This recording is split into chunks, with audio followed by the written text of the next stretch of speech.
Y'all ready for this? Runaway. There comes the time to wait. You have to follow the road. Please! Try to fight. Here we go. I don't dare face what I fear inside and break up the chain. Yes, to do this just tonight now. My inner me is needing a change far from being insane. I will do what pleases me. For once in your life, be real. These are the words that it said. That it said. I long to be free again. I just wanna be free. Now I'm waiting for you. Why do you stay? One time. I don't know from where this feeling grows. Am I bound to leave? What's between each other? I don't care about what the world may say.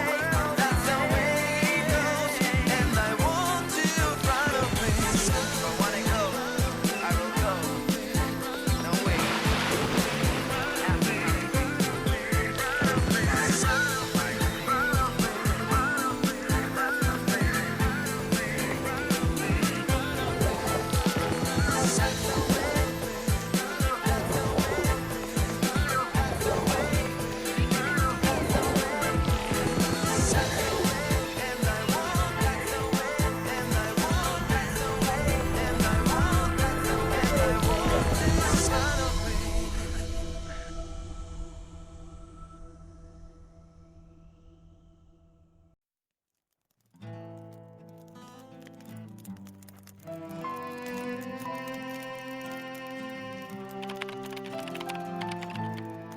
Hey, Sushi. Are you there?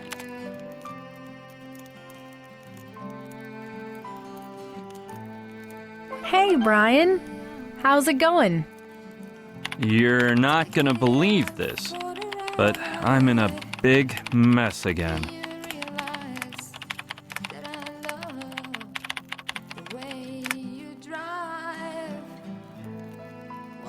LOL. This is serious, Sushi. I need help.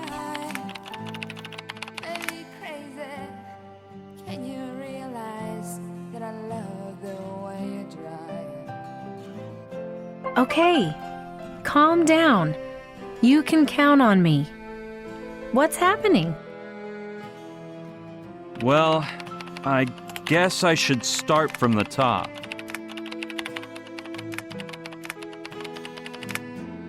Here's what happened.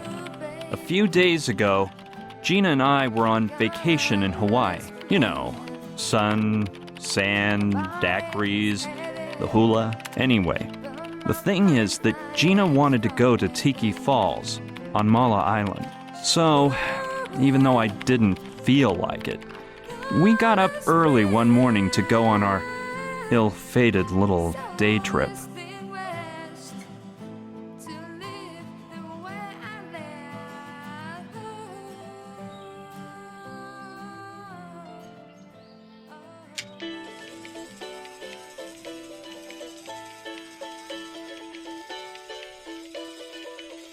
Brian, the alarm clock.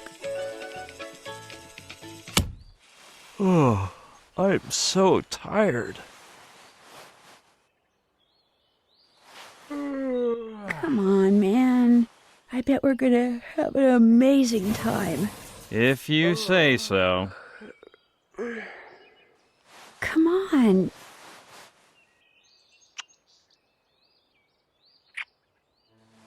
It'll be awesome. Come on, don't tell me you've never dreamed of seeing the waterfalls and the Tiki Temple. Platypus Tours, huh? Couldn't you find a more upscale agency? I called a few others, but they all told me their flights to Mala Island were temporarily canceled for some reason. That's weird. Oh, don't be such a worrywart. A really kind old man at Platypus told me there was no problem. We better get moving. The pilot is expecting us on the beach at 8 o'clock sharp.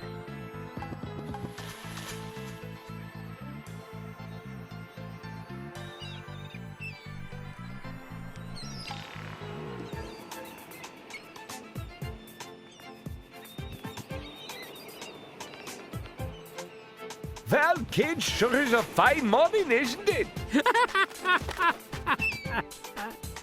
Just perfect for flying over Zamala Island. I'm telling you, you're just gonna love them Tiki Falls and temple. They are, like you kids say, totally awesome. Don't take this the wrong way, sir, but aren't you a bit age challenged to be flying a plane? Brian, don't you think that was a bit rude? Forgive him, Otto.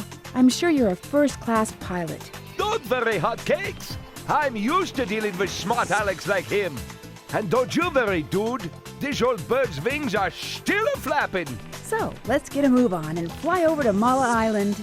I can't wait to get there. Brian, cheer up that grumpy face and stop worrying. Okay. By the way, Otto, that hydroplane doesn't look like it's compliant with Hawaiian transportation safety standards. Oh, I assure you, there's no reason to fret. This sweet purring machine will keep you safer than Air Force One.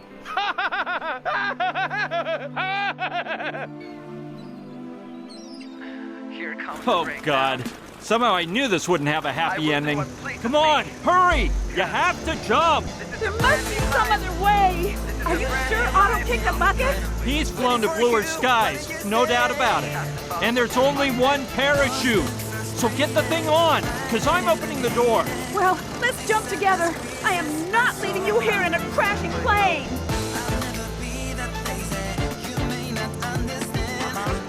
No, Gina, the parachute won't hold us both. I can manage to land this contraption, but it's silly for both of us to risk our lives. No, I'd never jump without you. Hurry up, Gina. We'll see each other on the ground soon. I promise. No, Brian, please.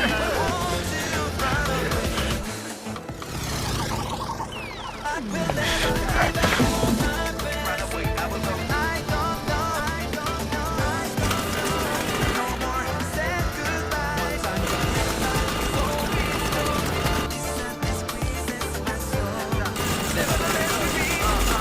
masters at work. I don't know from where this feeling grows.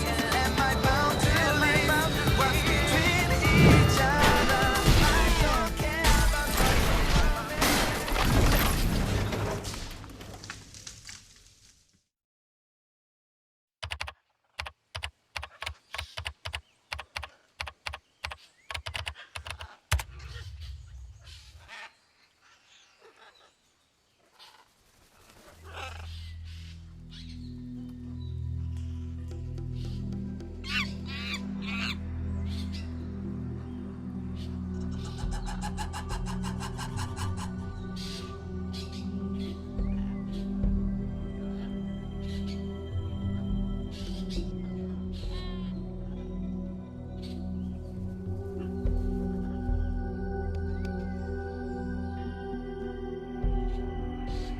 Whoa. What happened? Where am I? The hydroplane. We were about to crash. Man, I can't believe I saved my skin this time. My poor body aches, but I don't think anything's broken. Just a few scratches.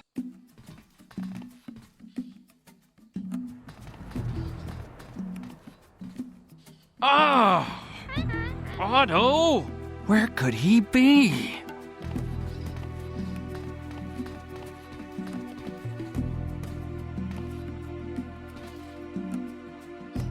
How weird. Otto is gone. I don't know. Maybe he was thrown from the plane when we crashed. Poor little devil.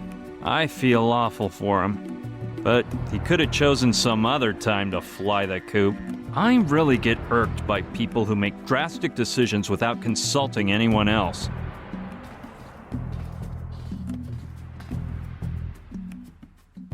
I seem to have crashed in quite a lush area.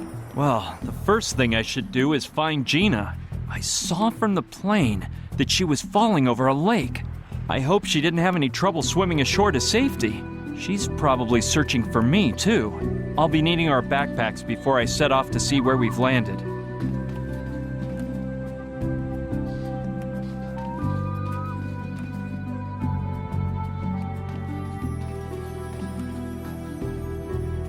Oh man, they're not here either.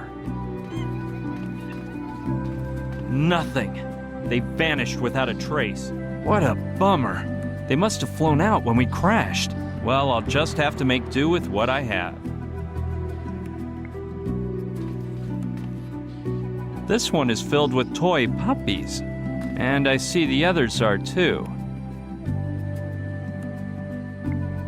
I'll take one. You never know. Huh.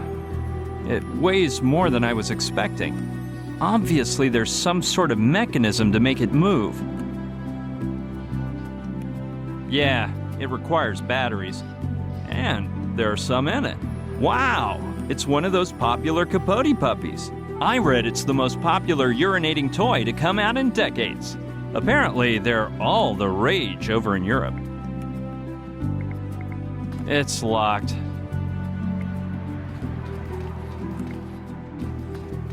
Some newspapers, bottles, cans, and Otto's old Walkman with music. Ah, and there's the clip Gina was wearing in her hair. It must have fallen out when we started to nosedive. I don't see anything worthwhile. Well, perhaps Gina's hair clip. Gina will be excited to get it back once we're back together. I should check what condition everything is in. Maybe the radio works and I can call for help.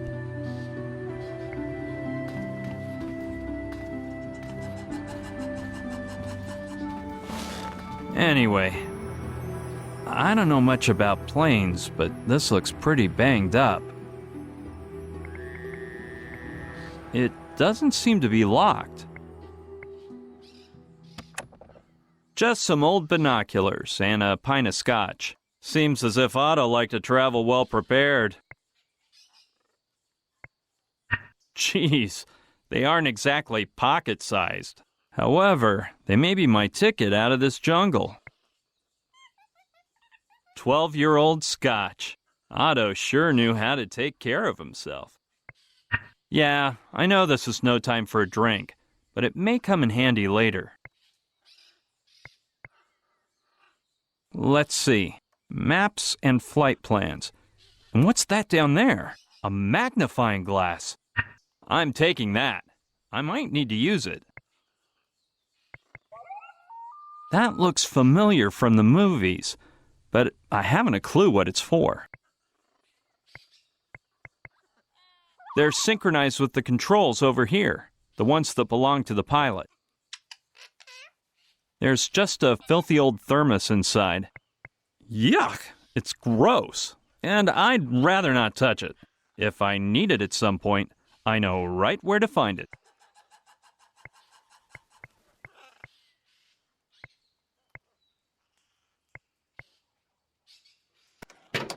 Wow! I got the front hatch of the plane open. It's just amazing how much I'm able to do without having a clue what I'm doing.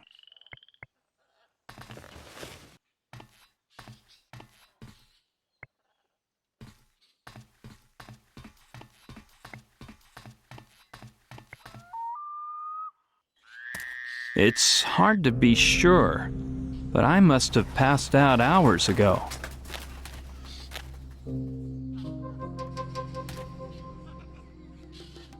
Amazing! It looks as if I'm in the middle of a jungle.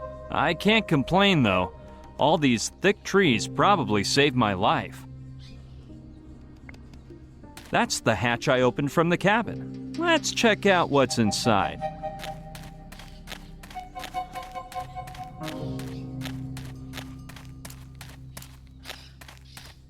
Darn! It closed back up again. A little sooner and it would have decapitated me.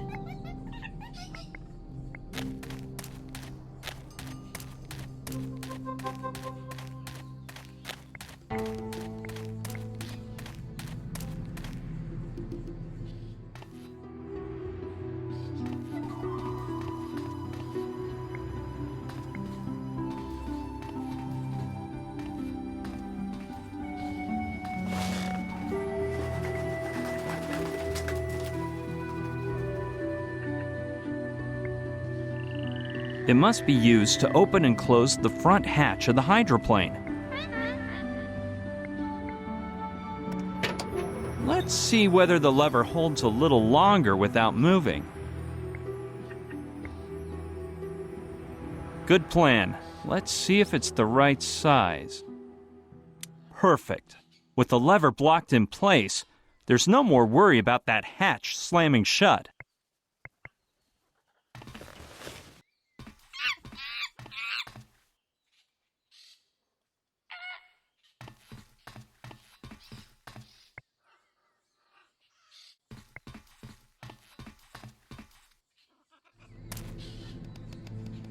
Hey, something fell down over there.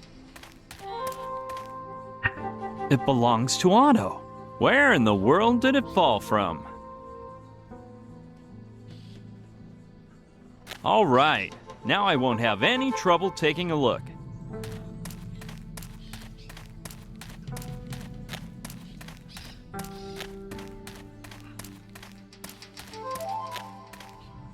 A tank of water is always useful. It weighs quite a bit, but if I get thirsty, I'll be happy to have grabbed it. Plus, it'll help me stay in shape, in case I have to make a run at some point, especially if I drop it. This tool is also quite interesting. Might be a good weapon if I have to fight off any wild beasts. I don't see anything else that's useful for now.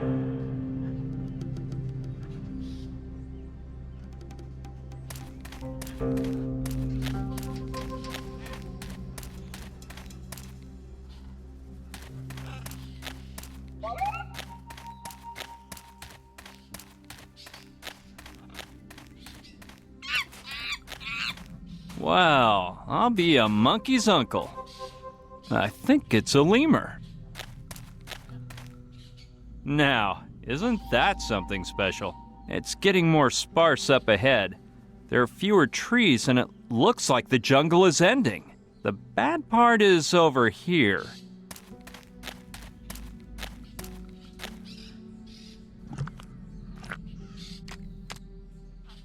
Just what I was afraid of. Quicksand. I'll have to be extremely careful. What have we got here? Why, it's Otto's goggles.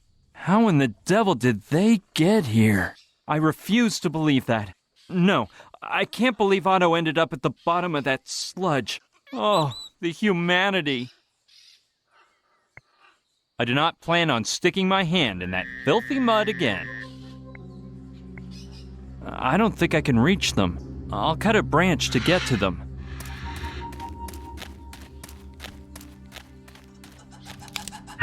This one should do.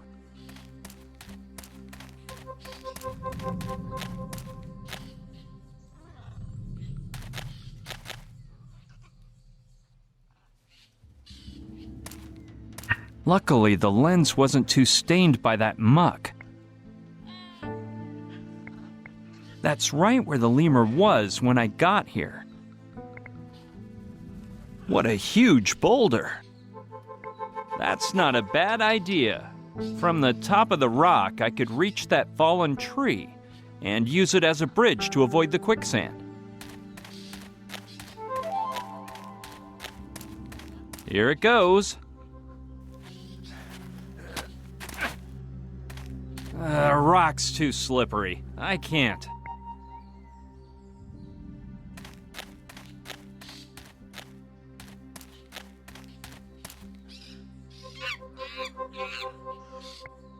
Okay, let's take a peek in there again.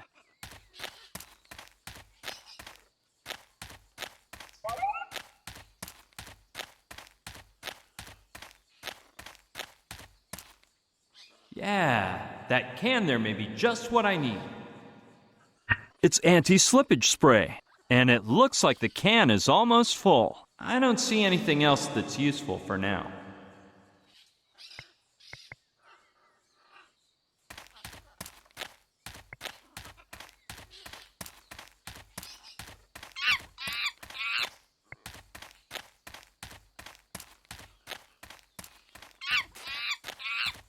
Hey, there's that friendly little lemur.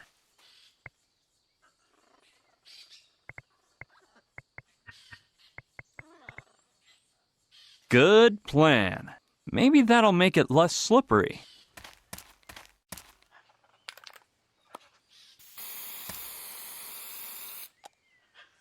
Presto.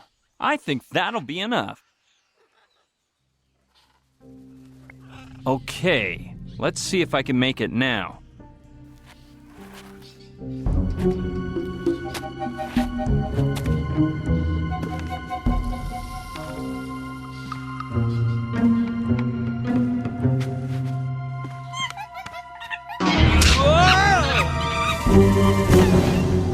Darn that lemur from...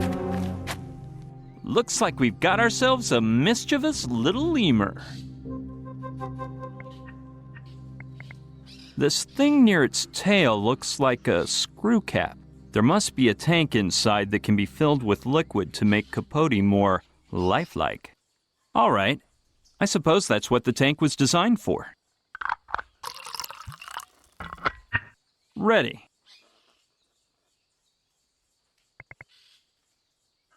Hey, that does sound like an interesting idea. Maybe that lemur will be distracted by playing with Capote and leave me alone. This is the perfect spot. I can hide behind the rock, and while the lemur is scampering amid the trees, it won't see me putting Capote in place. I don't want him to think Capote's a trap.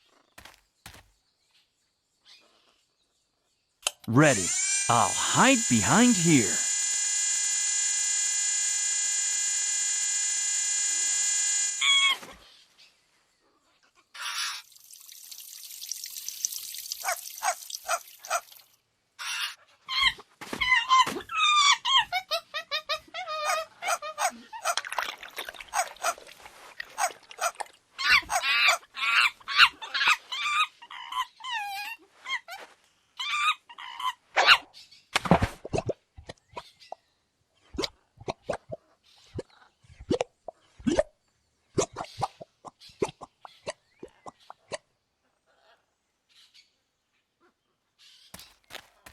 Man, that is one vicious little beast. It's not going to be easy to fool him.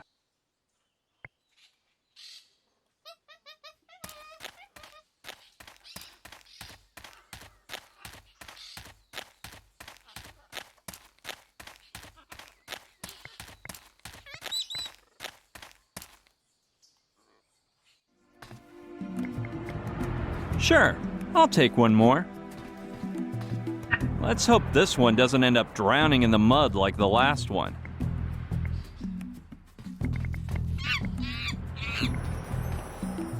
It's a shard of glass from that broken window over there. I'm not too big on the idea of carrying a sharp piece of glass around. On the other hand, it may be useful. I'll have to be careful not to get cut.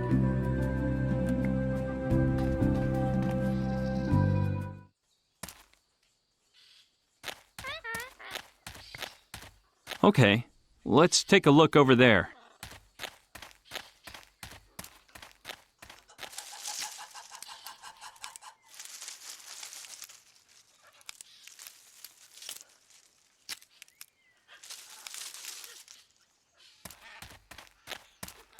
There's no way out over here. The plants just get thicker, and the jungle seems limitless. It looks like it broke off when it hit that tree. Luckily, the pilot's cabin didn't smash directly into any trees. If it had, I wouldn't be celebrating Arbor Day next year, let me tell you.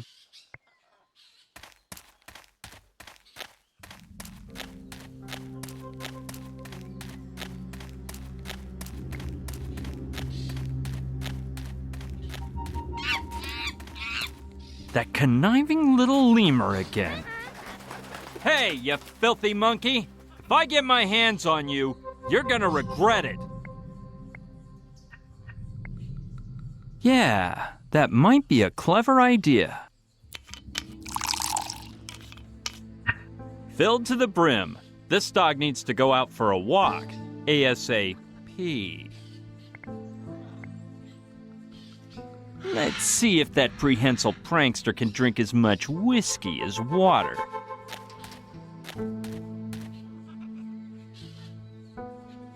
Ready. I'll hide behind here.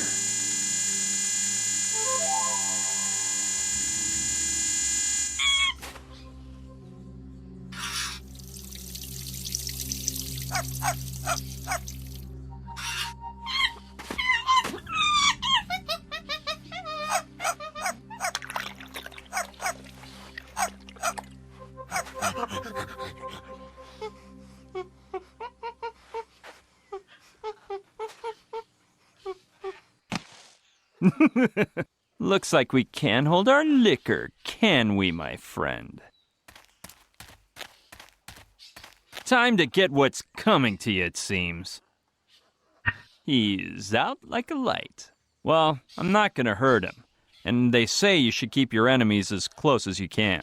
And Capote's coming too, of course. Good little puppy, Capote. You've been very obedient. Time to climb. I don't have to worry about that lemur anymore.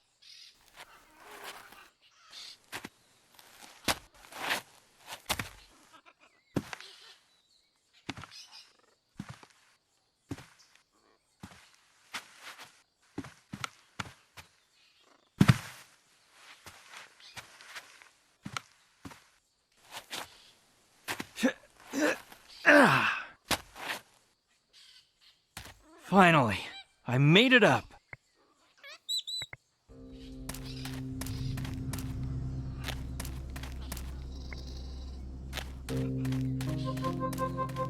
I finally made it out of that jungle, so now I can... Oh, great. The jungle's ended, but not my problems. Look at that hanging bridge. It's scary just looking at that rickety thing.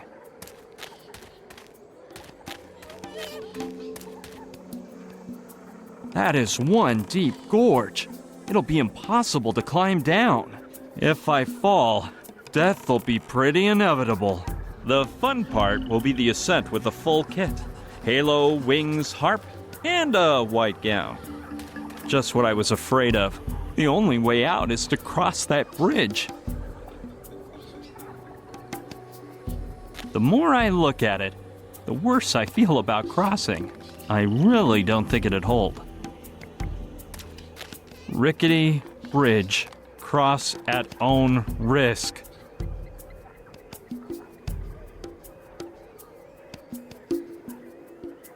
After reading that sign, I wouldn't cross it if I were on a reality TV show. It's a bit hazy, so I can't see to the bottom.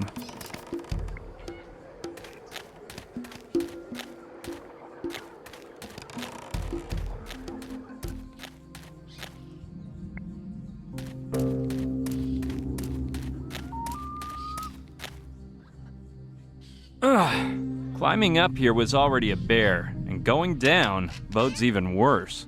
Call me insane, but I think I'd rather jump down instead of climbing. My horoscope for today must have mentioned leaping, jumping, or falling. Ow! Maybe jumping wasn't such a swift idea.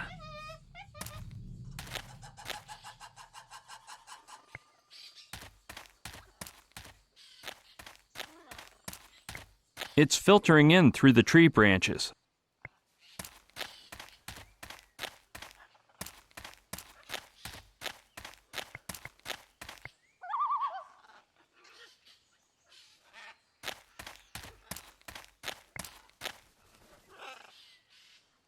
I think there's something up there, but I can't see it from here.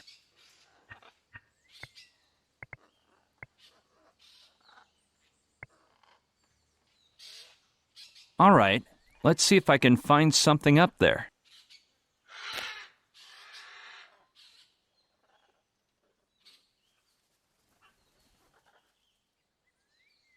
It looks like a bag.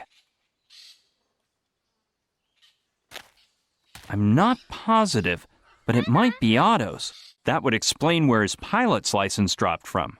Well, as long as Otto doesn't fall down onto me at some point. That won't do any good.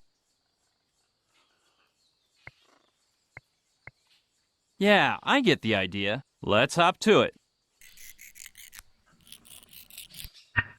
There we go. I made it as long as I could. That's a good idea, but it would work better if I cut the branch first to give it the ideal shape. Yep, I just need to change the shape a bit. Bingo! It's just the way I wanted it. Yeah, I think I did this on a field trip once. Done. I've made the perfect slingshot. Yeah, let's see how good my aim is. I wonder if I can knock the bag down. This rock should work.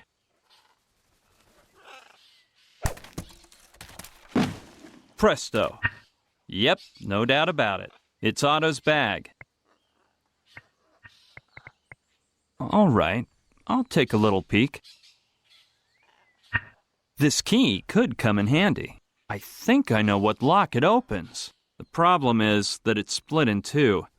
It must have broken when the bag fell from the treetop.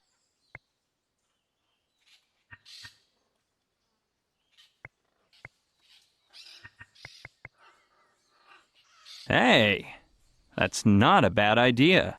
If I guide it through the magnifying glass, the sun will be turned into a super strong beam of light. But in order to be of any use, I'd have to aim the magnifying glass at something. And I don't see how I'd do that right now. Good idea. That way I can use the magnifying glass wherever I need it. The hard part will be fitting the handle in, so let's cross our fingers. There we go. I made it as long as I could.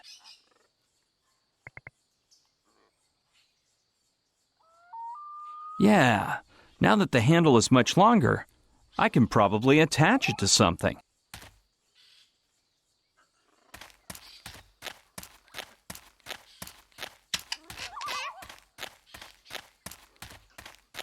This looks like the perfect spot.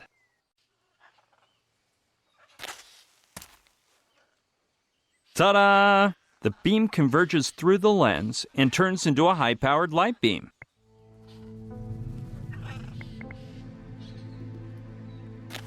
Yeah, if the light beam produces enough heat, maybe I can weld the key together.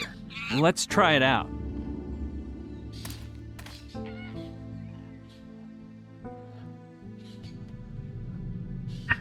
Yes, I deserve the Locksmith Merit Badge. And it seems to be pretty darn sturdy.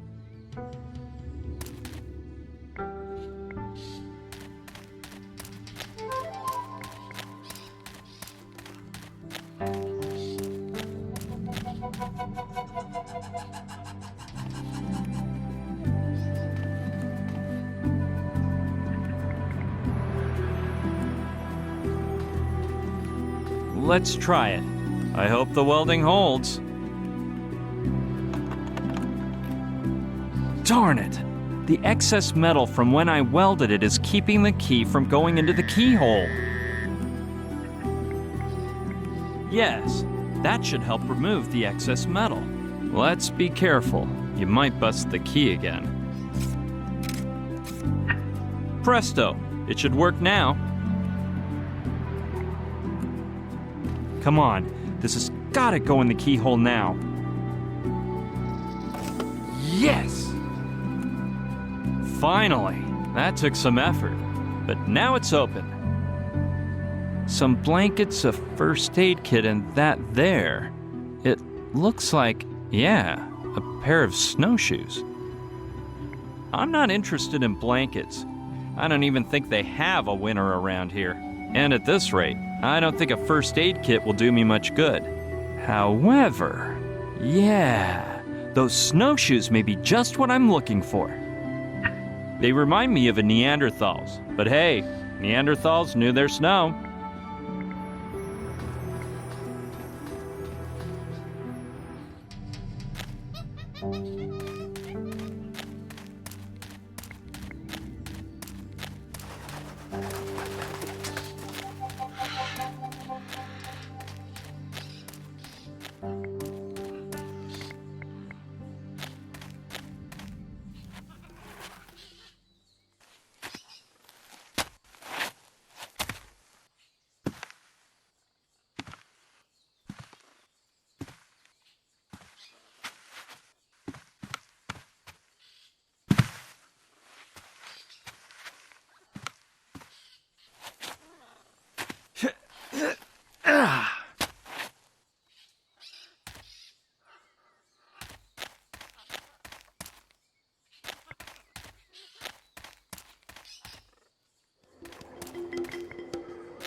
Yeah, that's the idea I thought of when I found them in the hydroplane compartment.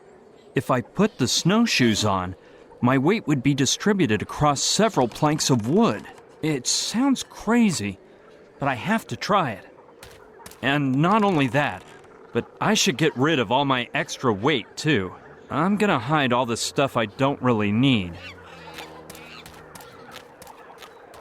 This has to go, and this too. I'm taking the lemur with me. If I leave him here, he might shake the bridge just for laughs, or something worse. Darn that lemur. He must have woken up, and the first thing he did was polish off the whiskey. Okay, that should be enough. I really do feel quite a bit lighter now.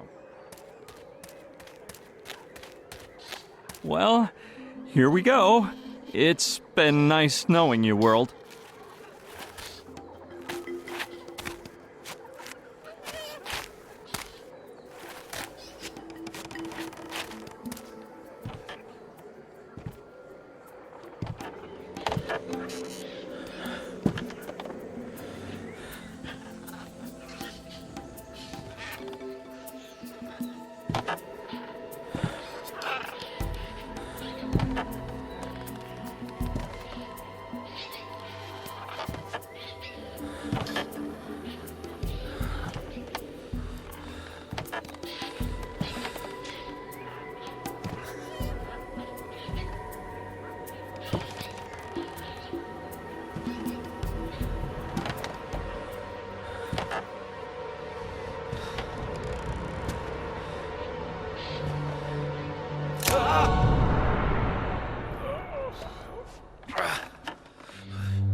Well, at least the worst part is over. Now I just have to keep on climbing.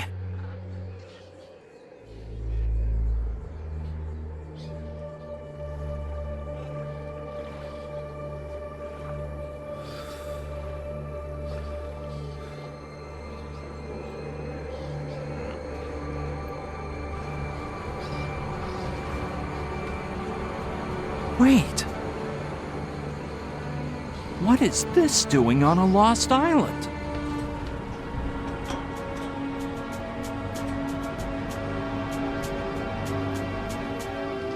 What's going on here? What was it? Nothing more and nothing less than a military camp. Can you believe it? It's not that weird, Brian. I bet they were just doing maneuvers. You're wrong, Sushi. In the beginning, that's kind of what I thought too. The soldiers had most likely seen Gina falling, so I headed for the camp to see whether they would help me. But it didn't turn out to be as easy as just going down to the lake, meeting up with her and ending the day trip with a pina colada. Nope. The accident turned out to be nothing compared to what was in store for me. Things were about to get worse. Much worse.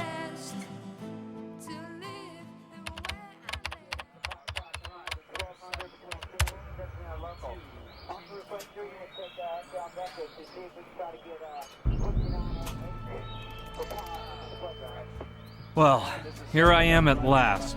I never thought I'd make it. I hope the hike was worth it, and those soldiers know something about Gina. Freeze! Hands behind your head! But I said hands up, mister! Okay. All right, man, keep it cool. Listen, pal, it's nothing personal, but you can never be too careful. This is not necessary. I'm unarmed. I just wanted to ask if you guys saw a girl fall into the lake this morning. How would I know? All girl stuff is part of the Colonel's privileges. Yo, get over here!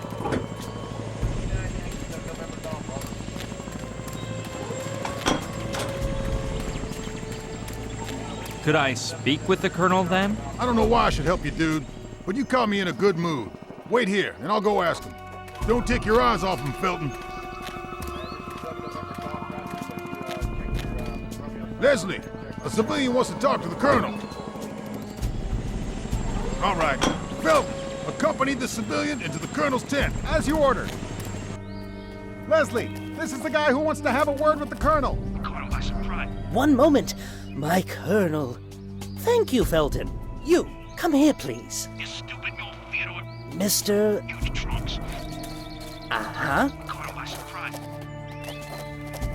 I've taken note, my Colonel. You stupid no Theodore.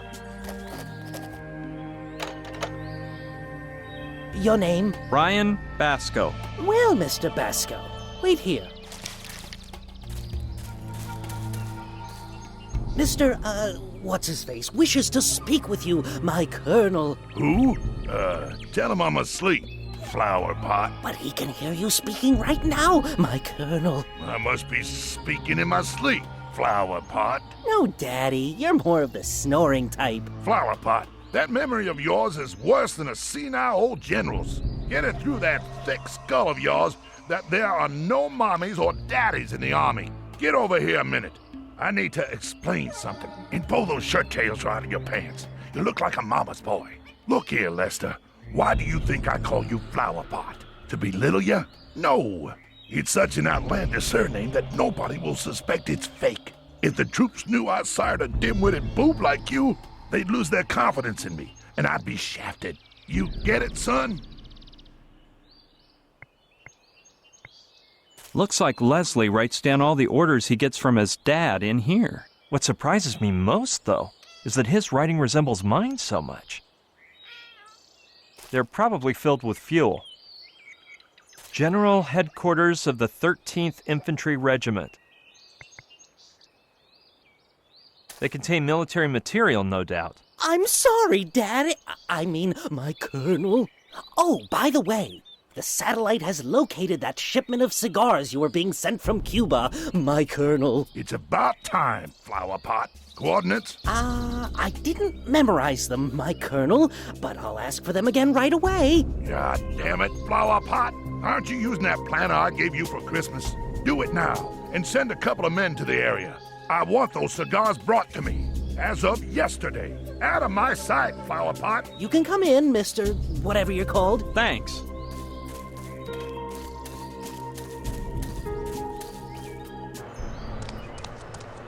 Well then, Good morning. My name is... is that what you came to tell me, civilian? Or did you have something interesting to say? Well, I'd like to ask you about... Negative. I'm the one asking questions here. Yeah, but I was just wondering whether... What do you think this is? A Q&A in the Pentagon press room? I'm warning you. Nobody interrogates me. It's really just a quick... Look here, civvy boy. Are you dumb or am I explaining this all wrong? If you ask me one more question, you're gonna spend the next 15 days in my refrigerator. Got that? In the refrigerator? Well, if you give me a baseball to toss around... Okay then. Now, answer this. What in Sam Hill are you doing on my island? Actually, I didn't even want to come here. It was this girlfriend of mine. Well, well. It turns out the smart Alex civilian is just a boy in love. Son, if you were a soldier, no woman would be playing around with you. Why don't you enlist? I can't picture myself in a uniform. Green doesn't go with my skin tone, and helmets give me a headache. So this is what goddamn civil society has made us sink to? You keep in mind, boy, that I only tolerate 3 kinds of civilians. Women, kids, and the cripple. The rest of y'all should be under military command, killing for your homeland and dying in combat. But those dang politicians and scientists back in D.C. are all fooled with their welfare state, human rights, and atomic weaponry systems. They're trying to do away with the real army and values that make men men. It sounds truly exciting, but I don't want to have to kill anyone. So you're that kind of folks. You say that because you never tried. But once you acquire a taste for it, you'd kill to try again. Enlist? Me? Do I look like a fool? What kind of sissy are you, boy? When the winds of change blow through, and they will, you're gonna have to fight. Then I'd like to see what you use your pretty face for. I told you, I won't tolerate the 3rd degree. So answer me or suffer the consequences. I don't know. I've never held a weapon. Hey, where'd you go to grammar school, boy? Didn't you get an education? Man, that's not what I meant. I must have wigged out. Oh, yeah? What do you mean, then? I had no idea this island belonged to you. It must have cost you a small fortune. I say it's mine because I'm in charge here. Didn't anyone tell you martial law has been imposed on Mala Island? Why are we under martial law? Because that way I'm not obliged to answer questions from imbecile civilians like yourself. And even less so when they're about unauthorized topics. No way. I didn't know we were at war. Well, we aren't, unfortunately. You know how much I miss the old days back in Nam. You must be the only person alive who misses a lost war. I should have kicked the bucket in that war, you know. They riddled me with bullets, so I knelt down and raised my arms for a more photogenic demise. And then some bird brain came along, threw me on his back, and saved me. So here I am, on a 2-bit island with no way to die heroically. There have been others since Vietnam. You must have been in some later conflict. All of them. Even a few you ain't never heard of. Like that time the Reds put fluoride in the water supply to poison our minds. But none was as fun as Nam. Quit complaining. You're on a paradise island now. Don't overestimate the fun here. There ain't no enemy battalions at the beach, trapped over with breakfast, or flocks of vultures hovering over the trenches. Now that would be paradise. I see you're a man of action. Like any man with a sense of self-worth, civilian. Like the men of yesteryear, those soldiers who killed at gunpoint. They didn't depend on them bureaucrats and their nuclear arms. But the old days are making a comeback. You'll see, soon. Getting back to what I was saying, I can tell you're dying to explain why martial law has been declared. The reason has to do with a big, fat military secret. I wouldn't divulge it to a civilian, even if I was authorized. And definitely not to the likes of you. I couldn't care less about the martial law, but I'll tell you why I'm on Mala Island. I knew I could get you to sing in the end. Come on, fess up. A girlfriend of mine fell into the lake, and I think you guys rescued her. Negative, civilian. My men monitor every centimeter of Mala Island, and they ain't seen none of that. You sure that happened on this patch of land?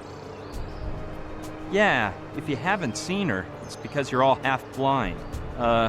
Sorry. Are you mocking me, civvy boy? Just remember, if I get a hold of your girl, I can give her a real hard time. In fact, I think she's being held here against her will. You don't say. There may be another possibility. She might be hiding from you. Well, she didn't exactly fall. I threw her out in mid-flight. Something was telling me you're not all bad, boy, and I was right. Turns out you're my kind of man. So, Did you enjoy that experience? It's not what you think. I pushed her out to save her. No reason to apologize. You done nothing wrong. I bet you would have killed her. You look like a despicable slayer of helpless women. Come on, boy. There's no reason to start kissing up to me at this point. And I don't know what you mean by helpless. You look the other way and they start weaving a web, like a tarantula. Ha! That was pretty funny, like red tarantulas. I felt awful as I watched my girlfriend fall through the sky. Don't worry about that. You'll get over it. The first time always hurts. Then you get used to it. You even start to yearn for it. I'd do it all day long if I could. Did I say I pushed her? I keep saying the silliest things lately. You've got me more turned round than a dog chasing his tail. Let's see. Now, what did you mean? I mean, that's not what I meant. It's that I'm not obliged to answer that question. I'll only respond in the presence of my attorney. So that's your game, huh? Well, move your butt out of my tent, boy, and keep it still until the evacuation takes place. If only you could offer me a nice plush mattress to park it on with my girl. Don't you get smart with me, boy. In a few hours, you and all the other civilians left on Mala will be shipped out. The boat's on its way. It's a matter of hours. Flower pot? Colonel, sir!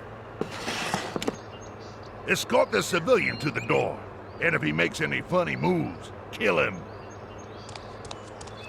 That guy rubs me the wrong way.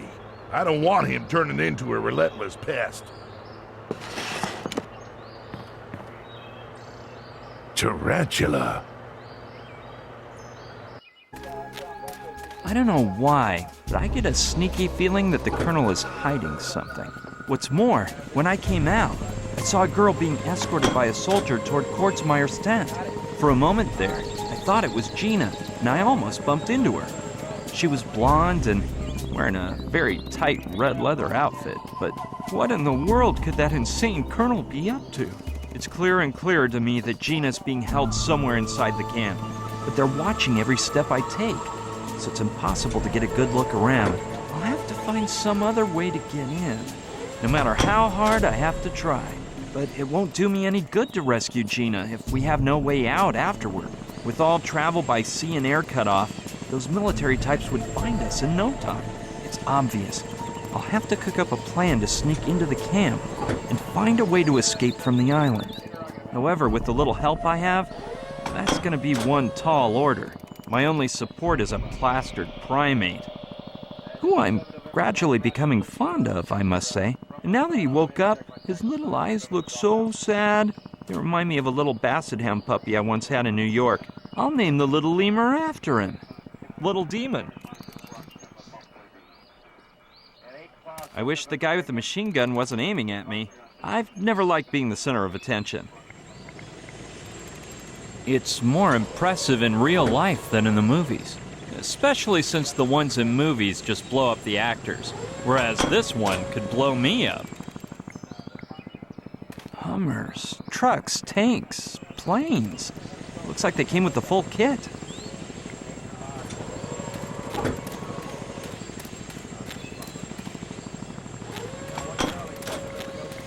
Looks like it leads to a crossroad. I'll go see what I find.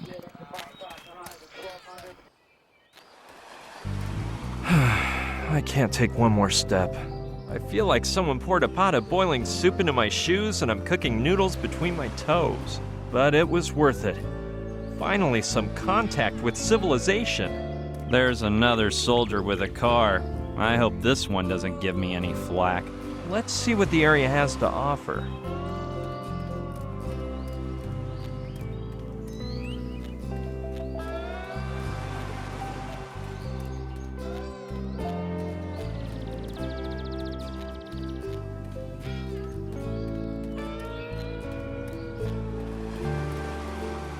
Eureka! A bar! With a waitress and everything. Today's your lucky day. Let's go chat her up.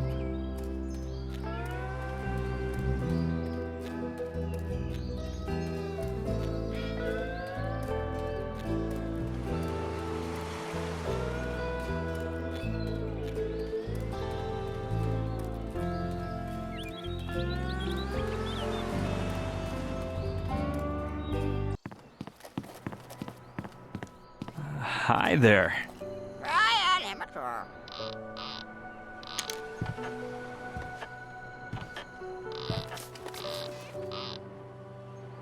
Aloha! Welcome to Lana Beach. Where did you come from? Well, if you mean my place of birth, I come from New York. I got to Mala Island just this morning and... You don't fool me. I haven't seen any boats or planes arrive in the last 3 days. The thing is, I landed on the other side of the island, in a biplane that looks worse than a World War II relic. Did you fly in with Otto? No way! You guys know each other? Yeah, we're old pals, and I adore his cool plane. I met my ex-boyfriend Charlie in it. Where is old Otto, by the way? I think he went to Kauai. Yeah, he left full speed ahead to deliver a shipment of Capote dogs. Oh, I love those little puppies, and they have such a cute name. Mine is Loilani, stranger, which means heavenly rose. Nice to meet you, Loilani. I'm Brian. Oh, crap. You have the same name as my moron of an ex-boyfriend. I thought his name was Charlie. No, that was a different boyfriend. Brian was this loser I'd prefer to forget about. So I'll just have to pick a different name for you. Do you like Kaimi? It means he who searches in Hawaiian. I like the way it sounds. And if you knew me better, you'd realize it suits me to a T. Oh yeah, and that fluffy love ball of a cockatoo is Aolani, my best friend, and the only male I can trust. Charmed, Aolani. Look, Ilani, I wanted to ask you for something. Oh, sorry. I must be the worst waitress in the Pacific. What can I do for you, Kaimi? No, I didn't mean that. I just wanted to chat with you. I don't know whether to believe you. Whenever my ex said some girl had just chatted with him, I knew to expect the worst. Brian did that? Oh no, that was Mikhail, a 7-foot-tall Russian. So, surprise me. What should we chat about? I haven't seen many people around here. Yeah, the island's population has been reduced to just a few friends of mine. And this guy dressed like a monk who arrived last night. Plus me and the military guys, as you've observed. Tell me about that guy who looks like a monk. He must have gotten here last night after I closed up. He hasn't budged all morning and didn't even notice when I went to say hi. Maybe he's deaf, like my ex. Mikhail? No, Renee. He was a better man than most. He was deaf as a doorknob, but he could listen so much better than the average male. Why didn't they evacuate you and your friends? They let me stay a few days longer. Colonel's orders. I don't know why, though. And my 2 friends stayed because Knife took Kai for a ride in his motorboat, so the military guys didn't find them till they got back. Talk to me about your friend Kai. The poor thing lost his leg to a shark, but he's still the best surfer Mala Island has ever seen, and he comes from a long line of amazing witch doctors. His grandfather, the last kahuna in the family saga, even had his own TV show. Tell me about Knife. He goes for the heart-stopping excitement, but he's fickle. Every once in a while, he gets obsessed with a new hobby. Right now, it's surfing, and that's all he thinks about. Lately, the waves around here have been smaller than in a kiddie pool, so he spends the day island hopping in his speedboat in search of killer waves. Oh, and then there's Koala, his son, but you'd better just meet him for yourself. Where can I find your friends? They live together at Alawala Cove. If you want to meet them, just follow the highway toward the northeast, and you'll come across their hut. I recommend it as a day trip. It's a lovely spot. Some people think Tiki Temple ruins are prettier, but since they're in the militarized zone, visits are out of the question. Do you get along with the military guys here on the island? That first night, they all came here to get sloshed. But then I think the colonel forbid them to return. Now he comes alone. When did they get here? About 3 days ago. They evacuated everyone, declared a state of emergency, and set up camp at the Tiki Temple ruins. Rumor has it there was some deadly virus running rampant, but I think the soldiers are being paid off by real estate speculators. They'll end up developing the island into a huge golf course for bored old moneybags. like my ex. Are you talking about Charlie? No, I meant Renako, an African millionaire who had petroleum coming out of his diamond-studded ears. Do you know the man in charge of the troops? The colonel? Yeah, he looks a lot like my ex, but with half the looks and twice the wrinkles. And he doesn't have that hot criminal look, of course. Your ex-boyfriend, Brian? No, Milo, a kid from Central Europe or somewhere around there. I didn't know you liked older men. It's not that I have anything for them. The only difference is on the surface, really. Inside, all men are equally childish, no matter what their age. But don't worry, most of us women like children. After talking with him, it sounds like you got him sailing the Love Boat. Love boat? Well, he can batten down the hatches and lower his mast, because there's no way I'm riding his love vessel. Plus, I can't stand tobacco smoke, and last night he came here smoking this big fat stogie. It gave off a hideous stench. I don't like talking about that guy. Don't look at me. You're the one who brought him up. Military men bore me. I'm changing the subject. Well, my ex-boyfriend was a military thug, and he really made me laugh. Mikhail? No, Tiru, a hilarious sergeant from India. I suppose you didn't hear any of those soldiers mention a girlfriend of mine who fell into the lake. Well, a girl. And here I was thinking you didn't have a girlfriend. No, she isn't my girlfriend. You sure? Look straight into my eyes and tell me she's not your girlfriend. Into my eyes, Kaini. A little bit higher. Higher.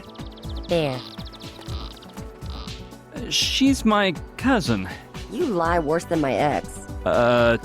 Charlie? No, Lopati. A gorgeous Polynesian hunk. She is not my girlfriend. Well, that's just too bad for her, isn't it? You're a bit of a liar, but an adorable one. You're wrong. My friend is really a soccer ball, necessary on any worthwhile desert island. Men. The only time they don't think about balls is when they're playing with them. Hey, look! It's a cockatoo impaled on a stake. Talk about getting off topic. Let's talk about something else. All right, if that's the best you can come up with. It doesn't seem like you have much work. Well, before the military got here, my boss didn't give me a moment of tropical island peace. Wait on the bar. Go down to the storeroom. Clean up the photo stand. Shoo those lemurs off the bucking bronco. Put on a skimpier outfit. Sounds like you have a great boss. Huh. If only you knew. Once I thought it might be nice to set out some trays of fresh coconut. And he said, I don't pay you to think. If I get so bold as to give a free drink to a customer, he threatens to fire me, because he's the biggest skinflint in the Pacific. And on top of that, when the soldiers came, he ran off like a sissy, but told me that if I closed up shop, he'd fire me.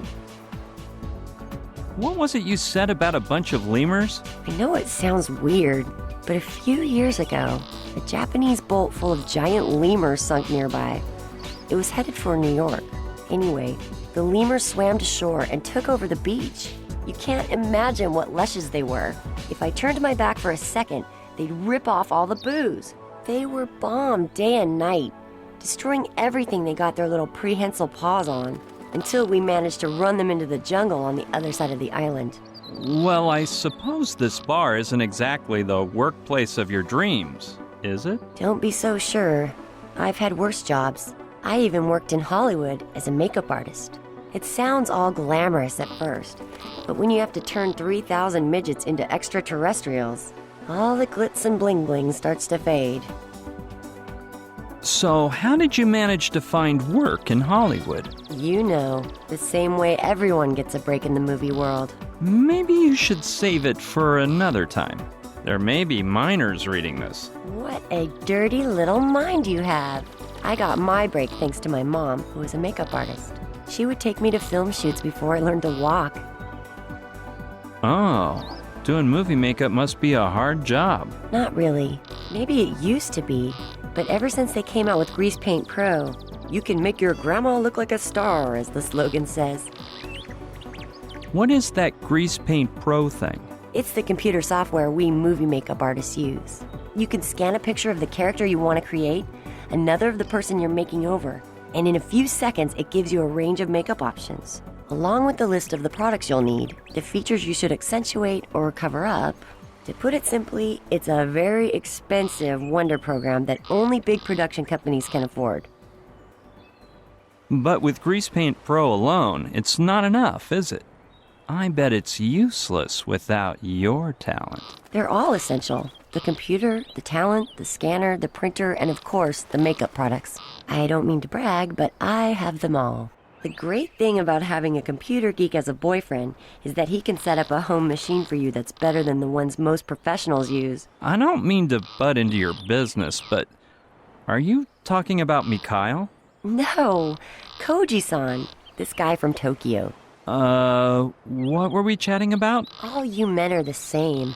You're so busy looking at our cleavage, you can't pay attention to what we're saying. So it makes no difference. We can talk about whatever you wish. Did you work on any famous films? I wouldn't know. I never go to the movies. I mainly worked in horror movies until I met this director. We started going out, and he hired me to do 3 movies all at the same time. You don't say. I bet his name was Andy. Or maybe it was Larry. You're a really bad guesser. Anyway, his name was Peter. He made films in Australia, or did something down under. You don't look like a makeup artist. Or a waitress, for that matter. I'm not sure if I want to know what you see me as. I'm gonna take a stroll. See ya later on. See you around. The truth is, I do feel like having a drink, though this isn't a good time. What an unpleasant winged rat. Despite its bad temper, I bet it's got a bigger brain than some people I know.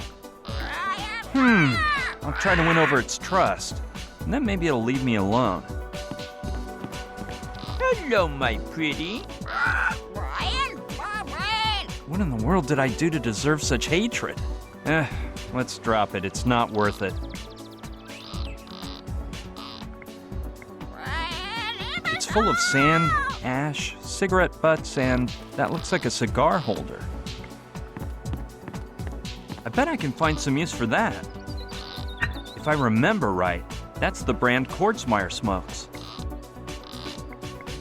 I don't know if she's a good waitress, but the truth is, who cares? Yuck! Animal trophies have always given me the heebie-jeebies. I can't fathom what I'd do with a dried-out old fish, no matter how big its sword is. Special cocktails for $5. Sure, why not? Look, Loilani, could I borrow your chalkboard? Go ahead. Nobody's ordering any cocktails around here anymore. It comes with chalk, too. It's inspired by the traditional statues of Hawaii. My hands are clean already. Thanks anyway, though.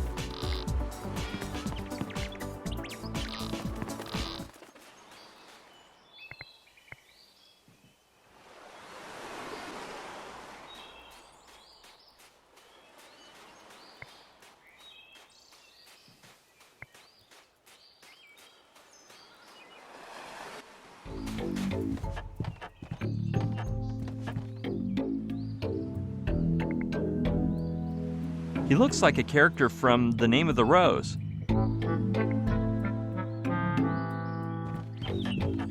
Hello, nice man. Hello? Yoo-hoo! Nothing. Either this guy's deaf or he's on a real trip. I hope he sees lots of planets on the way. Oh, look! He moves and everything. Did that mean yes? Hi, my name is Brian. Nice to meet you. I guess he can only nod to express the idea of yes. Man, how innovative. Do you know any other tricks? Wow, he can shake his head to say no, too. You didn't happen to see a girl fall out of the sky lately, did you?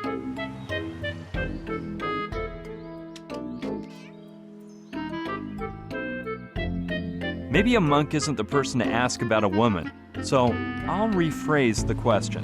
Have you seen a man with no hair on his face fall out of the sky? Maybe you saw her fall and thought it was a miracle. I have a hunch you're not going to be much help, so I'll just drop the subject.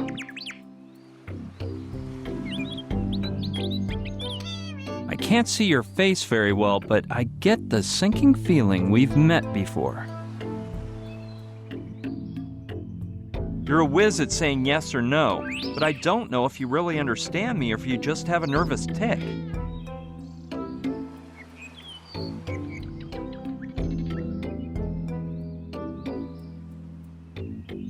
I think I've gotten a bit mixed up, so let's change the subject. We'll chat some other time, okay? Good luck, my friend. This guy may know something, but if he keeps talking that way, it'll be hard to discern the important part. Besides the fact that, luckily, he isn't deaf. Okie doke, let's see if he knows how to write. Hey guy, I found a chalkboard for you. If I give it to you, you can write on it, and you won't be stuck just saying yes and no. Do you mean yes, you'll still answer yes and no, or yes, you won't? It doesn't matter. Here, take it.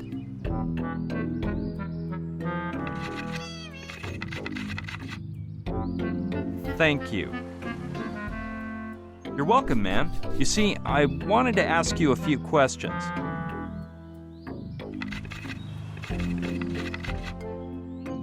Get to the point. So, you're in a hurry now?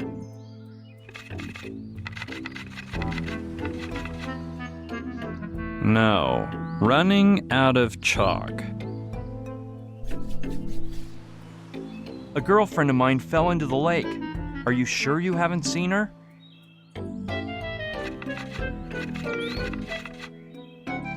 Very sure. What are you doing here?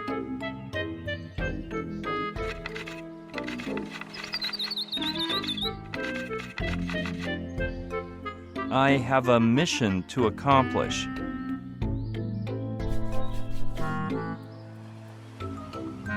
What kind of mission do you mean, if I may ask?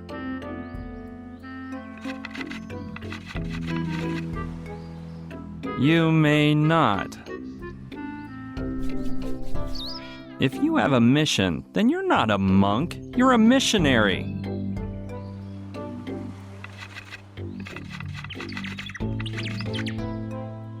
And you are a twit.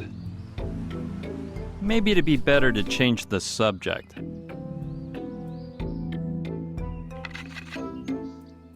Okay.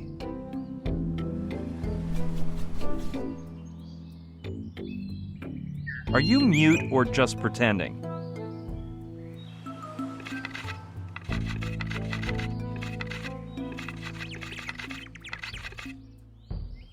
Long time since I used earthling speech organs. And what speech organs do you use then? Gills?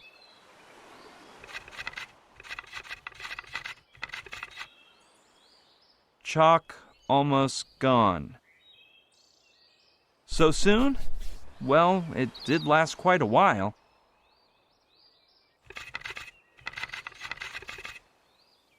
Low quality. Shoot, it ran out just when this was starting to get interesting. Anyway, man, if I find something else for you to write with, we'll continue this convo.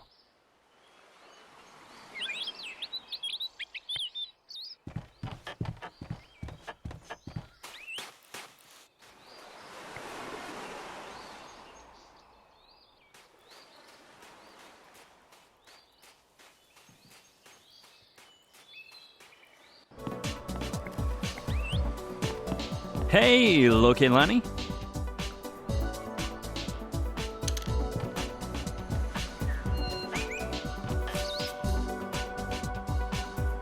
What's on your mind, Kaimi?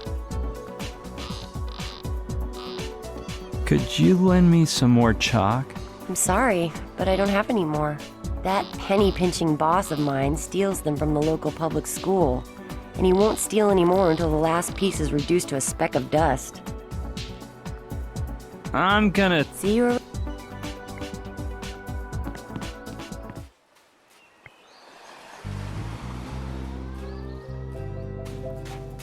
My goodness, the collateral damage of tourism. If you ask me, rodeos and, of course, bucking broncos are about as Hawaiian as koalas, just to give an example.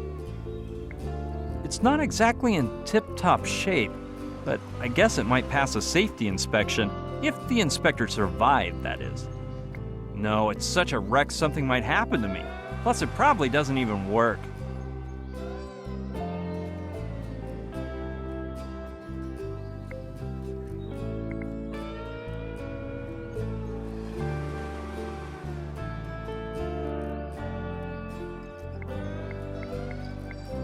That's the weight of the machinery that makes the bronco buck.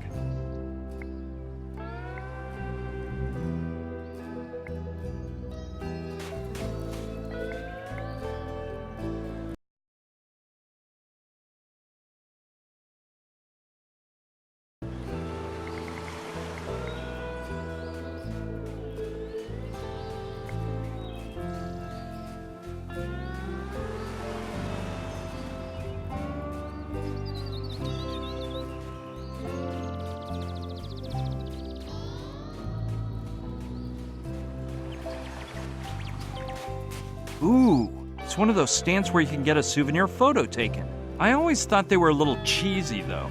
I just don't get the humor. I was probably influenced by that dumb photo my mom had hanging on the living room wall, though.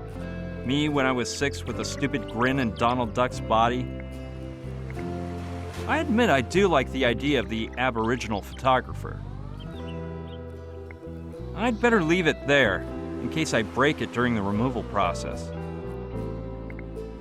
It had never occurred to me to waste my time taking a picture like that for fun. Ah, I've reached the heart of the beast. I mean, the place where you stick coins in and the photo pops out.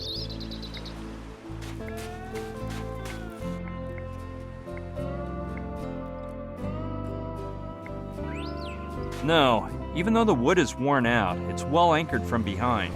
Plus, why would I want to knock it down?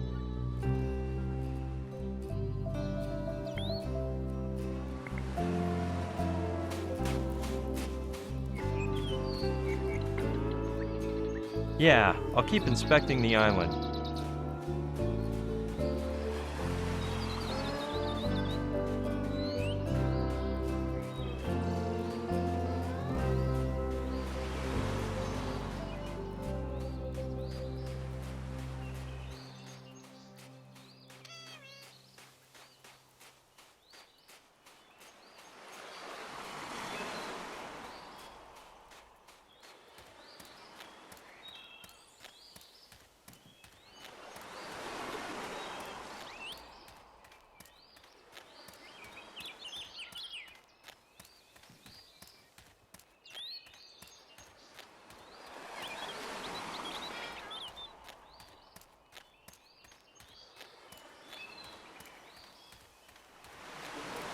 I'll try to find that cove Loilani told me about.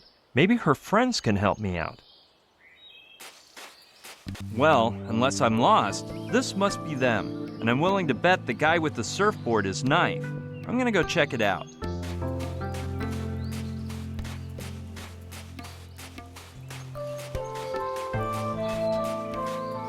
Hey, you're Knife, right? Sure am, mate.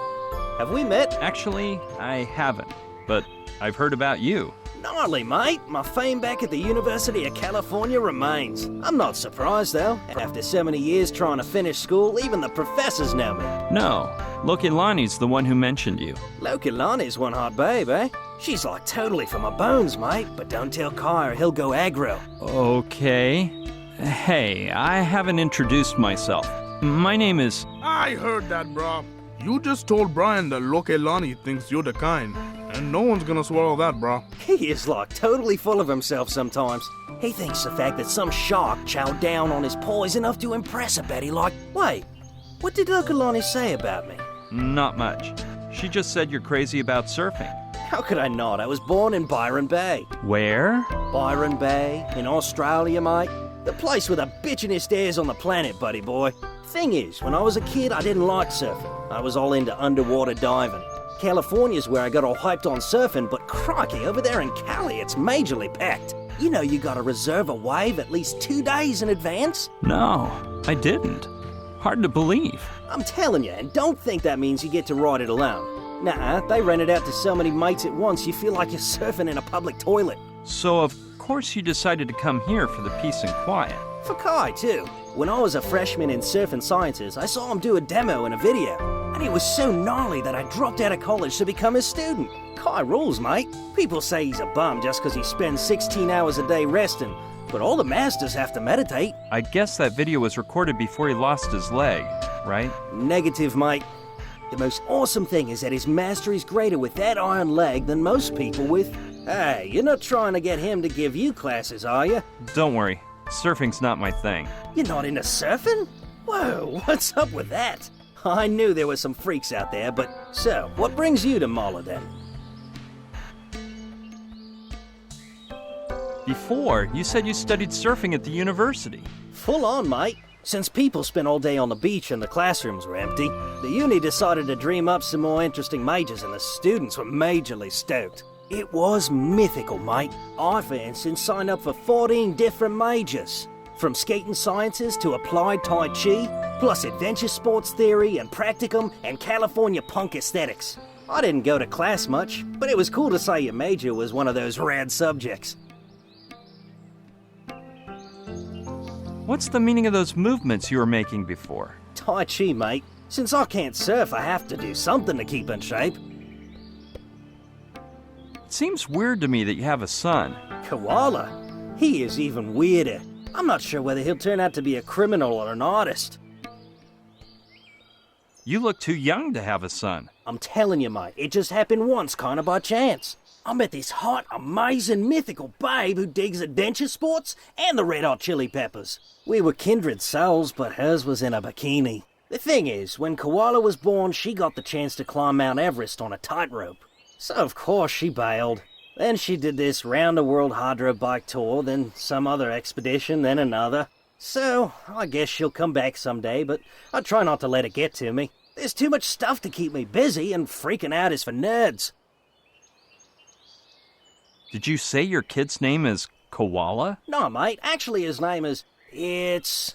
Mike. Well, eventually I'll remember. I call him Koala because of this cartoon movie he's watched like 10 bazillion times. One of the characters is this blue alien, but the kid kept yapping, "Look at the koala!" Since he saw one when he went to visit his grandparents that summer, it was koala this and koala that. So now, he's stuck with Koala. Why do you think he'll be a criminal when he grows up? 'Cause he's killing me, mate.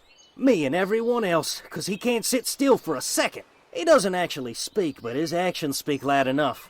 This morning, while we were having breakfast at Loilani's, he started raging on his military mate, who almost whacked him to the other side of the island. And he's one fast little bugger too. If you turn the other way for a second, he'll totally whip your butt. By the way, that Loilani's a hot babe, eh? What makes you think he'll be an artist? Didn't you see the sand turtle the little tyke built? I'm like totally amazed at the way he works with his hands. He made it in like 2 seconds, mate, right before going out for breakfast. But ever since he got his hands on that console, he's locked himself in the house and it's goodbye turtle. Let's leave your son be. Yeah, mate, if he gets bored with that game Power Station or whatever it's called, you're gonna freak. Loilani told me you have a motorboat. Loilani's a sweet babe, ain't she? So what about the motorboat? I think you used the motorboat to look for waves on the nearby islands. No, that was before. The guys in green told me they'll whip out their guns and shoot me if I use it. They must hate surfing so much that one of them says he wants to fly over the beach in a helicopter while I'm surfing, and use me for target practice. People are just totally wacko.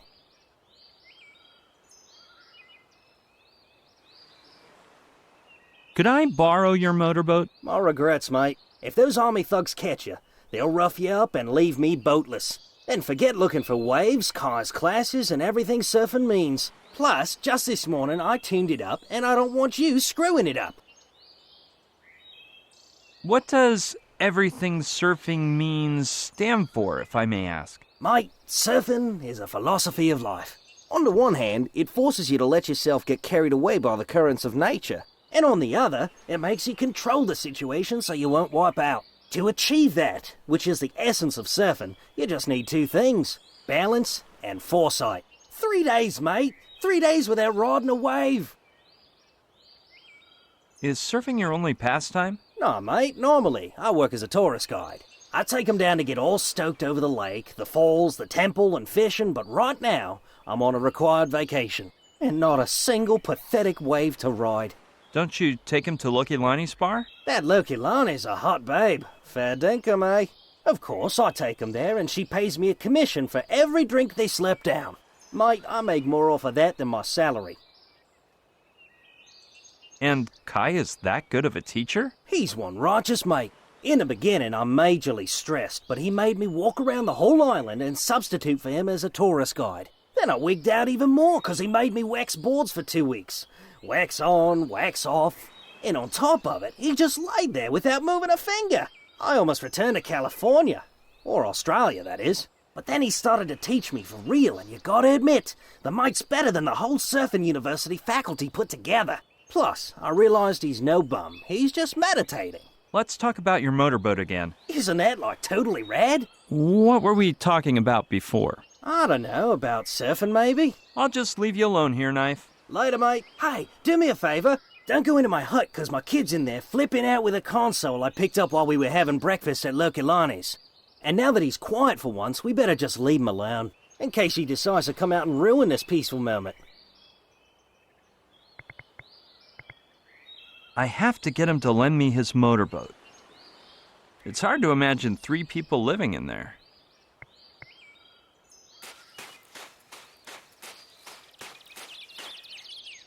Perfect complexion ink, talcum powder. It might come in handy. I don't know why they say talcum powder smells like babies. To me, it smells like talcum powder.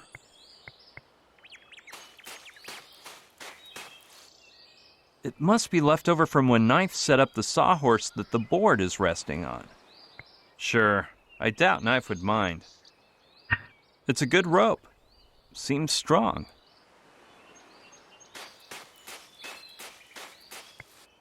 It's a bit imposing to know he comes from a long line of witch doctors. Something happened before, and I just don't get it. While I was talking with Knife, Kai called me by my name, but I'd swear I'd never mentioned it. I'll go ask him about it. Excuse me for bothering you, Kai. Aloha, Brian. But how do you know my name? You mean you never mentioned it? Not as I remember. Well, I must have heard it around town, brah. That's funny, because I just got to this island. Welcome, then. Do you plan on sticking around, brah? No way. I'm just passing through. Or more like I just dropped in by chance. No. Stay as long as you want, brah. I like it when you Malihini come to live here. As long as you don't make noise, and you let me meditate in peace. There's fewer and fewer of us who speak Hawaiian, though. And it's sad to see the traditions disappear. I bet you don't even know that Mala, the name of the island, means garden. I'd love to learn Hawaiian, but I have no time to waste. Hang loose, brah. Nothing in life is worth running away. First, you have to ask yourself about the Mana'o and things. What they truly mean. And the best way to do that is to lay down and take a load off for a while. Darn, the main reason I came was to ask you a few questions. Whatever you want, brah. Do you know if there's any way into the military camp without being seen? Not a one, brah. Those soldiers are as wa'awa'iki as they seem. They set up around the Tiki Temple, and that place is practically impenetrable. I've heard you're a surfing hero, even though you're missing a leg. No big deal, brah. People who don't think exaggerate all the time. Lots of talking, lots of hurrying, and little meditating. People should spend more time lying in a hammock. Plus, if that shark hadn't gnawed my leg off, nobody would talk about me. It must be hard to live with a prosthetic leg. Maybe at first. Until you find someone missing the opposite leg who has the same taste in shoes as you. So just imagine, I'm saving a fortune. What a faux pas, that shark mess. Not as much as you think. Since then, I look at things from a much calmer perspective. And I appreciate certain things I wasn't interested in before. I got my parents' house back and moved into it. I took Knife in as a student to convey my knowledge to him, and I started to study my own island. Its past, its animal life, its customs, but mainly it helped me discover my true calling. See, I'm meditating. I'm curious about your peg leg. It's a leg made of flexible black metal, especially for athletes. But I don't think you can see it, bro. Knife's kid Koala stole it from me this morning. The little rugrat was playing with the sand, and I guess he used it as a shovel. Who knows where he hid it? Getting back to what we were discussing, according to Loilani, your grandpa was a witch doctor. Nani Koki, Loilani, huh? Yeah, my grandpa and my great-grandpa before him was the island's official kahuna and official witch doctor of the poultry god. His specialty was bringing poultry shop chickens back to life. Is it true that if a bird dropped dead, your grandpa could revive it? That was his specialty as a kahuna. He was called Kini Papa Moa, which means something like King of the Sick Poultry. He was so famous they showed him on TV around the world, until the National Bird Lovers Association denounced mistreatment of our fine feathered friends, and he was never allowed to revive a bird again. Then he started learning Reiki to use as a hangover remedy, but he never seemed to be very good at it. Maybe it's 'cause he only had one hand. I guess you must know a thing or two about witch doctoring. My grandfather would always take me to his Hawaii, his ritual hut, which is where he would teach me everything a good kahuna should know. Sharks are the spirits of our ancestors. To revive a bird, add a bit of this and a dash of that. Do this, do that. So, your great-grandpa was a witch doctor too? Yeah, brah, they say he was a specialist in hearing the future through the sound of waves. Though I've also heard he was born without one of his ears. What does Nani Koki mean, referring to Loilani? Pretty much the same as Hilu Hilu. But Loilani is much more than that. You gotta admit that Kio Kio has turned into one real huilau. I'm just saying that 'cause that nice fat manu she has, and that incredibly uli pair of pekekeu, get my mind to think of nothing but lele, lele, and more lele. I'm not sure, but that sounded a bit gross. Why? It's just that the girl has turned into a true pet fanatic, which is just 'cause of that big fat parrot she has, with that incredibly wide pair of wings that get my mind to think of nothing but flying, flying, and more flying. What did you think I meant, bro? Me? Nothing. But I still don't know what it means if you say Loilani is Nani Koki. Heck if I know. Oh yeah, I think it means the same thing as when Knife says she's a hot babe. Or something like that. Maybe we should talk about witch doctoring some other day. Alright, bro.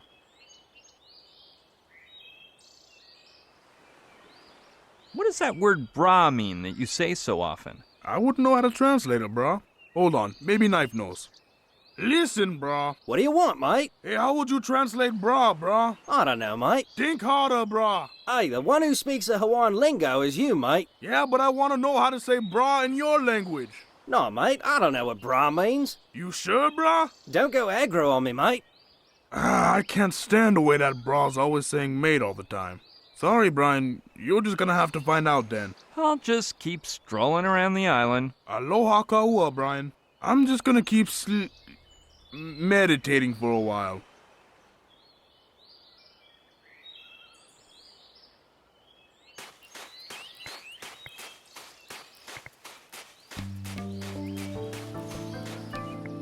There's a cute little miniature-sized dock and a motorboat which, of course, must be the one that belongs to Knife.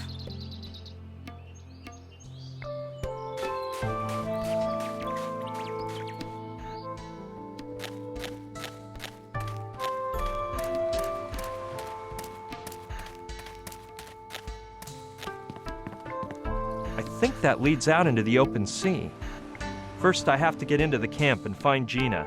Then we'll see about that. Not the latest model, but it'll do. There doesn't seem to be anything interesting inside. It most likely belongs to Knife. I'll take it. Knife probably won't mind. Not much in it. Wrenches and screwdrivers and things like that. But some tools is better than no tools.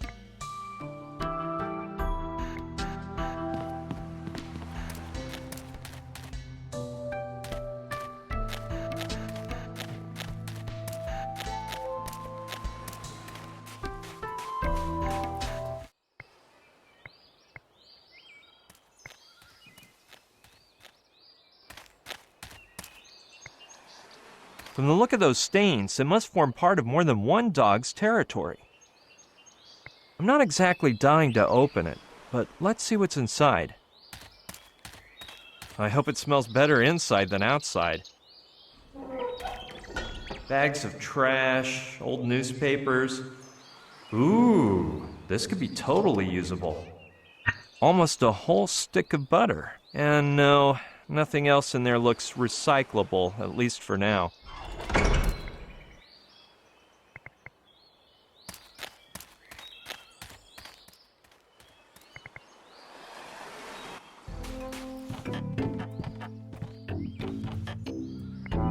It has a metal hook at the end. Okay, it could be handy.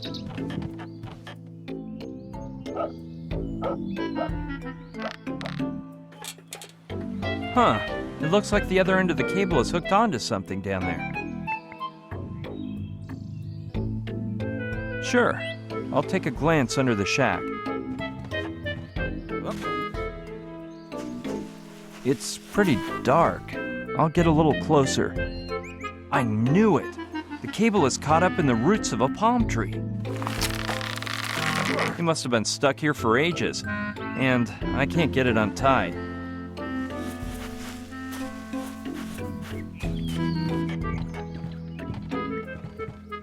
I don't know what this darn cable is for, but it's sure stuck tight. Yeah, maybe if I grease the knot, it'll come loose.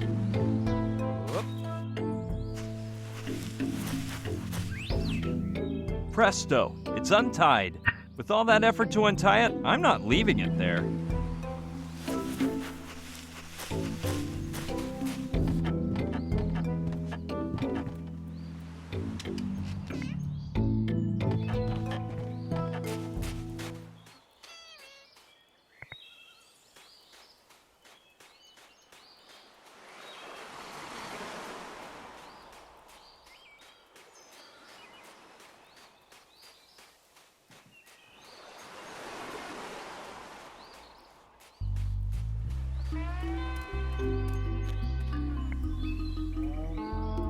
I'm not very tempted by the idea of chit-chatting with more military types, but if I have no other choice...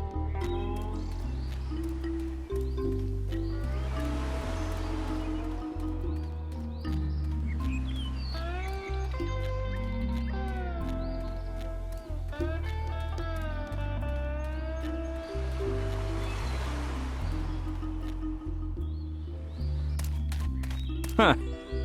This guy's reading. I hope that good habit makes him act nicer than his cohorts. Hello there. Marine Zachariah O'Connor, at your orders, sir. What do you mean, at my orders? Pardon my indiscretion, sir, but I know a superior officer when I see one, even if he's disguised in plain clothes, sir. Jeez, how funny. Why do you think that? Because you wear flashy colors to draw attention to yourself, sir. And that is precisely what nobody would expect of a soldier going incognito, sir. If you allow me to make a remark, I believe that was a very intelligent idea, sir. Well, if you say so. By the way, you could try not to yell when you're talking. Impossible, sir. I'm hard of hearing, and if I don't speak up, I run the risk of not knowing what the devil I'm saying, sir. Okay. Let's see. What do I say to him now? Soldier O'Connor. Sir, yes, sir. You didn't happen to see a girl dropping out of the sky today by any chance? No, sir. I always wear my ball cap this way, so I'm usually blind as a bat, sir. Why don't you wear a hat that lets you see? It's a lumberjack custom to protect our eyes, sir. Keeps the sawdust out on the one hand, and on the other, it keeps the bird doo-doo away when you climb a tree, sir. What in the good Lord's name can you do for your army if you're half deaf and blind as a bat? My main task is as a lookout, sir. I used to work as a lumberjack before enlisting, and there's no one in this regiment who can climb a tree as fast as me, sir. So you climb trees to spy on people? When I see the colonel, I'll have you tried for treason. You are hilarious, sir. A deaf spy, sir. High treason. Your lady friend must bust her gut with you, sir. My lady friend? I meant that girl disguised as a waitress, whose body I couldn't describe without making an indecent comment or two, sir. I'm sure that she's actually an MP, with the mission to weed out soldiers who hit the booze too much, sir. I'd like to see you climb a tree. With pleasure. But I need rope to do that, and I don't have any here, sir. Take me to the camp. Shoot, sir. I can't. People would be surprised to see a civilian snooping around. Someone would recognize you, and it would mess up your plans, sir. Well, whether I'm recognized or not is my problem. I know you're testing me, and I'll end up with my butt in jail if I fall into your trap. So I'm forced to say, no, sir. I was told that nobody would bug me if I came in with Soldier O'Connor. No, sir. Only Professor Pignon is authorized to enter the camp with me, sir. Who's Professor Pignon? I've never seen him, sir. I only know that when he gets here, I'm supposed to drive him to the camp and remain at his orders as long as he's on the island, sir. Ah, and I was given a photo. Look. Which one is he? The monobrow with the wart? No, sir. The old one is Professor James Simon. Good guy. He retired a year ago, more or less. So, Pignon is the young one. Gee, sir. You are sharp tack. I never would have guessed that in my life. Have you considered I could have you drawn and quartered for giving away confidential info? You've got me between a rock and a hard place, sir. I'm damned if I lie, and I'm damned if I tell the truth. I'm just a foot soldier who can't compete with your devilish West Point logic, sir.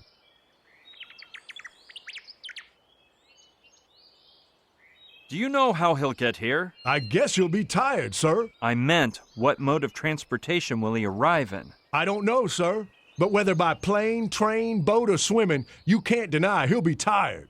Especially if he comes swimming, sir. Let's talk about something else. As you order, sir.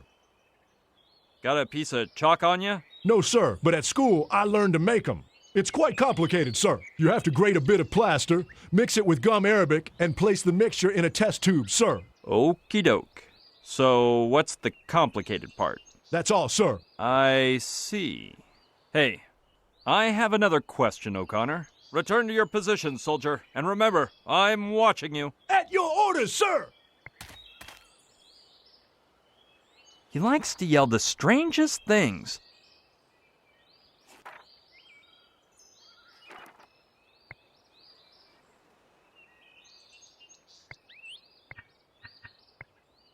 Hey, that might actually work. Now I just need to mix this properly.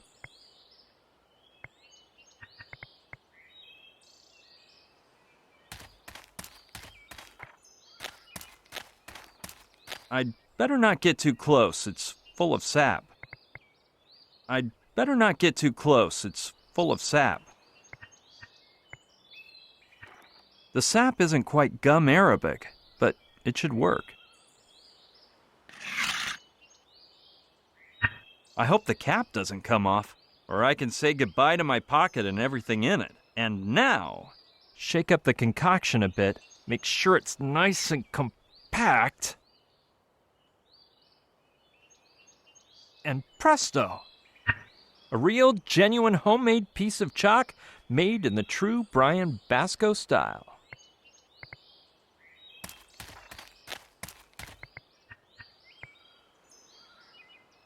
Yes, that way he can climb up the trees and I can get rid of him.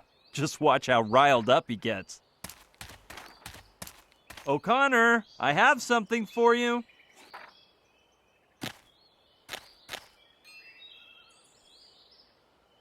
Sir, thank you, sir. Oh, man. I'll have to make this a bit more obvious. Soldier, let's see if you're as big a man as you say. Grab that rope and climb that tree, now. Sir, yes, sir.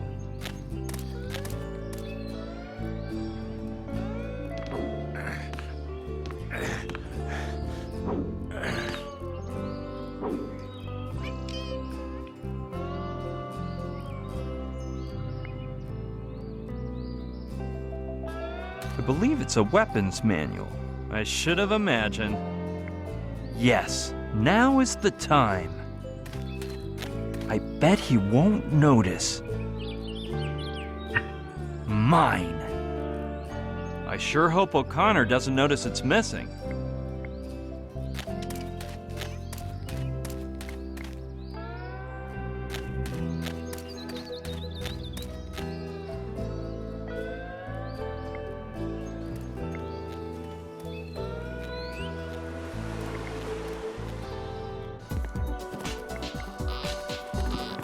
Hey, Loilani.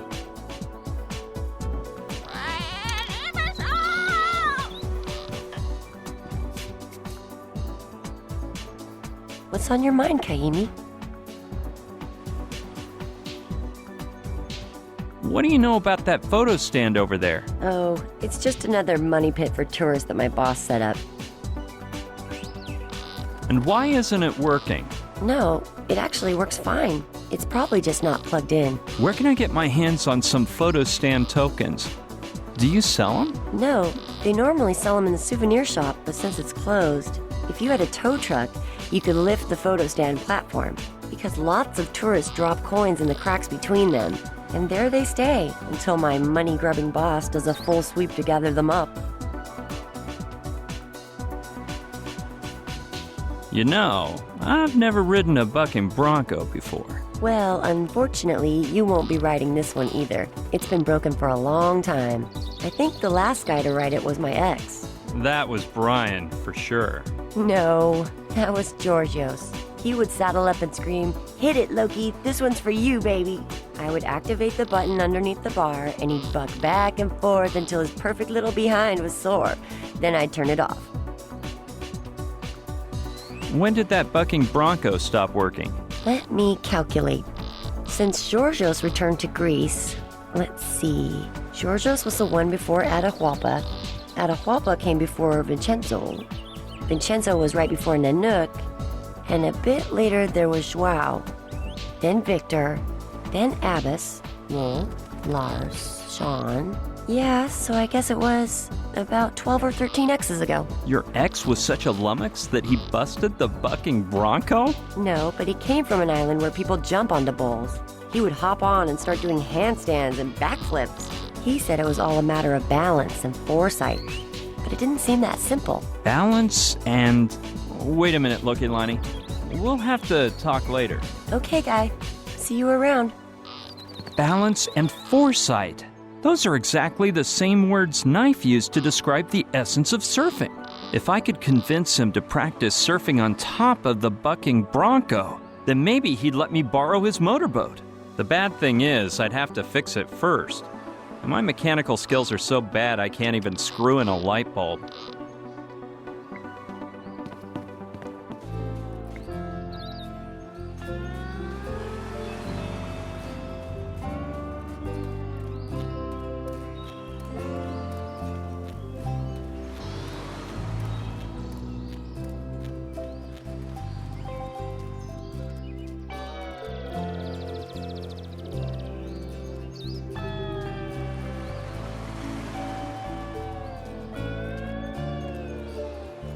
I couldn't get in.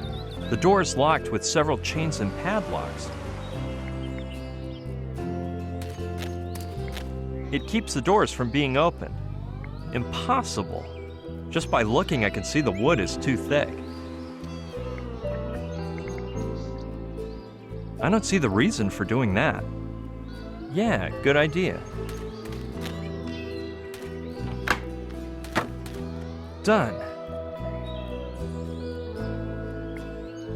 Yes, I'll pull as strong as I can to see if the board gives. Here we go.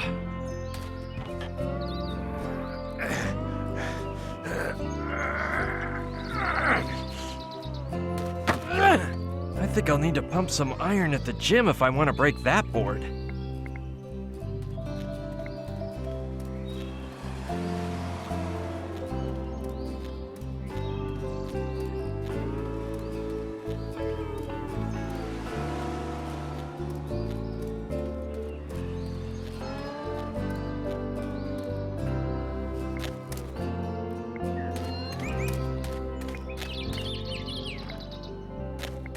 Soldier O'Connor. Sir, yes, sir. I need you to climb that tree again. I thought that my earlier demonstration would be sufficient, sir. The thing is, while you're up there, I'm gonna take advantage and steal your stuff. Very funny joke, sir. If I were allowed to laugh while on duty, I would be in hysterics. But all I can do is go up this tree and hope no one can hear my laughter down here, sir.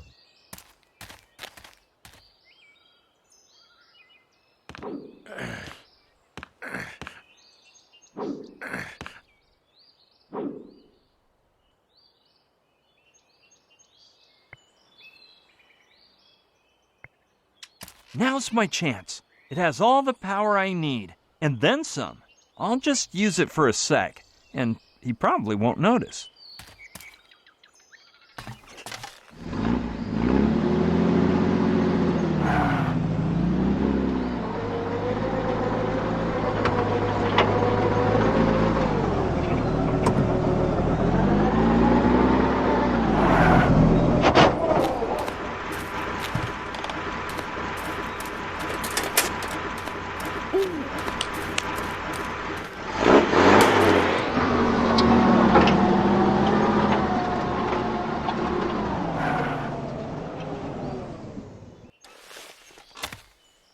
Well, it seems like O'Connor is none the wiser, but...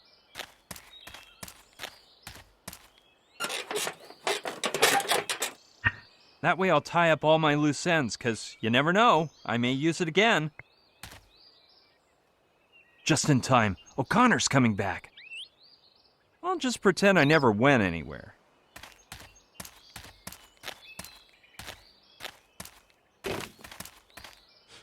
Done, sir. Did you hear anything strange while you were up there, soldier? Just some vehicles off in the distance, sir. But allow me to correct you. You climb a tree to see, not to hear, sir. All right, O'Connor. At ease.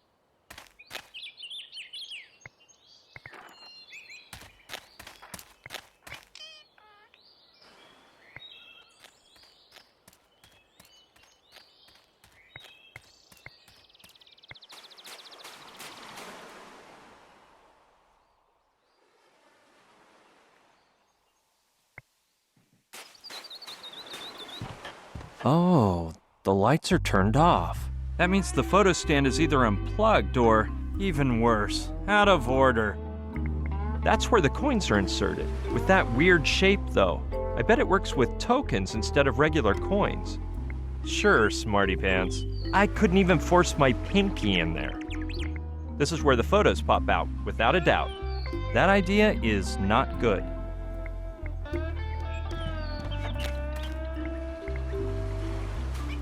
Yeah, let's see if Loilani is right. Man, it's dark. Who knows what's crawling around down there? There might be a token under the boards, but it's pitch black underneath. There was nothing as far as my arm could stretch anyway.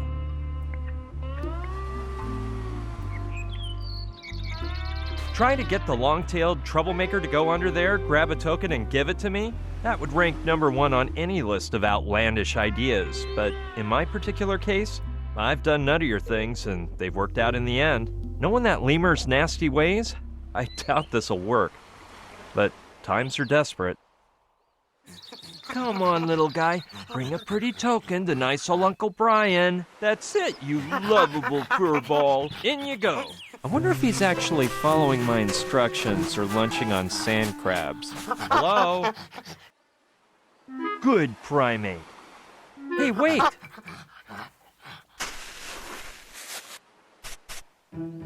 More whiskey, you sauced little scamp? No? What now?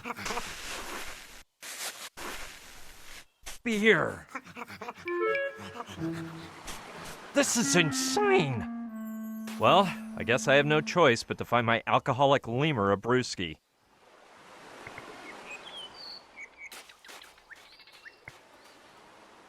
I'm enslaved to a boozed-up simian. He's pretty darn good at drawing, though. Loilani, I wanted to ask you for something.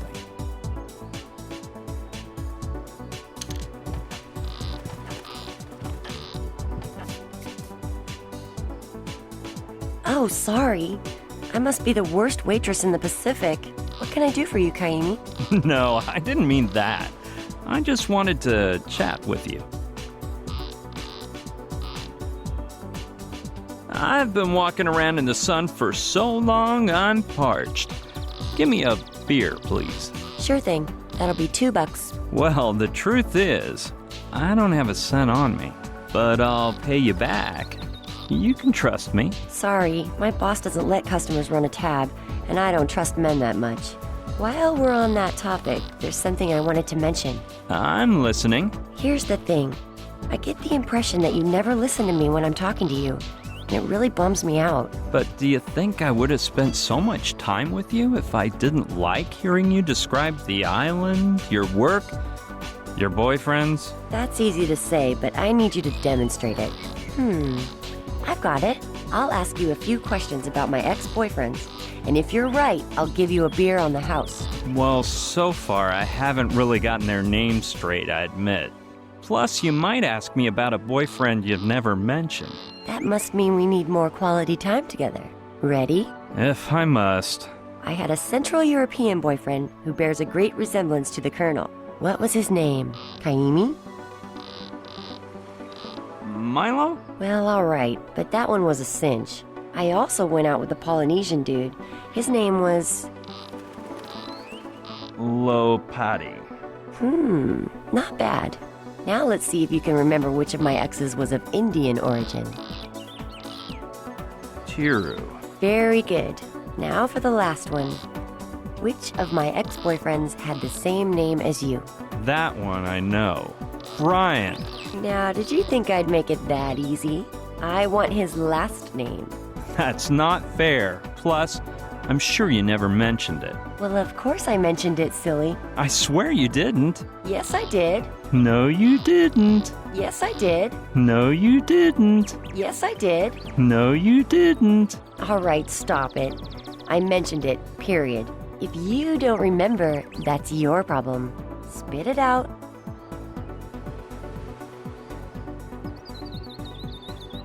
Russell. Oh, Kaimi. Finally a guy who knows how to listen to a girl. Come here, you've earned a free beer. Though I don't know if I have any left after Kai and Knife's daily 7-beer brunch.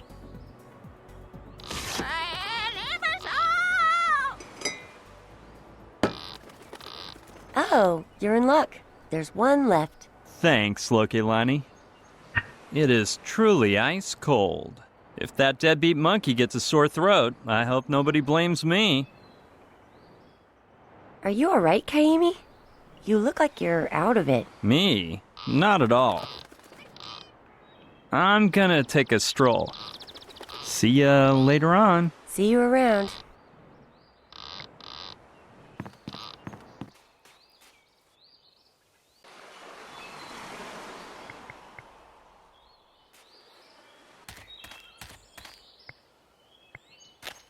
They don't look like they weigh too much. Jeez, looks like we're making some progress. Whoa, dude! It's too dark from up here, and my spiky hair is blocking the sunlight. I'll go down and see if there's a better view from inside. Okay, down we go.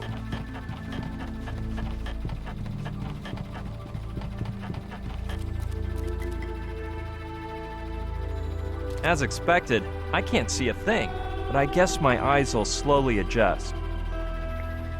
It's empty.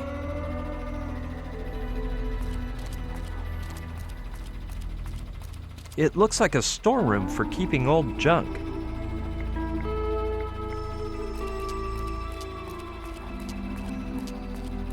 It looks like you can turn the electricity on and off for several places on the beach from here. As far as I can see, there are 6 switches for 6 specific places, plus the general circuit breaker.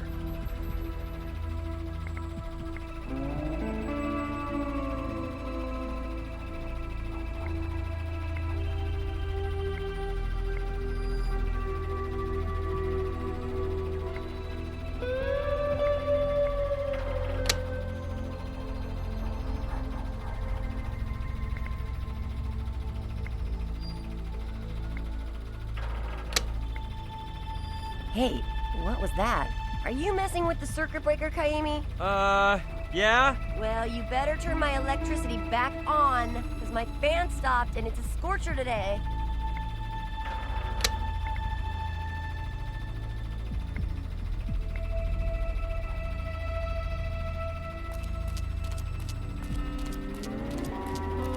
I can hardly see my hand in front of my face, but let's take a look.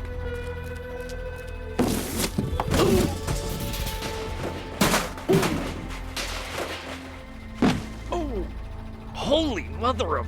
I think a sack full of sand just fell on my head or something like that. And that rod of iron I just ran into. Hey, it's a metal detector. I'm definitely holding on to that for later use. Plus, I'll avoid having it fly into my face again. Ouch, that hurt! The worst thing about these tumbles is you get struck by all the objects you're carrying. And I don't exactly walk around empty-handed. It's running. And producing power. It's probably providing electricity to everyone on the beach.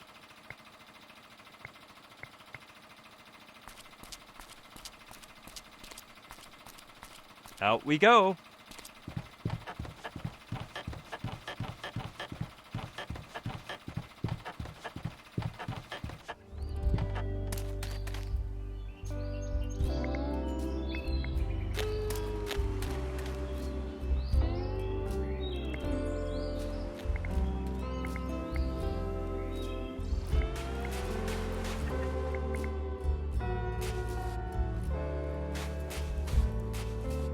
Little demon, look what your slave brought. I hope he doesn't pass out down there. Little demon? Why, you... That's better. It's so much easier to get tokens back on Coney Island. Well, kid, nice to have met you, but I think it's time to go our separate... Okay. Oh, geez, he's hitting the bottle again. Where would he end up if I wasn't taking care of him?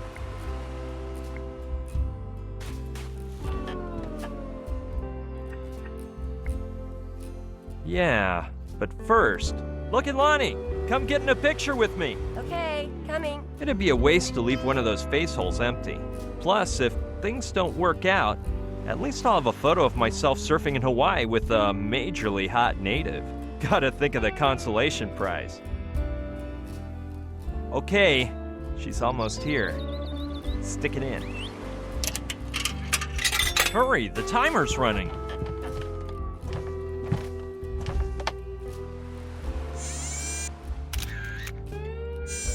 Well, wasn't that fun? Sure. Hey, I'm heading back to the bar. I don't like to leave Aolani alone for long.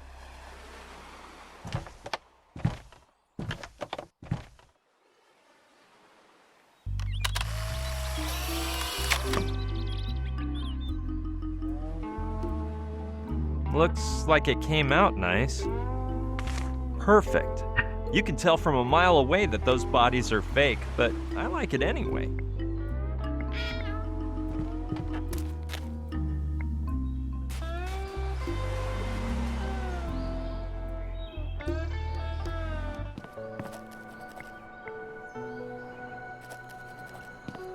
Hey, Loilani.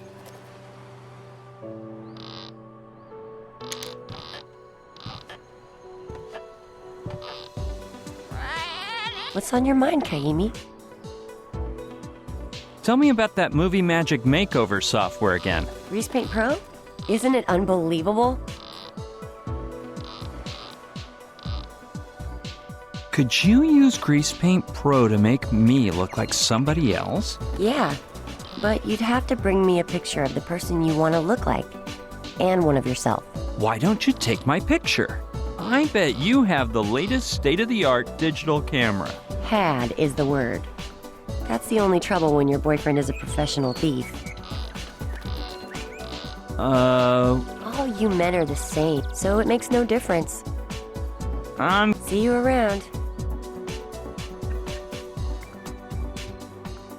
Here you go, Loilani. The first of the photos you asked me for. I'm afraid you made the trip for nothing. Until I have them both, I can't start to work my makeup magic. Don't worry, I'll have the other one in a jiffy. Yes, Kaimi. I'll wait for you here. Loilani, look at this. See? I brought you the other one in no time. Dude, you never cease to impress me. Well, anyway, I'm going to my hut to scan the pics. Depending on what Grease Paint Pro says, I'll know whether I have everything I need to do your makeover. Should I go with you? No, it'll just take a few minutes. You'd better stay here and keep an eye on Aolani.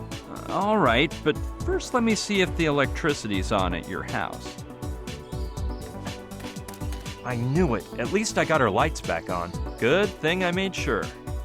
It's ready, whenever you want. Kissy kid, who's gonna be a good boy now? Mama's only going to be a minute, so in the meantime, Aolani will play with Uncle Kaimi, won't he? Give me another ride. Don't worry, I'll take care of the parrot. Cockatoo, Kaimi. It's a cockatoo. Whew. Finally some peace and quiet. Maybe I'll have myself a drink. And despite what Loilani said, I'm sure there's some beer. Come, hey! You dumb fur bag. Now look what you did. Can't I mention the word beer without having a drunken lemur ruin my day? Now I'll have to go find that parrot before local... Oh no. She's coming back already. Can't let her see me. Oh man, where can I hide? That was a close one. And now I have to go hunt down a foul-mouthed parrot. It's the only way to keep Loilani from hating me forever. Which is not what I want.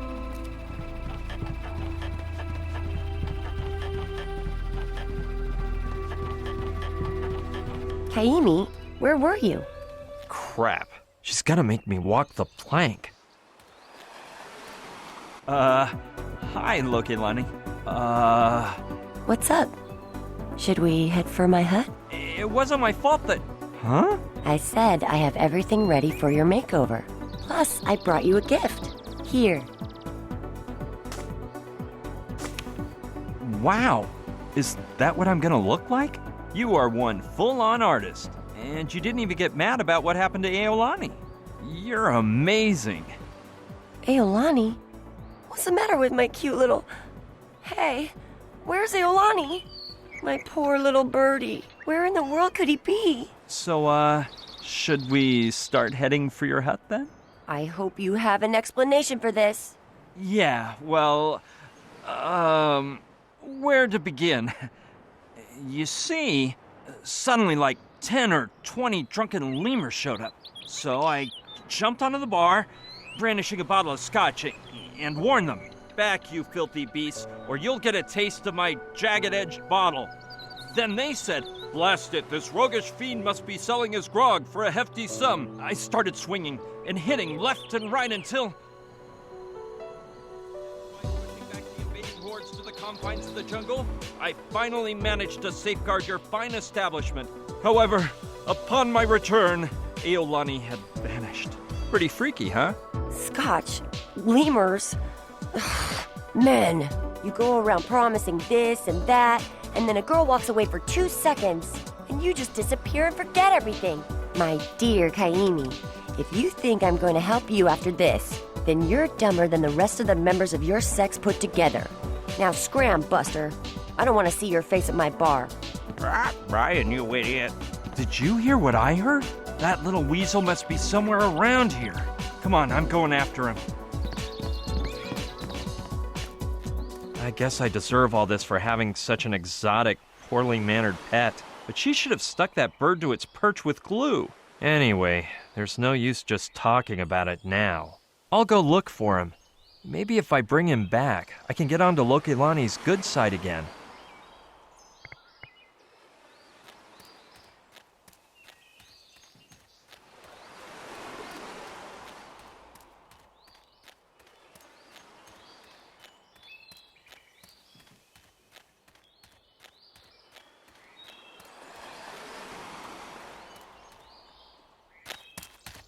Come on, you've got to get that darn bird back, pronto.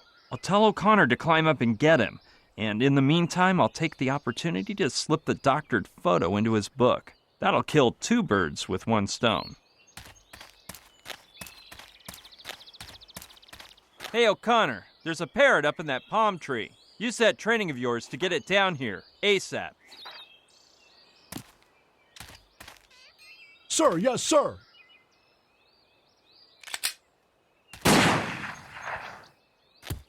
No! Poor little beast, you killed it! Oh, man. I better hide the carcass quick before Loilani sees it. Lucky thing my pockets are huge and I can keep Aolani far from Little Demon. Everyone knows how wild animals can get after a long siesta. It's strange, though. I didn't see any blood or a bullet hole. Of course not, sir. I shot 1 millimeter above its head. Just enough for the speeding bullet to make it fall. What? But it's dead as a doorknob. Must have been the scare, sir. You didn't mention the bird had a weak heart, sir. In that case, I should have used stones, which are almost as effective, but not so frightening. Are you pulling my leg? Negative, sir. Do you know any man able to shoot someone with just 1 bullet from a distance of 1 kilometer in a headwind? No. Me neither. Is that all? Don't you have anything else to say? Do you need more information, sir? What about? Just forget it. Don't try to find any hidden meaning. I didn't get that either. By the way, when I commented on killing 2 birds with 1 stone, I didn't mean it to be so literal. Anyway, at least the doctored photo is now in place. As for the bird, who knows? I guess I'll need a miracle now.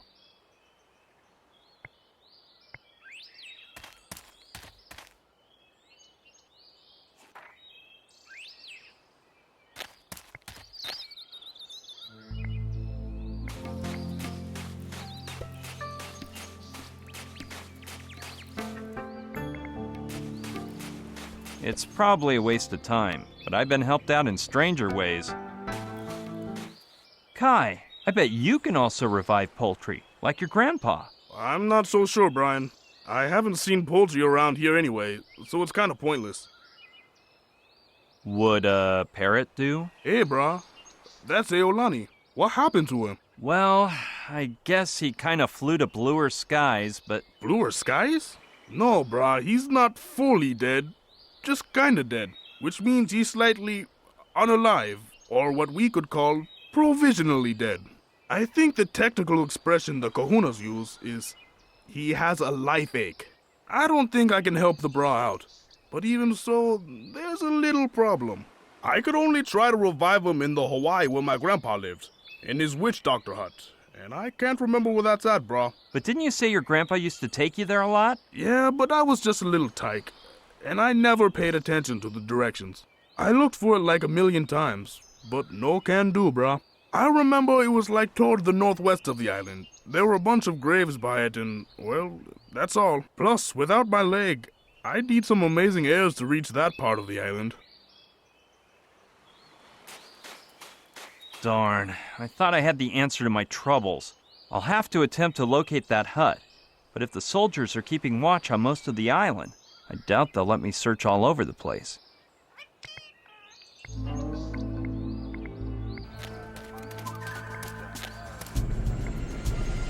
It seems like a bit much for this place. Where on earth do they think we're at? Pearl Harbor? Seems pretty difficult. My checkpoint pals don't look like an understanding crowd. The machine gun guys should be grateful. Just aiming at me is giving the poor guy some entertainment.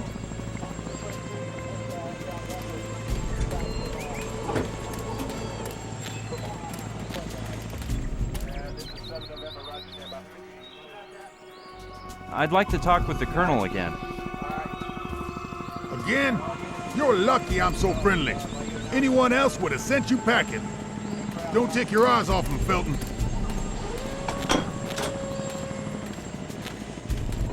Leslie, that civilian from before wants to talk to the Colonel again. All right, Felton, accompany the civilian into the Colonel's tent. As you order. Leslie, this is the guy who wants... One moment, my Colonel. Thank you. You, come here. The gun as usual. Mr. Huge trunks. Uh-huh. The gun as usual. I've... You stupid old Theodore.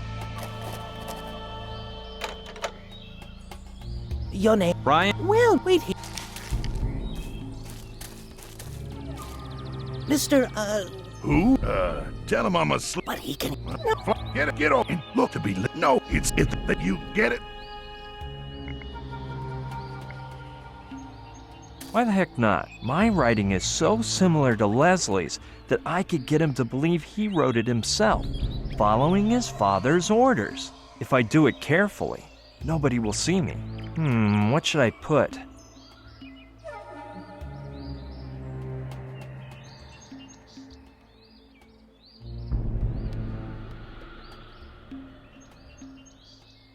I may not get anywhere by doing this, but what the heck?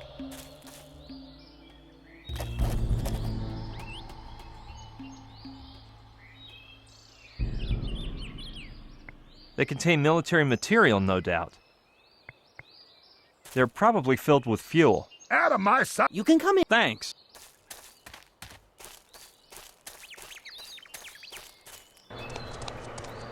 I see you enjoy ticking me off. Answer.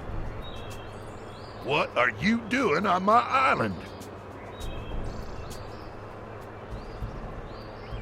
The truth is, I came to see whether I could pick up that waitress at Lana Beach. That's a lost war, son. From the lieutenant colonel to the latrine scrubber, all my men have tried. But that lady is the toughest coconut to crack in the Pacific. What about you? Have you tried? Well, of course I tried to pick her up. And she's a good kisser, by the way. Some flunky civilian gallivanting around right in front of my troops? Go tell that story to someone who'll believe it. I tried, but she's in love with some one-eyed soldier. Won't even pay attention to me. I can't believe it. Another man. Well, just follow my orders. Tell her I'm the sensitive type. That I like to take strolls in the evening, candlelit dinners at night, and the sweet smell of napalm in the morning. All right, I'll talk with the waitress, if you tell me where you're keeping my friend. You like a nice and dirty war, I see. Well, careful with me, boy. You see this cigar?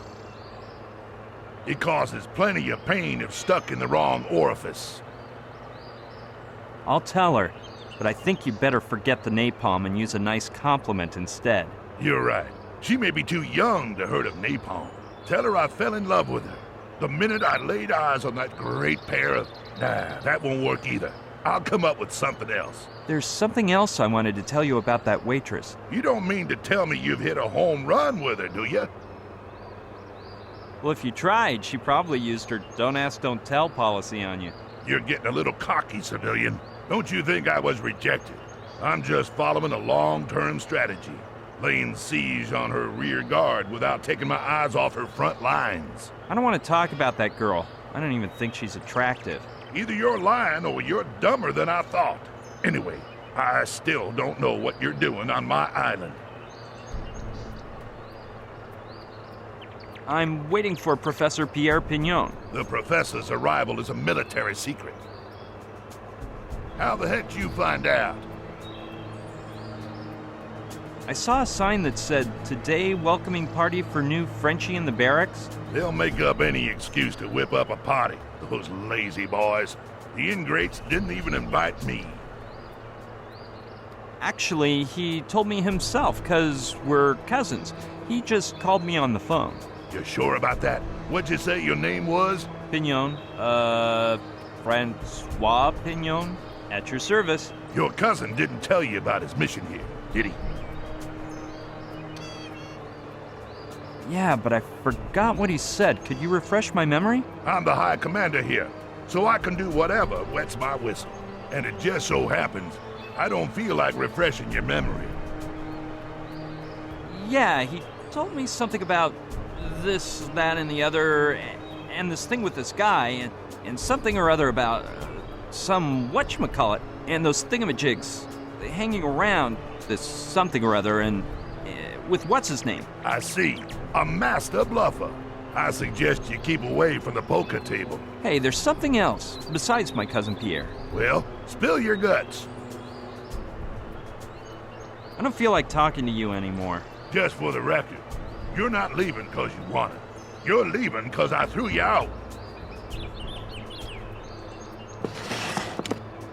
Mosey along, civilian.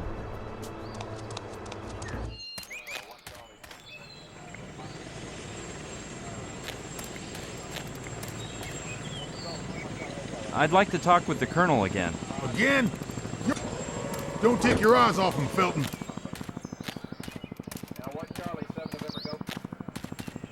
Leslie, that's a...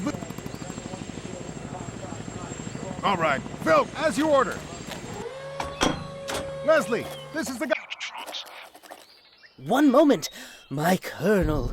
Thank you. You, come here, please. The gun as usual. Mr. You stupid no theater. Uh-huh. The gun as usual. Huge trunks. Your name? Brian? Well, wait here. Mr. What's-his-face wishes to speak with you, my Colonel. Who? But he can hear... I must be... No, Daddy, you're more... Flower pot. Get it through that thick. Get over here a minute. And pull those shirt tails out of your pants. Look here, lest to be little. No, it's such... It's the truth. They'd lose their... You get it? Lucky thing Leslie writes down all the orders in there. Oh, forget it. Better not go too far, or they'll catch me.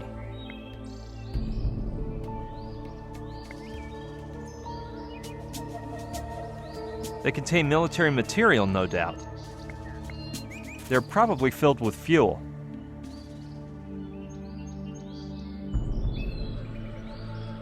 Just one more thing, sir. The coordinates of the uninhabited hut are 24 minutes, 38.1 seconds north, and 157 degrees, 2 minutes, and 10 seconds west.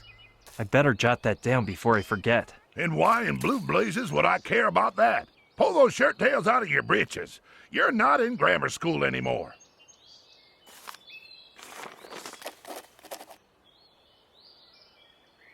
I wish I had a GPS. Then I could enter those coordinates and find Kai's grandpa's hut in 2 shakes of a parrot's tail.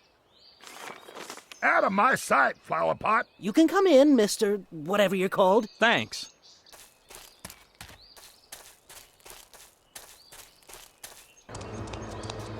I see you enjoy taking answer.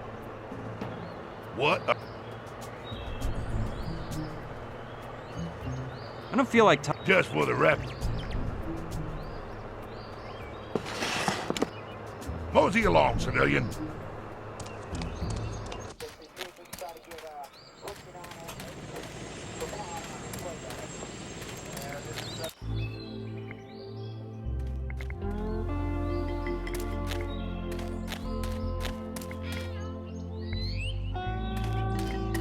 Soldier O'Connor.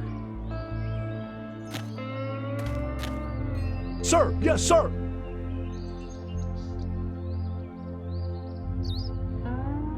There's something else I want to know about Professor Pignon. My ignorance is at your disposal, sir. Have you considered I could have you drawn and quartered for giving away confidential info? You've got me between a rock and a hard place, sir. I'm damned if I lie, and I'm damned if I tell the truth. I'm just a foot soldier who can't compete. Let's talk. As you... You weren't equipped with a GPS device by any chance, were you? Shoot, sir. I knew you'd find me out in the end. Excuse me? I've been a fool, sir. I should have told you from the very beginning. Told me what? I lost it, sir. The GPS? Yes, sir. I swear I had it when I left the camp, because I kept checking my coordinates before lunch. Then this rowdy kid came and chased me around. Maybe someone took advantage and stole it from me then, sir. Well, don't get your khakis in a knot over it. I will accept my punishment with honor and integrity, sir. Nobody's gonna punish you, O'Connor. However, if you do remember where you left it, or who might have stolen it from you, let me know. Thank you, sir. Return to your position, soldier, and remember, I'm watching you. At your orders, sir!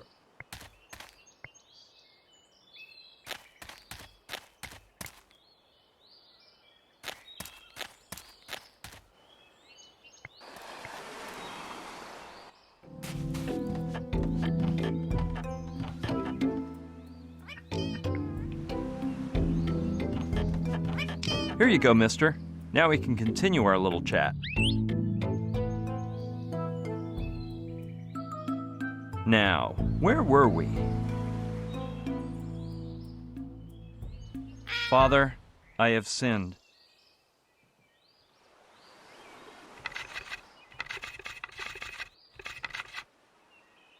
What are you telling me for? What a useless monk.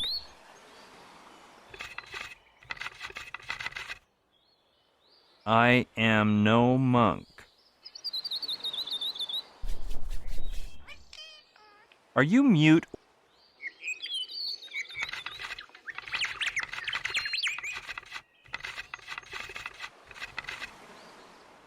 Long time since I used earthling speech organs.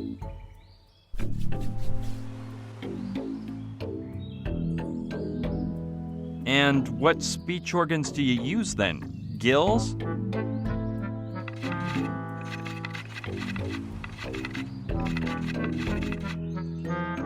I best with extraterrestrial ones.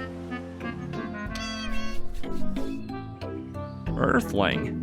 Don't tell me you come from another planet.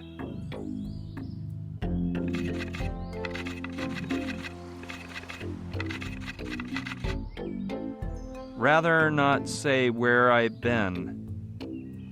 Are you sure you and I have never talked before?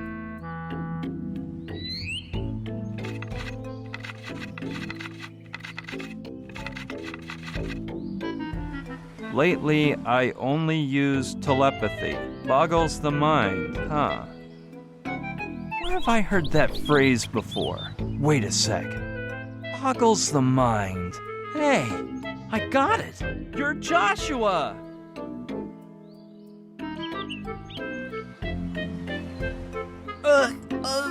Of course, Joshua Nakayama Smith, to be precise. I know you. Hey, but you could talk. Why didn't you before now? My cocoa forge must adapt to earthling atmosphere. So long since I talk, I hardly remember. However, I hear my name and I remember how to talk. Don't you remember me? I'm Brian. Brian,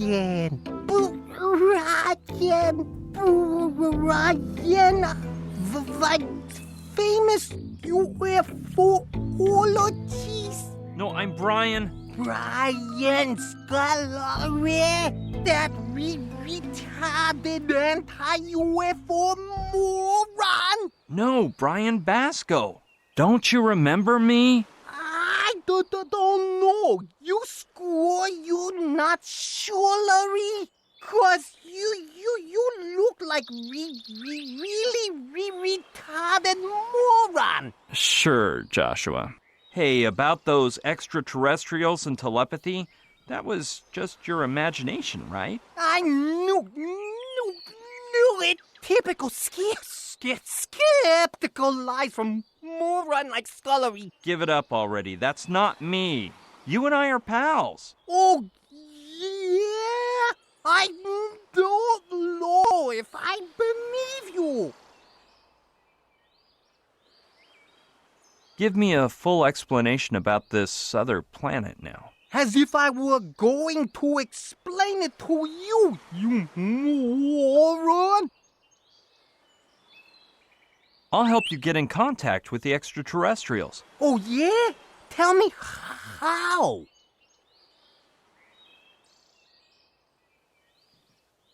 I met you in a crater near Douglasville. I remember your name means liberation. Big deal. Anyone could know that.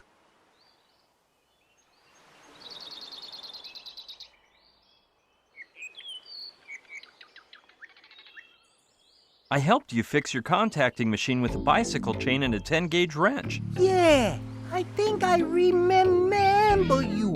You sure that was you?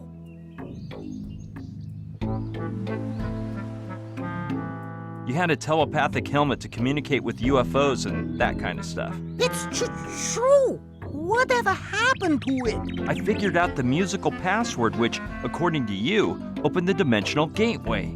Then you rose into the sky wrapped in a halo of light and said, "You don't know how much love I'm taking with me, Brian." Oh, yeah. Now I remember everything. Oh, but you look so different, Brian. I remember you much less debonair and a bit more geeky. So tell me, what do you want to know, my friend? Give me a full explanation about this other planet now. I probably shouldn't explain it to you, but I guess I wouldn't have gotten there without your help. The Trantorians abducted me and took me to their planet where they opened my mind, sublimated my spirit, and taught me to communicate by telepathy without using my contacting helmet. My preliminary attempts, more than telepathic, seemed as telepathic as the summertime TV schedule. But now I have a good command of the skill. I don't believe in telepathy too much, but you could do a little demo. Prepare me some wine tasting with cheese and crackers. Isn't that what you were going to say? Well, not exactly, but you might say you were right. That telepathy gimmick is just a trick to get gullible people to give you their money. This is just a shtick to get more people to say you're funny. Isn't that what you were thinking? Basically, yes. But I think so quietly that you must not have heard me right. If you're so good at telepathy, you must be the envy of gamblers and politicians. You must see the entrails of lawyers and beauticians. Ha! 100 points for Joshua. I'm not criticizing you, but let's leave it at 50. Joshua, I don't like it when people guess my thoughts. Dracula, I won't bite their wounds when they are gushing. I am such a good telepathographer. Alpha would be so proud of me. Yes, Joshua, you're a great mind reader. Hey, Joshua, getting back to what we were discussing. Heading back to our concussion. Pardon me, but you say the silliest things. Look, I'm gonna stop telepathizing with you. You're driving me nuts. Okay, changing subjects. Let's see if you can focus here. So, why did you return to Earth? I came along with a team of scientists from the planet Trantor on a routine mission. But it looks like things have taken a bizarre turn and, well, I'm not sure what's going on. But Alpha, the big mucky muck on the ship, has given me a mission of vital importance to mankind. Or something like that. Like, I must find a guy named Professor Simon and deliver a message to him. I'll go out in search of him as soon as the boat gets me off this island. You could come with me, Brian. I need you to fix the bucking bronco. Otherwise, I can't help you. Well, I have always been good at doing odd jobs around the house. Let's make a little trade-off. I'll help you with the bronco, and you help me with my mission, okay? I don't know. I may find a way out of here before the boat gets here. Yeah, if you fix the bucking bronco, I'll get you off the island and take you wherever you want.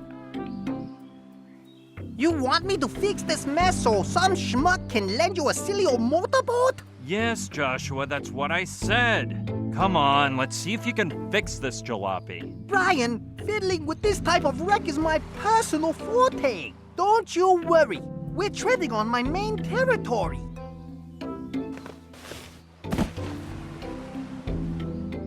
Are you okay? Yeah, I broke the fall with my own skull.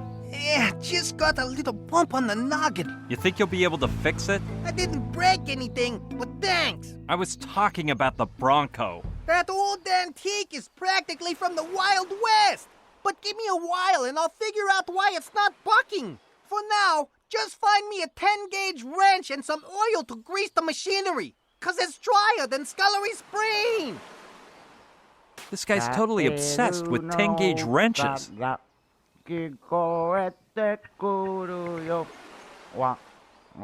brought you some tools, Joshua. Let's see if there's a 10-gauge wrench in here. Or my tooth enamel will be permanently damaged from turning bolts with my mouth.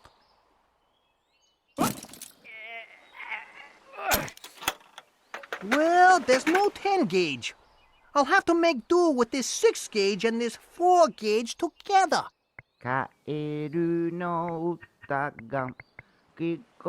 Joshua, take this lubricant I brought you. Okay. Oh, excellent. So where's the toast? There is no toast. It's to grease the machinery. Oh, yeah? All right.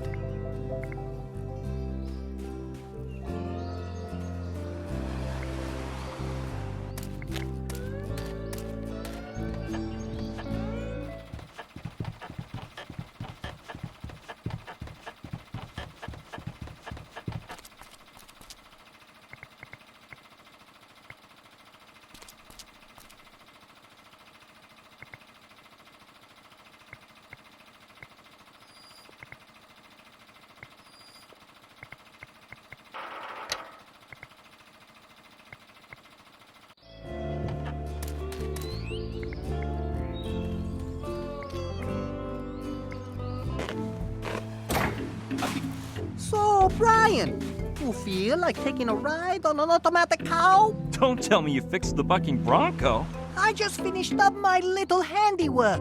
And stop fooling yourself. It's definitely a cow. I've seen it from underneath. And I know whereof I speak. Whatever, a cow. Yes, siree, whatever you say. But does it work? Of course. Then let's get moving. Hey, where are you going? To find Professor Simon. Come on, we're in a hurry. You'll have to wait just a tiny bit longer. I still have to run a few errands before we can leave. Okay. I'll wait for you in my hut. Try and get the move on. Remember, you've got a whole race of aliens waiting for you to finish running your little errands. My goodness, I'm gonna need to see a shrink if I keep talking with that nutcase. Not that I don't trust Joshua, but I'd better try it out. Loilani! Can you hit the bucking Bronco button, please? I'm not moving a finger for you. Well, on second thought, maybe I'll enjoy watching that bull thrash you around. Man, this thing is already moving.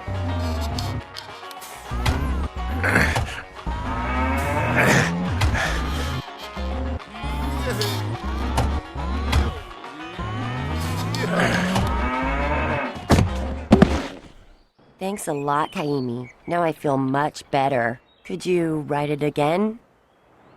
Ha ha! Well, she's a feisty thing, isn't she?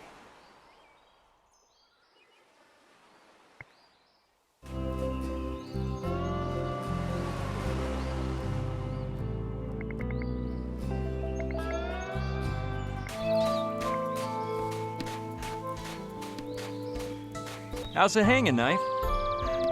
Just what you see, Bri. What about you? How's it hanging?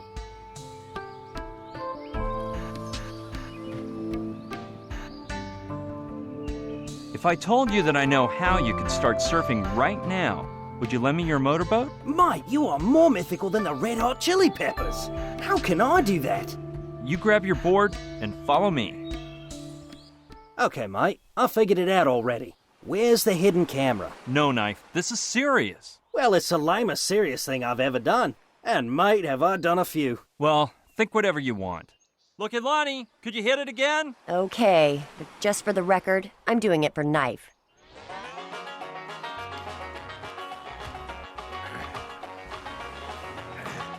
Well, man, what do you think?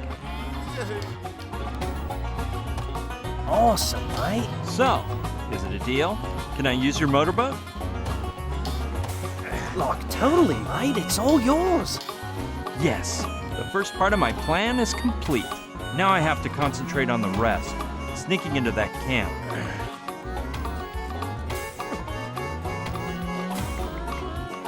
I must admit, he's good.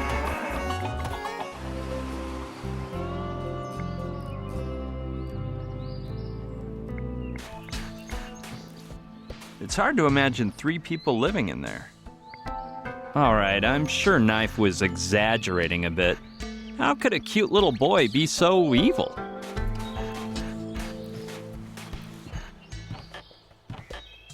Look at him. Just an innocent child playing with his console. I'll go talk to the cute thing. Hello, Koala. Wanna chat with Uncle Brian?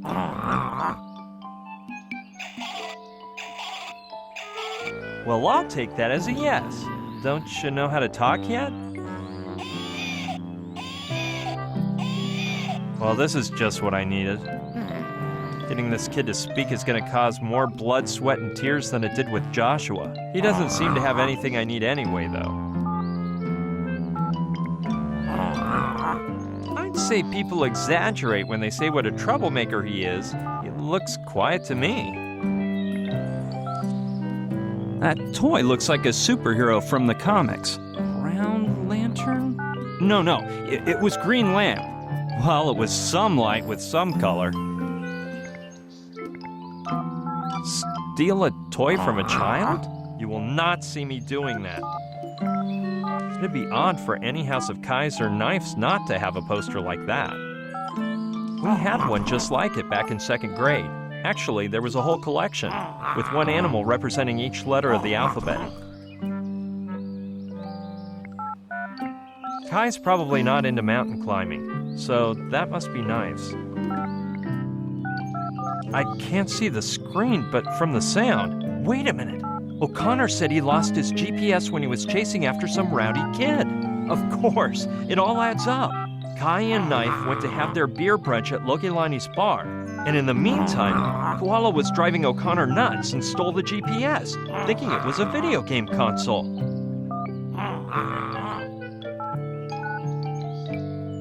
The idea of stealing from a child doesn't exactly make me feel proud. In fact, I haven't taken it from him yet, and I already feel totally ashamed. But Gina's life and a foul-mouthed parrot are in jeopardy, so I better go for it. That snotty little brat! He almost bit my finger off!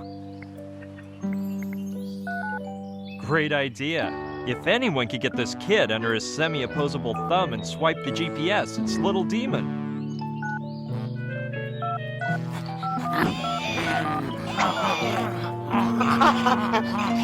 This could get ugly. I'd better be moving along.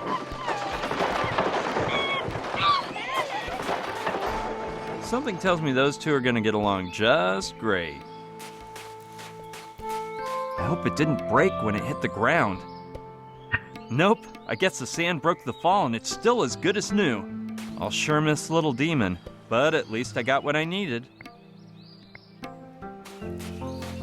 No, better not bug those two now that they're getting to know each other. Let's see if I can figure out how to use this contraption.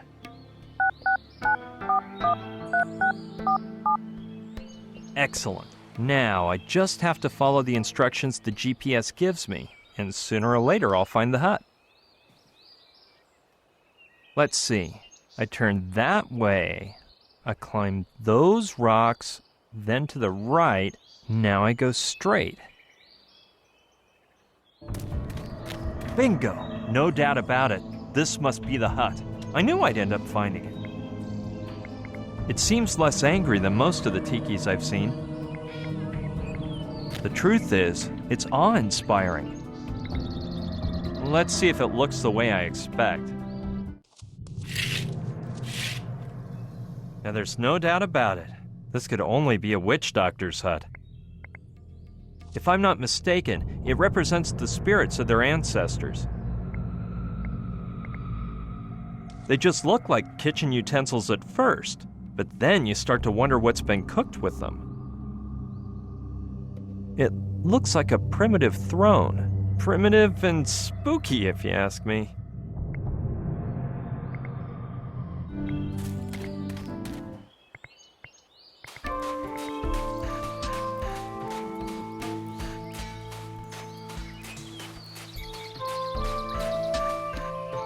Hi, Genkai. Aloha, Brian. What's up? Hey, I know where your grandpa's hut is now. You're pulling my leg, brah. How'd you find it? I remember it was practically impossible to reach. Hey, I've never been that bad an explorer, and you must admit my sense of direction is pretty darn good. On the basis of the data you gave me, I began to walk northeast, paying proper attention to the direction of the sun's rays and using the reflections of the sunlight off the dewdrops as a guide. Little by little, the plant life differed. So I knew I was on the right path, thanks to the undulations the Pacific nor'easter causes in the leaves. At one specific location, I saw that the spiderwebs shifted their concentric patterns for others more hexagonal, an unmistakable sign that I was approaching some sort of human settlement. In the end, I followed the flight path of the native crow, because you said there were some graves by the hut, and voila! There was the hut. You're one awesome brah. And to think that any other poser would have needed a GPS to find it. Oh yeah, there are some real dimwits out there. The hut is located a few hours away, so let's get hopping. You'll have to hop on your own, brah.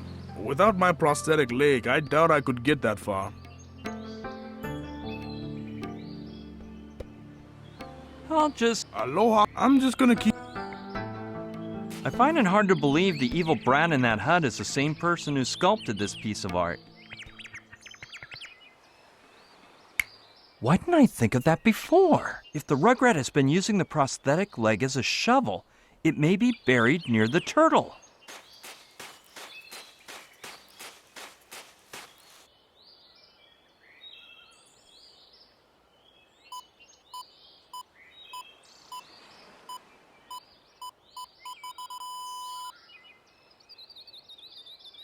Here it is. It's just the way Kai described it.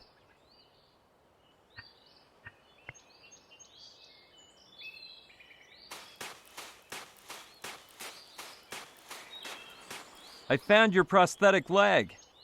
Cowabunga, brah. Now you can get up from that hammock. Your butt must have a nasty hammock imprint by now. Well, yeah. Actually, my other leg is totally asleep too. Maybe I should keep meditating for a while, brah, to see if it wakes up. But hey, I owe you one. Actually, why don't we go to your grandpa's hut to revive the parrot? Alright, brah, but keep it cool. Hurrying is for the weak of bladder and bad burglars. You can't imagine how many memories this brings back, brah. The throne, the tikis, the turtle shells. By the way, did I tell you that my kapuna discovered an underwater tunnel that goes beneath the island? Turns out the sea turtles pass through it to reach the lake and enjoy mating season, cause... Kai, could you explain this to me some other day? If we wait too long, poor Loilani may end up with a terminal case of life ache. Maybe you're right. Wait a sec. I'm gonna put on my working gear. Okay. Let's just hope he doesn't doze off while he's changing. Bad news, brah. Man, that was speedy. I can't find my kapuna's grammarium anywhere. Grammarium? Yeah, his book of spells. That's where his poultry reviving spell is.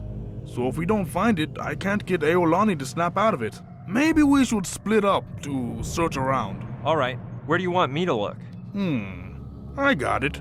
You search the physical plane of existence, brah. And I'll explore the spiritual side. I'm gonna start meditating right away to see if I can find it. Man, is he a lazy bum or what? Well, better get down to searching. Yeah, I'll wake him up.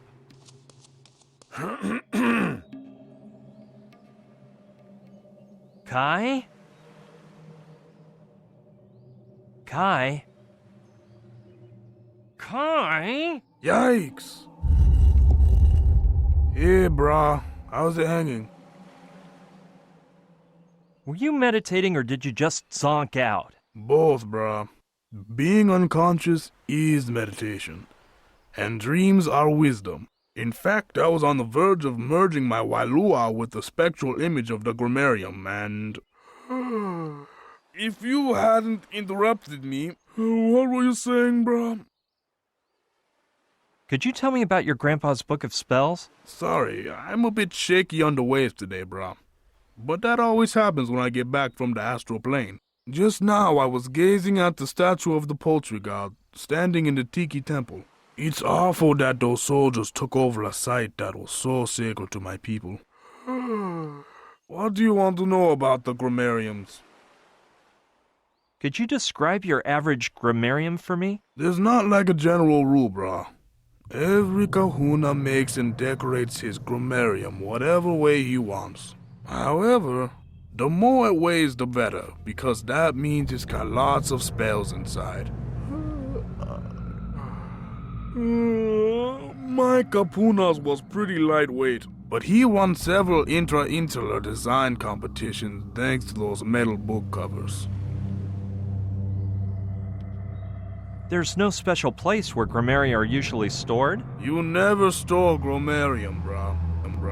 A good kahuna is always supposed to keep it on him, until death and beyond. So it's probably inside your grandpa's coffin. Well, yeah, now that you say so, that would explain why it's not sitting around. Well, getting back to our previous topic, see ya. Sorry for disturbing your spiritual search. Don't sweat it, brah.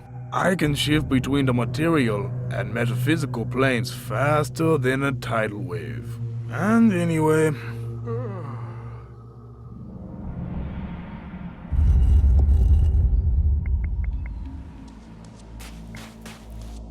Remember reading that they were used for almost everything in some cultures, from cradles for babies to battle shields, and even in ceremonial outfits. Something with so many uses can't just be left here. Eeny, meeny, miny, mo. You're it.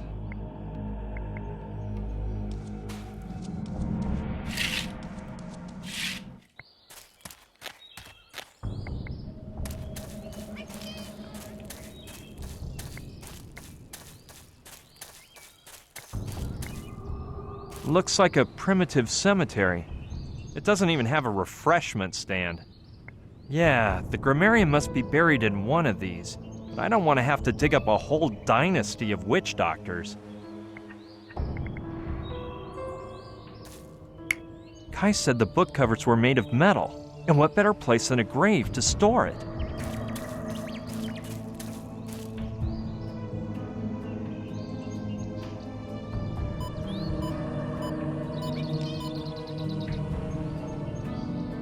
Not here.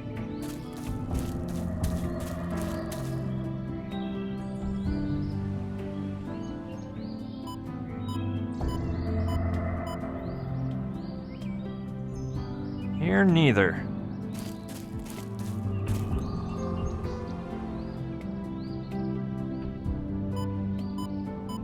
Bingo. Looks like one of those fake body parts that seem to be a prominent feature of Kai's family may have set it off. But it's more likely to be his grandpa's book.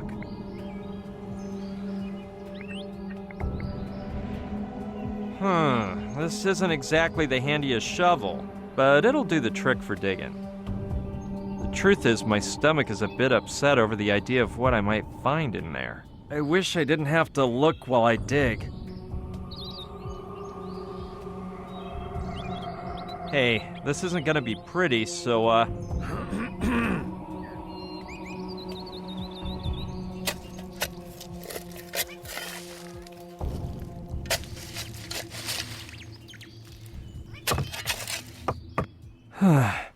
finally made it to the coffin. Let's open the lid respectfully. Oh shoot, it broke. Whoa, this guy sure got hit with the ugly stick. And he's missing an arm, just like Kai mentioned. So where's the book? I'm not seeing it. Oh, ugh. They must have placed it over his chest. But for obvious reasons, it gradually fell a bit lower. And now it's caged between several ribs. I guess it's time to operate.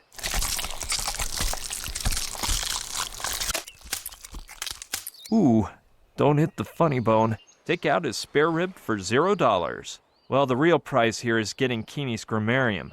Ugh, it's covered with maggots. Down, you beast! Okay, here goes. Keeney Papamoa's grammarium. This is one bodacious old book. And now, let's hand it over to Kai.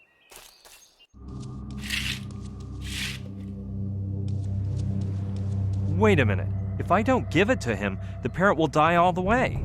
But if I do give it to him, he'll know I opened his grandpa's grave, and then I'll be in yet another mess. Well, I'll just have to risk it. Brah, I was just about to go looking for ya. My kapuna talked to me in my dreams and told me something majorly bad. His grave has been robbed and they took the book. We have to find the thief ASAP and give him what he deserves. Huh? Oh yeah, of course. I guess there must be some clue about who could have committed such an atrocity, isn't there? Yeah, sure. And I'm not surprised you're afraid. It was one of those lame soldiers. A soldier? Yeah, brah. The only thing my gramps could see was the criminal's clothing. It was green camouflage, like the color of a turtle shell. And on top of everything, they swiped the grammarium. Why are you smirking, brah? Something funny? No, of course not. Well, yeah, 'cause a minute ago I managed to get the grammarium back from that soldier. I surprised him when he was running away, and I was so appalled that I really smacked him up good. What pigs. They don't even respect graves. Amazing, brah. You are stoked with so much luck. Thank you so much. My family and I are indebted to you. We have to take the grammarium to my grandfather as soon as possible. Wait, Kai. I'm sure your grandfather would be proud if you used his grammarium one last time. You're right, brah. There's some sick poultry in need. Come on, give me the grammarium and go put Loilani in the basin. I thought I'd never see it again. Let's see if I could find the spell. Voila! Gina Papamoa's poultry reviving spell. Hold bird carefully and remove feathers. Take 2 lemons, 1 mango, 3 coconuts, and a millstone. And stick them up the bird's wazoo. Firmly grip a sharp knife and dice the bird into small pieces, as if preparing a chicken salad sandwich. Then bring to a slow boil until bird bursts back to life. Stay still, birdie. Did it work? I did it. Man, Kai, unbelievable. I'm taking it straight to Loilani in case it has a relapse. I'm a true kahuna. Knife's gonna freak. See you later, pal. Okay, brah.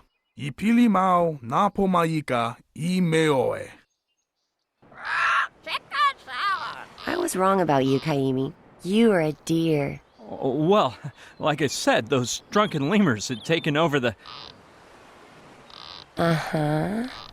sea cliff, but I got the courage.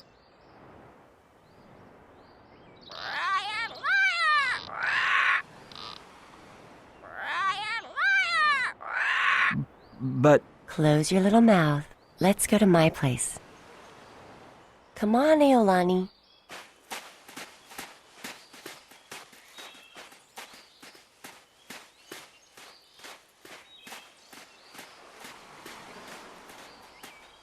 Nice hut. Weren't you in a hurry?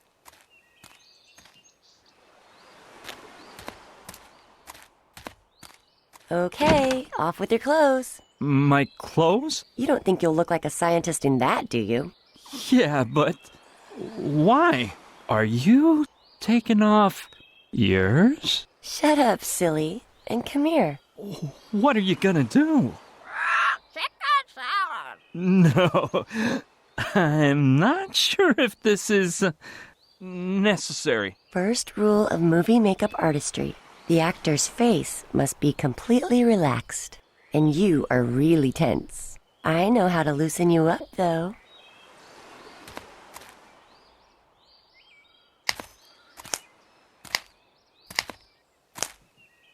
Just a minute there. You sure seem happy. Gina's disappeared. We don't even know whether she's alive, if she's a prisoner. Nothing. Hey, don't listen to that guy. You can't pass up an opportunity like this. You had to, so you did it. Ignore him. It just doesn't seem right to me, and you hardly know that girl in there, and... Come on now. Didn't we talk about how there are times in life when you have to know how to say... Hey, what the heck? Kaimi, get in here. When the times get tough, the tough get a little crazy. Stop messing around. We've got a lot of work to do. Oh. Come on, sit down. I'll start by cutting your hair. No way. I've been letting it grow for months. Look, do you want to look like the guy in the picture or not? Yeah, but... But nothing. By the way, this may be a good time for you to explain why we're doing all this, don't you think? You're right. It's the least I owe you, but get ready, 'cause it'll take a while. My friend Gina wanted to visit Mala Island, so this morning we woke up early to... Perfect. My former boyfriend Zabi's clothes fit you like they were tailor-made. Do Naguki's glasses bug you? No, we seem to have the same lens prescription. Yeah, his eyesight wasn't really that bad. But since he was a physics student and a boring, shy bookworm, they looked right on him. Yeah, I know some guys like that. Well then. Wait a sec. That suitcase there used to belong to Hyun, my Korean ex. I threw some clothes in, just in case they examine your personal belongings when you enter the camp. Now you're just perfect. Oh, are you leaving already? Yeah, I have no time to waste. Goodbye and thank you for, everything. Thanks to you, Kaimi. By the way, don't forget to tell Joshua to wait for me at Alawala Cove. And remember, when the real Pignon gets here... Don't worry. I'll know what to do. Yes. See you soon. Mwah. Bonjour. My name is Pierre Pignon. Yes, sir, but not that I don't trust you, sir, but you can never be careful enough. But of course, soldier. Correct. Welcome, Professor. Marine Zachariah O'Connor, at your orders. I'm completely at your service, Professor. Is everything in order? Alors, to the camp!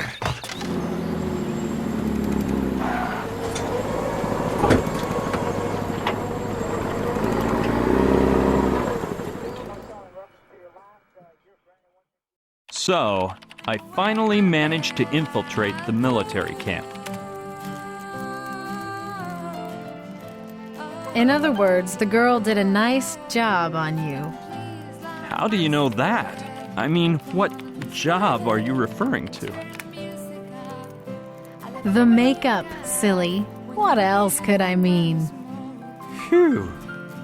Well, anyway, this Loilani took the cosmetics and some clothes to the bar, did my makeup real fast, and then afterwards I changed behind some bushes and... Okay. I can tell there's something you don't want to tell me. Just explain what happened when you sneaked into the camp, will you?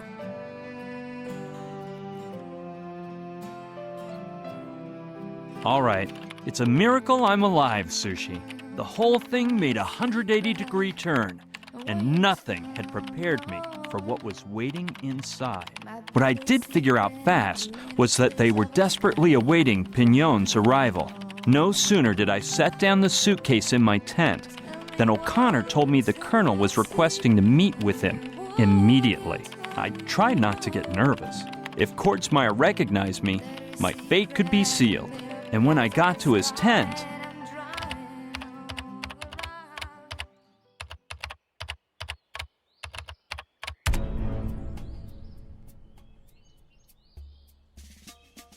You look so different, Professor. I didn't remember you being so young. You know, we French have the magnifique skin creams. Oh, you Europeans. Fancy a cigar? Havana's finest. Sent straight from Guantanamo by my old pal, Colonel Chesed. Merci, but I do not smoke. All the better for me, because I ain't got much tobacco left. My last shipment got dropped by parachute, but the wind blew it off course, and my men can't find it. You should to smoke un peu less, Monsieur le Colonel. I'm twice your age, Professor, so save your advice for the younger whippersnappers. Flower pot? Yes, my Colonel? Tell Chapman everything's ready. Send him in. Professor, I'm gonna put my cards on the table. They say you're the best contractor around since Simon retired. And if I remember right, you were his right-hand man in Operation Platypus Dream. Oui, now I remember. That was so funny. A jolly good old time you had, huh? Ha! Who could have known there'd be a rock slide right during the exchange? If they hadn't whipped out that amazing weapon. Simon already christened it as... What was it again? Oui.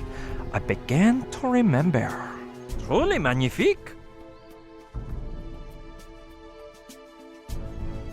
The NG-0. It vaporized those rocks instantaneously. That's what I call a weapon of mass destruction. Damn, we need one of those. Well, I do not know if I have one chez moi. Don't be silly, Professor. You're looking a bit too relaxed. I don't want you getting comfy. Like I said, I need you to activate the amoeba. And yes, I know Simon is the only man to achieve that from our side, but the old guy is MIA. In summation, we lost all contact with our guests, which makes us believe there have been technical difficulties. I don't want to spook you, but if we don't activate the amoeba soon, we could lose them forever. I assume you understand how serious this matter is. Sacre bleu, I imagine something like this.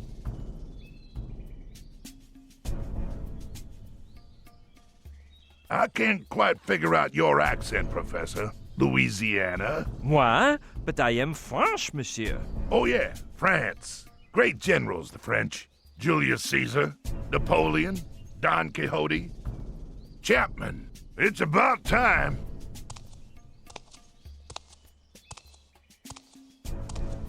Sir. Professor Pignon, this is Lieutenant Colonel Chapman, my second in command. He'll take you to your workspace and give you the procedural briefcase. You'll start working immediately, and I'll let you do so by yourself, as your damn agency's rules ordain. However, I'll be watching your progress up close, and I hope you bring me some good news soon. Open the amoeba, and everything will go just fine.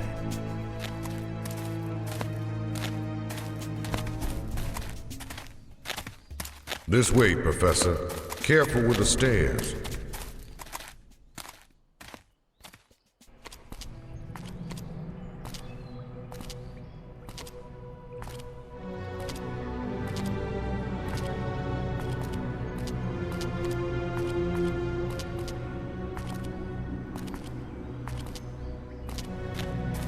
Please don't fall behind, Professor.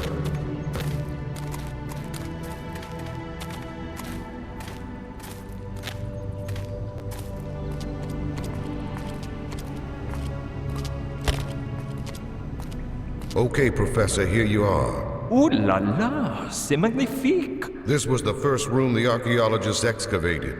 The public only had access to the Tiki Temple room, and they made this room into their center of operations.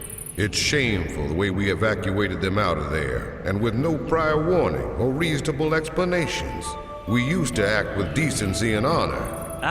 Oui, I remember. With the major decency. I'll leave the procedural briefcase here for you. Inside the computer on that desk is all the information gathered about the amoeba by Simon in the past few years, before his sudden departure. Anyway, I know you're aware of this, but let me insist about the catalyzing glove. As you know, the original was accidentally broken during the dream of the hippocampus, and the budget to make this replica was more than all the lunar missions combined. So don't forget, protect that glove with your life. Do not worry, Monsieur Chapman. Merci for reminding me. Don't thank me. As you know, I merely obey orders I disapprove of. Well, Professor, I'll let you work. God help you. Au revoir.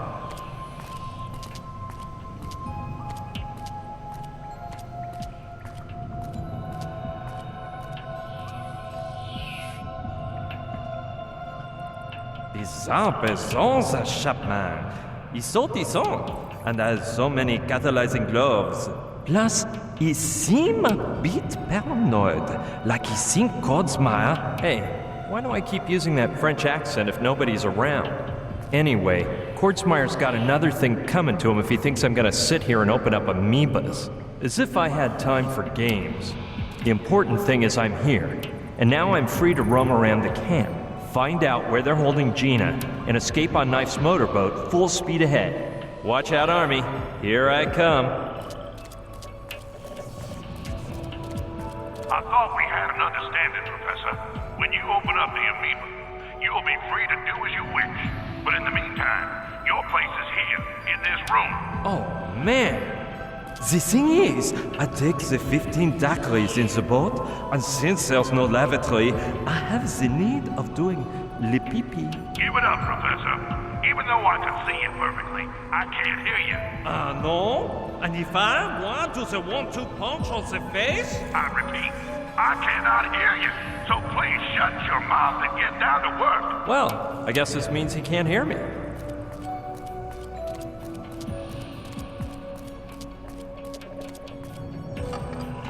That's better, Professor. Don't forget, I'm watching you.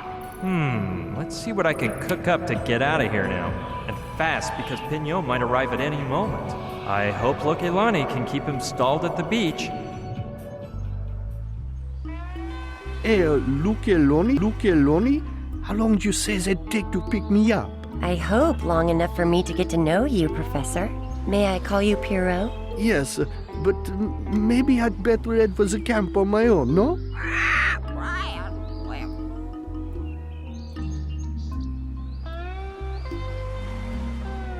You could wait in my hut and change out of those sweaty clothes. That's a tempting offer, but... Oh, I'm in a bit of an hurry, and I... Silence. Oui, madame. I have confidence in her, abilities. So, let's get down to work.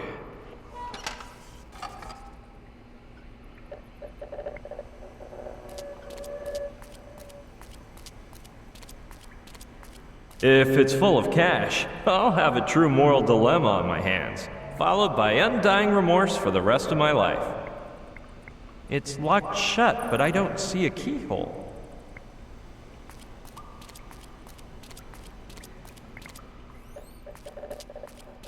There are just bottles of paint and a box full of plastic bags.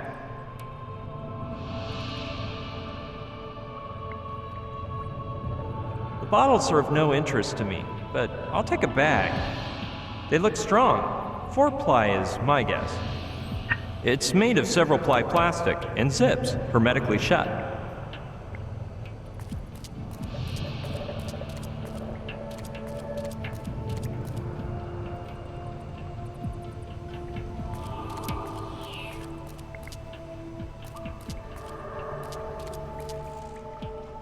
They're full of packaging material, but at the bottom I can see something else.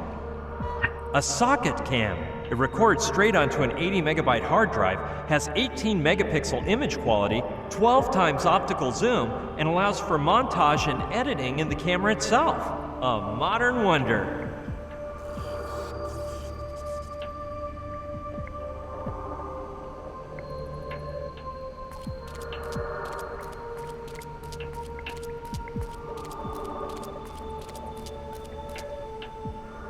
It looks pretty safe and sturdy. Let's climb.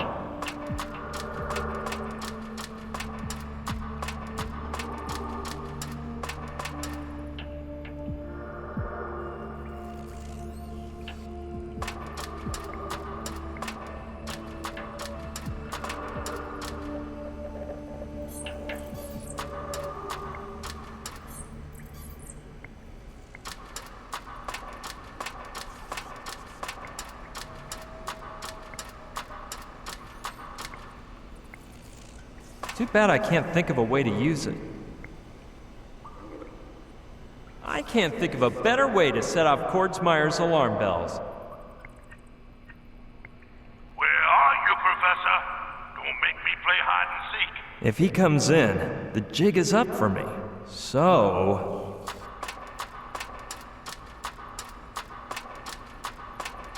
better get back down. Darn.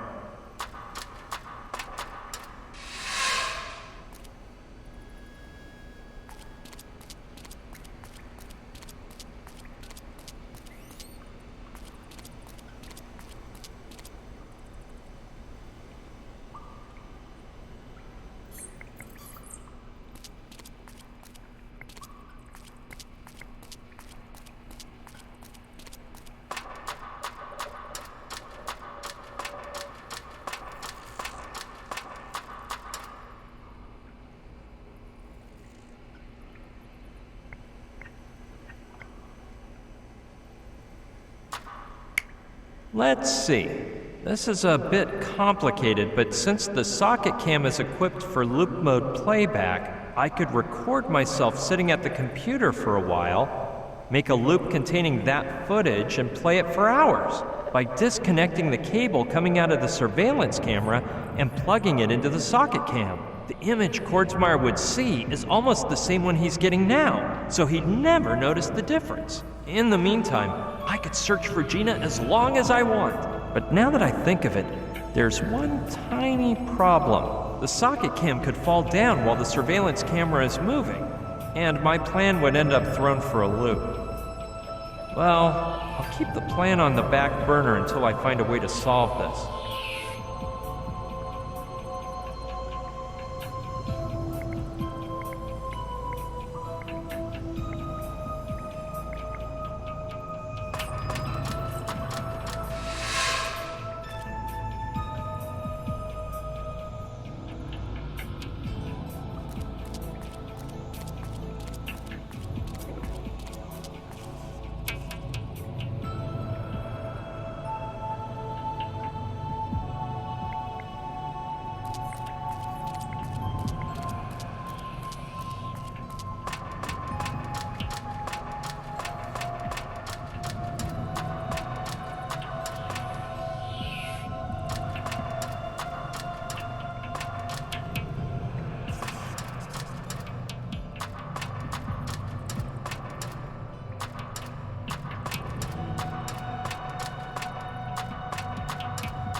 Sure, I'll take it. I think I know what I could use it for now. I don't think that's a good plan.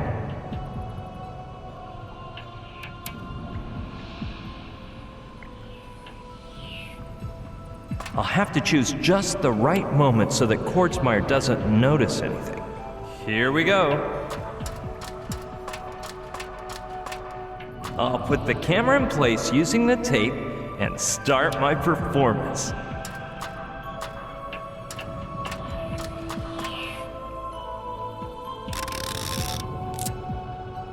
And now quickly to the computer.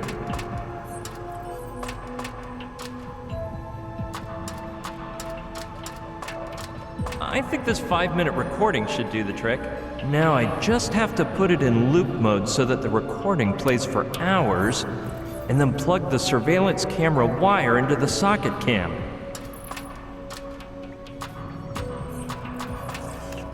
Done. If everything goes right, I'll be able to escape from this room without any flack from Kordsmeyer.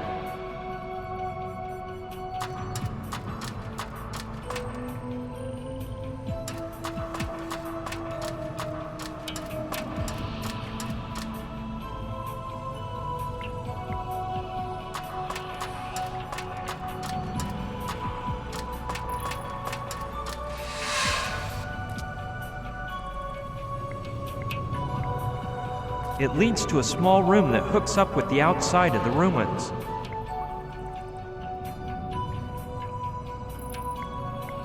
Well, if Kordsmeyer stays quiet, that means my little trick worked. Hey, 18! Wait, I hear some voices over there. Why can't we choose our own numbers? Impossible. That don't work, 13. Tarantula let us do that once for fun, and she ended up with 30 guys fighting to be number 1. You got number 13 fair and square, and 13 you'll keep. What about Mr. 11? Don't that sound cool? Forget it. You can only use a number that isn't busy, and there's already a Mr. 11. I can't stand the superstitious. Wait, it ain't superstition, but... well... Excuse me, my lady. We'll shut up now. What a weird conversation. If it isn't a football team, then who were those guys?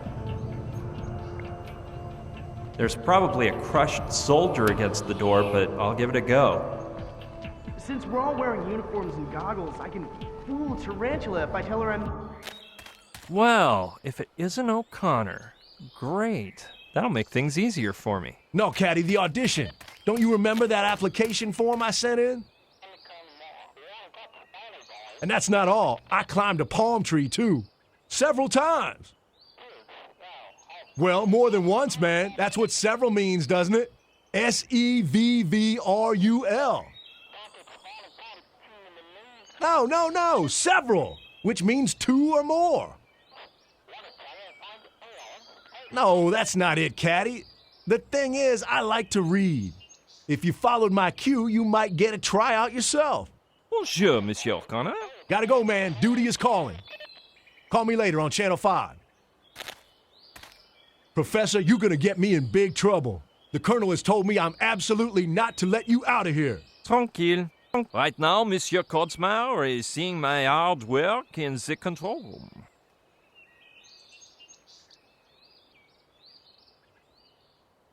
You got me on that one, sir. I don't even want an explanation. I've had quite a mixed-up day today, sir. Pardon? Why have you called me Monsieur? Shoot, sir. Sometimes I mix people up, sir. You'll get to know me better and see, sir. Hey, Professor. It's the same. Call me Monsieur if you wish. Whatever you order, Professor. Sir. With who were you speaking on the walkie? With Private Cadwallader, sir. He's an utter fool, but he's my best buddy, and I'm teaching him to add up numbers. It ain't easy for him, because his fingers are all twisty, and he can't stretch them out right. What do you know about this place? The same thing I know about almost everything, Professor, sir. A bit more than nothing. Have you ever heard of CIA2? No, sir. I had no idea they'd open branch offices. But I think it would be a grand workplace for a nice soldier/lumberjack who you and me both know. So tell me about those ruins and the temple inside. No soldier in the regiment is authorized to go in there, sir. I was only there the day we arrived, to throw out the archers and put up a big steel outpost. Archers? Yeah, but they'd left, sir. The ones who were there were those guys in white robes who were looking around for broken things in old places. Archaeologists? Dang, sir. I just sounded like a complete idiot. Do you know what the amoeba is? No, sir, but I'm sure it's not that complicated. My grade school teacher always said, Zachariah O'Connor, you are simpler than an amoeba. You haven't heard of the Operation Platypus Dream, have you? Not a thing, sir. And I'll be a furry duck if I know what a platypus is used for. If you don't know anything, I probably shouldn't ask. My teacher used to say that too, sir. Dang, I messed up already. What do you use that big head for, O'Connor? Well, it makes the rest of me more attractive, wouldn't you say? We speak after, O'Connor. Sir, yes, sir. I was supposed to deliver a message to you when you came out of the temple, but I forgot. And why you not give it to me now? Sir, you are devilishly sly. You seem to figure out everything, don't you? For Professor Pierre Pignon. How did you get this? The boys over at Highway Patrol warned me a while back. The waitress at the beach told them to give it to O'Connor and nobody but. Merci, O'Connor. After, I return and we chat for a while. I wouldn't do that if I were you, Professor, sir. Why alors? We got orders to intercept you and take you to the Colonel if you exit the temple, sir. But you have not done this. Because where we're at, nobody can see us, sir. But if you walk just a ways from the temple and get into the guard's line of vision, you're in for a nice thrashing. Très bien, O'Connor. Merci for the warning. Sir, you're welcome, sir.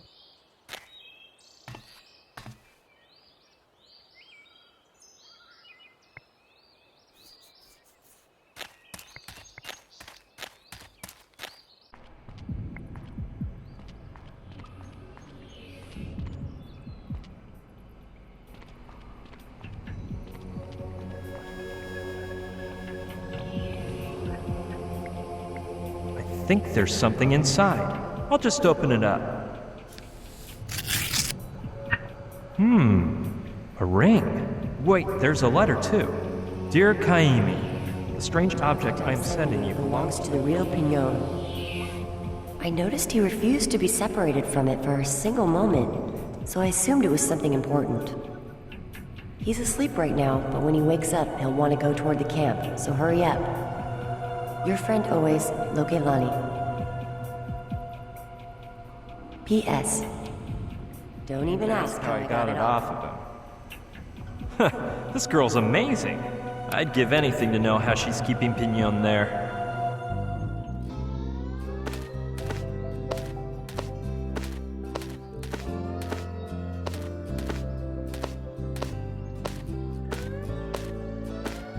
Hurrah, my dear.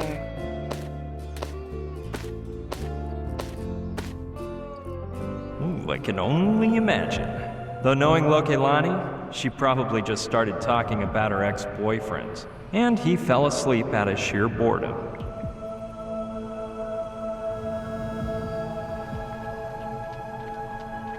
Yeah, the triangle on the ring matches the one on the handle. Let's see. Man, what is this?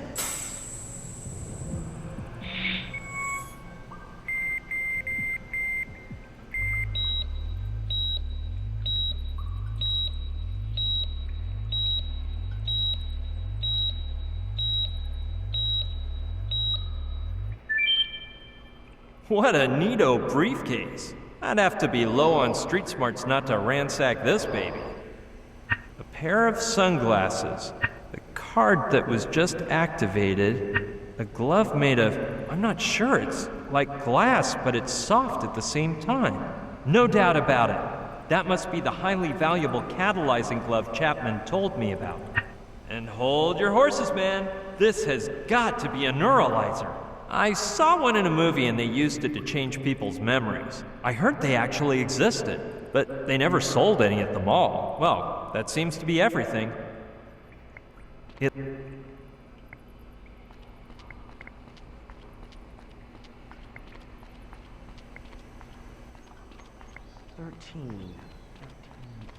Hey, weren't they... Monsieur O'Connor. Gotta go, man. Duty is calling. Call me later on Channel 5. At your orders, Professor. Sir!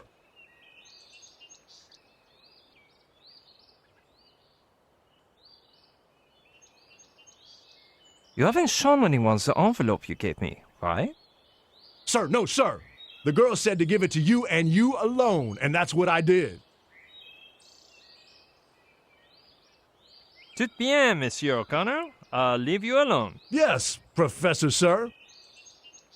You know, I'd like to ask you something, if it isn't too much. How's the audition going, sir? Of what are you speaking about? Dang it, sir! The audition you're doing on me right now. If I pass, I swear I'll be a brave, hard-working soldier, just like I put on the application form for the intelligence service. And me? What do I have to do with all this? There's no need to pretend, sir. At first, I was a smidge confused. But then I realized you're not Pignon.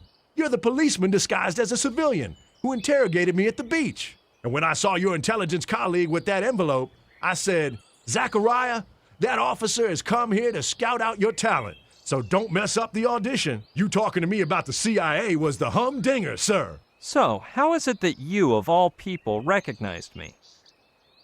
I can't figure it out either, sir. Do I get extra credit for that? Man, this is unbelievable. I need to rest. See you around, O'Connor. At your orders, sir. He's a total wild card. I don't quite get that story he's cooked up in his head about the audition. but he could obviously blow my cover at any moment. Again? Colonel Kortzmeyer, that agent disguised as Pignon said blah, blah, blah. I better do something about this, or it could be my neck. I know it's real complicated, but you must understand a bit. This contraption will erase O'Connor's memory, and I can make him believe I am the actual Pignon.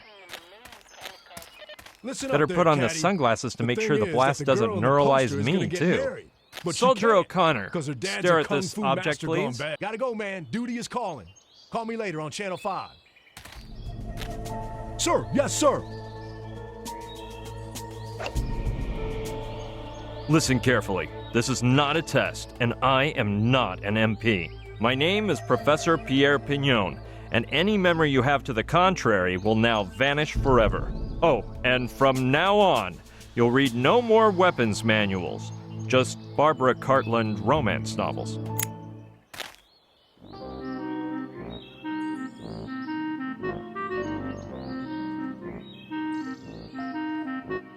Whoa, sir, careful. Marble's falling at 6:30, sir. Now, that was unexpected. Anyway, is it clear who I am or not? Sir, yes, sir. But I'm not sure if I passed the test. Oh, man, it didn't work. Dang it, sir. I thought I was up to muster. Now what do I do with you, O'Connor? I'm all out of ideas.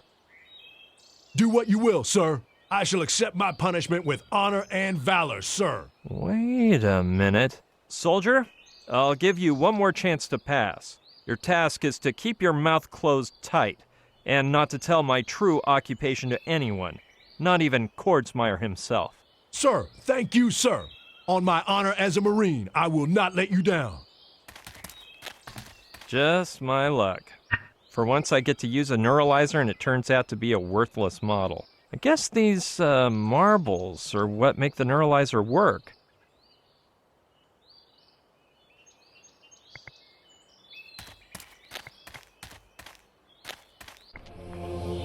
Imagine this.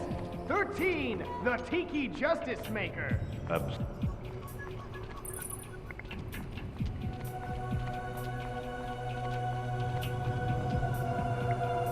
There's not much light in there.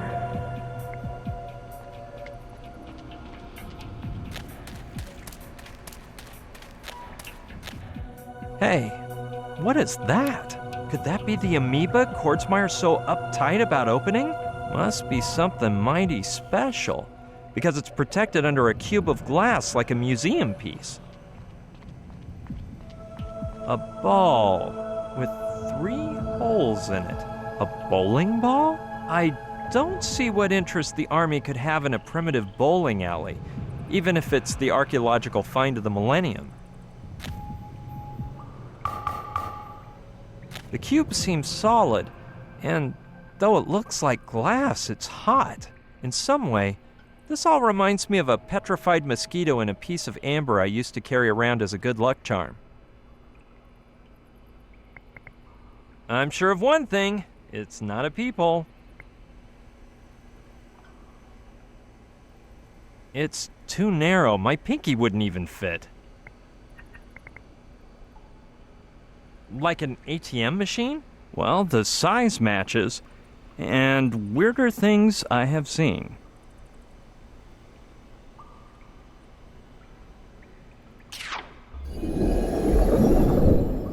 Did I just see that? Or am I imagining things? Yep, the cube vanished.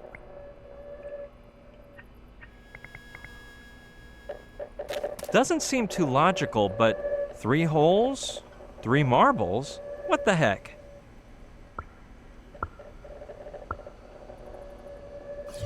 What? Holy mackerel! Amazing! It's just floating there in midair. I wonder what that handprint-like imprint is for. Well, I can try. This doesn't seem to be working. Maybe it's 'cause it's designed for use by someone with longer hands than mine. Within the range of outrageousness here, this seems like the most logical thing to do. Plus, I'd say the lines on the glove match up nicely with the grooves on the ball.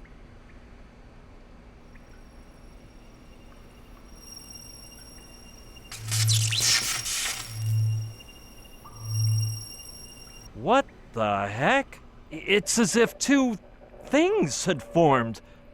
I don't know how to describe them. This sounds crazy, but they look like twin black holes. Let's see. Man. If I stick my arm through one hole, it shows up 3 feet away in the other. Either I've been drugged or this is candid camera. Anything's possible. Whatever this is, it almost scared the catalyzing glove right off my hand.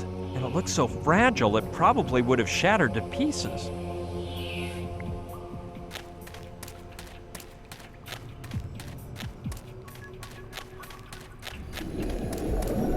Hey, what happened? How could that be? The glass cube came back again. This island is outrageous. Pass. Move on to the next player. Though on second thought, the notes may give me hints on improving the performance of that floating space warp ball over there.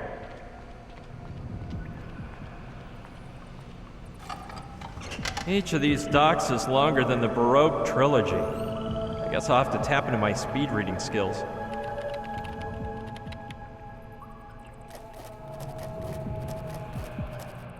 That took a while, but I've got it. I just whipped up a little schematic chart here. And if I've grasped the concept, I've been going down the right path up to now. The marbles, the glove, the appearance of the black holes, vortices, according to Simon. But what I have yet to do is even more unbelievable. When the points appear, I have to concentrate on a specific location in space so that point B will travel to it. Then you're supposed to enter point A, and you appear wherever you sent point B. Sounds like your average beat me up gizmo, as seen on millions of sci-fi shows. I'd have to be berserk to try it, but the way my day's going, I feel like I fit the description. I almost even believe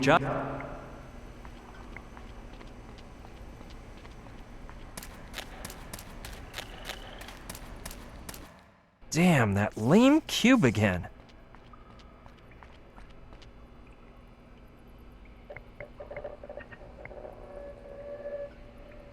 Let's see if the same thing happens again.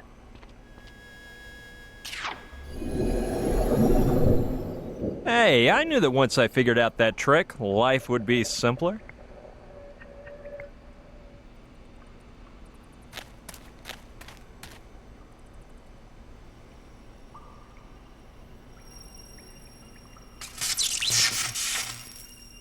According to Simon's notes, I should concentrate on some point in space to make point B travel there. Now, what place should I think about?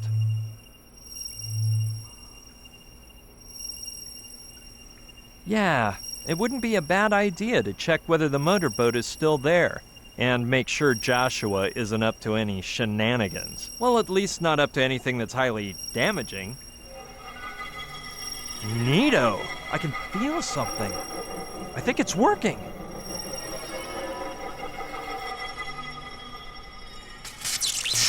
Hey, point B disappeared. Well, I'll cross my fingers and hope I don't get beamed into a sewer. Come on! Hurry up and finish! Isn't it my turn yet?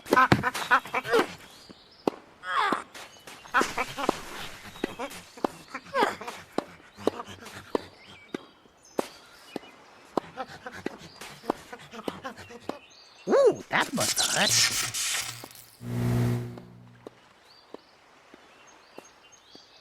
Hello? What's happening? Joshua! Why, someone is attempting to communicate with me via telepathic waves. I can sense you wherever you are, oh unknown being. I'm over here. Look back for a second. No, I'd lose my concentration, and then the telepathic connection would go on the fritz.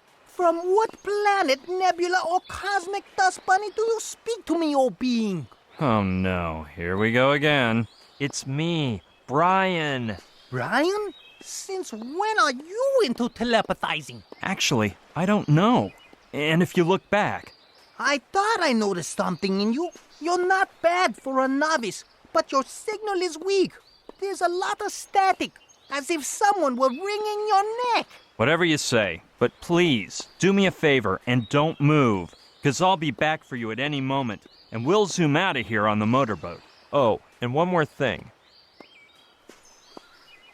Do you know what an amoeba is? Hey, that's what the Trantorians used to pull me out of the ship on the slide. Alpha told me that's the name the Earthling contactors used to call the Trantorian jalopy that drives around space. The initials come from anticellular matter e-nuclear bilocator apparatus. Though I don't really get the apparatus part.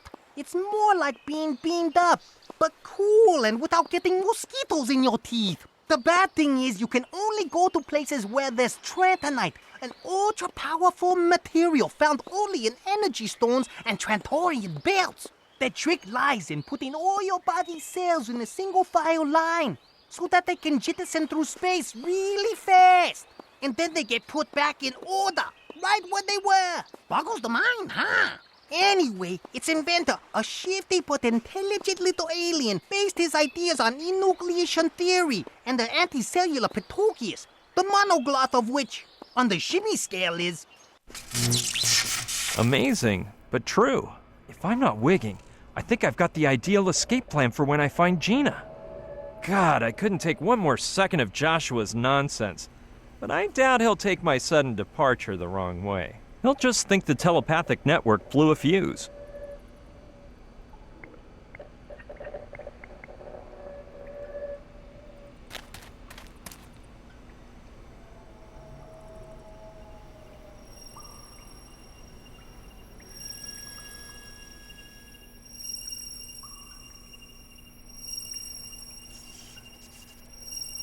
It worked before.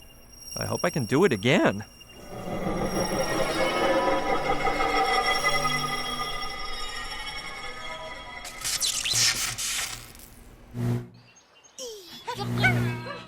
Joshua, what's going on here?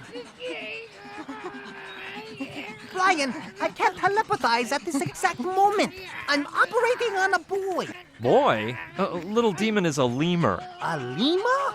I knew such a smart guy could never be human.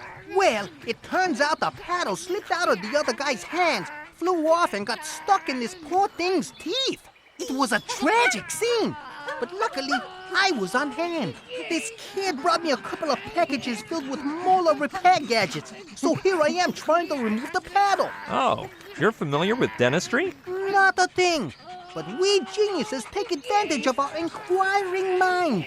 Listen, you go out in the neighborhood and play, and let us pros get down to work.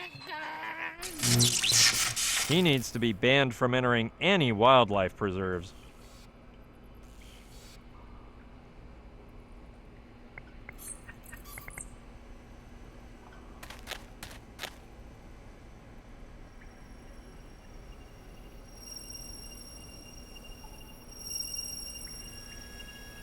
I'm not sure whether it exists, but it won't hurt to try.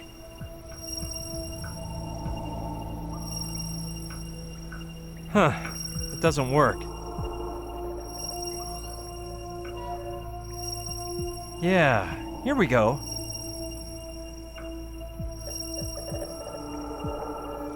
Nope, no way. It's been so long since I saw my parents. I think I can hold out a while longer. I can't think of any place worthwhile.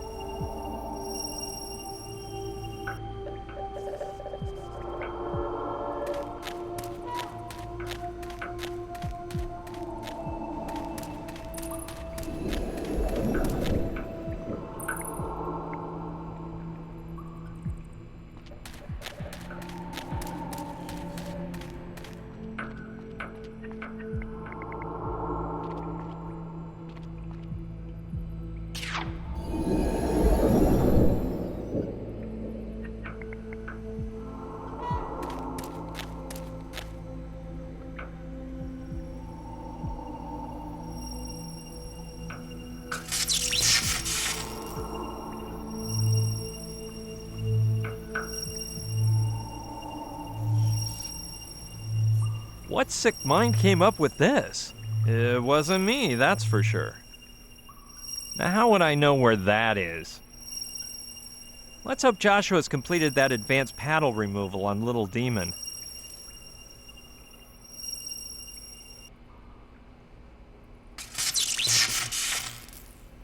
And it may sound gross, but it saved my life when the toilet was busy, 'cause I'd place my derriere through the amoeba and into the next toilet over. Unless... Joshua. Jeez, don't rush me! I'm finishing already! So anyway, Alpha says that... Wait, just answer one question. Okay! What a pain in the neck! If we're communicating by telepathy, why are you talking out loud? So you realized, eh? It's a level 15 telepathic technique, really. But don't worry, forget about it. I teach you, but I don't think you'd even understand level 2. Wouldn't you be more comfortable lying in your hammock? Well, why don't you try if you're so smart? Be very careful. If you sit down wrong, the apparatus will turn inside out. And so will your body parts. Hey, how do you know I'm near a hammock? Well, 'cause I telepathically connected with your retinas, that is. Oh, and that's so difficult, too. They say fools are lucky. Have you heard of the CIA, too?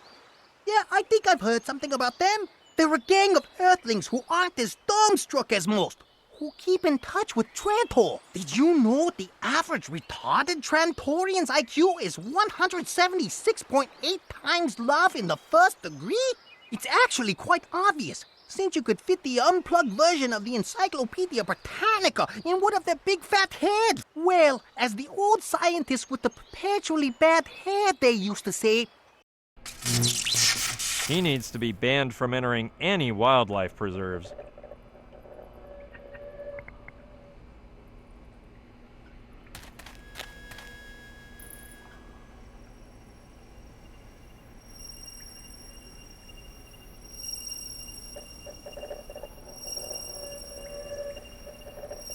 Yeah, I could try to speak with the real Pignon and convince him to help me.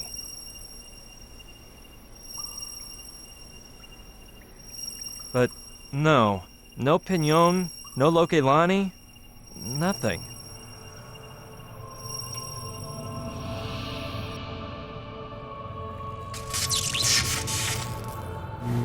your head swells like a balloon. But according to another Trantorian's hypothesis, the quarks move onto the plane and shoot out the... Joshua.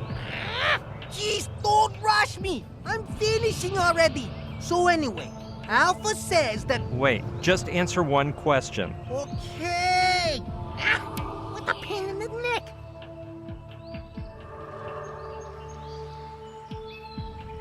How did Little Demon's operation go?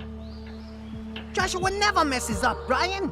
The paddle removal was a major success. Actually, I hardly even used the molar repair instruments. But I implemented the 5-stage batch-up technique and pulled in his silver cord before it snapped.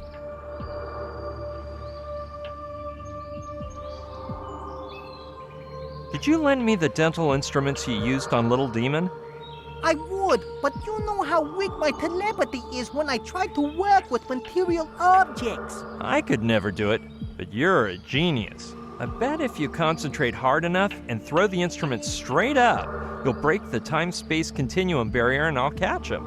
I see you're getting to know me. Well, I'll try to make you happy. Which do you want? The probes or the removers? Probes? Okay, catch. Here they come. Shoot the glove! Chapman even warned me. I find an amazing way out of this camp and my invention gets messed up before I can even use it. At least I got my hands on these dental torture tools, which I plan to take full advantage of. Without a glove, there's no way to open the amoeba. So I'm basically shafted. Well, the truth is the points are still there, and they won't disappear till I leave this room. I could escape this minute, but I can't leave without Gina. Forget it. Maybe I can find some other way out.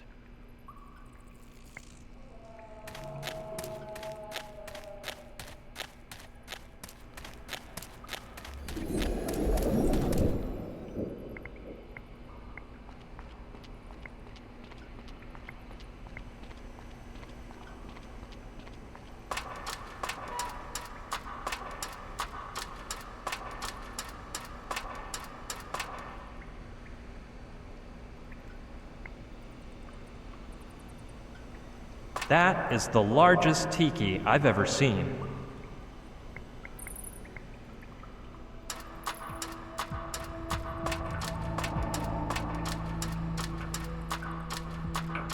They're surely used to lift up the platform.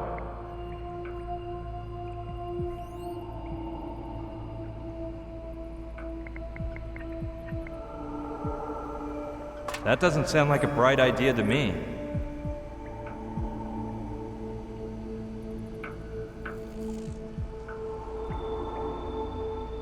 Why not? Since I have no key, I can see how my lock-picking skills are coming along.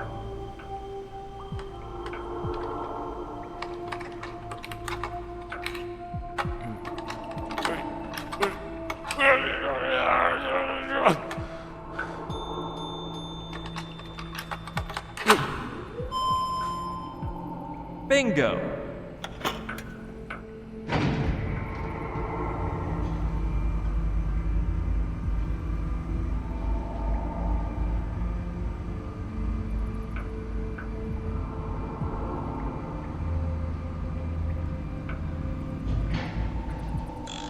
It looks like it's not going up any further.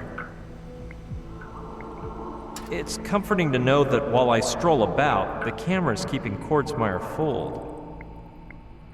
It seems to be hollow inside.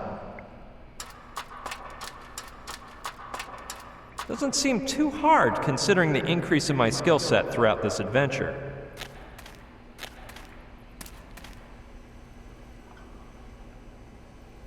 Huh. Seems like the archaeologist's budget ran out for lighting in here. Or maybe they just installed the motorized platform right before the soldiers got here, and they didn't even have time to take a trip up here. Hey look, it's Humpty Dumpty, the talking egg from Alice in Wonderland. Oh no, it's just another boring old skeleton crushed by a rock. The way he looks with all that dust, he must have gotten here 50 years ago. A hat? A whip? Well, one thing's obvious. The poor stiff was not a very good archaeologist. It's so old it might fall apart if I touch it. I don't think I'll ever wear it, but why not? Ah! Holy tarantula as big as a cow! Lucky it didn't move. Yeah, getting stung by that tarantula underneath sounds like a real knee slapper. So much so that I won't do it.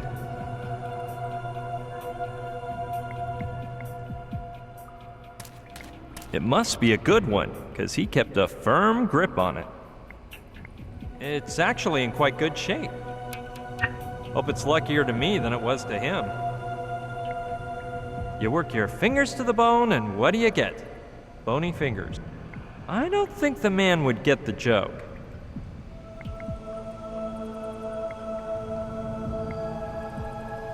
Couldn't I look at something more pleasant? What would I need 3 legs for?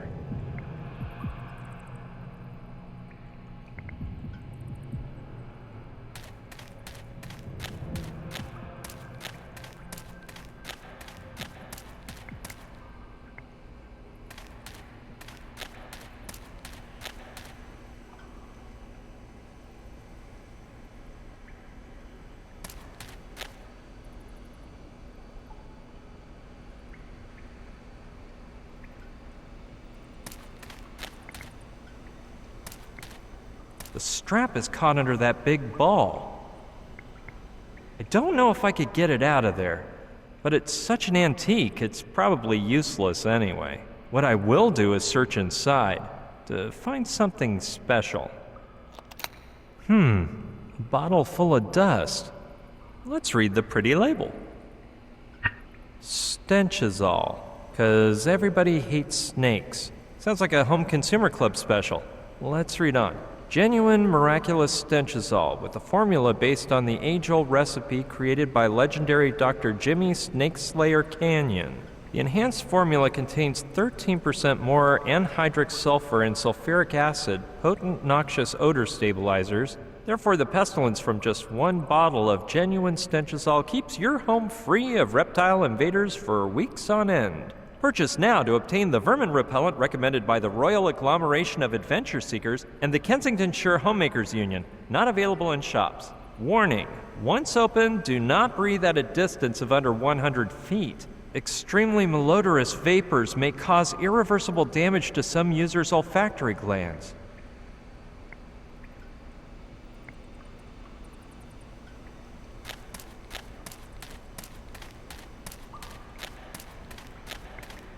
Sure, let's see where it leads to. I can't wait for one of those huge rolling balls to appear and smash me up against my hat-wearing friend. I'll have to take it slow. It's pitch black in here.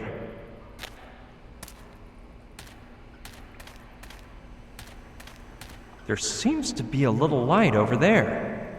Well, only an optimist would be excited about this much light, so I guess I'll pretend I am one. Tarantula! I hear voices.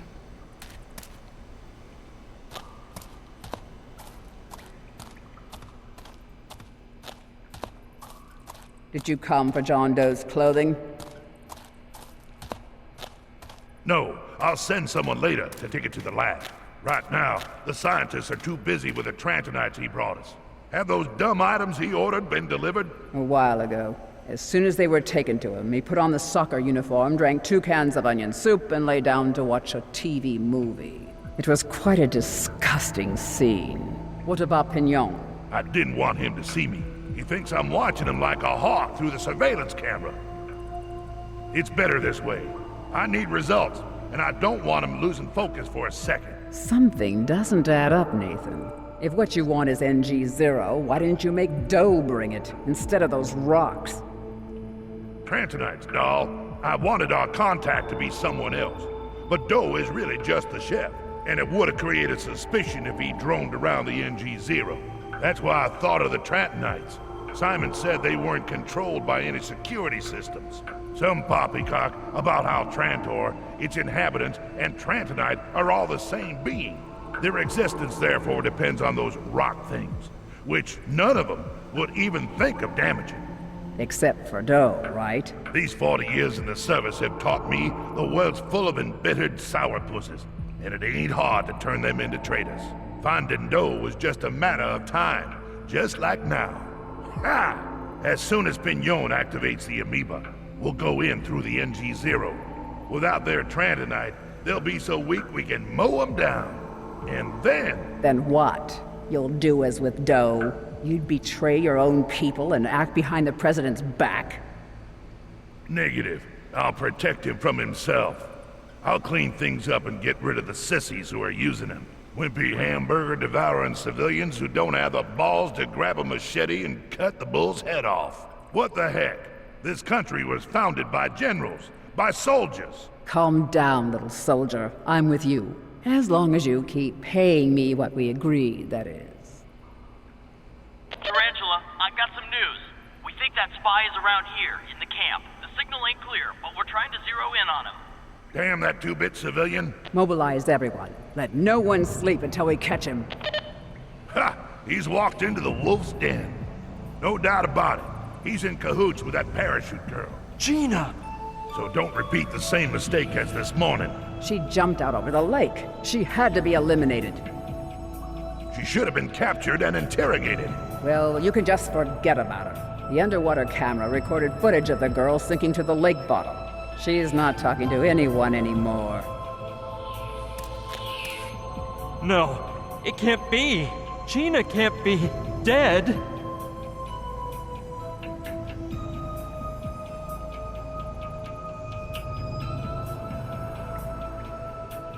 No way. My experience tells me she isn't so easy to get rid of. She got shot by some mafia thugs and managed to escape, and I myself ran over her with my car on accident. And once again she escaped the grips of death. She even fell into a really deep well, and she hardly scraped her leg. And now, maybe I'm wishing on a star here, but Joshua says that the alien spacecraft is at the bottom of the lake, and considering the way things stand, maybe what he said is true. It seems nuts, but I think my only way out is to help him find Professor Simon. Gina doesn't deserve for me to give up. I'll have to act carefully, however. If I heard things right, they think I'm a spy and they're hot on my trail. And don't mess up again, doll. Don't be afraid of him, my little pretties. The day I grow tired of him, you'll see. Oh, you're all so lovely. Angelina, Augustina, Andrina, Agrippina, Alexandrina, Alphonsina, and Adelina. You, where is Adelina?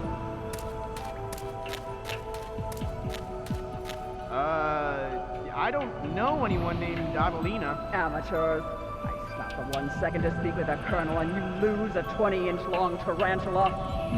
Poor Adelina. It was 13's fault. Hey, I didn't do nothing wrong. 18 did it. Liar, it was 17. It was... You, for instance. Ugh! She was sucking dry. She hardly even scratched the dude. I could see it coming. I told you those finely manicured nails contain a paralyzing venom underneath. One, do you copy? Forget about that food for my pretties.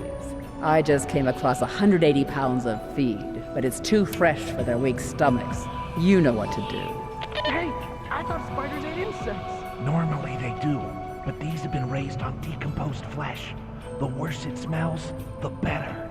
Silence, or you will be accompanying 17. That's the girl I almost ran into the first time I came into the camp. Who'd have guessed she's a grade A psychopath? I better hurry up and escape through the amoeba, or I may not live to tell this whole story. This must be the Tiki Temple everyone keeps mentioning, though. What I don't get is what the heck that huge metal arena is for. With that circular structure and the size, it almost looks like a coliseum. And it's surrounded by men in black like the ones from before. So something important must be hidden inside. Probably that John Doe. I wonder who that guy is. This is all so weird. Don't worry about Adelina. She'll show up sooner or later. From what I've heard, she's a salary-earning mercenary helping Kordsmeyer with some dirty business. No way. If she finds out I'm here, I'll be stuck in her web for good. It looks like it has clothes in it. A uniform, perhaps? Not very discreet, by the way. This may just be a coincidence, but the palms of those gloves remind me of the palms of those catalyzing gloves I wrecked. How about Sir 12.999? It's filled with Tarantula's cute little pets. Any further news about the That's spy? gotta be where they're holding that John Doe guy. I'll see you later, one. No. And if you keep blabbering, I'll sew your mouth shut. Any further news about the spy?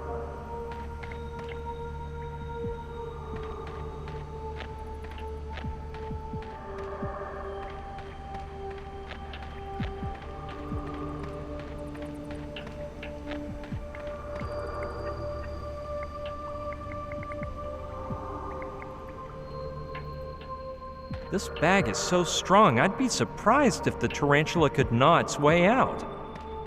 Well, if I do this right, it won't even come in contact with my fingers. Let's hope she's still asleep. Got her! Those holes I made with the probe should keep Adelina from suffocating.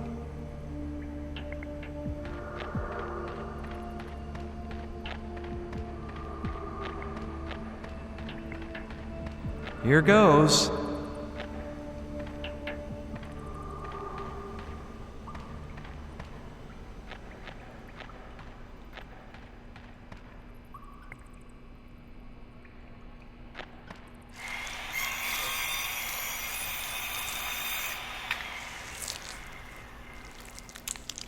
Have you finished, number one? Yes, Tarantula. I'll take the bits and pieces up to the roof.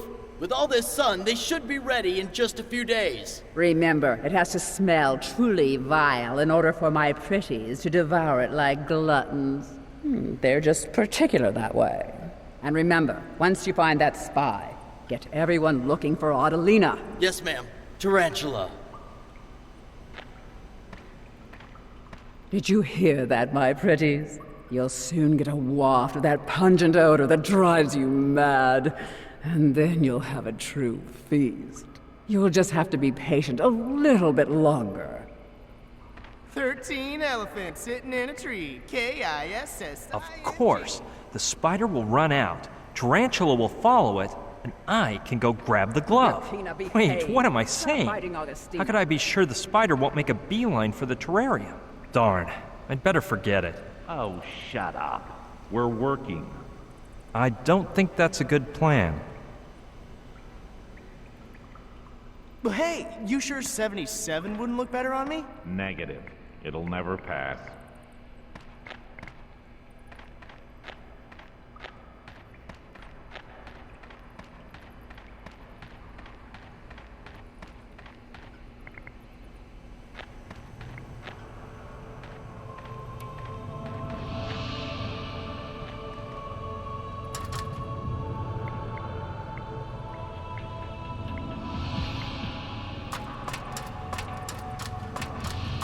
Let's hope the old rule that everything that goes up must come down works as always.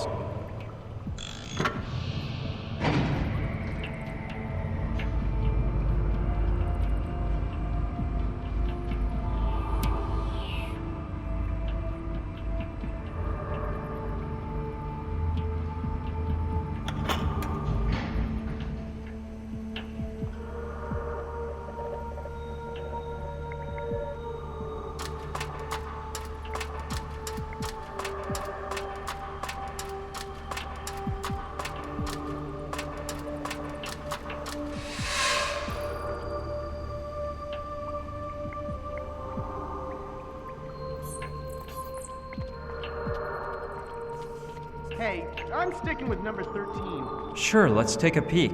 Screw superstitions. Cool, but it's funny.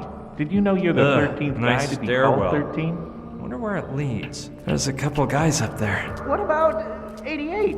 Oh, it sounds so forceful and...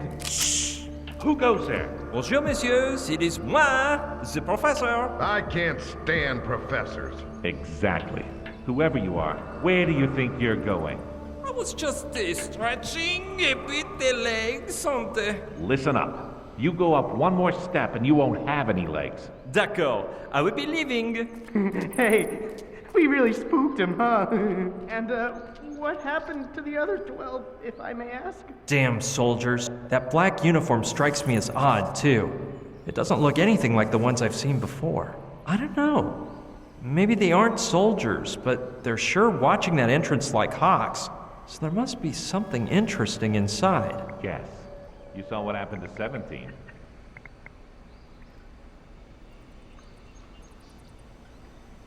Yeah, that one on the right will help me get some leverage to twist off the lid. I'm actually quite curious as to whether it really stinks that badly. Oh man, disgusting. For once, an advertising slogan that doesn't lie. This could raise the dead. If I hadn't closed the lid right away, it would have knocked me out. Oh God, I have to ask Tarantula to switch it for me. Typical. That's what the other... Great idea. If I put the bottle in the right spot, I can get that aromatic rotten beef smell to drift over to the Tiki Temple. Okay, forget I said anything. I won't be able to get beyond this point without being caught. Okay, I'll open the bottle and hide it inside this crack. So what? Good Lord. Put a muzzle on it. Perfect. Nobody saw me. Hey, what's that stench? Ugh, it's revolting. Yeah. If you even hint it was me, I'll pound you on the head. Hilarious. The smell made it all the way to the temple. It's working.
Here goes.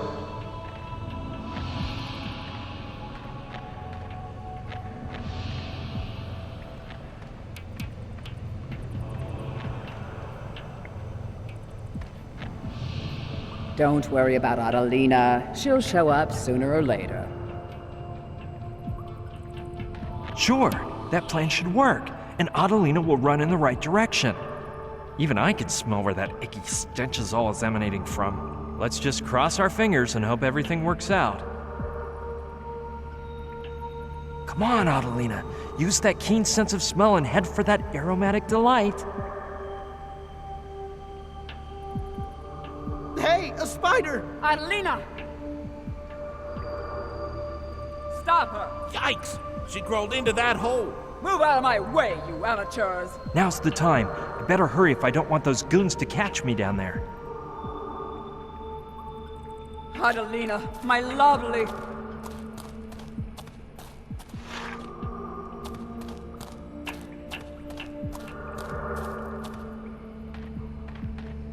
The right glove is the one I want.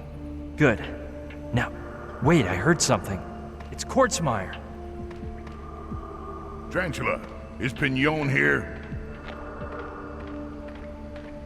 No. What's got your gun all cocked, soldier boy? You're not jealous of a scientist. Pipe down. It was that damn spy disguised as Pignon. He messed up the security camera and escaped. What spy? I thought his face looked familiar. Of course. Now it makes sense.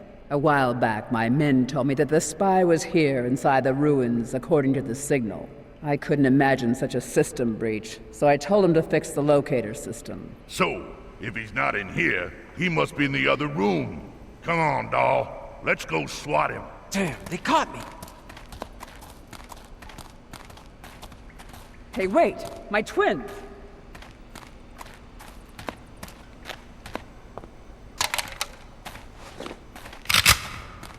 Action! Finally, I get a piece of the action! Talk about bad luck. Right when I get the glove to escape, they find me out. If only I knew what that locator was made of, and how they managed to find me. Anyway, I have to get my neck out of here before it's rung.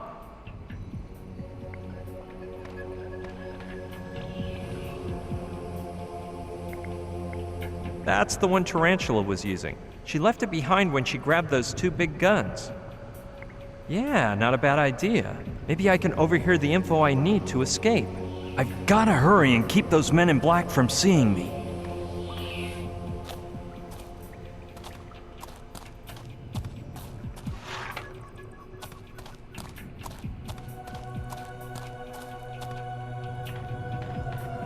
I think that wheel-like thing next to the antenna is used to change the channel.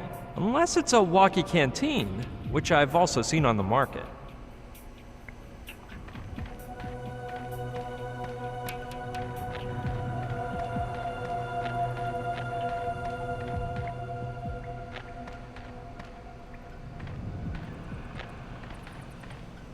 My men have combed the room, and he's nowhere to be found. He must be hiding. Then we'll stand guard until he comes to the surface. Did you hear me, you infiltrator? You're surrounded. Darn, it'll be impossible for me to get to the amoeba like this. They'll probably spot me if I lower the platform, and I'm certainly not going to be able to get down using it without being seen. When I'm Better through not with him, move till I come his up with a own mother bright won't idea. recognize him. To make the hole, they must have used a jackhammer. That might be good. Who are if we I use it looking for a la again? Indiana Jones, I could swing to that outcropping on the wall and make my way down to the amoeba room. Though it would be in cadaver form, since they're sure to see me jumping. Hey, wait. If I remember right, O'Connor said he would be on Channel 5. If I call him on the walkie-talkie and get him confused enough, maybe he could do the distracting. It's a little convoluted, but it can't hurt to try.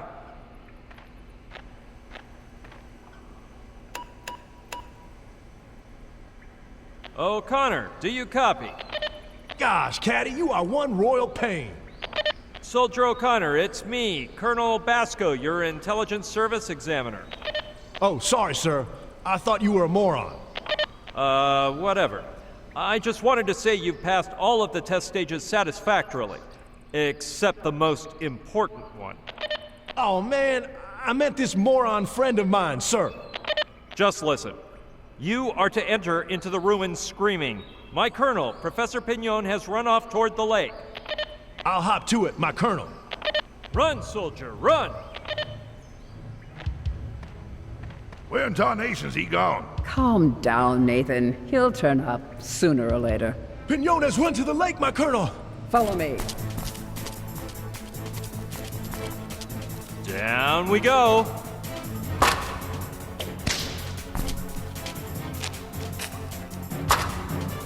Wait, I heard something.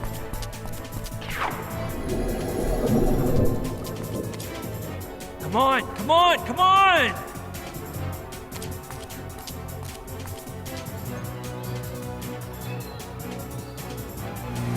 Run, Joshua! Hey, what's the big rush?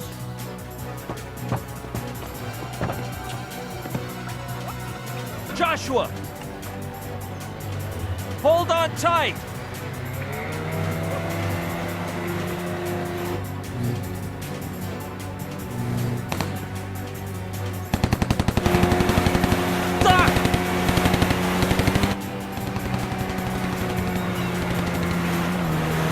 So where does Simon live? Alaska! Alaska? They're getting away, my lady. I'm real sorry. You won't be for long.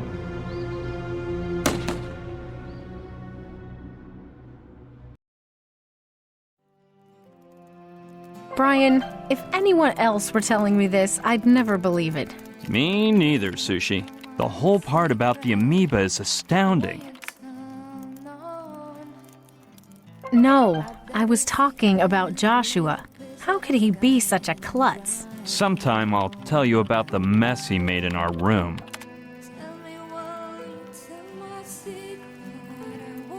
In your room? Yeah, when we left Mala, we passed by the hut I'd rented with Gina. I didn't have a cent on me since the plane crash, and I needed to pick up some money and clothes for the trip to Alaska. By plane again, I suppose? Only as far as Anchorage. Then we hopped on a train to Fairbanks, and after that a bus to Sicily, where this nice man offered to take us as close to our final destination as he could on his snowplow. And you finally met Professor Simon. We still had to walk a ways through a snowy no-man's land, but that wasn't our final challenge. Even worse was that Joshua was starving. His voracious appetite almost put an end to our little adventure. We were looking at the doors of Simon's house when...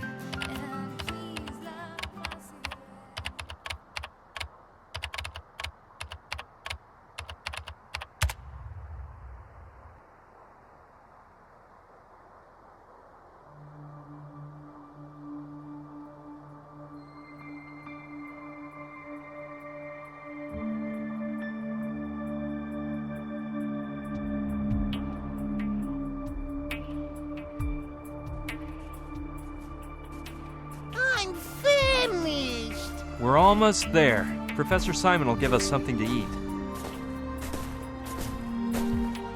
Thank goodness we made it. The sun's going down. These berries look delicious! Who is it? Hello, my name's Brian Basco. I need to speak with Professor Simon. The man who knows does not speak. What? Excuse me, are you James Simon? Please, listen. I have a very important message for you. Not interested. Hey!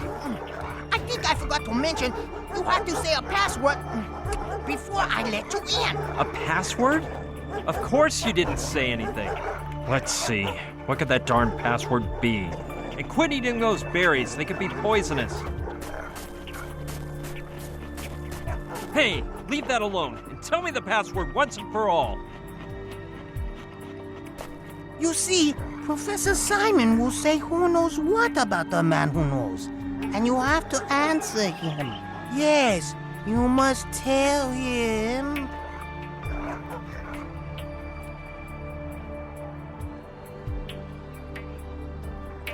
Oh dear, I'm feeling dizzy. I knew those berries would make you feel sick. Come on, just make a bit of an effort to remember the password and you'll be able to recover inside the professor's house. I believe it was something like... Oh no, I'm sorry. I can't remember.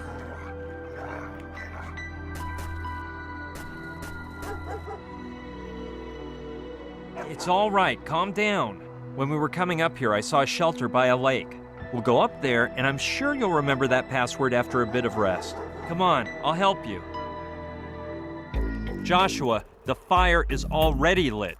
You rest and try to get over this as fast as possible. You've got to remember that darn password. Maybe you should try to do something about this. Who knows how long it'll take Joshua to recover. If I insist, maybe Professor Simon will let me into his house. By the way, when we were walking down to the shelter, we saw a pretty strange guy. He was wearing this humongous fur coat and taking pictures or something. It has a unique style all its own, though it's a bit run down.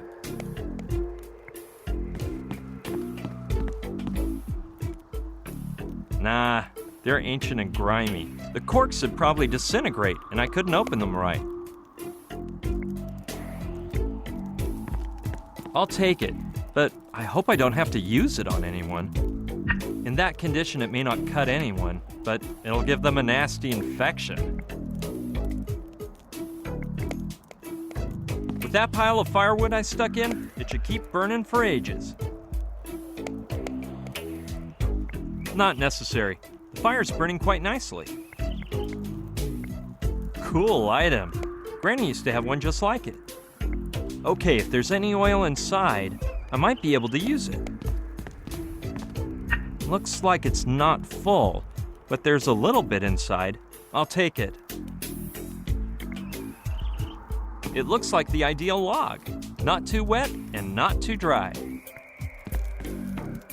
I'll take one piece of firewood. Oh, it weighs so much I can't imagine taking them all.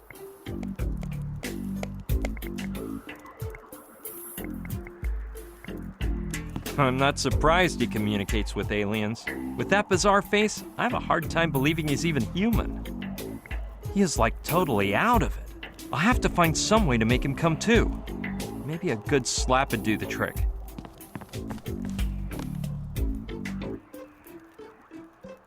Man, your zipper's open. I can see your Woody. Daddy, no! I didn't kill little Woody. I swear! He flew into the path of my self-propelled intergalactic rocket on purpose. To break it! That woodpecker hated me, Daddy. The other day, he started pecking away while I tried to study for my math test. Now he screwed up my science project. I hope he's happy now, 'cause he did. I'm going to flunk science for the first time in kindergarten. You have to remember that password, Joshua. But I already told you the password. And I know it was the right one because Auntie Em said so. You have to let me in. Plus, that treehouse is mine. And if you put your dirty mitts on my Space 1999 trading cards, you'll feel my wrath. Joshua, wake up. No, Mommy. Please let me sleep 5 more minutes, please. I was dreaming I was a super friend, and I was eating berries in the mountains of Alaska with Dorothy and Toto. It was so beautiful. Joshua, it's me, Brian, your friend. Nice to meet you, Brian. I bet you don't know what that name means. Well, I don't have a clue either. By the way, my name is Joshua, which means liberation. All goes to mine, huh? You don't know how much love I feel inside. Trantor's been destroyed by a huge meteor. No! Say it isn't true!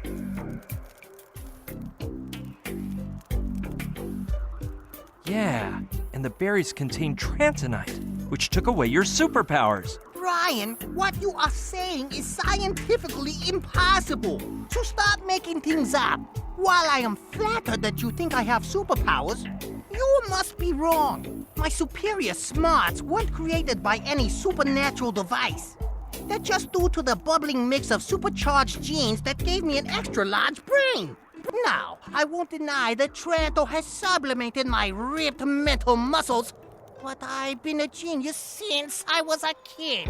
Pretty cool stuff, huh? You know I built a rocket that pierced through the Earth's stratosphere when I was only 8? Well, it would have anyway, if it hadn't been for that fine feathered kamikaze. Stupid air rat. Sorry, Joshua, I was just kidding. Actually, the government expropriated it and demolished it to build an intergalactic freeway. Oh, the cruelty, Brian! That is not funny. Okay, so I was lying. The truth is that Trantor was chosen worst dressed planet of the millennium, but I didn't know how to tell you. But where do those 2-bit critics get their taste? For your information, Trantor has been exporting its stylish garments to hundreds of planets, including Earth. Who do you think designed Boney M's outfits anyway? And what about the Power Rangers? The human species would still be wearing loincloths if it weren't for Trantorian designers, I'm telling ya. Of course not, homie. You take it easy and we'll chat later on. Okay, but cut it out with the scary stories. You're creeping me out. Darn. He seems to have... I'll have to shake him up a...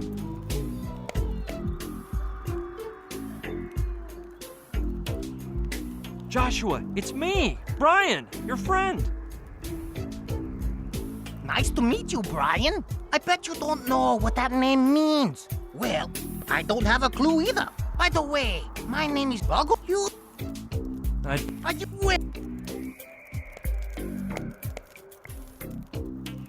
Well, I guess it's for the best. I'll attempt to go find help to get us out of this crazy mess.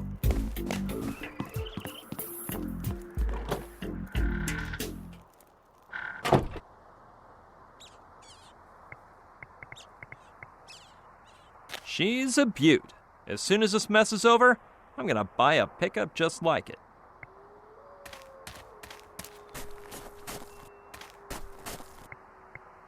I doubt it'll start. Plus, in this condition, there's no way it's gonna budge. It's the mascot of a pizzeria. How appropriate for this region. Make me some pizza, Bullwinkle. My stomach's growling. It's a handmade wooden bench. If I wanted to rest, I'd do it inside by the fire.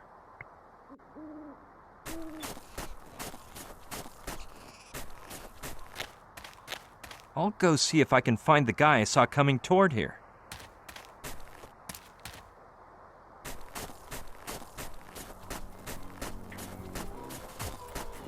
Hello there, my friend. Hello. My name is Brian. Wazowski. Ben Wazowski. Pleased to meet you, Ben.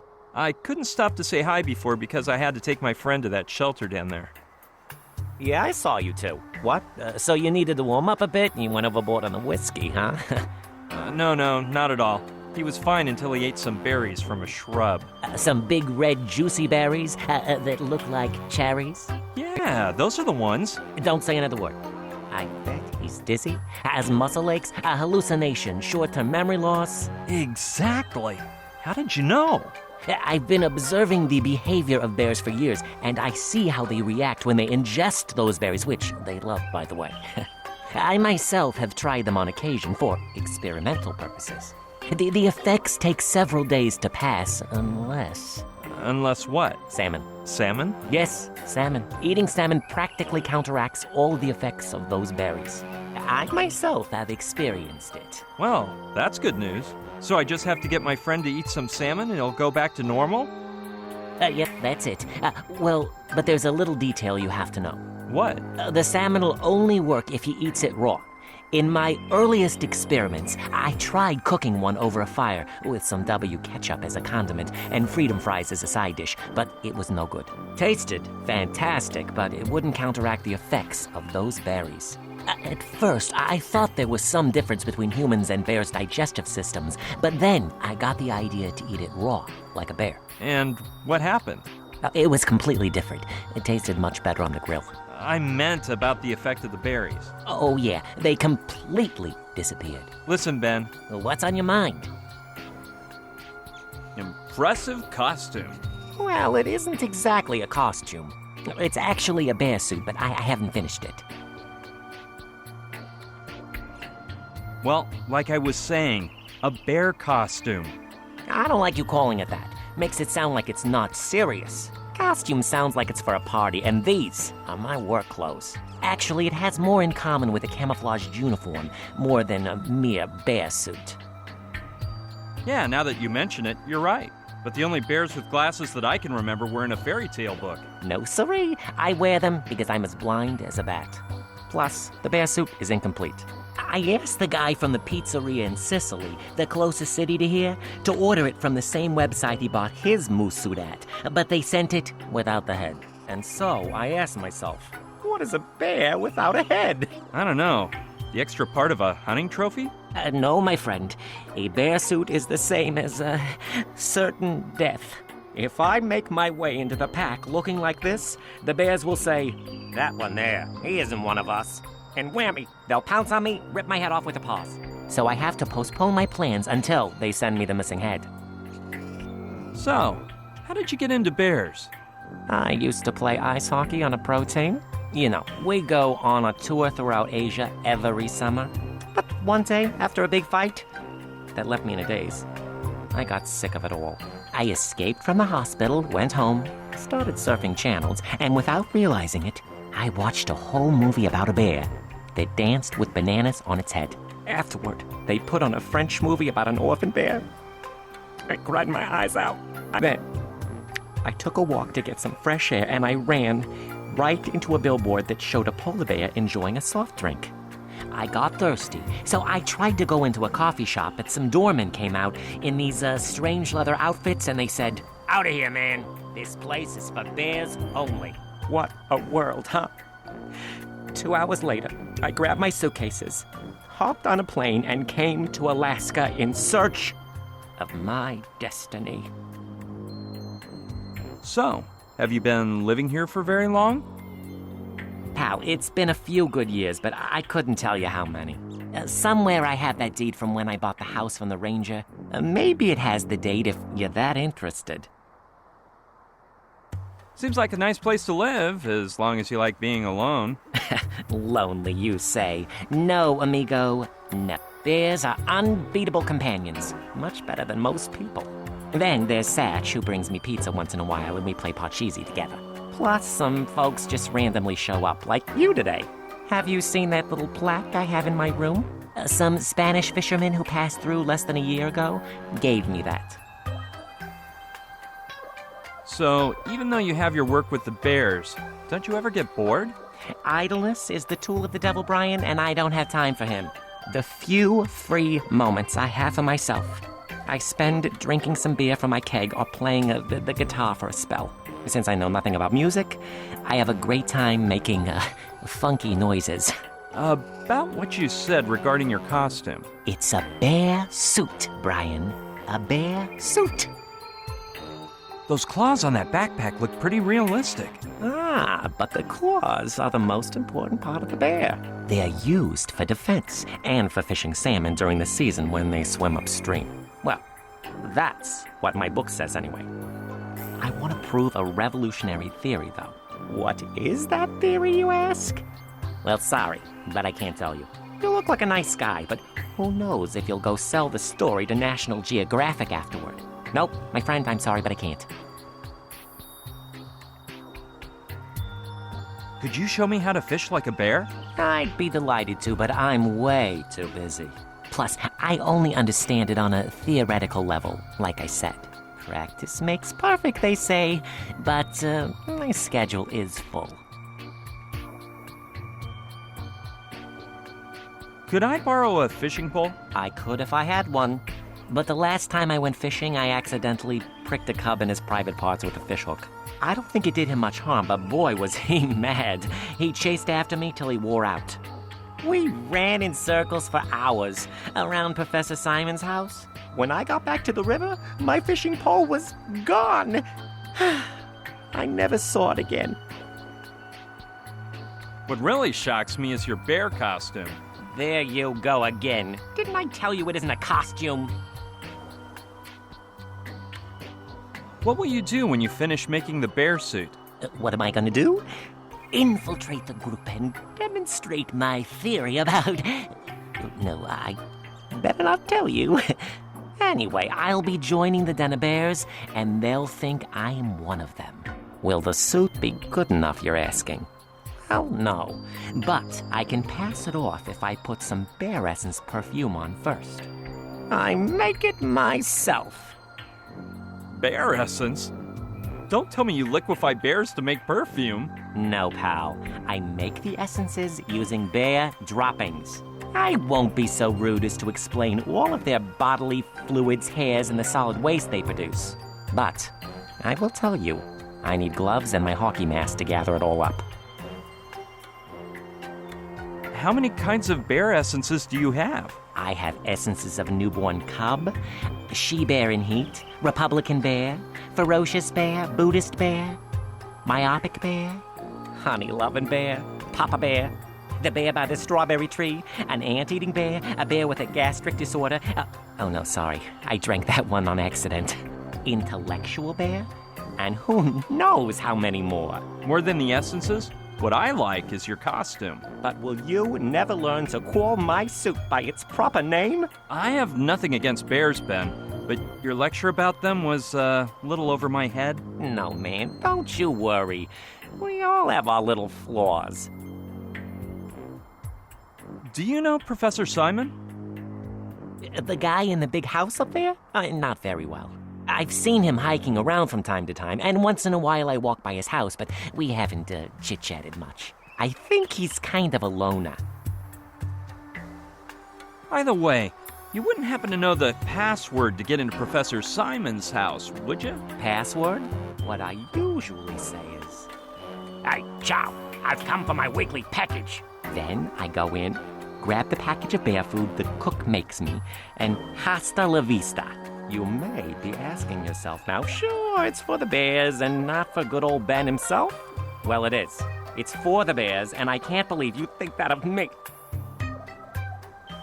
Did you tell me if there's more than one door leading into his house? I can assure you it's not true. The wall goes around the perimeter of the house, and the only gate is the one by the intercom.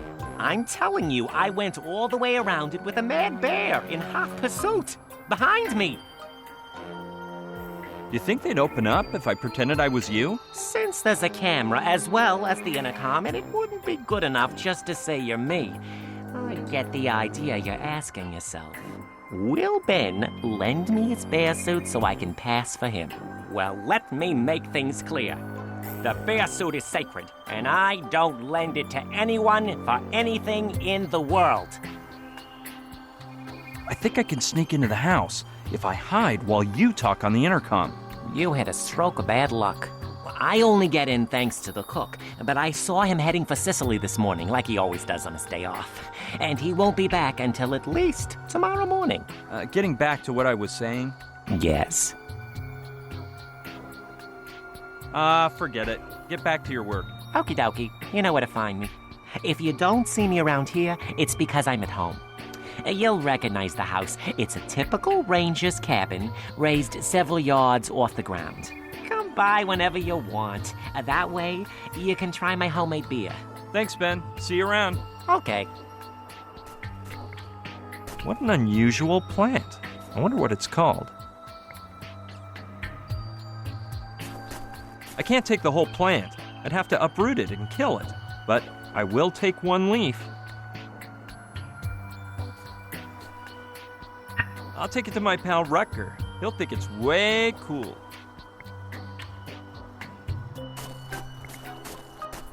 Yeah, I'll take a look over there. Wow, I've never seen a completely frozen river before. I'll try not to walk across it just in case the ice breaks. That must be the cabin that Wazowski was talking about. I'll go take a look.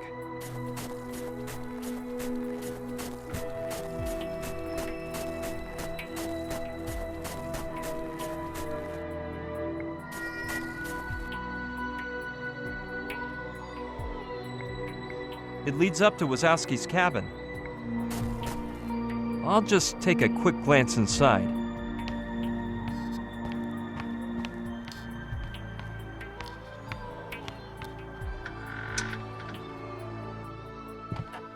It'd be better to leave the trapdoor open.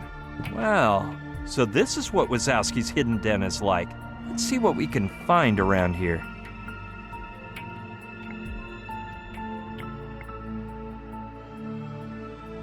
Those look like perfume bottles.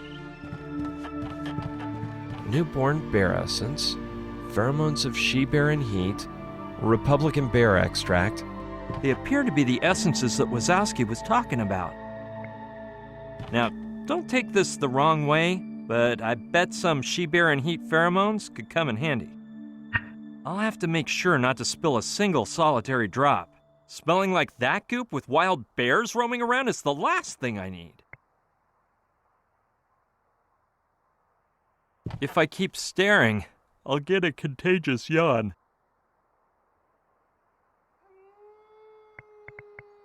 That must be quite useful if you live in the woods. I don't know. It might be a little heavy, and I'm starting to get tired of hauling junk all over the place. Though, on the other hand, this is one of those pieces of junk that could save my day at some point. Anyway, by lifting a bunch of junk like this, I won't need to join a gym.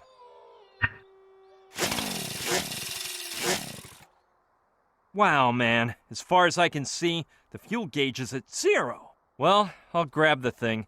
After all that effort to get it into my pocket. I thought Wazowski was pulling my leg about that hockey thing, but I guess it's true. Sure, I bet I can use it somewhere. It's as good as new. I'll try not to wreck it. I'm not sure what it is, but it has East Asian characters on it. I don't think it'd be of any use. But what the heck? This isn't the first time I take something without knowing what I want it for. It'll be easier to carry if I roll it up.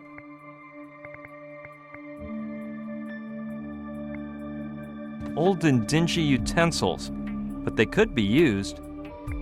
I'd need them if I had to cook Joshua's salmon, but he has to eat it raw. A guitar! Too bad I have no idea how to play.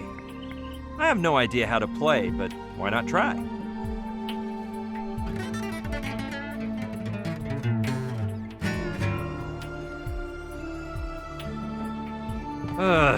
Wazowski hasn't tuned this thing for years. Okay, let's go on out.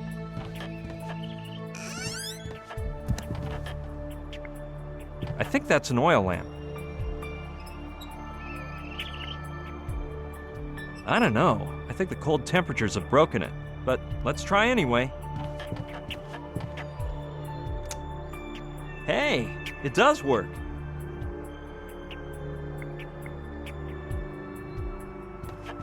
It's a clear plastic tube.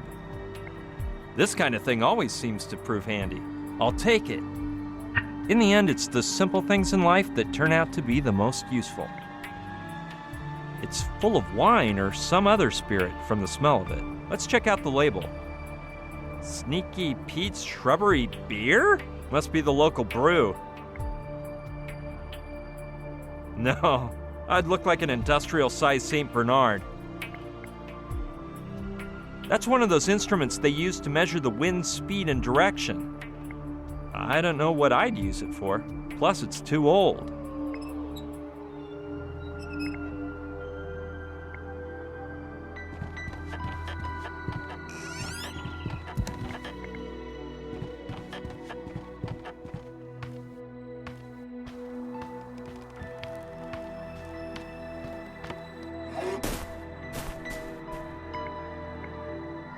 It looks like Wazowski cuts his timber the old-fashioned way. Nah, better leave it where it is. If I need it, now I know where to find it.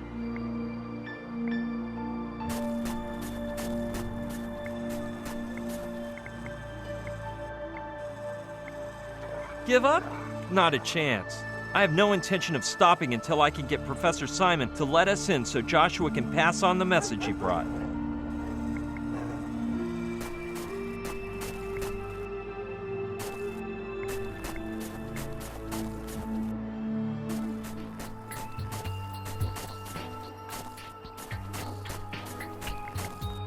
I'm gonna go check on Joshua.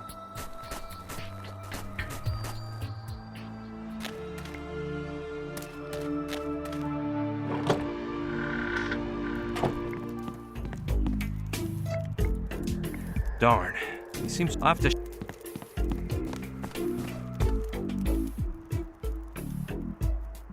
Trantor's been destroyed by a huge meteor. No! Nothing's happened to Trantor. You just need to eat some raw salmon to remember the password. Raw salmon? A lunatic wouldn't eat that. Is there no way to convince you? No, Brian. I am a civilized person. A decent Tranto-Japanese American. And I don't eat raw animals. You think I'm some sort of polar bear? Japanese? So you do have some Japanese blood in you? Of course. What do you think? My ancestors were samurais. I believe my grandpa's the one who came to the States. But I haven't really studied the family tree. Well, if you're Japanese whatever, you must love sushi, right? Oh, hi, Brianson.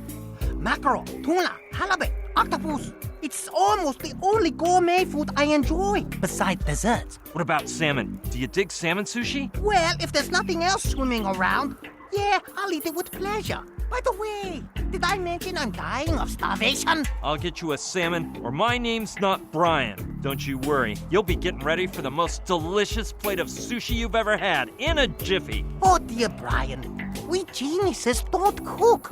If nobody's around to make our meals, we just order out for pizza or bite our nails. But under no circumstances would we waste any time on something as mundane as cooking. Wow, he was hard to convince, but this is better than nothing. I have no choice but to look for someone who will teach me to make salmon sushi.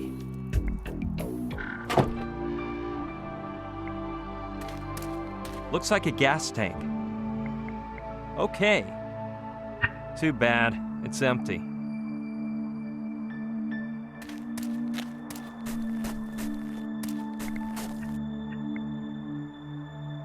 This is gonna leave a gross aftertaste, but oh well.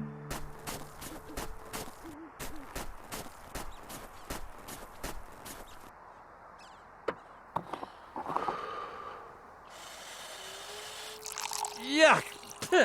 Talk about needing a mint. It isn't full, but that should do. I bet the chainsaw won't run on just gasoline alone. Oh, sure. Then I'll add some vinegar and croutons to toss up a nice salad. It's just a sneaky feeling, but I think this item would be better if not lubricated. I'll just approximate the amount of oil. Maybe it's my lucky day.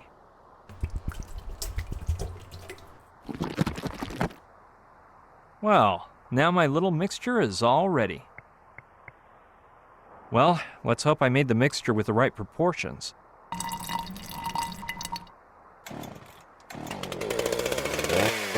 Yes! It works! But I better turn it off for the time being.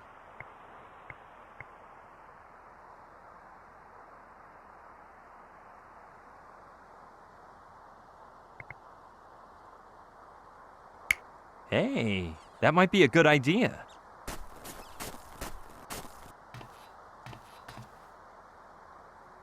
I know a guy who could be interested in that head.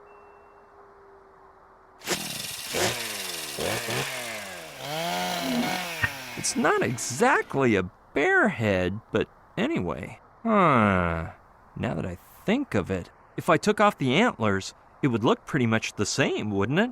Okay, let's flex that muscle. Much better, yeah.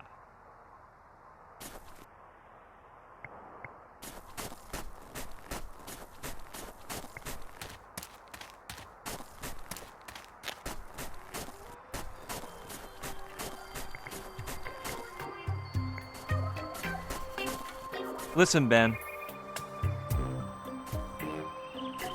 What's on your mind? You wouldn't happen to know how to make sushi, would you? Well, as you guessed, I don't know how. And go figure, because I've been to Japan a couple of times, but I know nothing beyond traditional cooking. In steak with mashed potatoes, I have eyes for nothing more. And I'm assuming you don't have a book with the recipe for salmon sushi? For sushi? Not as I recall. But, if you want, I have a great one for grilled salmon. I could win the Iron Chef with that recipe, especially if the salmon's fresh. Do you know anyone in this area who knows how to make it? If anyone would know about that, it's Professor Simon's cook. I think he's from China, somewhere around there. But today, here's his day off, so I doubt you'll find him around. Well, then there's Archibald, but if I were you, I wouldn't want to meet him. Archibald? Who's that? Some say he's either Bigfoot, a serial killer, a 200-pound gremlin, or a war criminal. People say the darndest things. Satch, the pizza guy from Sicily, says he saw him a short while back. He was coming to deliver some pizzas to me when he heard a noise in the back of his pickup. When he got out, he saw a running shadow and chased it until he lost sight of it. When he returned to the pickup, they'd stolen the pizzas and opened up the engine. He couldn't get the pickup started, so he had to leave it around here somewhere. He's sure it was Archibald, but actually it could have been anybody. Do you know what Archibald looks like? The last thing I heard is he's 6'7", has a flat head, green skin, and a body full of scars. Do you have any idea how I can find him? No, pal. You don't find Archibald. He finds you. You may be asking yourself, why is Ben saying that? Well, because that's what happened to me. Not once, but twice. So, you say you've seen Archibald? No, amigo. I didn't tell you I had seen him, but that I'd been with him. As for seeing him the way I see you now, never. What happened the first time you met Archibald? The first time? Oh yeah, it was Christmas Eve. I picked up my guitar, went out on the balcony, sipped down a mug of beer, and started singing A Christmas Carol. I hadn't finished the first bar when I felt a sharp object in my back, as a whispering voice told me, John Lennon sang Christmas carols much better than you, and look where he ended up. Your end may be much more cool and imaginative. I stopped playing and asked, You're Archibald, aren't you? But there was nobody there.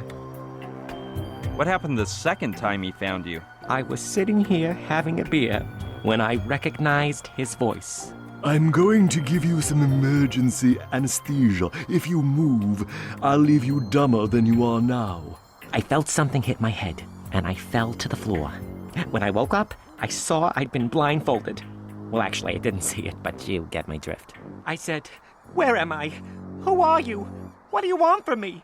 I thought my kidnapper was a competing bear scientist, so I yelled, You'll never get me to tell you my theory, no matter how hard you torture me. But that wasn't the deal.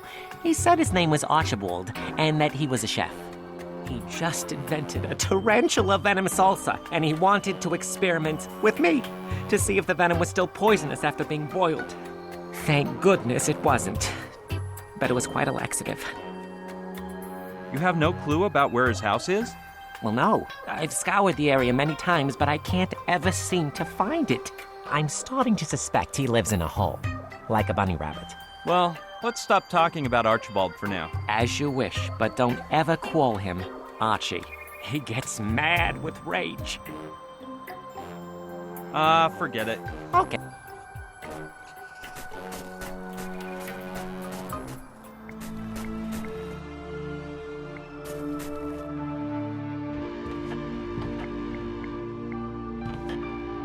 Man, that's a great idea. If I play the right song, maybe I can get that Archibald guy to show up.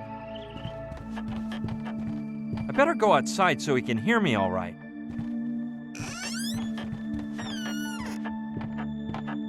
Here we go.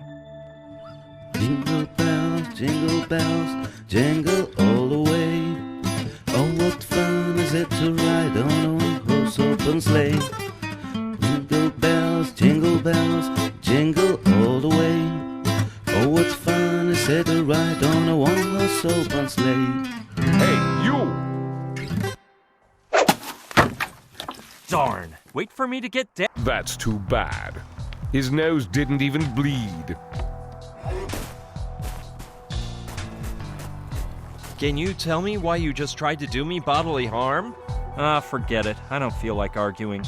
You must be Archibald from what I've heard. Well, you must be a moron. And from what I've heard, a worse guitar player than your father.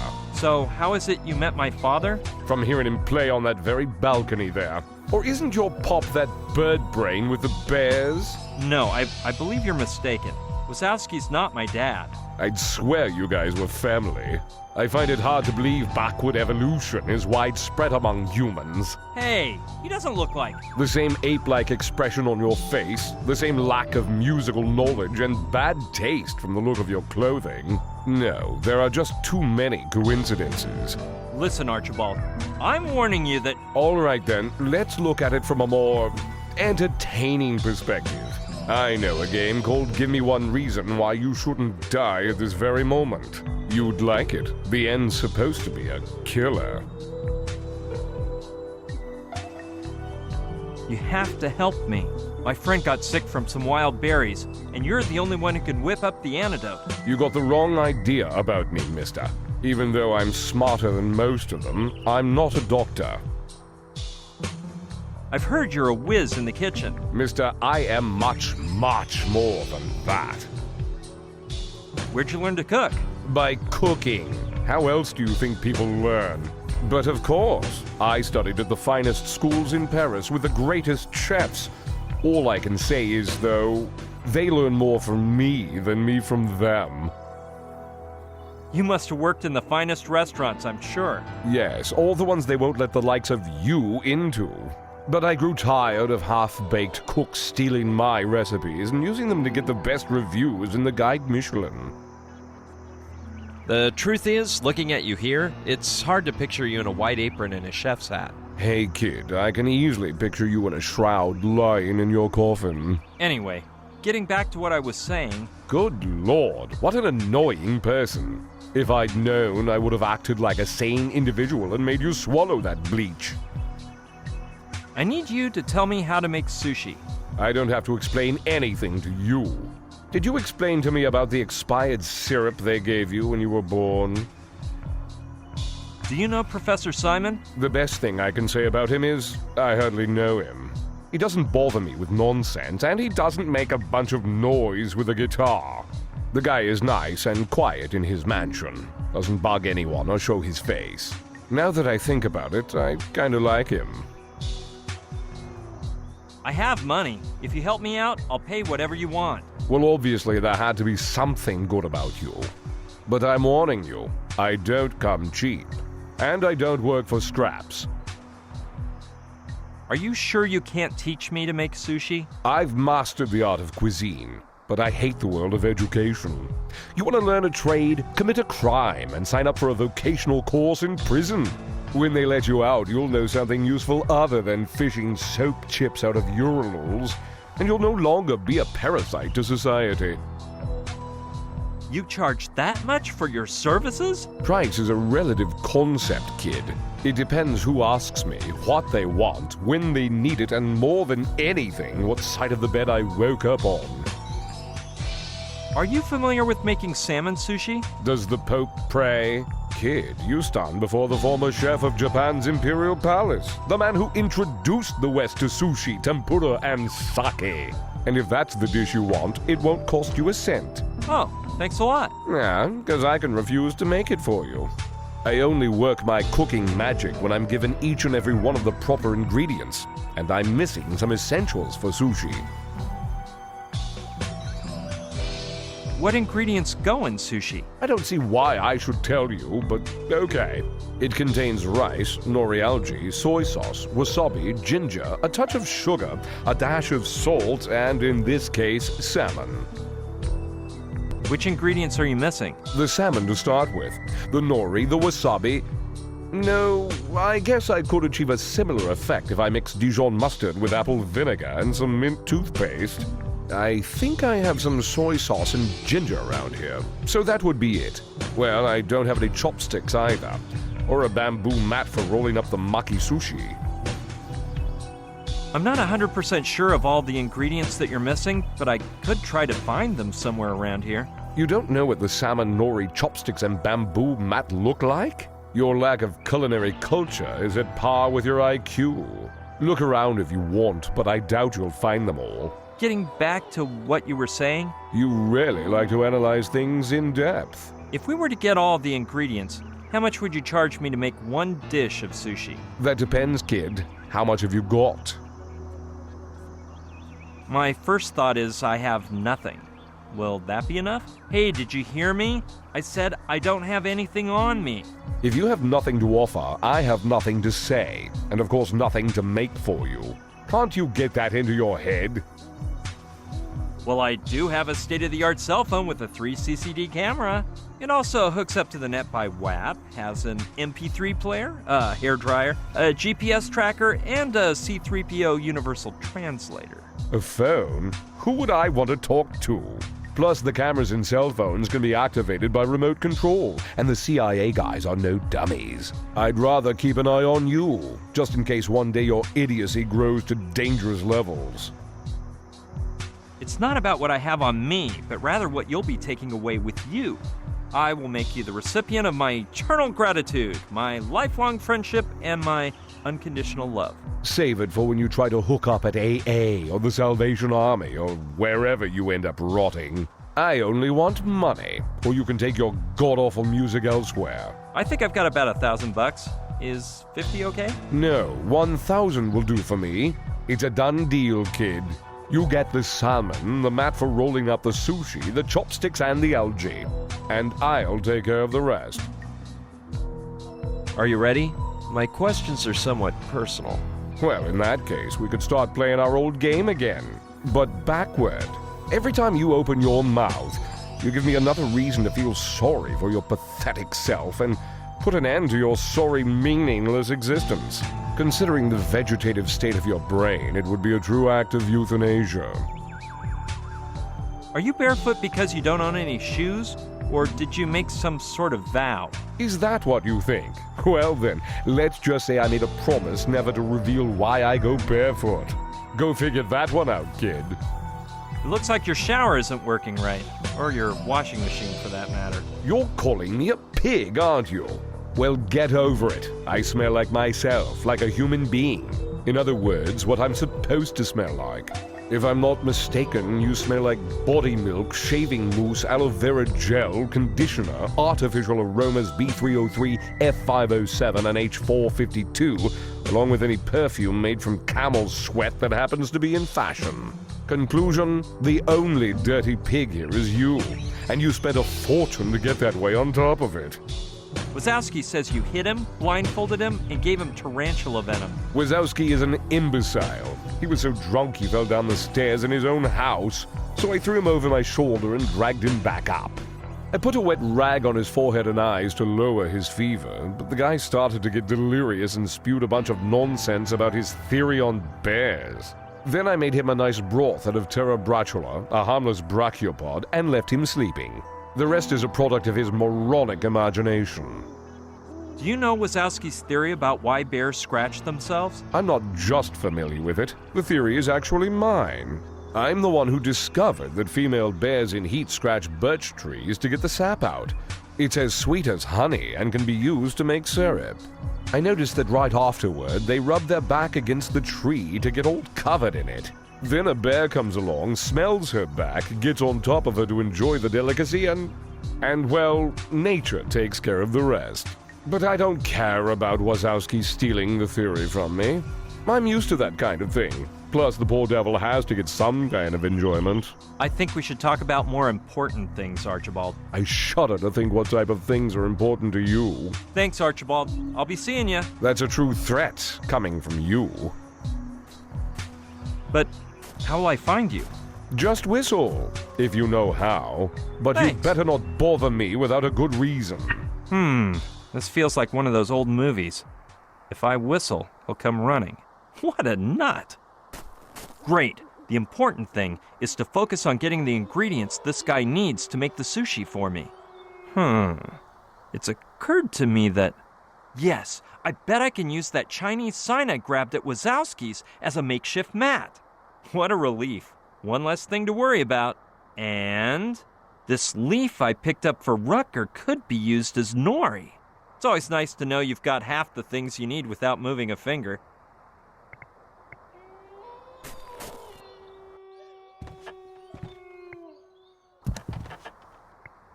That's the bottle that zany chef tossed at me. Multi-purpose bleach. Yeah, I think I've earned it. It isn't full, but there's quite a bit left. Luckily, it's closed tight and didn't break when that nutcase threw it at me. Okay, let's check out the results. It's a little stinky, but now it looks a lot more like the head of a polar bear. Yeah, great idea. The knife's not very sharp, but I could use it to cut a lengthwise strip which could then be lifted like a visor. That way, whoever puts the head on can see where they're walking. Done. Hope it works.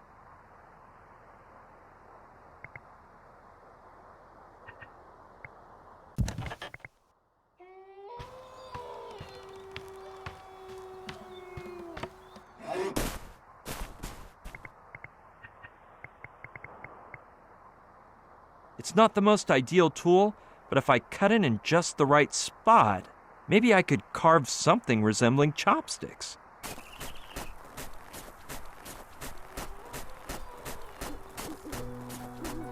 Well, it can't hurt to try.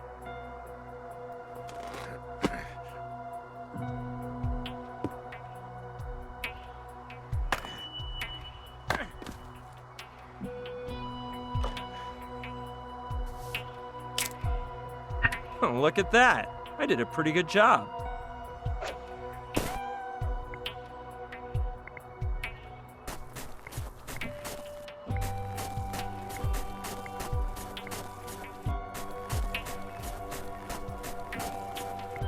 It's hard to fathom how a whole river could turn into ice.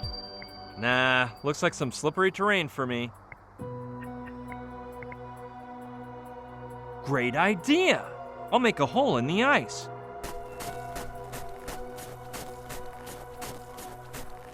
Let's get to work.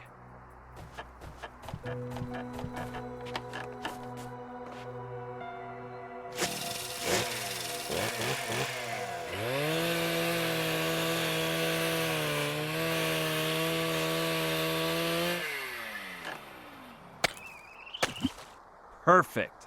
Euclid couldn't have drawn a better circle. Dude!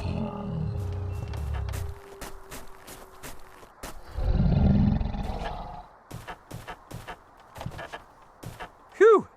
I thought he was coming after me. Looks like he just wanted to use the hole to fish in, though. I'll have to come up with a way to shoo him off.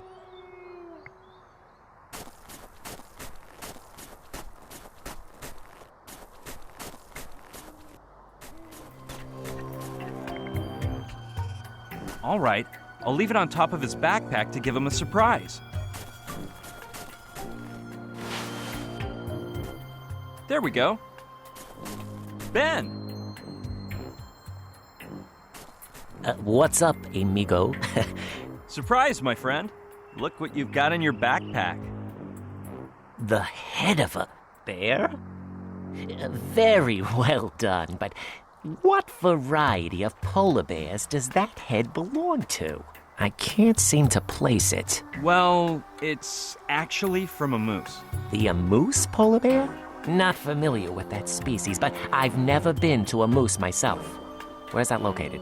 Anyway, I don't think there's much of a difference between polar bear species anyway. Of course not. Time has come, Ben. Now that your disguise is complete, you can totally infiltrate the inner core of the bear community without a fear. What better way to begin than by trying to fraternize with that bear down there, fishing in the frozen river? Yeah, why not? I've been observing that specimen for some time, and it may be a good contact to start with. It's a youthful cub whose growth isn't complete. Though, you can never trust them. They can rip your head off with one swipe of the claw. Well then, the moment of truth has arrived. Come on, buddy. I know you can do it. Here we go. A touch of ferocious bear essence will help too.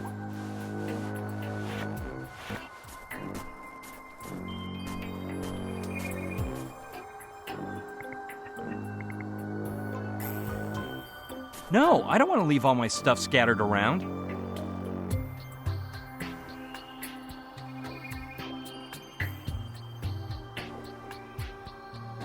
Yes, now that Wazowski is gone, I can do it without getting caught.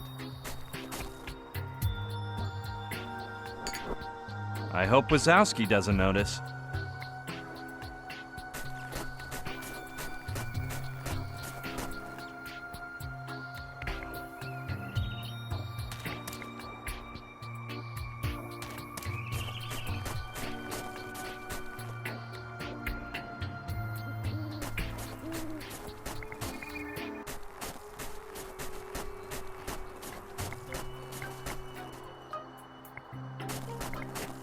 Listen, Ben.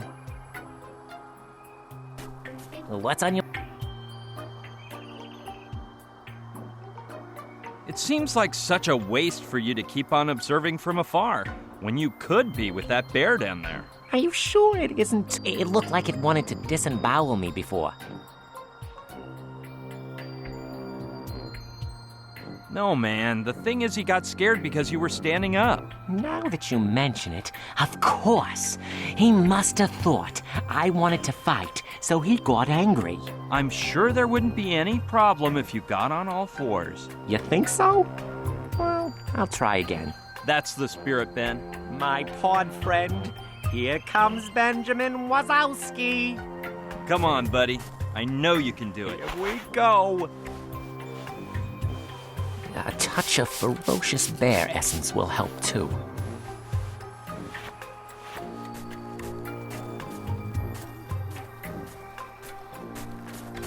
Something tells me Wazowski's gonna be a success this time.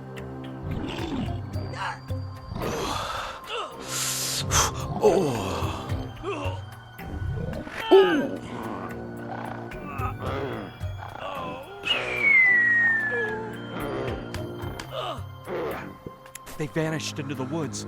Oh, the humanity, it was terrifying. Wazowski's face was like an open book, especially at the beginning. But then, I don't know how to describe it. Well, I hope he's happy in his new life.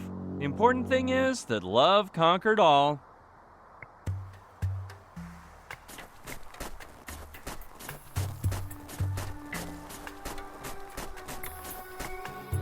I hope that doesn't freeze back over. Wazowski must have dropped it during his little, office meeting. It's too far from the shore in the trunk to be able to reach it. This isn't the time for a hockey match. Yeah, I think I can reach it. Let me see if I can.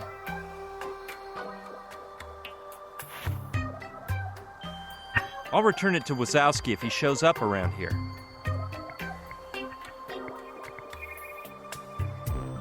Hey, good idea. I'll try to copy the bear. Let's see if I can do it as well as he does.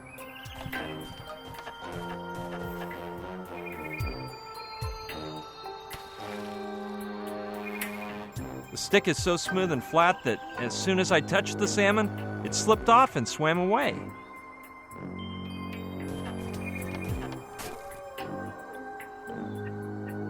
Yeah, that looks like a good imitation bear claw. Quite promising. Look out, salmon, here I come. Okay, let's hope my idea works now.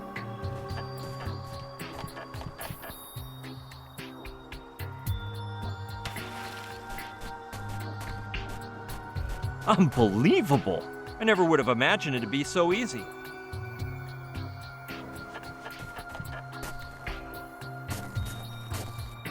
Took some work, but I've got it at last. One perfect specimen of an Alaskan salmon.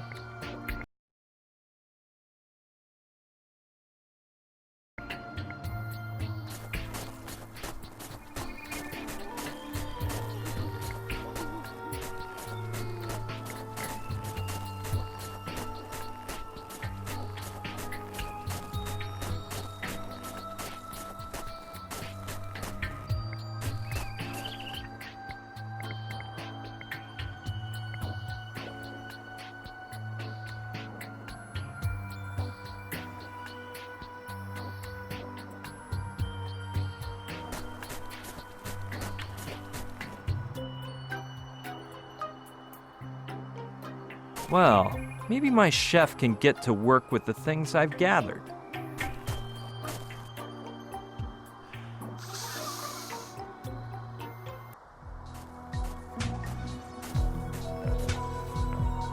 Look, I brought everything you wanted to make the sushi. And I have the cash, too.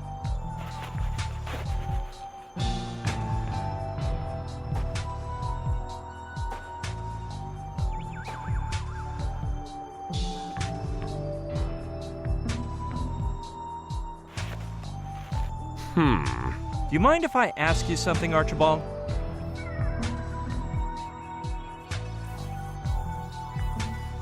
Will you take long to prepare the sushi? Where will you leave it? How long is it going to take you to learn not to stick your nose into other people's work? It'll be ready when it's ready, mister. I doubt you'll understand, but let me try to explain. If you come here and the sushi's nowhere to be seen, then it's not ready. But if you come and see a plate of sushi, that means it's done. Did you comprehend that? Yeah, but if you leave it out here, some animal might come by and eat it. Maybe you could leave it upstairs, inside the house. Never. That house stinks like bear pee, which would ruin the sushi's aroma. Wouldn't it be better for me to come get the sushi at your place? Don't even dream about it, kid. As far as you're concerned, I'm homeless. It might be safer if you leave it right in the shelter, where my friend is waiting. Well, well. Mama's boy is requesting a delivery service. If that's what you want, call up Sicily and order a pizza. They're gross. You'll love them. I said please, Archibald. Take the sushi to the shelter for me. All right, but favors have a price. That'll cost you more. That's impossible. I gave you all I have. That's nice to know. Tonight I shall dine on sushi as I ask myself where the $1,000 in my pocket came from. What more do you want? The clothes off my back? Kid, only one thing would gross me out more than wearing your disgusting, oversized baby clothes. Having to see you naked as you hand it over to me. I don't know what else I can give you. Let me think. If I'm not mistaken, you have a cell phone on you, right? Yeah, but it cost me a fortune. I was thinking I could resell it, but forget it. I'll take you the sushi in exchange for you leaving me alone and getting out of here for good. My sincere thanks, Archie. Archie? You have the balls to call me Archie? What do you think we are, relatives? Or do you think you have the right to insult my parents' good taste with your tacky nicknames? Sorry, Archie, Not again! You little... All right, give me the cell phone. The cell phone, or the deal's off. All right, if there's no other choice.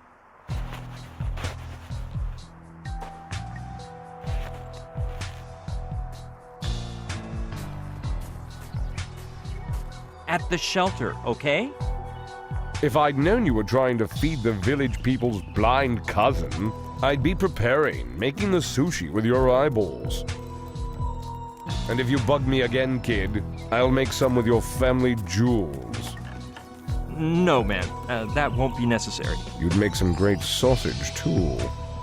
See you later. Good riddance, kid. Why, you... Oh! Come on, Joshua. Here, boy.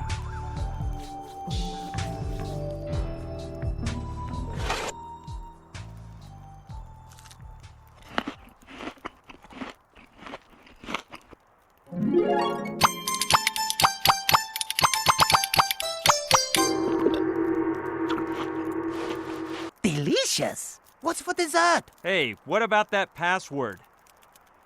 Yes, I remember.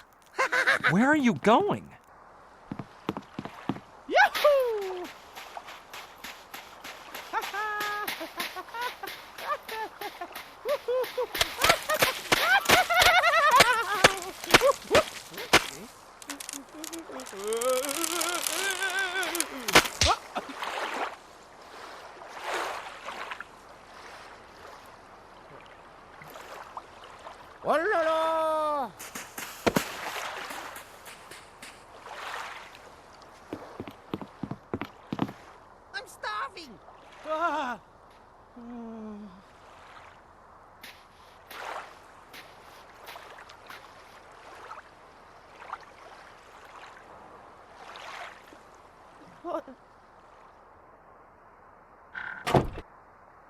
Look at the mess this wacko got us into! Well, at least it stopped snowing. That's better than nothing. Maybe I should have kept my big mouth shut.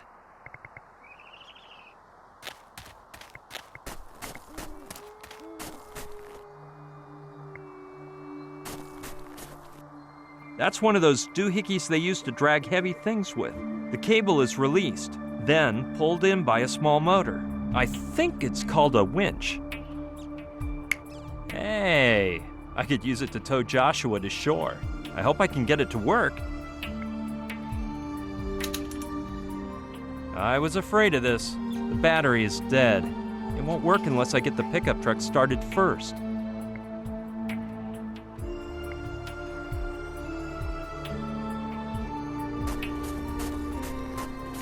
I hope it doesn't fall off as I open it. Yeah, if I get the engine to start, the winch will work. We're in luck. The key is in the ignition. It won't start. I guess I was asking for a miracle. It's got gasoline for sure, and the battery light hasn't come on, so there must be something wrong with the engine. I'm not much of an auto mechanic, but it can't hurt to open up the hood and take a look-see. I wonder if there is even an engine inside.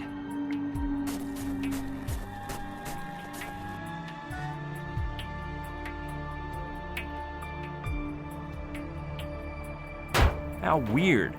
There's no sign of the rod used to hold up the hood. The hockey stick may be too long, but it could work, though it would be better if I take off the bear claw first. Perfect. Now I can take a good look at the engine. Okay, let's see if I can figure out why it won't start. One thing's for sure, it doesn't have any spark plugs. I'm not very good at these things, but I'll take a look. One thing's for sure.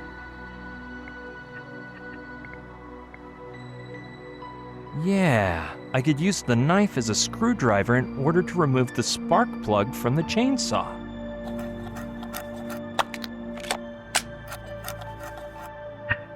Presto! Now I've got a spark plug. Let's see if I can put it in right.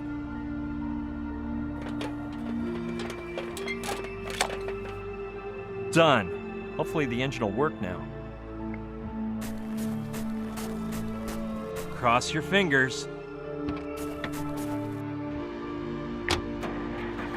Sweet! Let's hope the winch will work. Yes! Let's get this nightmare over with.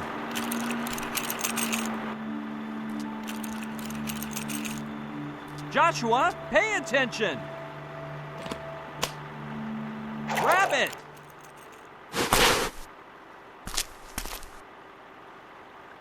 I've got to get that nutcase off the icy lake.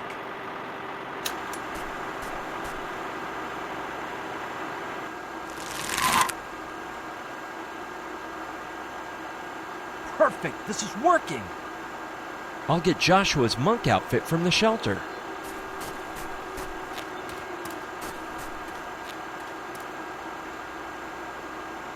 He should be wearing it when we go to Professor Simon's house. If they see him in his regular clothes, they won't let us in, even with the password.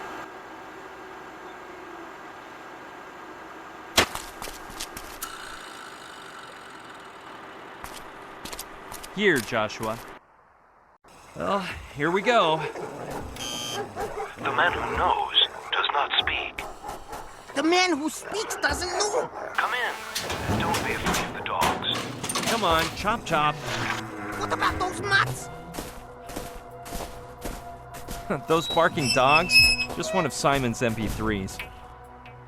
Thought I wouldn't live to tell the story, but I had a stroke of luck and managed to escape through the amoeba. My dear friend, You've displayed some exemplary courage by confronting Kordsmeyer. And as for you... My name is Joshua, and I'm starving! I see. Alpha spoke to me of you, the human who lives among Trantorians. You are quite lucky. My stomach's growling with hunger! As is mine, dear friend. Though it's the hunger for knowledge which makes us scientists. I think my legs are going to give out! Joshua, we're short on time, and I haven't even figured out what those Trantorians are doing here. You are new to the field, then. Please, take a seat.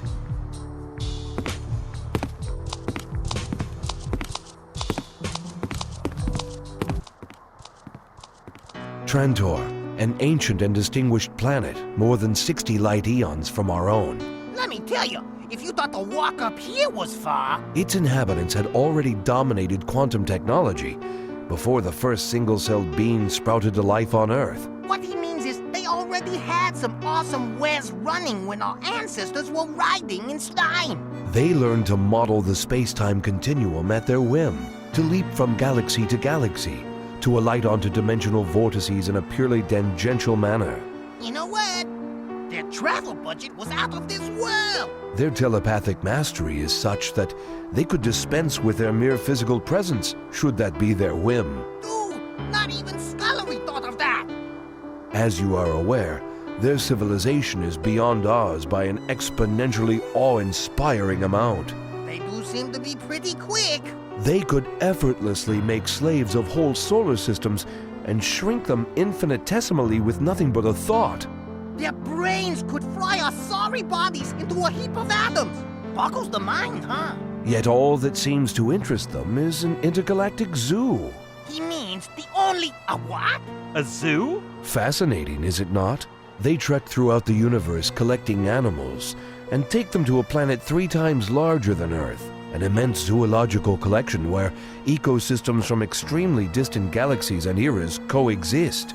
During the journey, they put the animal into an induced slumber which they refer to as the dream. Sounds like they've been keeping some info from me. Furthermore, they've been coming to Earth since the dawn of time. And though they actually need no one, they have made us all stakeholders in their enterprise. The truth is, I don't quite get it. A time came at which Earth's technological development made it difficult for Trantorians to go unnoticed, and therefore they contacted our most eminent scientists to reach an agreement.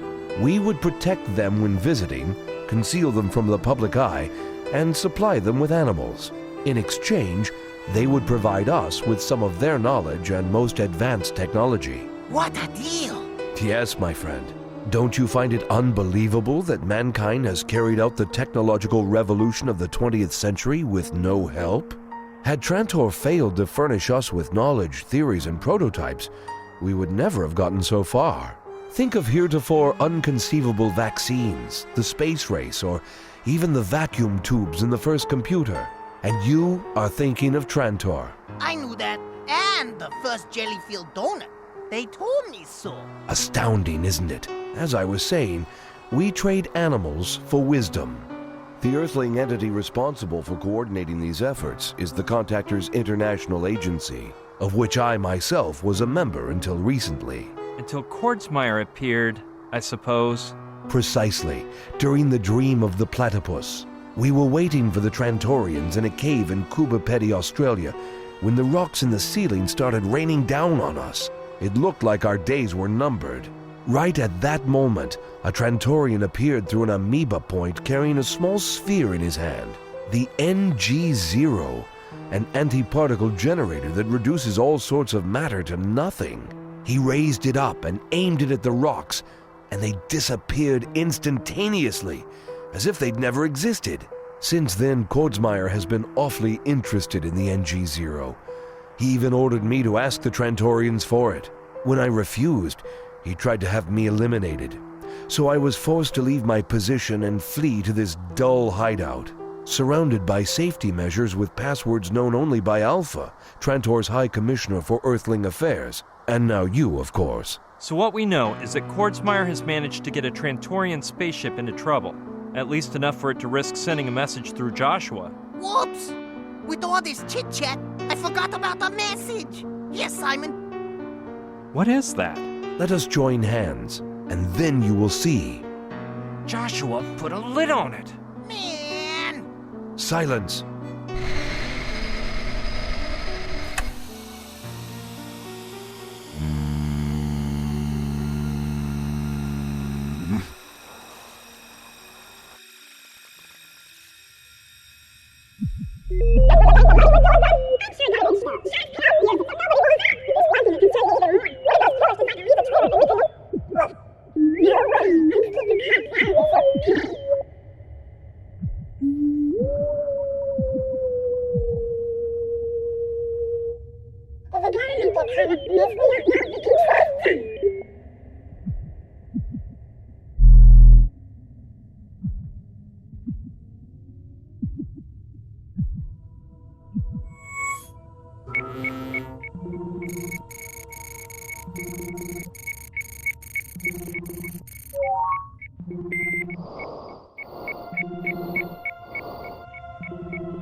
Trantor's High Commissioner for Earthling Affairs with the human name Alpha. Scientific Craft 317, Milky Way 28 Sewer 1. Mission, The Dream of the Turtle. Date, 389-728-24, Onion 14-7. Hello. Professor James Simon, we require your help once again. Our head chef has stolen the Trantonite from our ship, both the current and spare Trantonite stones, and has given it to the military. Colonel Nathaniel H. Kurtzmeyer will only return them to us if we exchange it for something you call the MG0. We do not want to give it up, but as you know, Trantonite forms part of our very essence, and we cannot survive far from it. As you know, we cannot even breathe long without it. And as if that were not enough, yesterday we found a seriously injured human at the bottom of Tiki Lake, where our ship is located.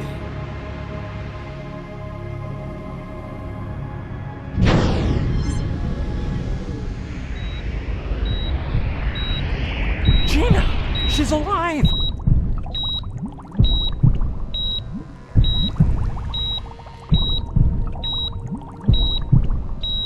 According to our moral code, we were required to help her.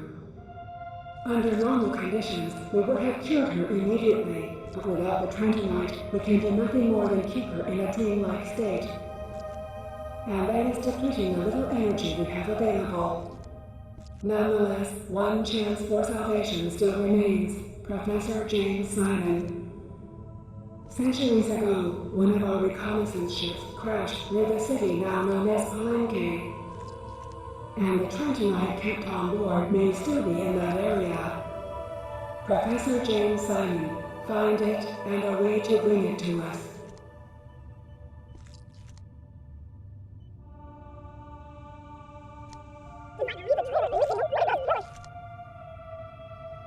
And some of the local onion soup. Every can of senior onion you can muster. Please. Professor Simon, are you okay? Just give me a minute or two. I need to warm up. Aren't you hungry too? Holy smokes! We have to keep the Trantorians from giving the NG0 to Kordsmeyer for sure. In the wrong hands, that weapon could destroy a city the size of Los Angeles in tenths of a second. Dear friends, we must travel to Palenque to find the Trantonite immediately, or we can begin to say farewell to the world as we know it. You can count on me, Professor. And on Joshua, of course. I bet you're just real hungry, Professor Simon. Hey, why don't we call that sushi guy? Good thinking. May I use your phone? It isn't a safe way to communicate, given the circumstances. Do you mind if I ask why? I know of a friend who could help us out.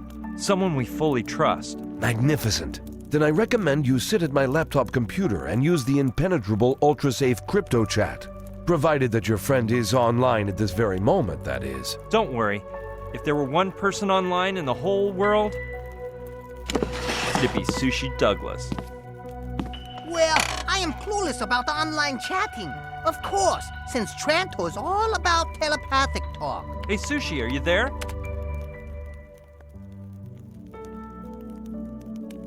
Do you mean that the Trantorians don't have the internet? How do you think Alpha informs us of trading dates, if not by email? In fact, after reading their email, we type in www.planet-trantor.com and we enter our code so that they will provide us with the details of the transaction. I'm totally out of the loop. Nobody told me about any of this. You leave me in awe, my dear friend. If not, where do you believe the network of all networks was designed? In the mind of a simple human? No, it was them who showed us how to build it and use it. What I've never understood is how they get online from other solar systems. I don't know. Perhaps they use neutrino transducers, like in that splendid novel by William Garza. Have you got that one? That book must have gotten at least 5 stars. You wouldn't happen to have anything by Sarah Martin, would you? Nathan? What's up, doll? Think you'll ever find our little pest? Hush, hush, soldier boy. My spiderweb is about to strangle both him and the monk. And it looks like we got 3 for the price of 2. Your old pal Simon's here. Simon? Ha! I knew I'd end up catching him. Overeducated scientist. Anyway, make him vanish and come to Mala pronto, lady. Have you already gotten the real Pignon to cooperate? I know how to make up his mind. The clock's ticking before the big event. K. Dick, all of Asimov, and of course Brian Scullery's complete works. Yuck! What are you doing with that gossipy pulp in your library? Allow me to tell you a secret. If you tug on the 3rd volume of his infamous UFO Lies and the Houdini Legacy, you'll see something open up before your feet. At Simon's house. And that's where my story ends, for now.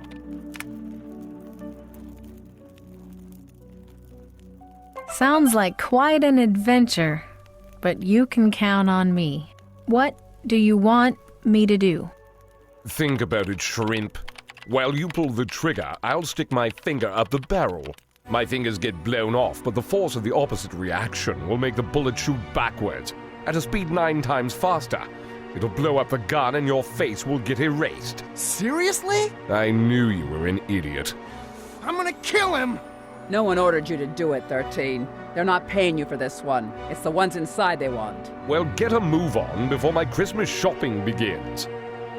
Did that spy from Hawaii turn up yet? Not yet, Tarantula. This is getting a bit tiresome. They've been in there for hours. All right, 18. Finish off the other 2. Then we'll go in and get the spy. Which one should I take out first? The clown? No, the old geezer's more important.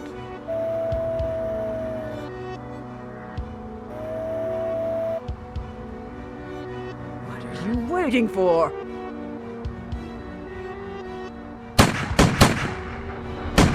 Houdini's legacy, Joshua. Brian, go after him. What about you? I'll be fine. Everything depends on you now. Run! But jump for Pete's sake! Find that stone! Find it!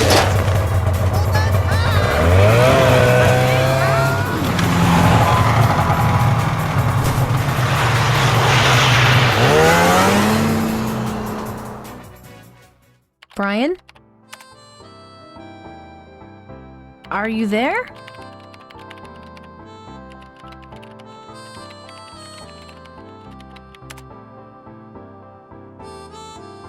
Brian? Something's wrong. We have to leave immediately.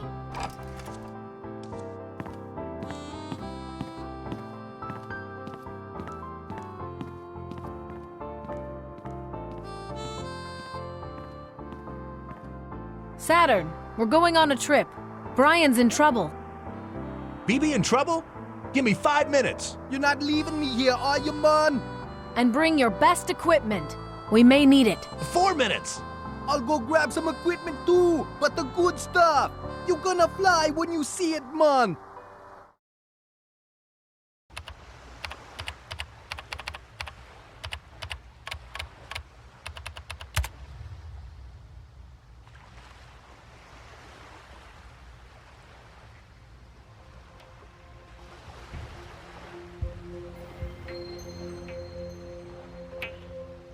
Huh? Where am I? A boat?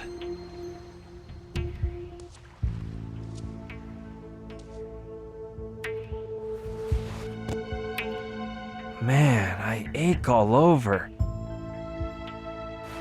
And that light. Just a sec. Hold on. Give me a minute here.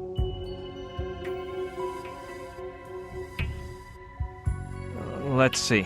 I escaped with Joshua on Simon's snowmobile. We got as far as Sicily, and from there to Anchorage, where we hopped on a flight to San Diego, since we were supposed to meet Sushi there, and then, I don't know. I can't remember anything else. Truth is, I feel like I've been asleep for 3 days. Joshua's missing, and what in the world am I supposed to do now? The realism in the clouds is evocative and surprising. Jules Verne's Mystery Island by Frankie Spoonover. Man, whoever designed this room must have been a big Jules Verne fan, because if I'm not mistaken, that boat over there is Captain Nemo's Nautilus.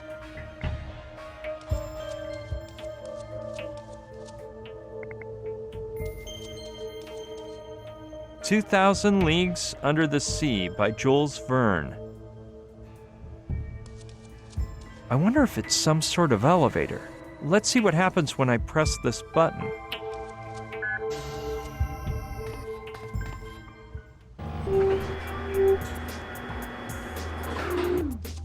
Isn't that... Sushi! Brian! You finally woke up. It's amazing to see you again. No, I'm the one who's excited. So how are you feeling? Well, a bit nervous, because besides the whole Gina problem, the soldiers and the Trantorite, I can't even remember how I got here. The truth is, I don't even know where we are. Ha ha ha. I got here this morning, but from what Rutger told me about last night, I'm not surprised your memory is shot. And as for the Trantorite, everything has been fixed. You don't have to worry about a thing. What? Let me explain. It turns out that a man flying in some bizarre device was painted inside a tomb within the ancient Mayan ruins of Palenque. It's so weird, it looks like a spaceship. So much so that people call it the astronaut of Palenque. As soon as I found out, I took off for Palenque. The stone has to be there. The first thing they told me when I got there is that the tomb was robbed more than 5 centuries ago. 5 centuries! Finding the stone was going to be impossible. Luckily, they gave me a hot contact, Paco, a Spanish student obsessed with the whole topic, and he just happened to be working at the temple ruins then.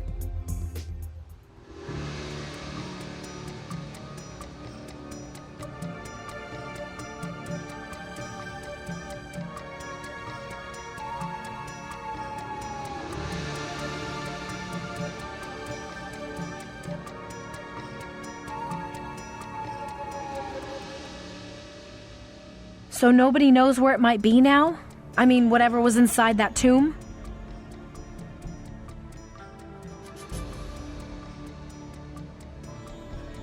Don Inigo de Malantuñez y Gagnon. Search for him. Where can I find him?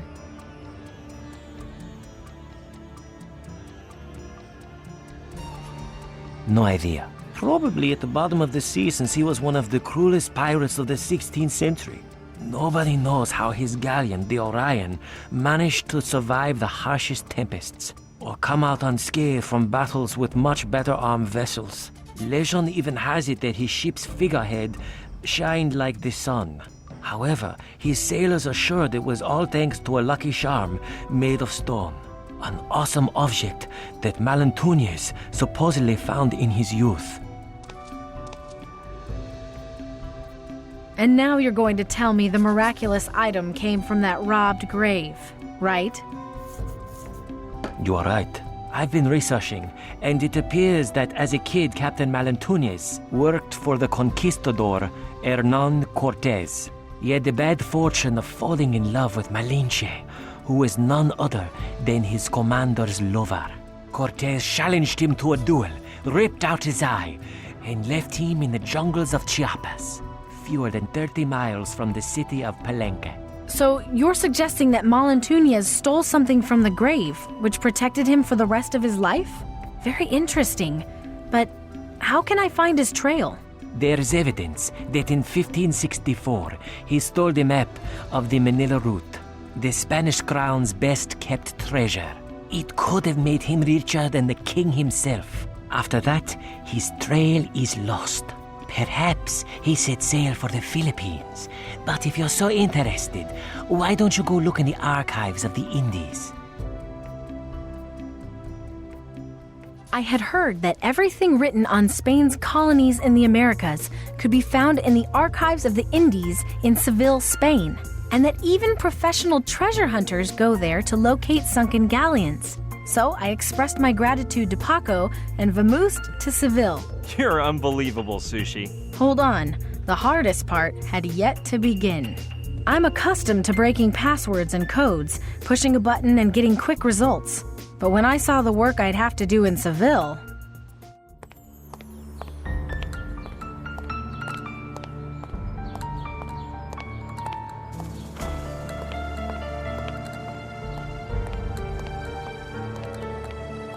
Here it is.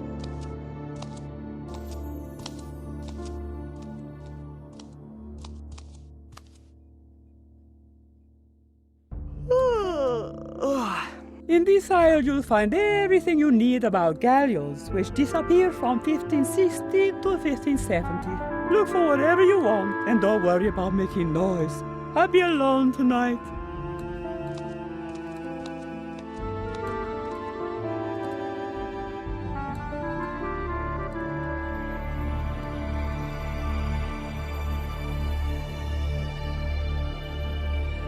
I searched through book after book, galleon after galleon, and pirate after pirate until...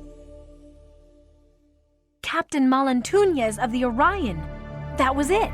I found a short passage of what seemed to be Malintunez's memoirs, taken down by a female prisoner who was with him. On the last pages, his scribe wrote that an English boat had sunk the Orion, and after being rescued, this record keeper went on and on about what a scoundrel Malintunez was. Lucky for us, the date of the shipwreck is mentioned, March 6th, 1564. 6 days after the Orion set sail on a journey from Acapulco to Manila.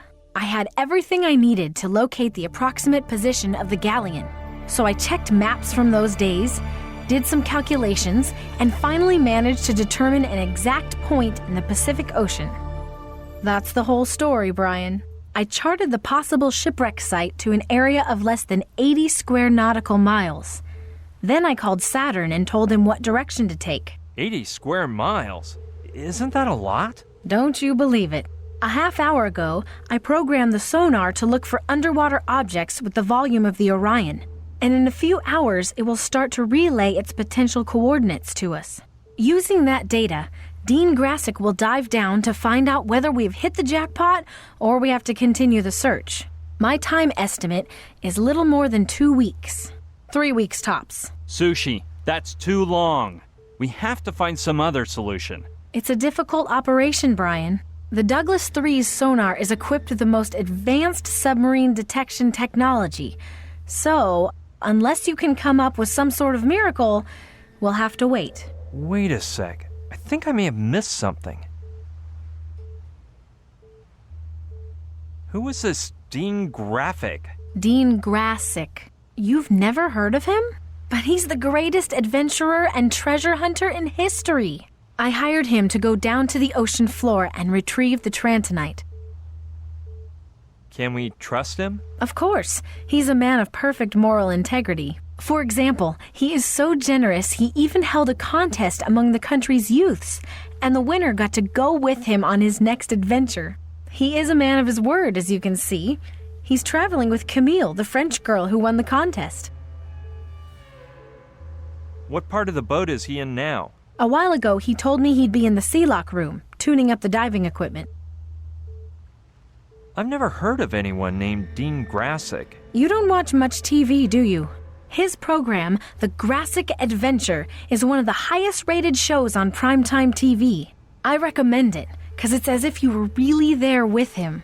Fighting against wild monkeys in the jungle, searching for treasures and ruins, and fighting against polar bears. Dean takes a camera on all his adventures, and every evening he broadcasts images of the most amazing parts of that day's adventures. Plus, he's so cute. I'd rather not talk about him anymore. Don't be that way, Brian. You'll see how nice he is. Speaking of Rutger and Saturn. Yes? Now, how is it they came too? When you IM'd me about Trantor and the amoeba, I thought it would be a good idea to bring along a man of science. So before departing from Douglasville, I asked Saturn to join my team. As for Rutger, well, that was a bit more spur of the moment. They're nice guys, but I think we've discussed their participation enough. Okay, whatever you say. Let's continue this conversation later, okay? Whenever you wish, Brian. I'm really grateful to Sushi for all she's done, but we can't wait for 2 weeks. Alpha said their time is running out, so Gina's life depends on me acting fast. I don't know how, but I have to find a way to locate the sunken galleon in the Trantonite before it's too late.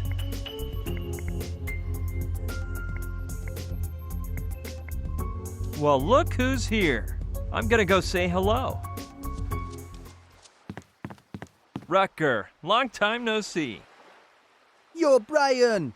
Feeling better than yesterday! This may seem weird to you, but I can't remember anything. Of course! That's the nice part of Herbidos. Actually, the last thing I remember is that I got to the port in San Diego with my friend Joshua and... Slow down, man! Slow down! That little amnesia you have is caused by the berries I put in Herbidos. Berries? The only way to remember what happened is... Oh, just my luck. Raw salmon again. Salmon? You are one crazy man. No, the only thing I can do is refresh your memory. Ugh, I was afraid of something like this. Come on now. Yesterday evening, I left the yacht to wander at the view and fill my lungs with clean ocean air.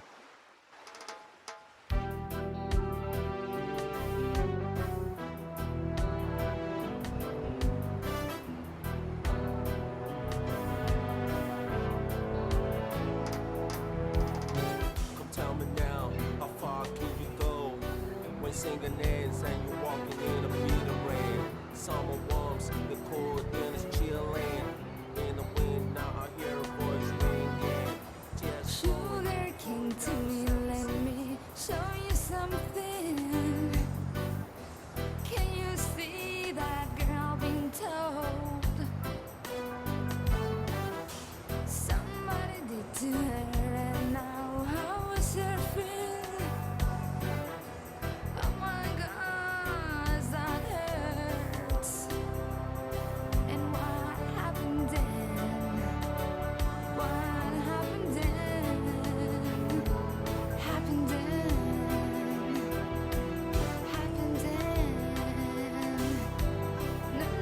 I'm hungry! Are we Calm there down. Sushi's shop must be nearby.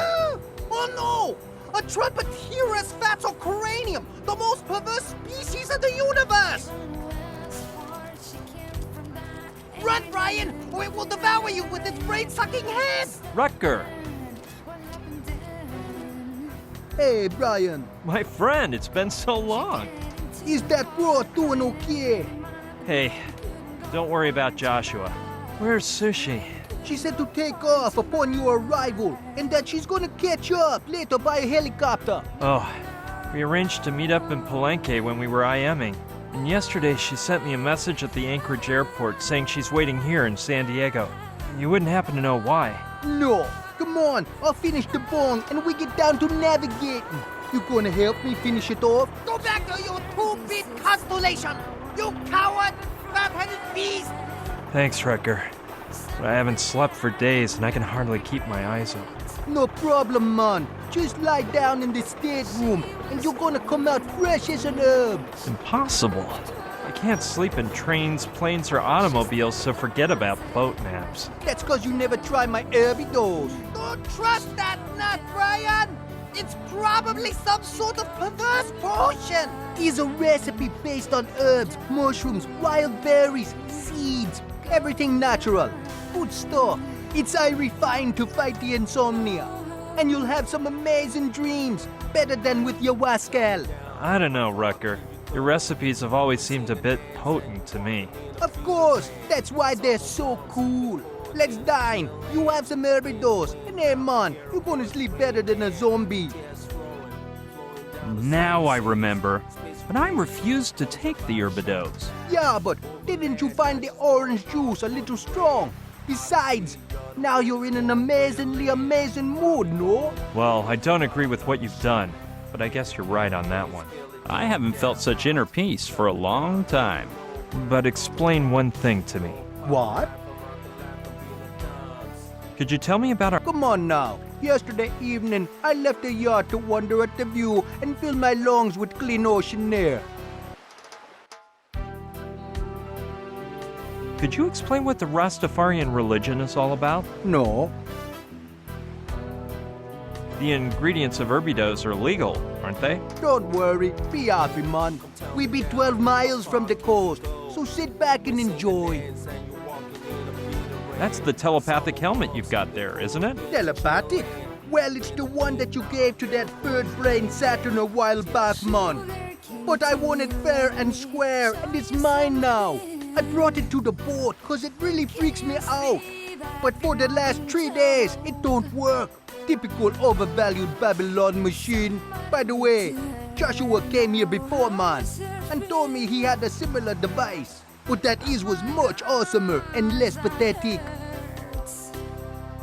Actually, Joshua built it to communicate with the Trantorians. When he managed to get abducted, I kept it. Oh yeah, and that whole thing about the Martians and the stone they lost. I know how difficult it is. Cause I lost one the other day, and I felt an evil feeling at the tip of me dreadlocks. That whole thing about Saturn being an idiot, it's all in good fun, right? No, I say it in the worst way. Saturn, imbecile. The important thing here is not the helmet, it's... It's what? We'll talk later, Wrecker. Sure, man.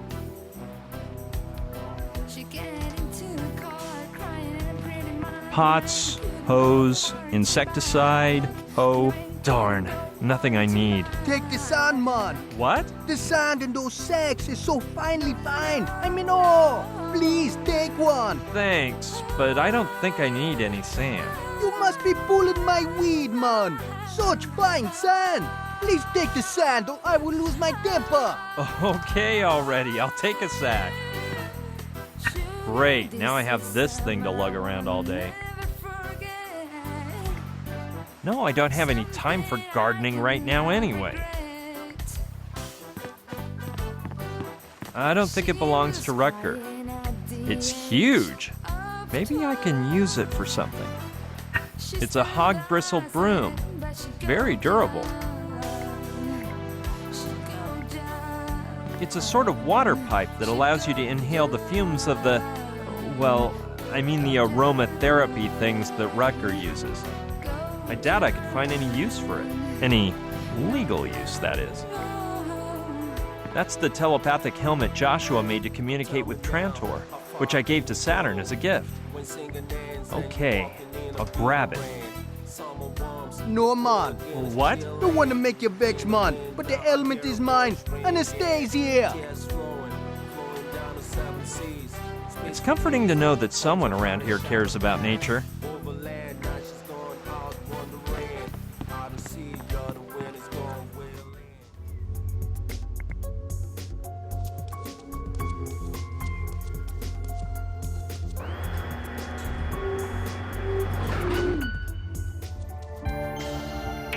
According to the sign up there, it's the Neptune suite. Yeah, let's see what's in there.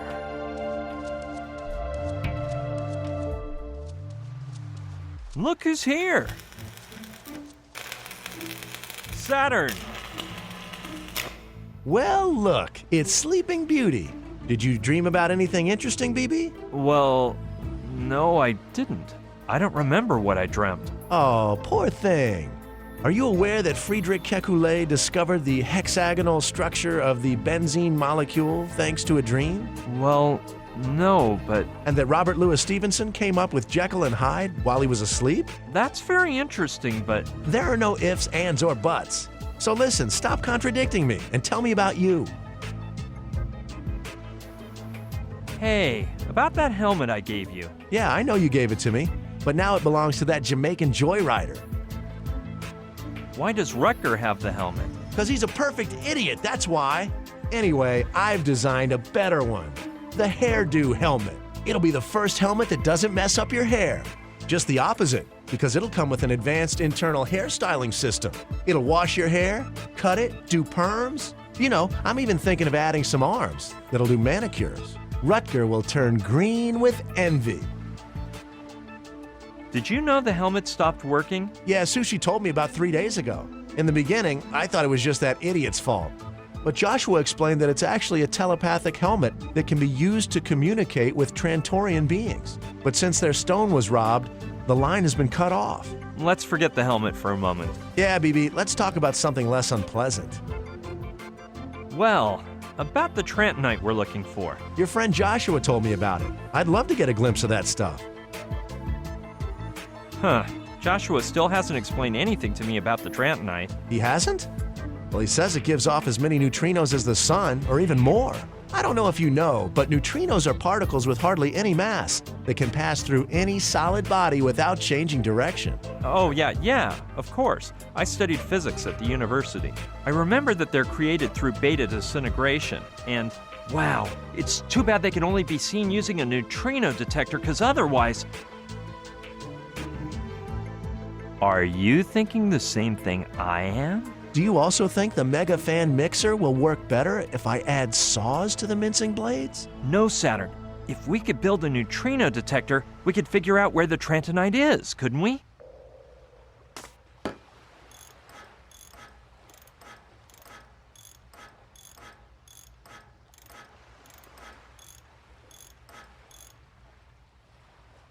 Awesome! I hadn't thought of that. Just yesterday, I was reading an article about neutrino detectors in this month's Do-It-Yourself Science Illustrated. You have to fill a glass tank with fresh water, put photomultipliers in place, and, wait, I better look it up. Improvements in ultra-energy neutrino detectors on pages 31 through 34. Let's see, 28, 29, 30. Dang! The ones where the article should be. I bet that French girl did this. Huh? You know, man, the one who came here with Dean Grassick. The poor girl was so bored, I lent her my magazine. She seems so nice. And then she goes and steals just the article we need. Don't worry, I'll try to get it back. Let's hope. And try to solve that fresh water problem as well. As for the photomultipliers, that's a piece of cake. We'll use the telepathic helmet sensors. Joshua told me they increase the neutrino's mass and turn it into photons, so it has to work. The only problem is that fool Rutger has the helmet. And I don't know if he's going to want to give it to you. As long as you're going, tell him he's got so much nerve it won't fit in his hat.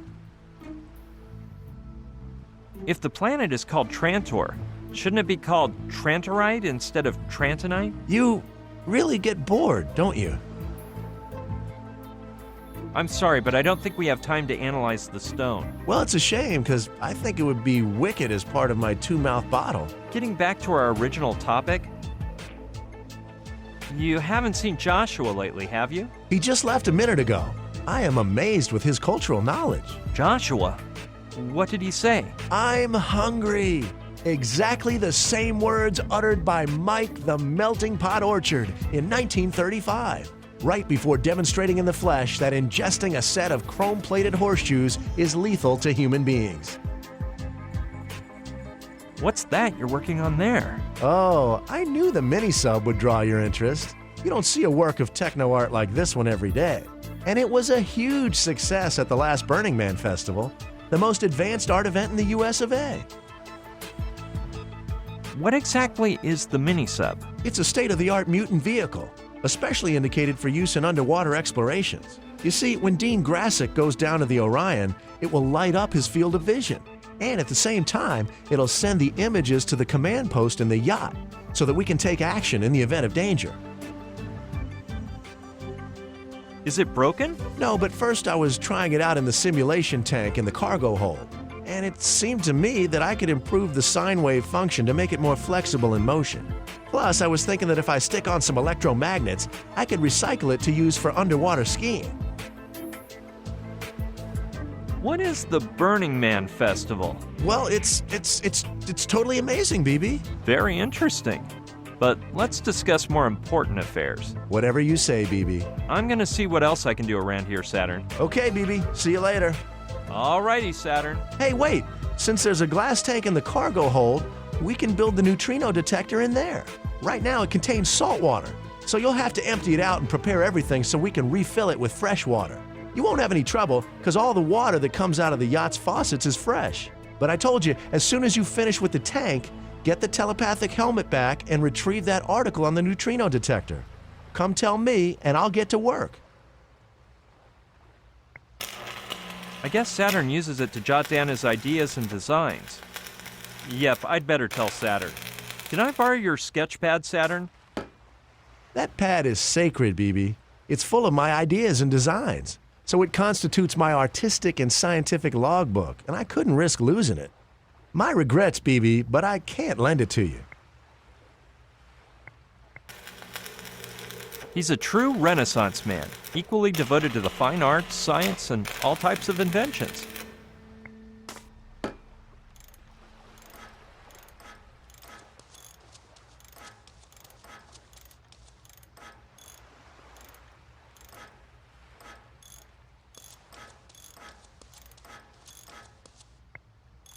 A portrayal of Neptune, the Roman sea god.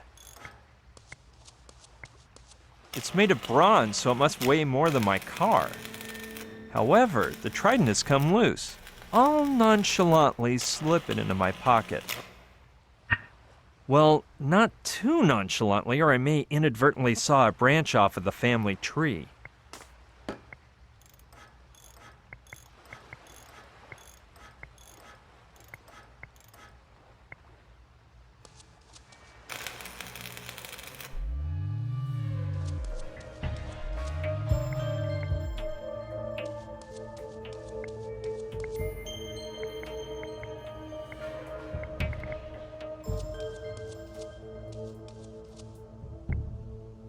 It's used to open the door, I bet.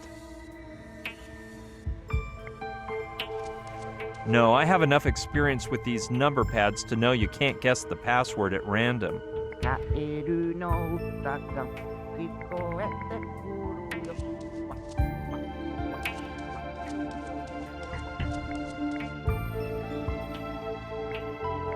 Getting inside, what if it had been the garb? Up we go.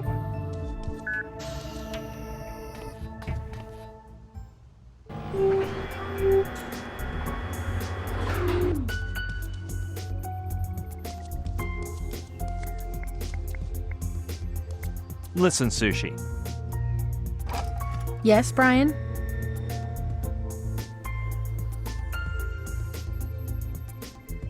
I've seen there's a password-protected door. And you want me to give you the password, right? Well, store this in your memory. 0512. 0512. Thanks, Sushi. No sweat. Anything else? Let's continue this conversation later, okay? Whenever you wish, Brian.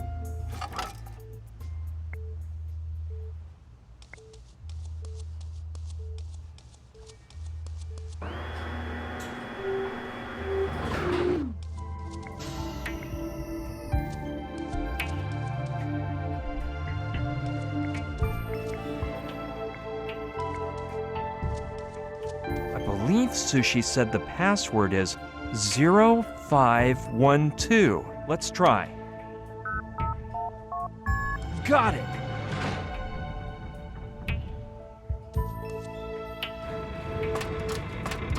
Hello? Bonjour, Brian.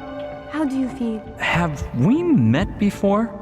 But of course, at dinner yesterday. You were a bit, how would you say, dizzy? Well, actually, I don't remember much of what happened yesterday. I don't even remember your name. Don't worry, it sometimes happens. My name is Camille. Nice to meet you, Camille. It's a pleasure to meet you again. The same to you, Brion. I'm ready, Hostov. You come here, baby.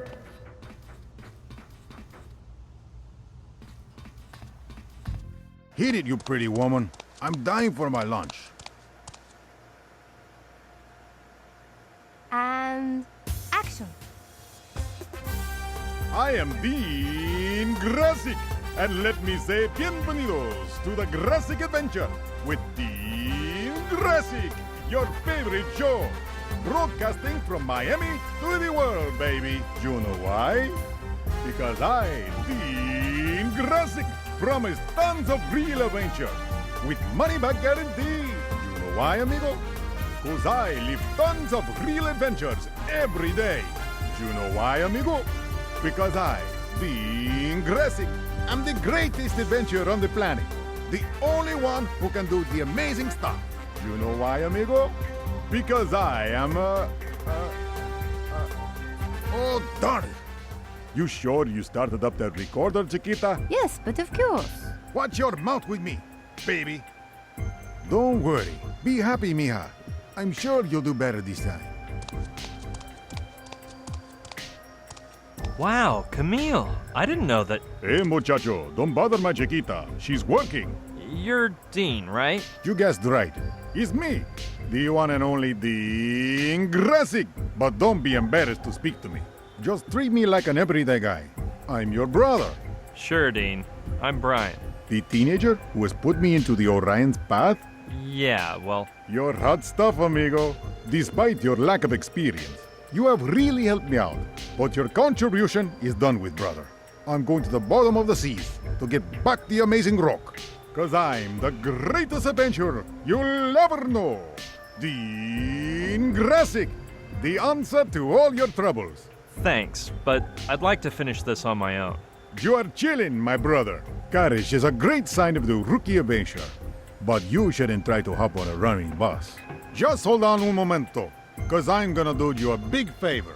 All day today, I will answer your questions for free, placing all the wisdom of the Grassic Adventure method within your reach. Take advantage of this ultra cool offer and pose your questions, my friend. Seriously, I want to be the one to go to the sunken galleon. Keep it cool, my brother. Do you think I'd dive to the Orion if I weren't the best? Keep your blinkers on me, amigo. And after a while, you may be ready to become a real adventurer. What is the Grassic Adventure method? What rock did you climb out from under, kid? It is the amazing learning system for adventurers and treasure hunters. Patented by Dean Grassic. Its pages contain more than 12 years of experience, excitement, and triumph. Now it can be yours for the low price of just $39.99. Amigo, apply now and you will get an original 8x10 Dean Grassic glossy print, autographed by Dean Grassic himself. Don't you think you're being a little unfair to Camille? Camille? What Camille? It is moi, Camille. Close it, mamacita. I'm talking to me, amigo. Keep recording. I'm out of here. Yeah, let's quit the talk, or I have to work overtime. Dean Grassic. I really don't know how she stands Dean anymore. You can do this. So this is the greatest adventurer in history? My adventures would run circles around his. You are the best. Live a Grassic adventure. How pathetic. Now, what would I want with an advertisement like that? Hit it, you pretty woman. I'm dying for my lunch. And action. I am Dean Grassic, and let me say bienvenidos to the Grassic Adventure with Dean Grassic, your favorite show. Broadcasting from Miami to the world, baby. You know why? Because I, Dean Grassic, promise tons of real adventure with money-back guarantee. Why, amigo? Because I live tons of real adventures every day. You know why, amigo? Because I saw the most amazing,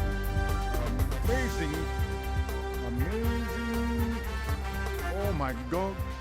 Can't you keep that camera still? It does not move, Dean. Listen, baby. You just do your work. Don't worry. Be happy, mija. I'm sure you'll do better this time. Hey, amigo. You got a question? You are... There's no... Ay, come on, Dionisio. You can do this.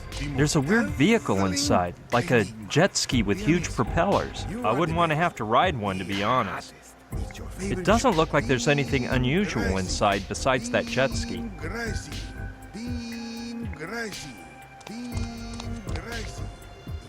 It's pretty much the same as the waterlock chamber next to it, but smaller. From what I've seen in movies, you don't open one of these capsules unless you want to scuba dive in the ocean. And I don't for the time being. Camera rolling. It holds several weights to help the diver swim deeper. It's full of plastic tubes. I don't know. They must be for diving. Sure, I'll take one. These things always come in handy, even if it's just to use as part of a practical joke. Well, I already have one, but two could be nice. Cool. I have two identical tubes to play with today.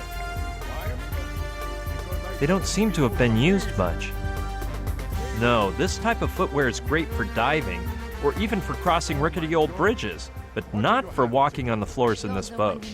You keep forgetting the script. Watch your mouth with me, baby. Anyway, you beauty. I'm going to concentrate, and we'll start over. Beam Gracie. Dionisio, you are the best. The hottest. Aye, come on, Dionisio. You can do this.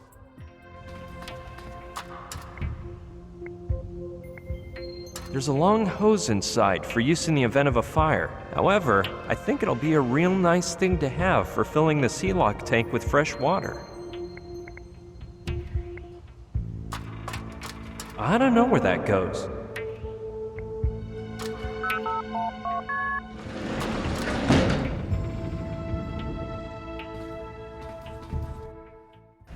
It looks like I'm in the cargo hold. Yeah, there's no doubt about it. Those holes in the ceiling look like the hatches in the deck that they load the cargo through. Well...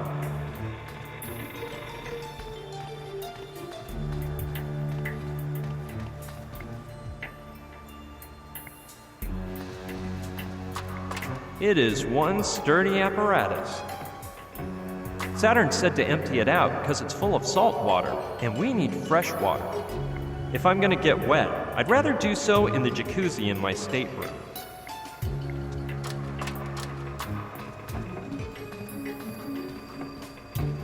The tank is open on top. I better climb down. I don't want to fall in.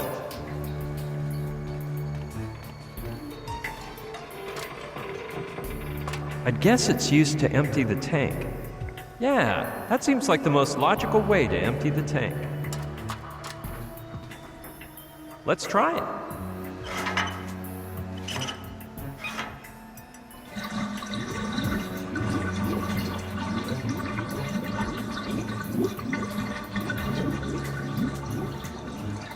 Huh.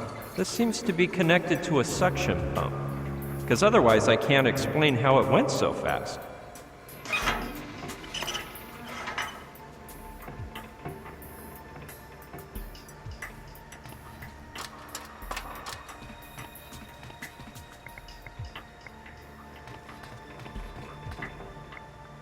It's next to a door with no lock, no doorknob, and no opening panel.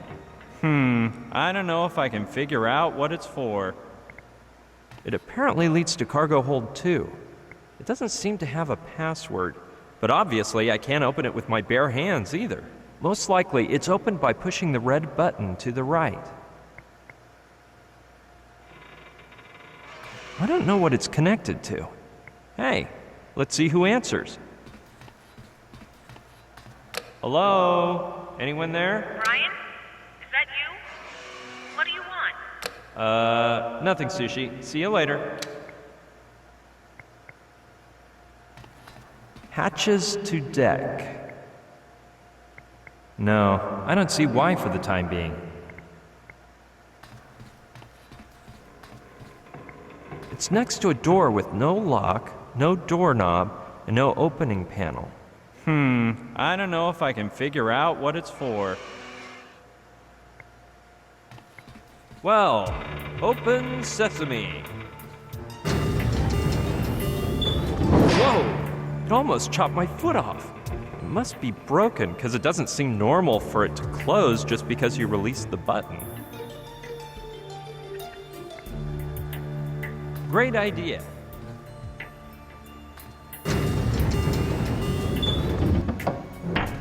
Presto! Plus, it looks like the broom will hold steady. That was a major pain. However, I better get some excellent payback inside. Oh man, this must be my lucky day. I knew good fortune would smile upon me sooner or later. This was truly a challenge, but the reward is beyond comparison. A bag of plastic ties. And they're the beautiful white ones, too. My favorite. Well, I'll check to see if there's anything else around here. Nope, nothing of interest to me. Let's look on the other side.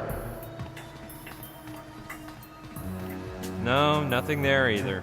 However, as far as I can tell, this cargo hold is symmetrical to the other one, with the hatch and everything.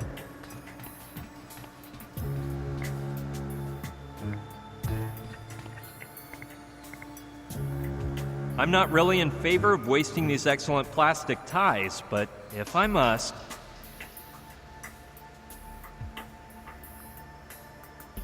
Well, that's done.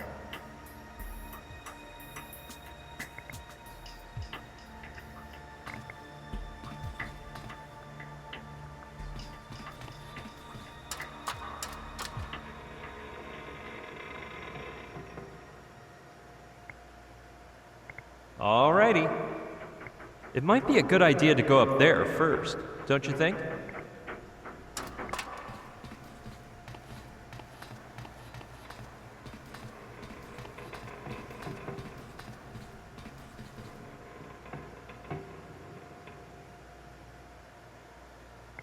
I have a feeling this won't be easy, but I must. I can't.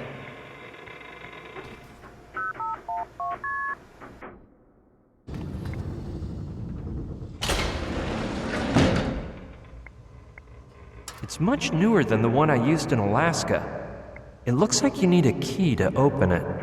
There's a long hose inside for use in the event of a fire. However, I think it'll be a real nice thing to have for filling the sea lock tank with fresh water. I better find the key first.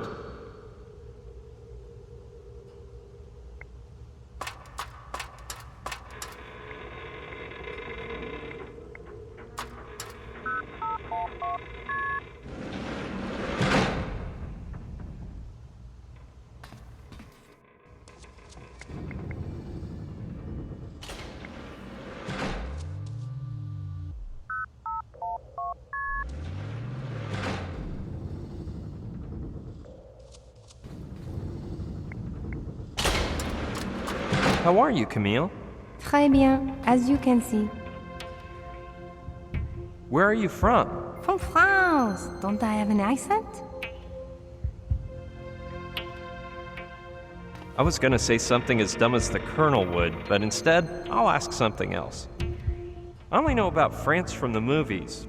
Paris, the Can-Can, Les Mis. Alors, you know the France of last century through the American movies? Maybe you should travel there to see what France is like today, in person.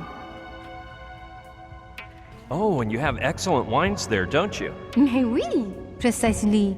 I brought 2 bottles as a gift for Dean, but he says he is on the wagon or something. He refused them. Too bad. Because what do I do with them now? Well, I have a friend who would go wild over those 2 bottles. Ah, you know about wine? No. Little Demon is more into drinking it. The one who really knows his wine is my Uncle Albert. Ah, oui? He always says, water is for bathing, and some dirty folks drink it. Ha!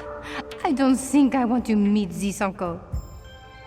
The last time he drank any water was in October of 1947. when he got drunk and sang too long in a shower. And he's American? Well, actually, he's my great uncle by marriage from Schenectady. He has an 89-year-old ulcer collection. Well, you are lucky you do not take after him. Yeah, that's what I always say. Anyway, I'll tell you about Uncle Albert some other day. I'd love to keep talking about France, but... How is it you're working for Dean? No, I do not work for him. I won a contest, and the prize was to experience his next adventure with him. You do not know how many people would pay to be in my place. I had very much the luck. Oh yeah, I think Sushi mentioned that. What type of contest was it? It was an international contest in all the countries where they show the graphic adventure. The winner was the person who found a golden coin in Dean's head.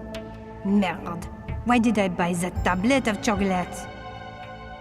I hate to say it, but I don't think Dean treats you with much respect. No, it's just his character. Really, he is very attentive and, well, right now he has very much the stress and he is not normally like this. That Dean is a show-off. No, don't say that. Dean is the greatest adventurer in history. Though... No, nothing. So why did you decide to take part in the contest? I have always loved the adventure, and this was my chance to live one for real. Dean always says that adventure has physical ability as a weapon against adversity. That's what he says? Well, no. What adventure puts to the test is improvisation as a weapon against confusion.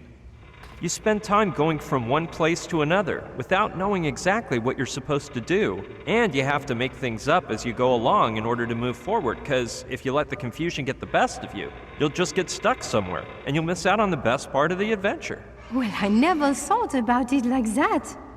Me neither, actually.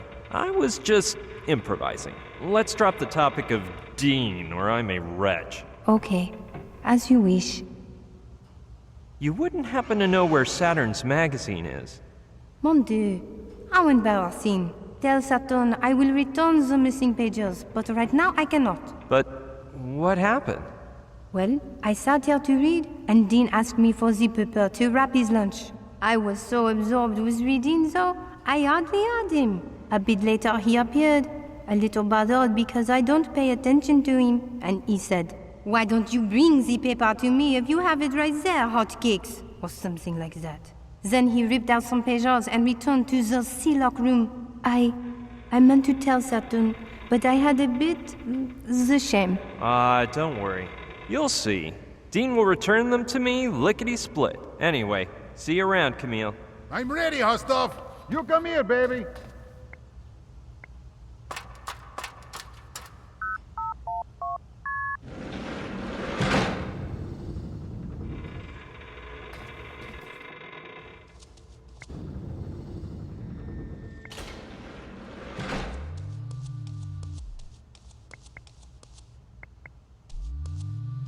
Here we go.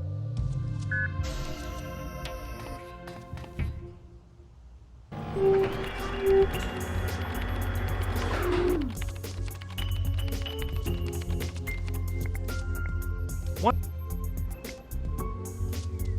Listen, Sushi. Yes, Brian?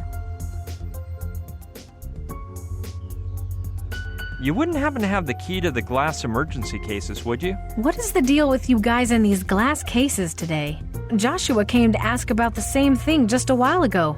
Lucky thing I have another copy, otherwise... Thanks, Sushi. One other thing. Speaking of Rutger and Saturn. Yes?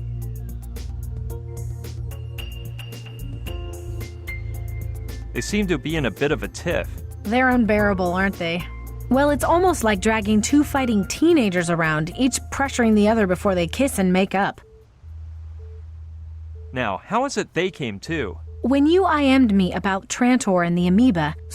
Okay. Let's Whenever...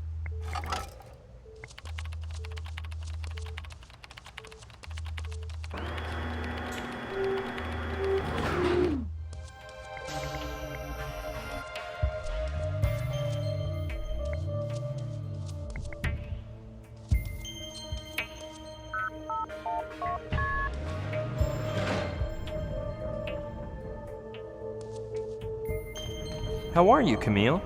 Très bien, as you can see. What are those bottles doing there? Oh, they are for you. I thought you'd know how to appreciate them, n'est-ce pas? What do you mean? Wow, I'm speechless. Thanks a lot, Camille. Merci. Gee, they're lovely. Yes, they were a gift from a friend from Bordeaux. It's a limited edition, 100 units. The bottle, it has the shape of a Greek amphora, and because Dean's real name is Dionysus, and Dionysus was the Greek god of wine, I thought he likes them. But I prefer you have them. Don't worry, I'll save them for a special occasion. Where'd you go, mamita? You don't work?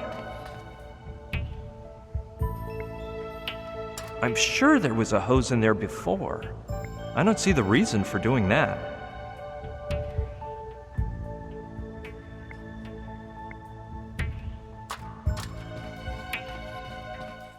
I got it, you hot babe. Let's record until the sun goes down. Camera rolling. I am Billy Grossi, and let me say bienvenido to the Grossi Adventure. Yes, I'll take as many as I need to build an amazing makeshift hose.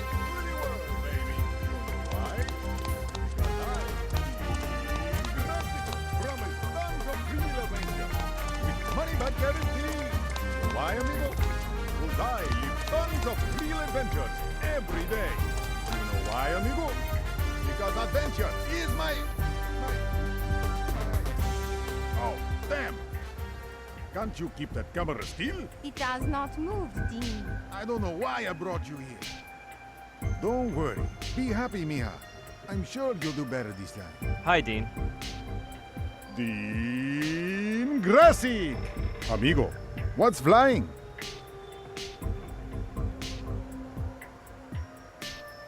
I need the paper you wrapped your lunch in. Can I borrow it? Do I look like some kind of boob to you, amigo? I lived in the street too long to let some thief stick his finger in my frijoles. What if I trade you your lunch for something more succulent? I get the idea, Dad. You don't got no idea what you're saying. You know what I'm saying? Something more succulent than a hardened bar of genetically engineered, potassium-rich beans? You better start looking, because this is the best snack in Miami. I'm not gonna steal your lunch, just the paper it's wrapped in. No way, amigo. And if you put your dirty hands on my lunch, I will have to ask you to duel with me, you know? Well, when you're done, you'll give me the paper, right? Okay, kid. After I have lunch, the paper is yours. And if you behave and keep quiet, I'll sign it for you.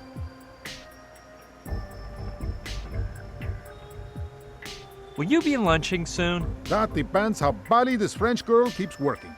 If she keeps messing up the recording, we'll never finish. Because Dean Grasic never eats with business unfinished. Because without business, there's no dinero. And without dinero, there's no frijoles. You don't have to autograph the paper, just don't tear it, that's all. You're lost, amigo. For an amateur adventurer, there's no greater treasure than his idol's autograph. Like when I was a muchacho, and Mel Fisher, the greatest treasure hunter in pre-Grasic history, signed a napkin for me. Well, you look like you're starving, brother. No deal, amigo. My lunch is mine alone, and I'll eat it when I want. Oh, man. Just forget it. Good going, kid. You gotta know when to fold. That'll save you some big troubles. Well, let's just drop it for now. You finally got some common sense, kid. Keep recording. I'm out of here. Good work, amigo. No way, man. This loco says he won't give me the article until he finishes recording the scene. And of course, he must be used to having a teleprompter on stage, feeding him the text, so his memory's no good anymore. If things don't change around here, I won't get the article for days. You can do this. The most dazzling enigma. It's your favorite show. Okay. I got it, you're halfway. Let's record until the sun goes down. Camera rolling. I am Dean Grassi, and let me say bienvenido.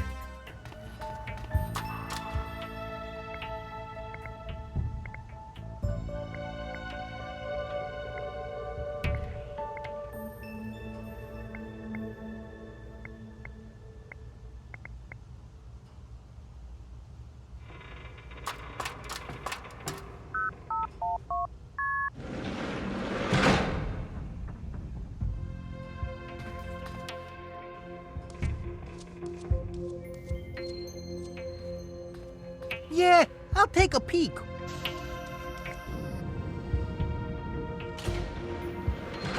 This way leads to the staterooms, which are nicer than the suites in any hotel. Mine even has a popcorn dispenser in the jacuzzi. Nah, there's nothing I need in there.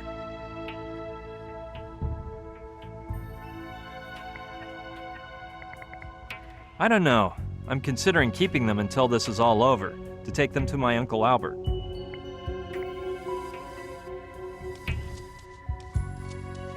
Yes, a wine like this should always be properly stored in a cool, dry location. In proper storage, they're less likely to break or spoil. Yeah, this cabinet looks like it has all the features needed to preserve the wine's aroma and taste. Just out of curiosity, though.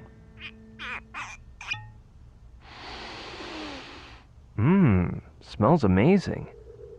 Wonder if it tastes amazing, too. Huh? Where am I? A boat?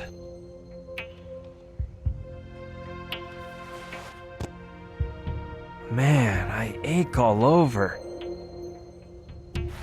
And that light.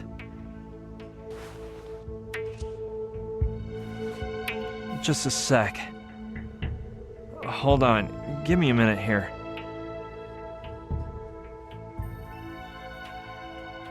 Let's see. I escaped with Joshua. We got as far as I really don't know what could have happened. My head is pounding and there isn't a drop left in those wine jugs. Maybe I was mugged. Anyway, I better look on the bright side. These empty wine jugs will surely come in handy. Yeah, I know it's not that comforting, but I need some encouragement here. Okay, that item may come in handy.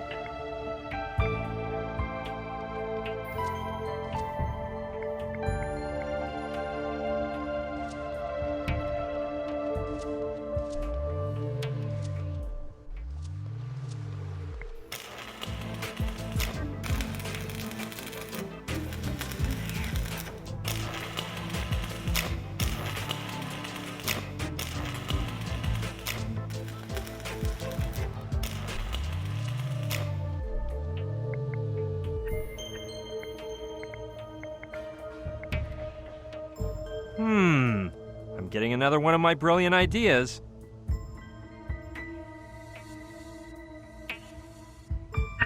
For what I've got in mind, I just have to fill one halfway. I'm not sure if this idea is ingenious or idiocy.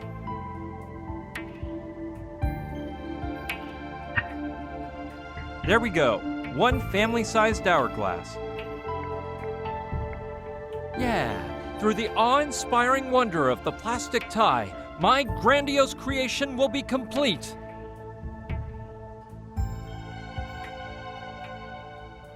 The unique, unmatchable watch fork.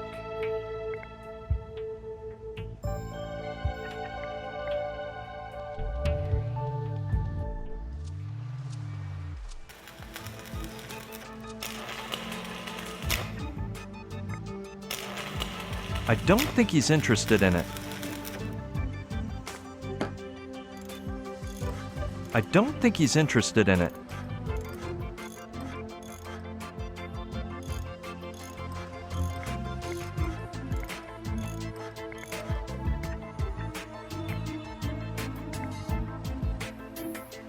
I know of someone who could appreciate the vast potential of this grand invention.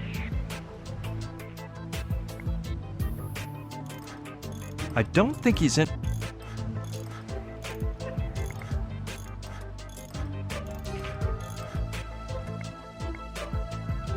Just one thing. What's up with you, BB?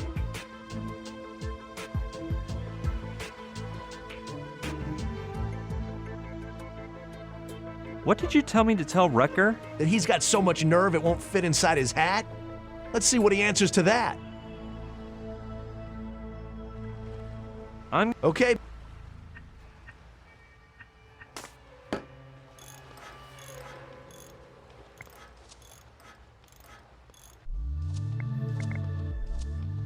Here we go.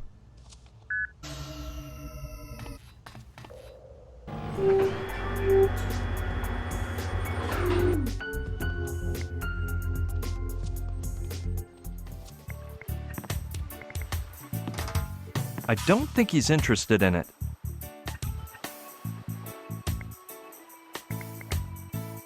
Now, you just can't reinforce something that's already attached using the finest fastening mechanism designed by man. The best reinforced concrete couldn't beat it in strength or beauty.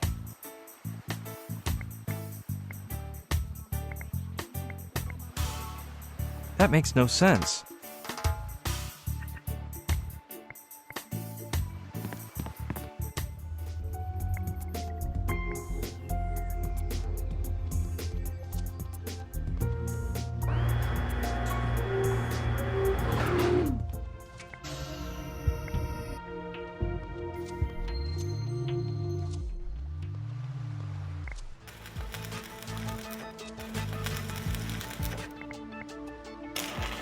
That won't do any good. I don't think he's interested in it.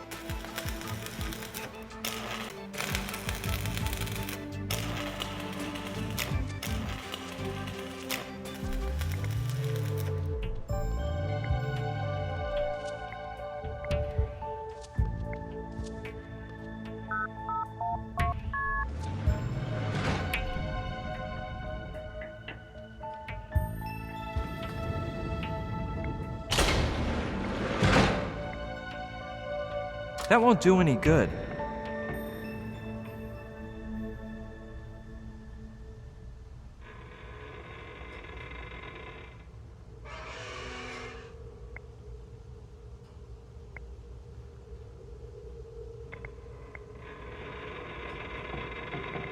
Since Saturn claims the water in the boat's taps is fresh, I can use it to fill the sea lock tank.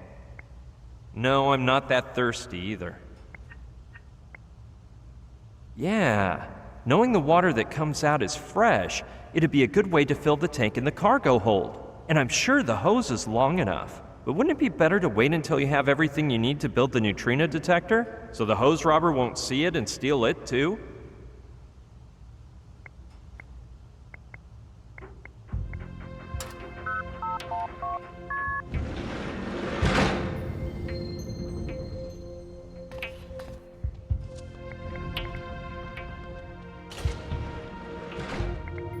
Getting inside. What if it had been a human?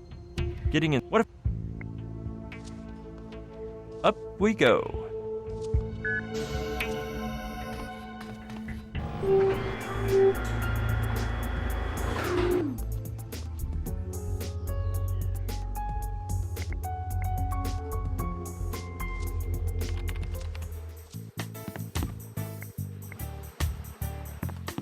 Just one thing, Wrecker. What?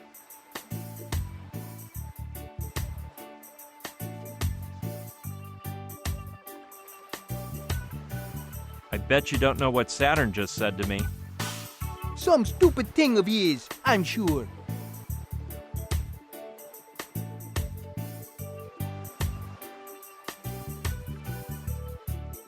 He says his hat's off to you, and not to pout. Is he piping down or pulling me leg? Come on, let's test him. Tell him his techno art is so sadly sad, it no be good enough to hang above a toilet. Okay, I'll go tell him right now. Shoot, now what am I supposed to tell Saturn?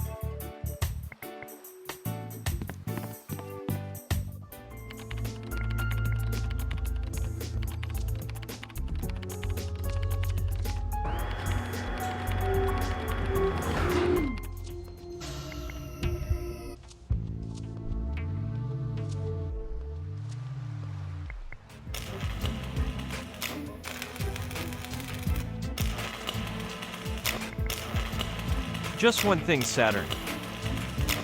What's up with you, BB? Rucker just said something lovely about you. Oh, yeah? And what did that Rasta-covered fool tell you?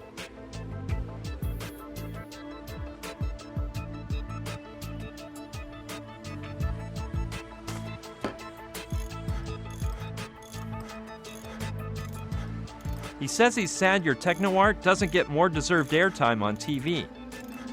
Is that so? Well, he's probably just saying it to get something out of me. Screw him. Remind him of what I said the other day. Then in order to like reggae, you have to be daffier than a duck and waddle like one too. Trust me, I'll tell him. Let's see how I can tell Rucker that.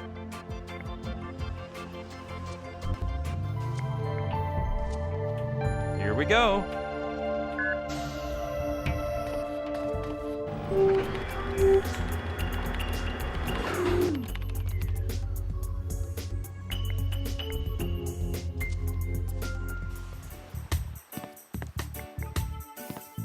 Just one thing, Wrecker. What? I bet you don't know what Saturn just said to me. Some stupid thing of his, I'm sure. He says that when he listens to reggae, he gets so happy that he starts to flap his wings like duck. Oh, I guess I'm supposed to feel sorry for saying only jerks with blue hair go to the Burning Man Festival. Well, you repeat that to him and see what color he turns. Okay, I'll go tell him right now. Shoot, now what am I supposed to tell Saturn? It is...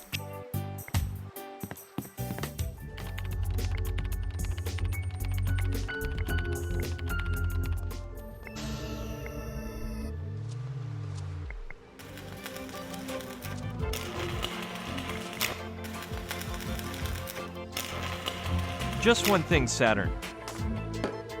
What's up with... Rucker just said something lovely about you. Oh yeah? And what did that Rasta-covered fool tell you?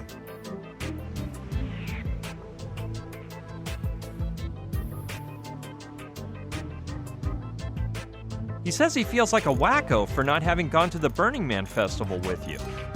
Now he realizes? Look, maybe in a few days I'll feel like a fool for saying this, but the Jamaican bobsled team won't win the Olympics, even if it secretly uses doping. Go tell him that. Hey, the day you got mad, did you exchange any other words? Well, I don't know. Why? Nothing. It's just that he's starting to treat me like a punching bag, but don't you worry.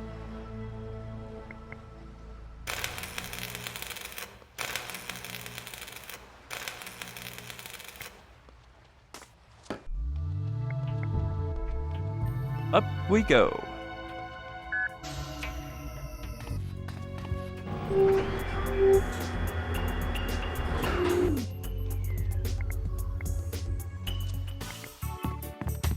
Just one thing, Rucker. What? I bet you don't know what... Some stupid thing of his, I'm sure.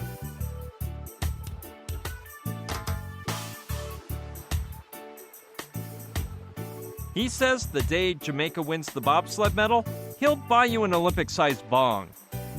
Saturn said that? No way! In the end, it will turn out he ain't the jerk I thought. But all he's a-saying. You ain't making that up now, is ya? Me? Make things up? Lie? Oh, Wrecker, you just don't know me. Can't believe my ears. Peace, man. I just think it's strange that Bird Brain, well, he ain't so bad, is he? You know, as brothers go, he's a good one. What am I saying? He's my best friend. Oh man, I'm gonna give him a makeup gift that's gonna knock his dreads off. The helmet? No, but take it if you want. I meant something more personal. To help him with one of his inventions. Don't know, I'll think of something. Thanks, Wrecker. Well, one more thing done.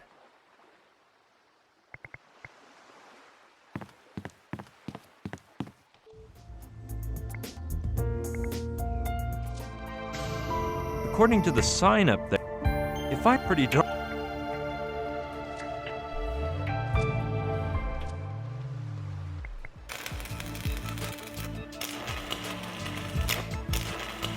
Just one thing, Saturn. What's up with you, Beep? Well... Your friend Joshua told... I'd love to get a glimpse of that. Getting back... What's that? Oh, you don't see... And it was a huge... Is it broken? No, but first I was trying it out in the simulation tank in the cargo hold. And it seemed to me that I could improve the sine wave function to make it more flexible in motion. Plus, I was thinking that if I stick on some electromagnets, I could recycle it to use for underwater skiing.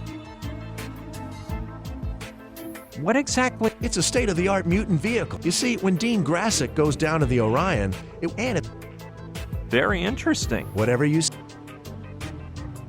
Remind me what we... It's simple. One glass tank filled with fresh water, the telepathic helmet, and the art.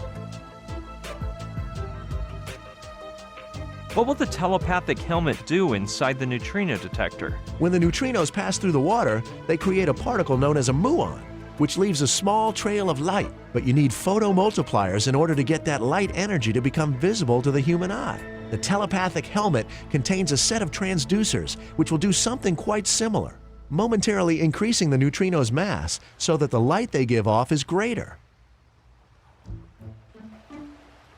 Why do we have to fill a glass tank with fresh water? The trail of light the neutrinos leave behind is greater when passing through a transparent entity. The bad thing is that salt water, which is the kind left in the tank, has too many particles, which reduces its transparency. What do you need the article for? That explains how to build a neutrino detector, and the truth is I can't remember the full details. If only I hadn't let Camille borrow that magazine. Okay, I understand now. If you forget, ask... I'm gonna see what else I can... Okay, It belongs to Saturn, and You're not even gonna lend me a sheet or two from the sketchpad, Saturn? The truth is there's only one left, BB. Besides, I'd just give you the whole pad if it were empty. In fact, I have several new ones in my cabin, but it's a matter of principle. I never used a new sketch pad until I filled all the pages in the previous one. We artists are like that. What can I do about it? And you haven't had any ideas for filling the last page of this sketch pad? Well, I'm not sure. I recently read that one of the biggest causes of obesity is that we eat too fast, and I don't know, I've been thinking of something to help people eat more slowly for days so they can chew their cud without choking. The bad thing is, I haven't come up with anything. Oh, that's a shame. Well, if I think of anything, I'll tell you.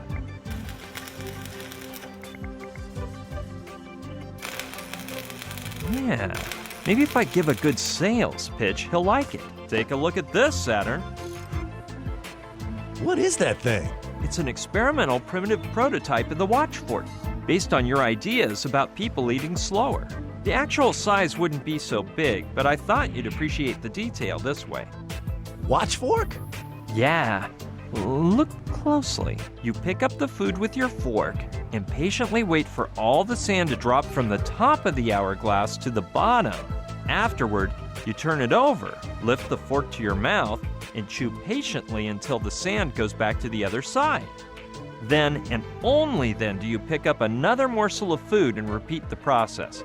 So, what do you think, Saturn? This is the most amazing invention I've ever laid my eyes on. Seriously? Watch out, Da Vinci. I'm going to start work on this immediately. I'm heading to my room, where I can clarify the mathematical concepts behind the watchfork and draw some sketches for a while. Hey, Saturn, that sketchpad you brought back is brand new, isn't it? Yeah, I used the last page from that last pad on a couple preliminary designs for the watchfork. So, can I have it? You mean you want me to lend it to you? Well, I'm sorry, BB. I'm giving it to you. Well, at least I finally got it. Now let's hope I can truly put it to good use.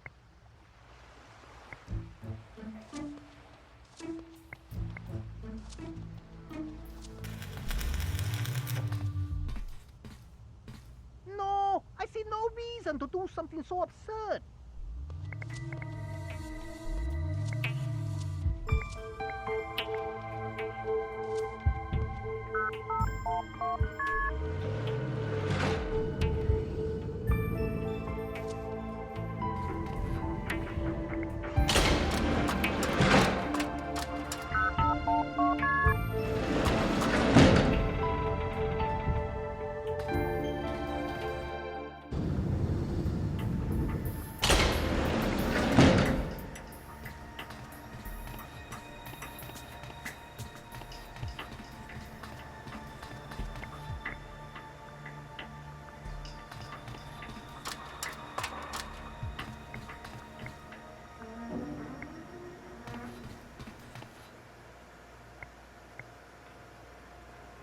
Okay, I'll look around again to see if I missed anything the first time.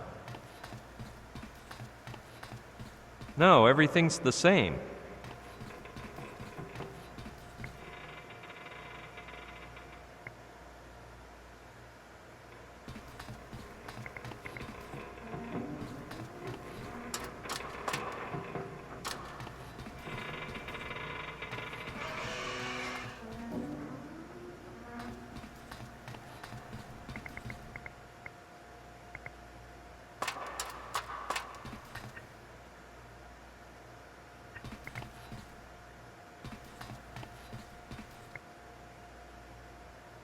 It's like the goon at a nightclub entrance, but backward. This one is used to let people in, not to keep people out.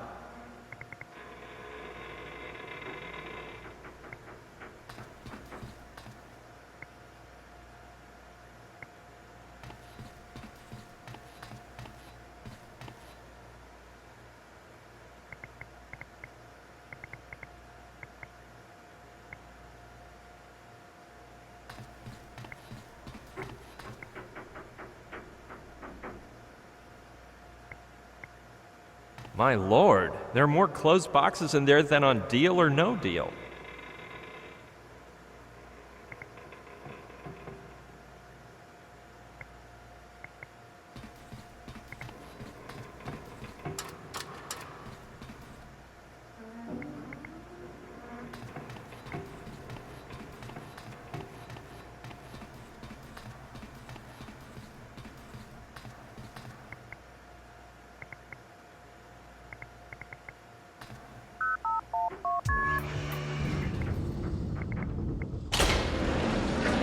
It's used to break the glass in the event of an emergency.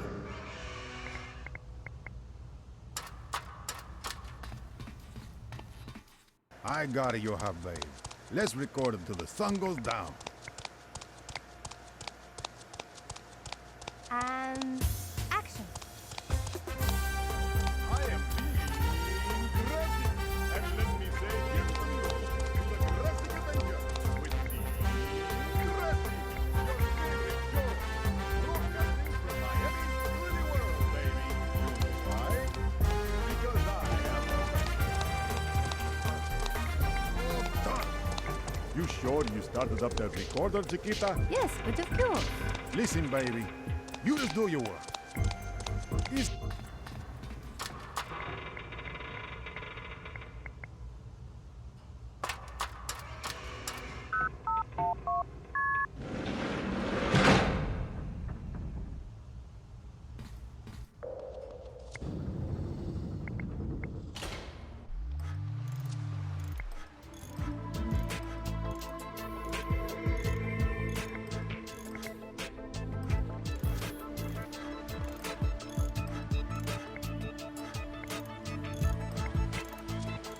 Well, as long as I can choose, I guess I'll take a pretty marking pen. Saturn, can I borrow a marker? Of course, BB, keep it. It's immoral to refuse someone a pen. I think I've used one of these in the past. What I can't remember is when.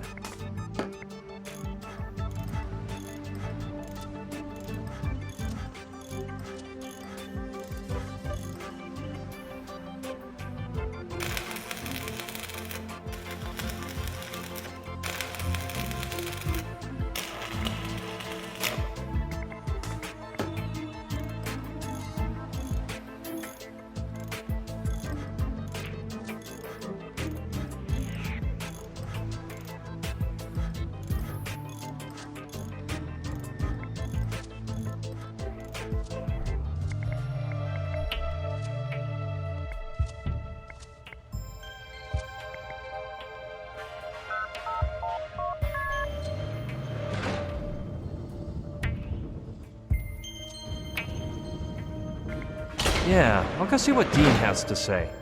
No, Brion, please. Dean is concentrating. And if he sees you, he will scream at me for letting you in. Okay, don't worry.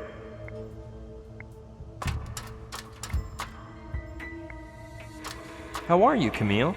Très bien, as you can. Thanks for the vino. It was delicious. What do you mean? It was. You have already drunk the 2 bottles? Well, it's quite possible, because I don't remember doing it. Oh la la! Well, I'm happy you enjoyed them. Anyway. Where'd you go, mamita? You don't work? I got it, you have, babe. Let's record until the sun goes down.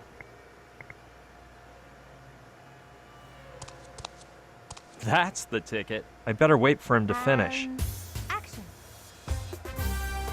I am Dean Grassic, and let me say bienvenidos to the Grassic Adventure with Dean Grassic, your favorite show, broadcasting from Miami to the world, baby. You know why? Because I am oh, darn it! Can't you keep that camera still? It has not moved, Dean. Watch your mouth with me, baby. Anyway, you beauty, I'm going to concentrate, and we'll start over. Aye, come on, Dionisio. You can do this, Dionisio. Hey, Dean. You are the best. I bet you could do with a helpful teleprompter. How'd you know, amigo? I have a primo memory. But if I had the words written down, I could concentrate better on my acting, you know? Well, let's get to work then. I'm gonna prepare an analogical teleprompter for you to watch. Recording. I am Dean Grassic, and let me say bienvenidos to the Grassic Adventure with Dean Grassic, your favorite show, broadcasting from Miami to the world, baby. You know why? 'Cause I live tons of real adventures every day. Do you know why, amigo? Because I, Dean Grassic, I am the greatest adventurer in the world. The only one who can lick his own elbow and jump onto his heels. So now, you can just give your remote control the day off, because our adventure is about to begin. Here we go. Roll that video. And cut. What did I tell you, kids? Dean Grassic is the biggest of them all. And now, I'm gonna get my lunch, because I deserve it. Here it is. A delicious hard tofu bar with genetically engineered potassium-enriched beans. Could you lend me that paper now, Dean? It's all yours, amigo. I finally did it. Well, I think I finally have everything Saturn needs to make the neutrino detector. I'll go tell him so we can get to work ASAP. Come on, start dismantling the helmet while I figure out how this works. Okay. Let's see. Awesome! This is a piece of cake. Hey, BB, you sure that's the right tool? Ready to roll, Saturn! Cool! Come on, BB, bring it on! Tell me when it's full. Will this take much longer? Huh? Dude, it's starting to come out! Cut! Well, I'll just clean up this mess and be on my way.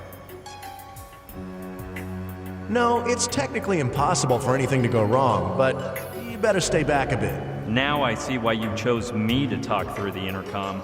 Well, as they say, que sera, sera. Sushi, can you turn off the light? We're starting here. Done. Good luck, boys. Yeah, good luck to everyone. And to me, too.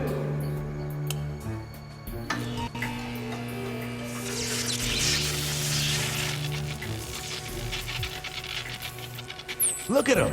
There are the neutrinos. They're shooting up from down there to the left. Sushi, fire the engines and set our course to north-northwest. Okay, turn starboard just a few degrees. Look at that thing coming. Stay the course, Sushi. We're headed in the right direction. Drop anchor, Sushi. We're right on top of it.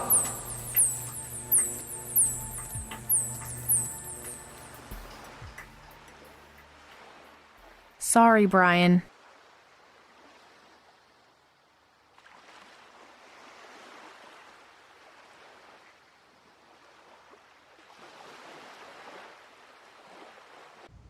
I still can't figure out why he could back out at the last minute. That's the job I hired him for in the first place. You see? I told you there was something fishy about Dean. Well, fortunately, Camille has offered to go down and get the Trantonite. No. Tell her not to worry. I'll go. I understand that your endgame is to do this personally, but after what you went through to build the neutrino detector, shouldn't you take some downtime? Negative. The Trantonite is my mission. Plus, there's a couple things we need to discuss. The first is that we are no longer right above the galleon, so you'll have to swim a bit. Not far, though. The second thing is that before beginning to search for the Trantonite, a 3D scanner should be placed as close as possible to the middle of the galleon, so that you can provide me with a 3-dimensional image I can use to guide whoever goes down. You yourself do not have to be the diver. Come on, give me that contraption. I'll go down right now. Okay, do as you wish. After all, everything is in place. Saturn has installed a shortwave receiver in the diving suit, so you have a comm unit during the underwater ops, and the mini-sub is ready inside the Sea-Lock capsule. It took me a while to find it, because Rutger had taken it and... Well, you'll see. Ballast, regulator, ready. Be careful down there, Brian. Vamos, kid. Loco. I'll bet you do it almost as good as me. Wow. Well, thanks for the encouragement, Dean. De nada, brother. Good luck, Brian. Muchacho, amazing title you have come up with for this new Dean Grassic adventure. Blast to the past.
Those millions invested in the 3-dimensional scanner were worth it. Well done, Brian.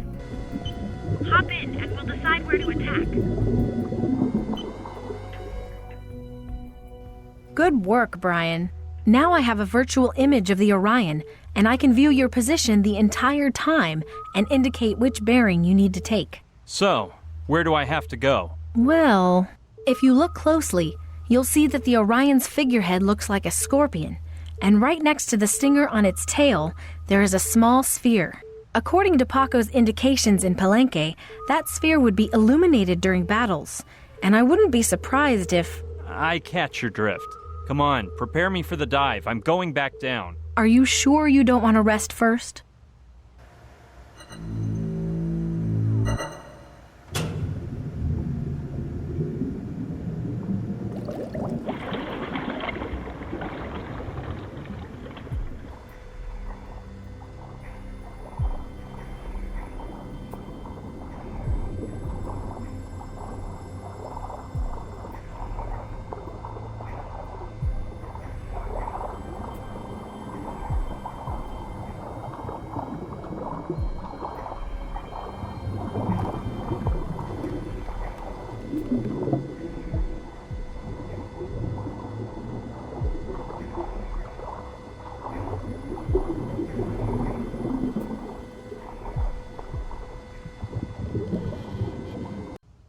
Lichens. Either we get rid of them and the moss, or we'll never get it open.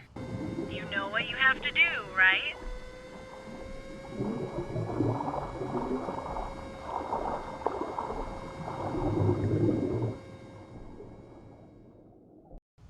Clean it. Clean it, Brian. Remove the moss and lichens to see where it opens. You aren't the kind of man who refuses to pick up a cleaning rag, are you? No, but I thought there might be some other way to open it. Whatever, but I think you'll end up having to clean it. All right, Sushi. I'm gonna see what I can come up with.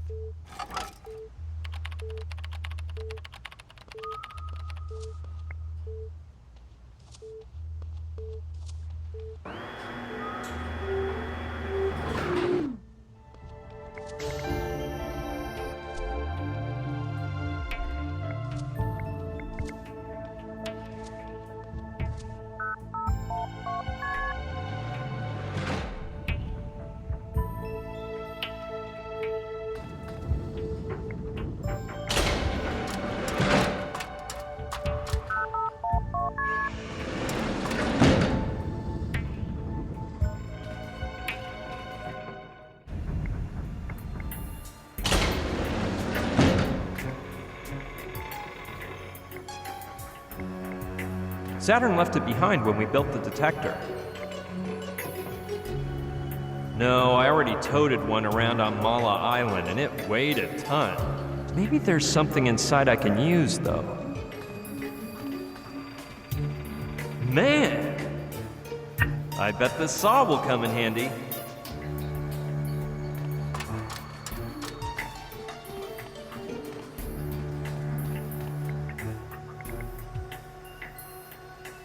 Of course. Who but I could dream up such a cool plan? It's obvious I'm a genius. Here we have it. An actual hog bristle brush, pocket size and at wholesale price.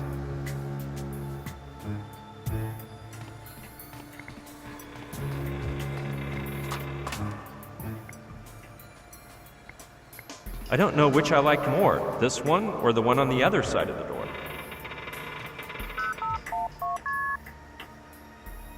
That's weird. Maybe I typed it in wrong. I've got the feeling there's something fishy happening here. The bad thing is that thinking of fish is making me hungry.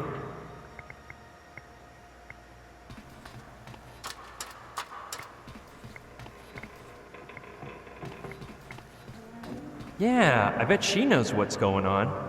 Sushi, are you there? What's the matter, Brian?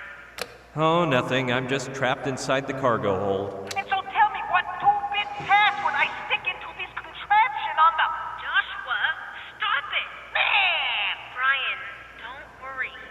Joshua just ruined the encryption system on the whole yacht and messed up the passwords on all the doors. But I'll have it fixed in a couple hours. And go to your cabin, Joshua. Hey, we'll chat later, Sushi. Shoot, I wouldn't want to be in Sushi's skin right now. Or in Joshua's, because when Sushi gets angry, she must be. Well, anyway, obviously I can't just wait for her to get me out of here.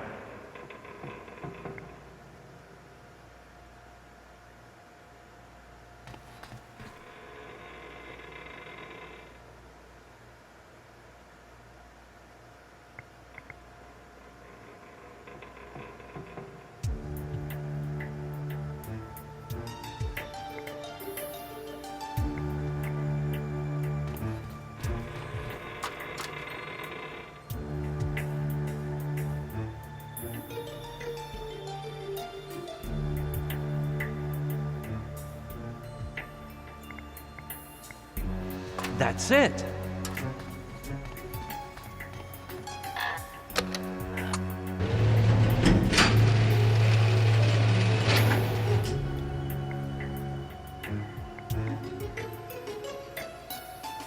I've actually become quite an expert at jumping these long distances, and I'm better when going from high ground to low ground than the other way around. I've actually become quite an expert, and I'm better when going...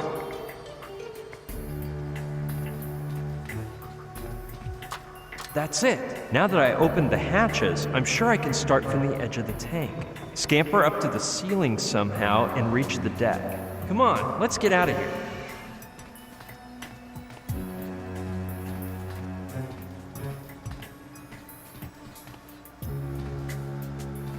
It appears I also opened the hatch to cargo hold too. Holy smokes! Well, that wasn't easy, but at least I made it here. Brian, this is a disaster! What's the matter, Sushi? Look, you really need to have a talk with Joshua. He's like a poltergeist. Now he's deactivated all of my passwords in addition to leaving the hatches on the deck wide open. Oh man, what are we gonna do with old Joshua? I already figured out the password thing, but I'm telling you, my experience is that it is quite unpleasant to enter the cargo hold and find a flock of seabirds looking at you as if you were some huge and yummy fish. Lucky thing, the computer warned me and I was able to close them from here. Otherwise... Don't you worry. As soon as I see him, I'll kick his butt so hard he'll never open another hatch again. For goodness sake.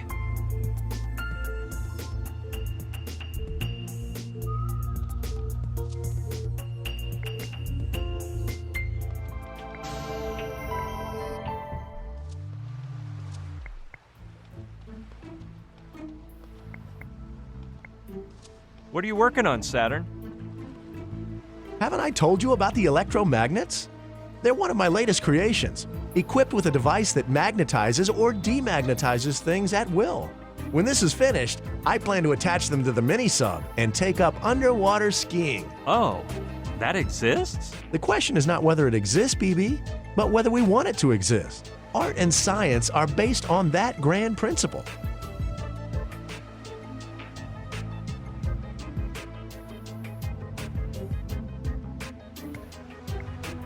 What did you say the electromagnets were for? They're one of my latest creations, equipped with a device that magnetizes or demagnetizes things at will. When this is finished, I plan to attach them to the mini-sub and take up underwater skiing.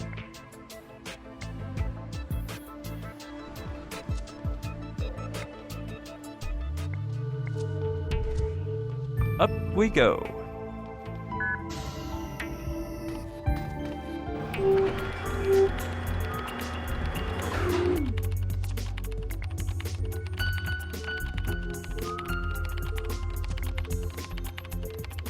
Listen, Sushi. Yes, Brian? I'm going down to the galleon again. That's all right, Brian. Just start prepping and tell me when you're ready.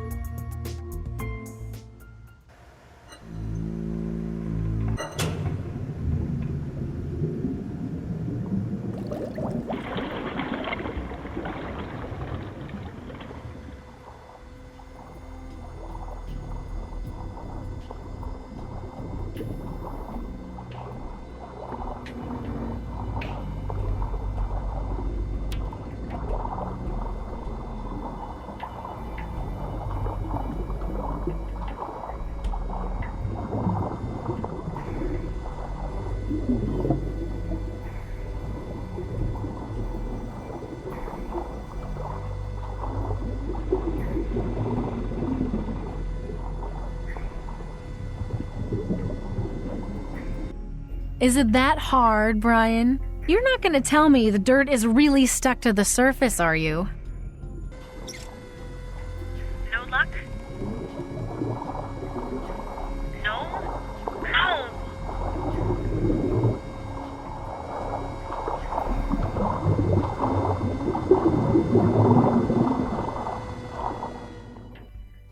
Well, this really sucks, Brian. Someone may have robbed the Trantonite, which would explain why the Interceptor ended up sinking the Orion.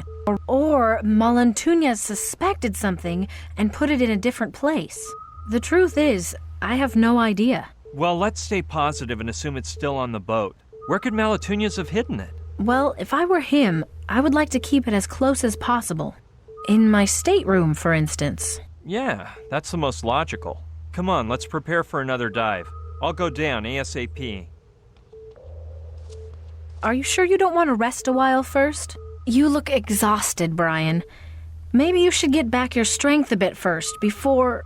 I'll have time to rest later. We've got work to do.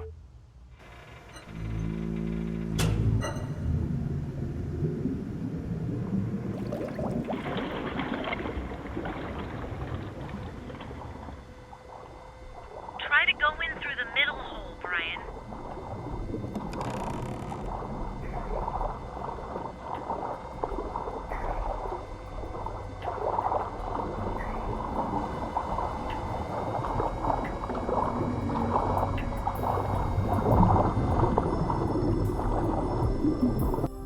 Let's see. Go down into it as far as you can. Now, move toward the bow.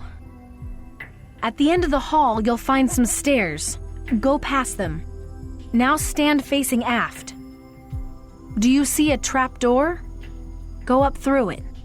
Roger. You'll reach a passageway with several doors. The one closest to the bow has to be Malentuñez's cabin.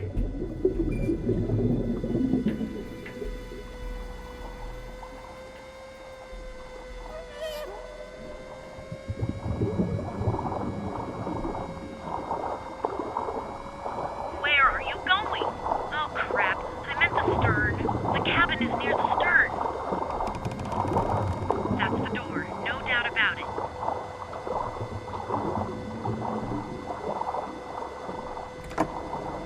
No, don't say another word. It won't open, right? This is always the way. Why isn't there ever a doormat with a key hidden under it?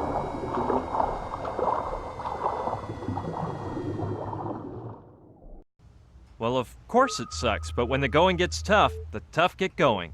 I'll take a stroll around the boat, and I bet I'll come up with an idea to get that door open. Okay, I'll just keep thinking up ideas. And if you see Joshua, tell him enough is enough. What did he do now? What did he do? While you were diving, he made a major mess out of the cargo hold. He found a crowbar and started opening boxes of things, spewing stuff all over the floor. Replacement parts, nails, packaging materials. What nerve! Don't you worry, that guy's gonna get what he deserves.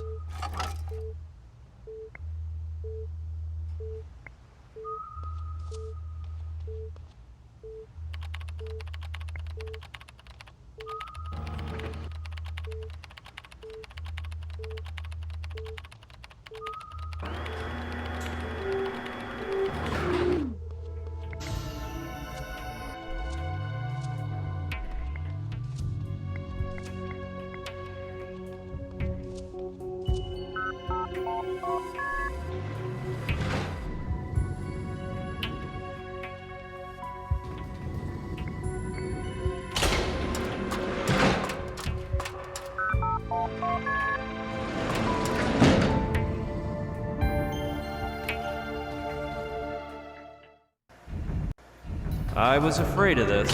Now it turns out somebody has removed the brush holding the door open.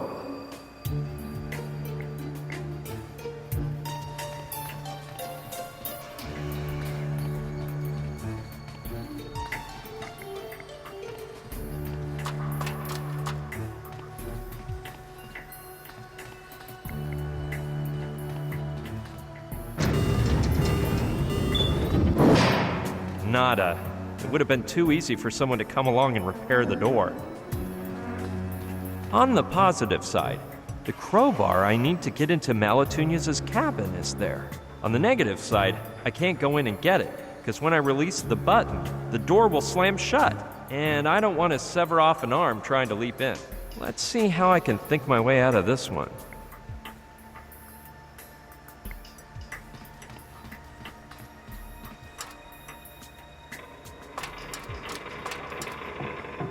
It might be a good...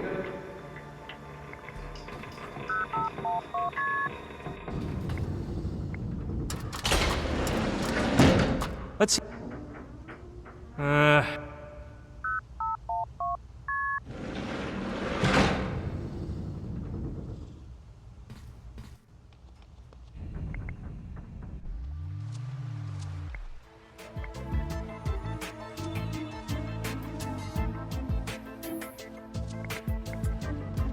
What did you say the electromagnets were for? They're one of my latest creations, equipped with a device that magnetizes or demagnetizes things at will. When this is finished, I plan to attach them to the mini-sub and take up underwater skiing.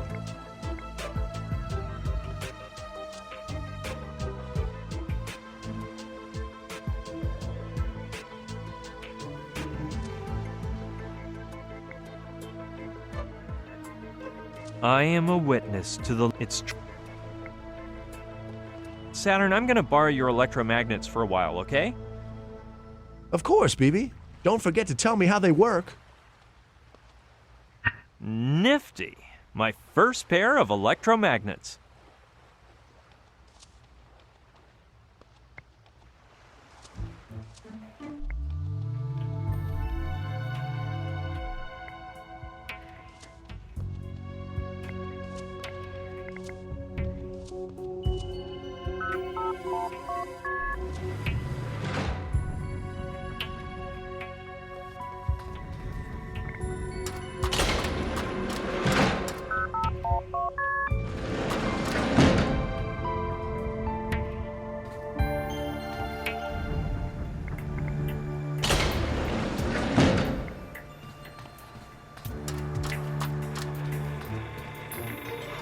That button open.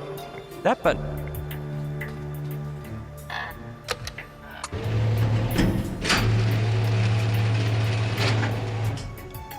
Done.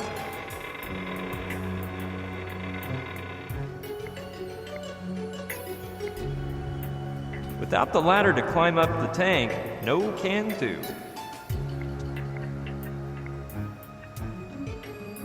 Hey! That's not bad. Once I'm up there, I slide down the wall of cargo hold 2, snatch the crowbar, and run out.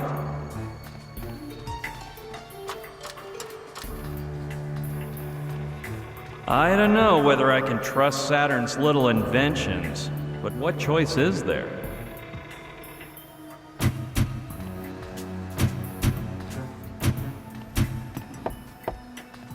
Down we go.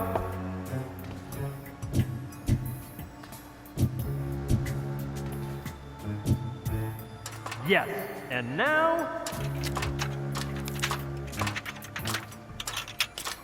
it's mine.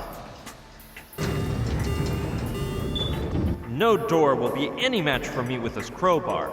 The Trantonite awaits me.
Time for the grand ball, milady.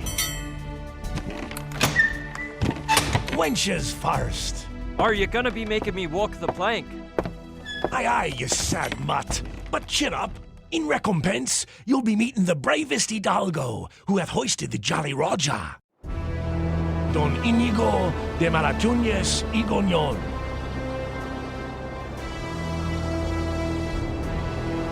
Captain, the limey's ready. It's about time, Husky Hound. Shackle him and be off with you.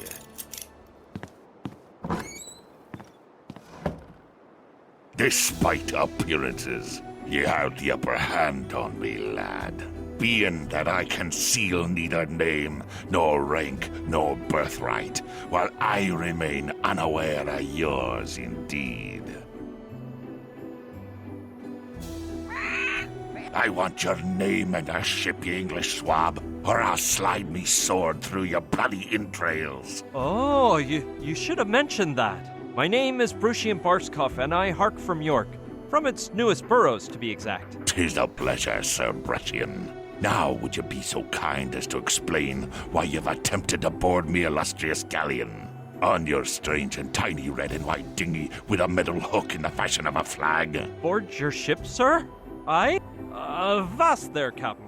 I merely wish to be press-ganged and become a pirate on your Orion. Kind gentlemen, allow me to place doubt on your most recent assertion. Ye wouldn't be the first spy sent in from your motherland of heretics. There even be a vessel by the name of Interfector, which the Spanish crown has chartered against my person. Arr, the Orion could sink that sloop in the splash of a wave. In London, I hear talk that nobody can match the power of Captain Malantuñas and his legendary hidden beacon of Avernus. Is that so? So tell me, lad, what other talk is there about me in them English pubs? Arr, a bit of everything. All good, of course. The monks are praying night and day, saying you're a devil fleeing from hellfire. The ladies sigh upon hearing about ye, as though an angel-winged prophet had passed. And their husbands extol the honorable set of horns they'd be wearing, were it Don Inigo de... Capitan! Unidentified floating object 3 miles from starboard. By Mephistopheles, it's a UFO. Pardon me lack of decorum, Sir Brettian, but I have a tidal wave of business to attend to. Make yourself at home and be so kind as to await me return, when I shall be more than pleased to hear your news from London. Yeah, I won't be jumping overboard, don't worry. Yea, Russian mongrel, guard the door. You'll answer for this prisoner with your worthless life. Aye, aye, mi capitan. Well, this is a most unfortunate situation. But at least I managed to board the Orion. If the Interfector's crew obeys my orders, they will besiege the Orion this very afternoon.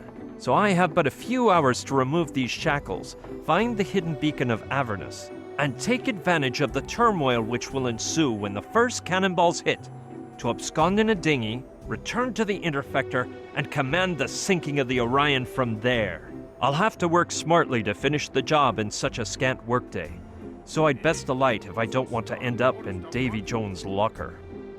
Shut your trap, mutt. Aye, I've got him afeared now. Now I can get down to me business with Demon Dog.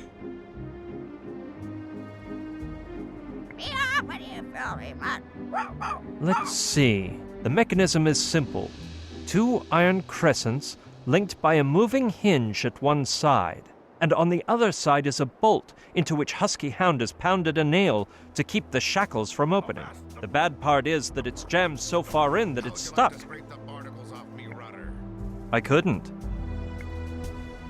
That's a game for damsels and lily-livered cowards. Any respectable pirate prefers Russian roulette or a good spitting contest. A real beauty, but not very sharp.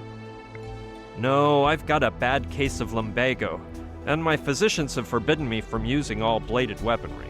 Well, considering its blade is short and dull, and that someone left it behind on the writing table, I guess I could regard it as a mere letter opener. Into me trousers, then. There 'tis, a fine letter opener, in the shape of a dagger, though. Must weigh half a dram, give or take a feather. It's gonna throw my back out of whack, but I will. I thought it would be made of precious metals, but I guess it's just a piece of souvenir merchant junk. I recall having seen a likeness of it in a sorceress's cave, but that story will have to wait another day. No grog for the boy! To the sock! To the sock! Go home, boozer! It looks like it was put there to wound any and all passers-by. From hither? Throw overboard! What in the devil is she scribbling down so devoutly? She seems to be a prisoner too. With a bit of my fancy talk, maybe she'll help me. Noble lady, allow me to pay you my respects. Save them for the sharks, Monsieur Brusson. Soon thou shalt be kissing their keel, with need of their help more than mine. I doubt the sharks would make a banquet of my squalid flesh, but that is not the reason for my arrival on board. You're as imprisoned as myself here, and perhaps we can seek a manner to achieve safe and sound escape from the Orion together. Very apropos, Monsieur Brusson. Hast thou a plan? Well, I am now designing one. Sooner or later I shall have one. But in the meantime, lady... Camille. Mademoiselle Camille de Le Bouvier. I doubt Malentunias will throw me overboard. The poor sot is delighted with me. Believe what thou wilt, but thy bones will be gnawed by a Pacific kraken. They'll be left so clean and white that no maggot will find sustenance upon them. What if I show him a sad face and cry? That's what I did to get my helmsman's license. Monsieur Brusson, I know Malentunias too well to expect the slightest shred of humanity on his part. When he grows tired of thy whining, he will send thee to David Jones' locker, and thou wilt be fortunate if he does not torture thee beforehand. The man will at least allow me the last meal of my choice, won't he? I wouldn't hold my breath. Years ago, a prisoner requested transalpine dragonfly entrails in a wild capsicum souffle, and because his wishes could not be satisfied, he remains alive to this day. Henceforth, a basic meal has been established for plank walkers whose sole choice lies in the manner of ingestion. Because the meal consists of spicy swordfish, I recommend the oral method. I'd wager he'll allow me a last wish before feeding me to the sharks, I do. And which shall it be? I'm warning thee that I wish not to be thrown to the sharks or any similar act, and that the act performed unto me first be tested on the captain. Was abolished by the Tortuga Convention months ago. Well, that junk sunk my strategy. Hook, line, and sinker. This subject matter is too macabre to discuss with a lady. Speak for thyself. What are you doing on board? Upon mooring at Tortuga Island, where I spent my days learning English by reading old tales of overseas adventures, Malentunias held a contest to press Gang 1 lucky new deckhand, and guess who won? What type of contest? It entailed 3 trials of skill. The sword fight of insults, the theft of sundry idols, and the most pressing of all, the search for treasure. The latter required finding a gold doubloon, which I found in the depths of a chocolatl receptacle. Damn the hour in which I spied that coin. I've never heard of a girl deckhand. Neither thou, nor I, nor Malentunias, wherefore I took part in the contest in the guise of a haughty lad. I wasn't found out till we reached the high seas, and my neck was spared by dumb luck. May I ask how your womanhood came to be known on board, if it isn't too meddlesome? It is, but I shall respond in a manner concordant with proper breeding. Malentunias, whose knowledge of numbers and letters resembles his familiarity with honor and gallantry, had the mind to look for a person to write down his memories, so he called for a scribe from among the crew. I alone claimed to know the alphabet, so he demanded I prove my claim. So how did you save your skin when Malentunias discovered the ruse? Malentunias touched his mustachio and yelled to his men, Lady Luck has smiled down on us, ye I sees half-breeds. Do with her as you wish. The crew assembled round me with blood filling their eyes. Well, their eyes and other organs. So at the last moment, I whipped out a dagger from my boot and... A bone-chilling tale of pseudo-biblical proportions, milady. But let us confer on other matters. I can't fathom how you managed to change your fate, for I see you moisten the quill and scribble in that book like a true scribe. The problem, Monsieur Bruchion, was the lack of ink on board, and I refused to follow their suggested procedure, the one whereby drunkards are wont to write their names. Thou must know, it involves great imbibing of grog, and when the bladder's bursting is imminent, removing one's codpiece, aiming and... Speak no further, milady. I already have a picture in my mind's eye. You put a high price on your honor, then. An awful fate I avoided, monsieur. So I simply kneeled and carved my name onto the deck with my dagger. When Malantuñez saw my swift quill move, he ordered me to his quarters. And thenceforward I have spent my days here chained up writing the barbaric memoirs he spews about his life and times. Are you aware of the dark legend told about Malantuñez? But of course, monsieur. Europe's parlors and the New World's ports abound with fables of Malantuñez's duel with the devil, about his beacon of Avernus, his invincibility, and even his sota for immortality. Do you think Malantuñez challenged the devil and won? Such an occurrence is unlikely, monsieur. Nonetheless, his haughtiness and cruelty are so extreme that were he to happen upon Beelzebub himself, he could scarcely amount to less in evil and perversion. And so it is that he would send him back to the fires of hell with the blade of his Toledan sword.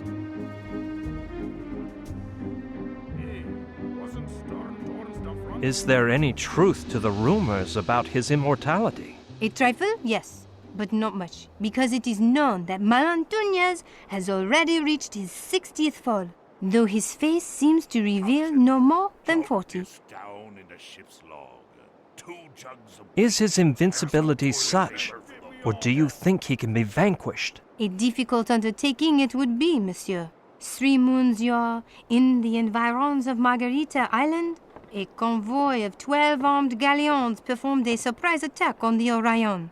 Now the 12 are now fodder for the krakens and tritons on the sea floor, while our vessel's sole injury was that of a novice blunderbuss shooter who suffered a self-inflicted wound.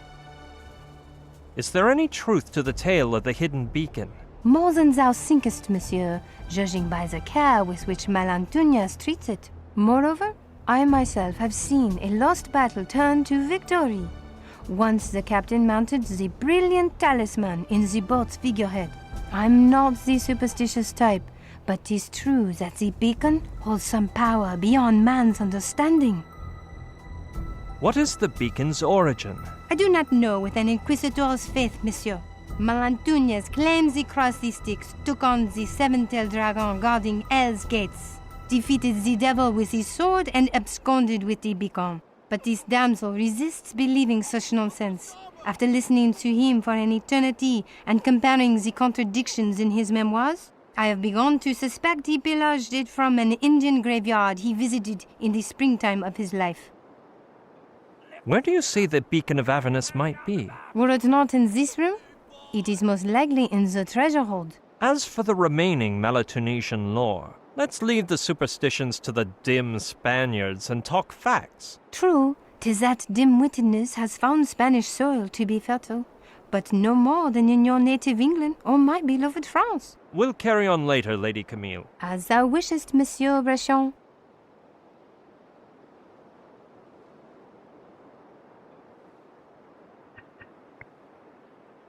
No, that would do her harm. Fill me jug, wench.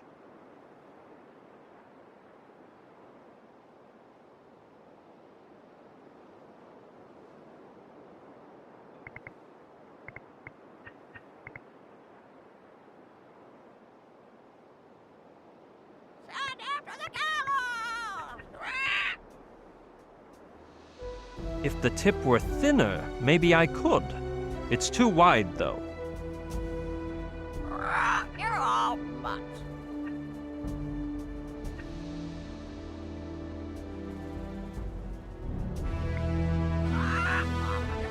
Yes. The crosses on the handle of the dagger, I mean the letter opener, are curved toward the tip. So perhaps I can use them to pull out the nail. A shame I can't reach it, because it would really be conducive to my escape. Hark, Lady Camille, I doth throw a letter opener towards thee in the form of a dagger. To what do I owe this honor, monsieur? Allow me to request that you use the curved handle of the letter opener to release the nail sprouting from the beam behind thee, and then to be so kind as to toss the metal spike towards me straight away. I fail to comprehend the purpose of such tomfoolery, but I shall appease thee. Hand me that letter opener. Take care not to cause a scandal, or the pirate at the door may hear us.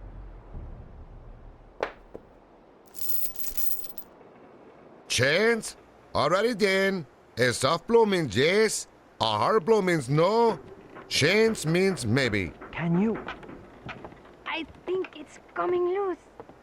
So, Demon Dog, are you gonna let me in someday? Done. Catch.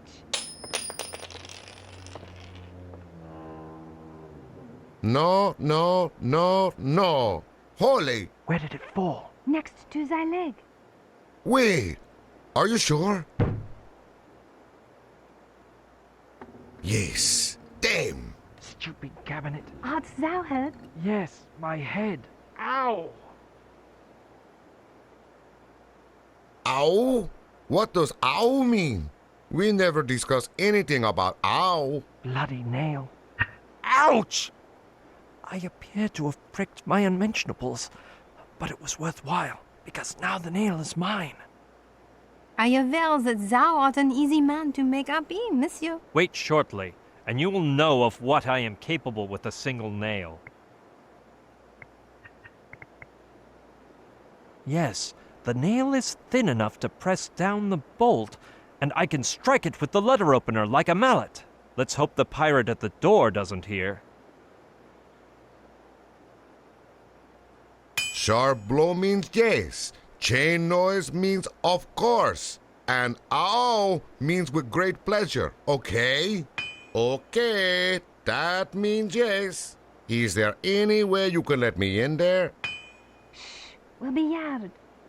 Well said. Perhaps you'd like some sort of bribe. Aha! It's nice to know we can do some trading together. Ow! With great pleasure, eh? By Jove, I've smashed my ankle. I'm really quite pleased about your change in attitude. You wouldn't be lying to me now, would ya? Free at last. The Shans were... Huh? What do you mean, of course? Make haste then, and set me free as well. You think you can mock me and get away scot-free? You bloody son of a she-dog! I'm gonna stand by your door and rip your heart out when you exit, you hear me?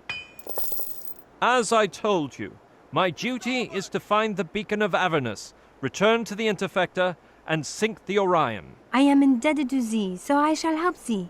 I know that in the diaries which Malantuñas has dictated to me, I shall find a clue leading us to the beacon. But we must get ready to flee in case we are found before we take its possession. A dinghy, perhaps? Dinghy? Wait here. I knew it. Malantuñas is your typical cowardly captain, with a dinghy tied up right below his cabin for a quick getaway in case things turn ugly. How different he is from me. I'd never keep one of those. Mark my words. Honest. I swear. On me paltry honor. Well, let's just go inside. Problem solved, milady. Now we need only worry about the hidden beacon of Avernus. It will be a pleasure, monsieur. I shall immediately begin my reading of Malantuñas' diary. In the meantime, thou must search hither and thither to see what can be found. It is surely the captain's beloved pet. Hello, parrot. Hello, feathered flea bag. Where does Malantuñas hide the hidden beacon of Avernus? No wrong for the boy. Haven't we met before? Want something to eat, nice birdie? No grog for the boy. I am really getting a craving for a dish of Peking parrot. Chicken salad. Take a hike, Flatbeak. Fill me jug, wench. Darn. Either this parrot's a moron, or he's pretending to be one. Brian, idiot. He's pretending. It looks like Malantuñez's. The man is so sure he's invincible, he's left it in the sheath. My doctor has forbidden all sword swinging, so forget it. That looks like an actual Spanish wardrobe, with the authentic trademark of Vargas de Toledo. Aye. Let's see what's inside. Go home, loser.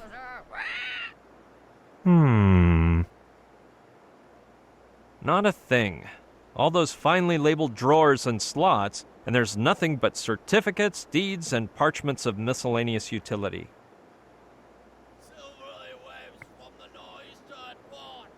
Poor man.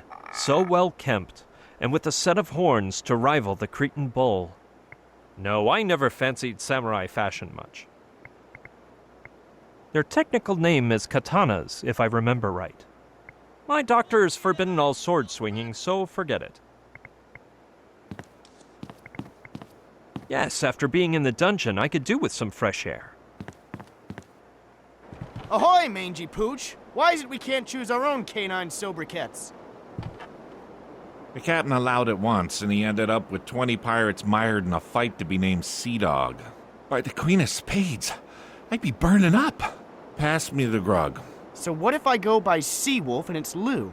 I fancy Seawolf. You had the good fortune to be called Lapdog, I'd say. By the Queen of Spades, there's no grog left. The swindling shopkeeper who sold me it, he said the bottle was magic and the grog automatically refills. But it's empty, I say. Your shopkeeper's not worth a shilling. There's no grog in here. Maybe the spell takes a while to grab hold and fill the bottle. You got any more sunflower seeds, mate? No, they'll make you thirsty. No grog, no sunflower seeds. Smartly, mate. Drop the bottle. Someone's coming. Good morning to ye, Rabbit Runt. Arr, I hate mornings. It's quite a fine pile of husks marinated in saliva. Yes, a thing like this wouldn't disgust a hardy pirate like me. Just one seed? Even Shiver if it's me just timbers, one? 3 whole sunflower seeds. Hey, the king of clubs, no! The windowsill is on the verge of falling off. By the jack of I don't see the diamonds, I'm reason for doing that. Won't you give me some sunflower seeds? The sunflower seeds are staying put I'd till make we too got much grog, noise. or we'll be consumed by thirst. I'm fainting from hunger.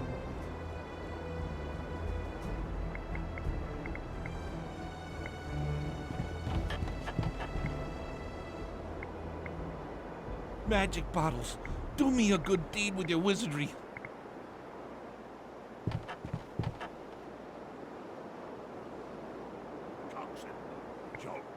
Just one It's held up seed, by nothing even but if a it's nail. Just one? Hey, the king of clubs, no! With my bare hands, I doubt I could.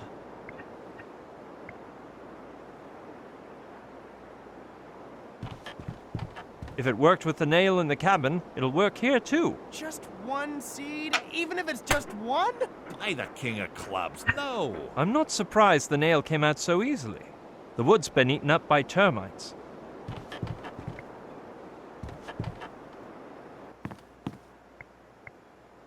With pleasure. Blustering barnacles. It could have at least been full. That isn't any old jug. It's a genuine Ming spittoon. That'd be quite amusing indeed.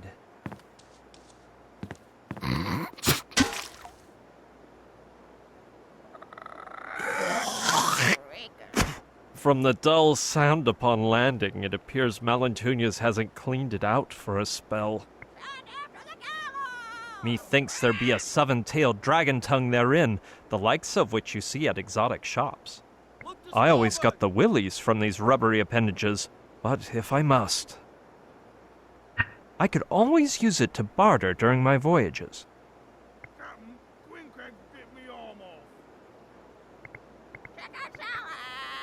The blonde pirate is guarding me, but luckily he's looked the other way for a while. Yes, let's grab the bull by the horns and see what happens. Avast! How'd you get free? Me? Get free? What do you mean? Weren't you shackled up, Swabby? As far as I remember, no. And why would they post as despicable a pirate as you to watch me if they had shackles on me to do the job? Aye, that makes sense indeed, but it don't matter. Been too long since I killed someone. Malentunas said he wanted to kill me himself. So if you do it, he'll be mighty upset. Darn me bad luck, you win. Get back in the cabin, or I'll turn you into a circus attraction. Aye, aye, if that's what you wish.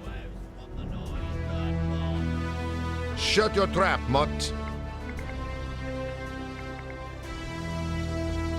By Jove, it's about time I found some use for that slimy appendage.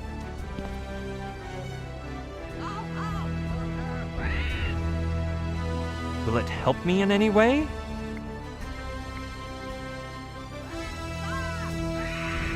That won't do any good. Will it help me in any way? Let us proceed with the experiment.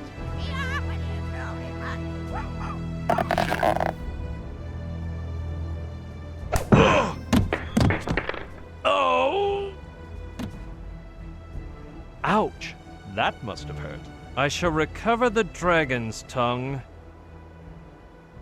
So nobody is alerted as to the origin of Russian mongrel's misfortune.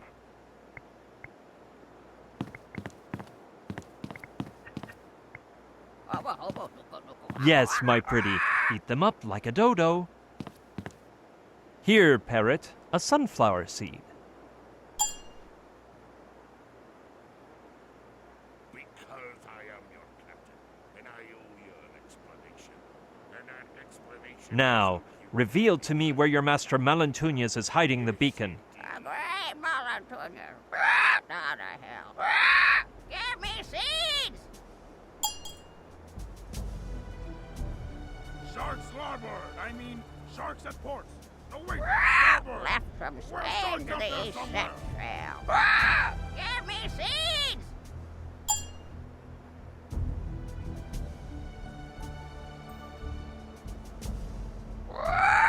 The fire of the rising sun! Give me seeds! Lord Almighty, I don't have one left. By the devil's horns! I don't know if the parrot's intentions were to reveal the location of the beacon of Avernus, but if I don't give him any more seeds, he won't cough up the information. What the plague? It says...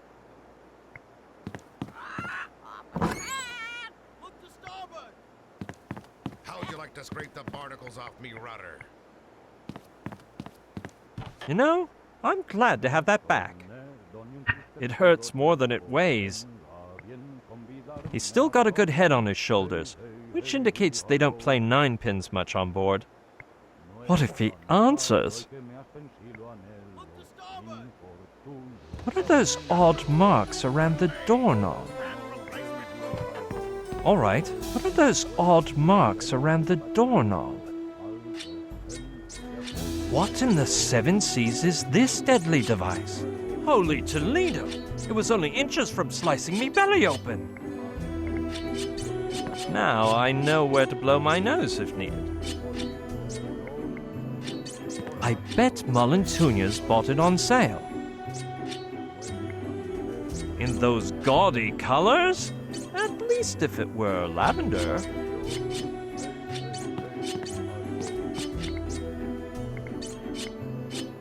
Okay, but be very careful.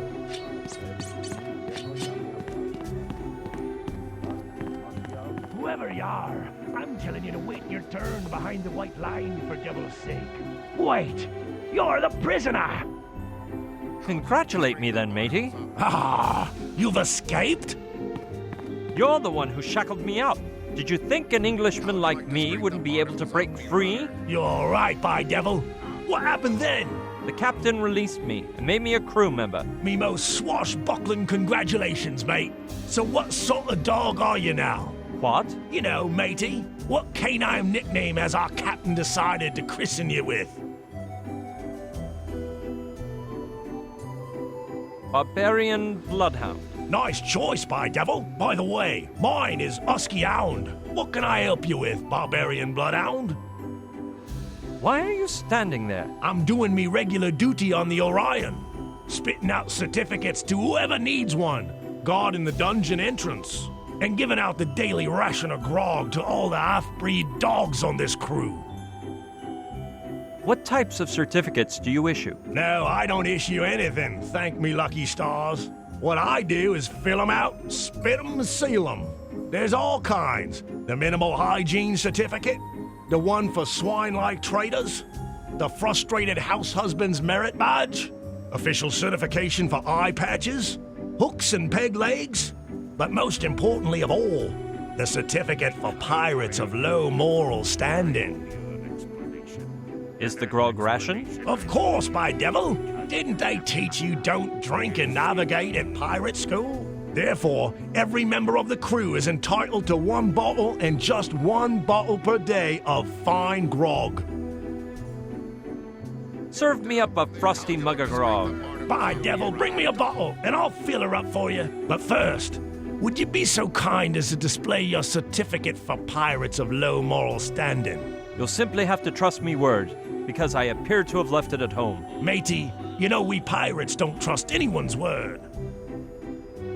I would like 1 certificate for pirates of low moral standing, if that isn't a problem. Then bring me a form, and it'll be a pleasure for me to fill it out for you, spit it, and seal it. First, you have to pass 3 tests. But that should cause no problem to your despicable excellency. First of all, a pirate worthy of his name must never show any sign of compassion. So you must commit 1 act of extreme cruelty. Secondly, a pirate respects no private property other than his own, for which purpose you must bring me certifiable proof of plundering and pillaging. Thirdly, any pirate with self-respect has to know about the great masters of piracy. So I'll be giving you a little quiz on the history of classical ruffianism.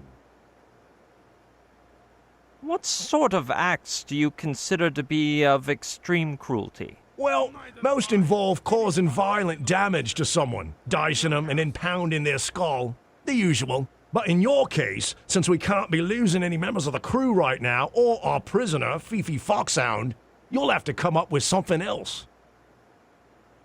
Hit me with the ruffianism test, Husky Hound. Let us begin then. Question 1. Who was the ship's cook in the famous crew of the ill-fated Captain Flint? Long John Silver. I knew you'd get that right. Let's continue. Question 2. What was the original trade of Captain Blood, which was most convenient for someone wanting to become a bloodthirsty pirate? Doctor. Well done, boy. Let's move on to the next. Question 3. How did Captain Swallow escape from the island where Captain Barbossa abandoned him for the first time?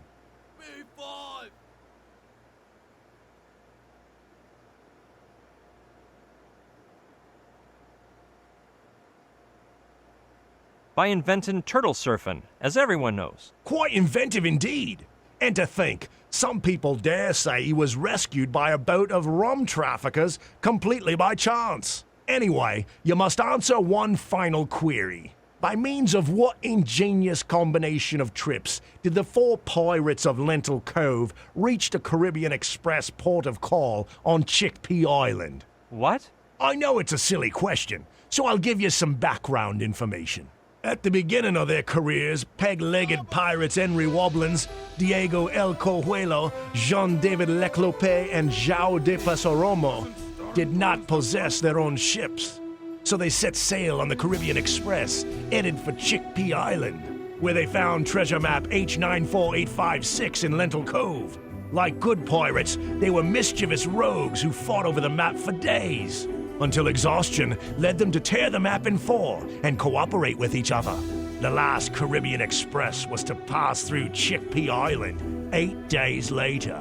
Because it was early in the morning, they had 8.5 days to get back to the port. The problem was that during the ruffianesque brawl, they'd lost 3 of their 4 wooden legs. They decided they'd return to the port in pairs, with one pirate wearing the sole remaining peg leg and the other leaning upon him. Afterward, one of the 2 would return to Lentil Cove using the wooden leg, then forming a new pair to return to the port, and so on until all 4 could reach the boat's point of arrival.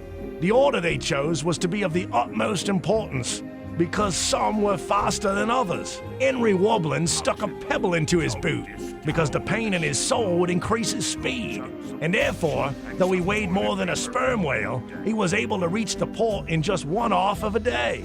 Diego El Cojuelo was used to running, and even though this time he was wearing garments and there was no cuckold in hot pursuit of him, he could still reach the port in 1 day. Jean David Leclope bragged he was the lightest of the lot, but he'd ingested some stomach-wrenching berries that forced him to lower his breeches every 15 steps. Wherefore, he would take 2.5 days to make the same journey. João de Passaromo was the world record holder in poultry chasing, but it took him no less than 5 days to walk the distance to the port, because after a violent bout of hunger, he'd snacked on 5 of the 5 toes on his remaining foot. I'll sum up the situation for you. Henry Wobblins took half a day to reach the port.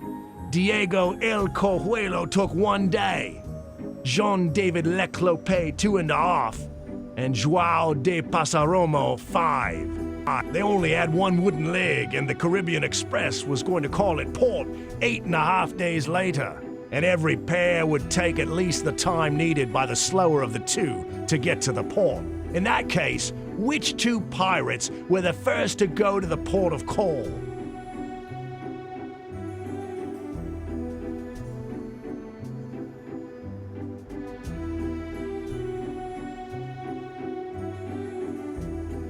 Henry Wobblins and Diego El Cojuelo.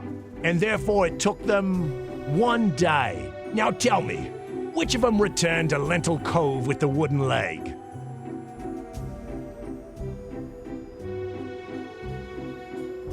Henry Wobblins. All told, that makes a total of 1.5 days. Don't get your waistcoat in a wad. You're not doing bad. Which was the second pair to walk to the port?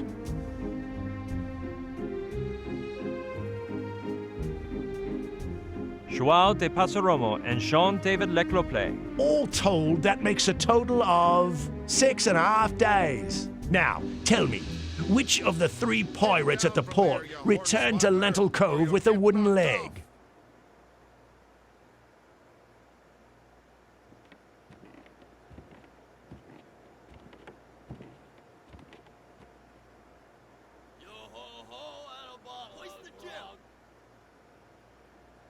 Diego El Cojuelo. All told, that makes a total of 7.5 days. Since at that time, the ones left at Lentil Cove were Henry Wobblins and Diego El Cojuelo, who only needed 1 day to reach the Caribbean Express port. They managed to get there in time, save their lives, put the map back together, find the treasure, and go down in ruffian history as the 4 pirates of Lentil Cove. Congratulations to you, mate. You've passed the test on history of classical ruffianism.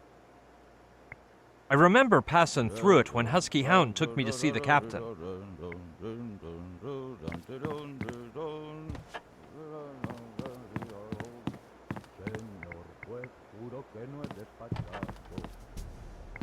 Get down from there, you hornswaggler, or you'll get knocked off. Certificates of...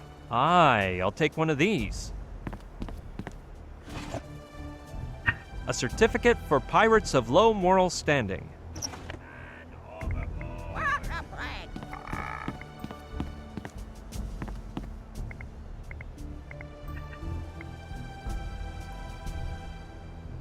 No, right now I don't know why I would want to do that.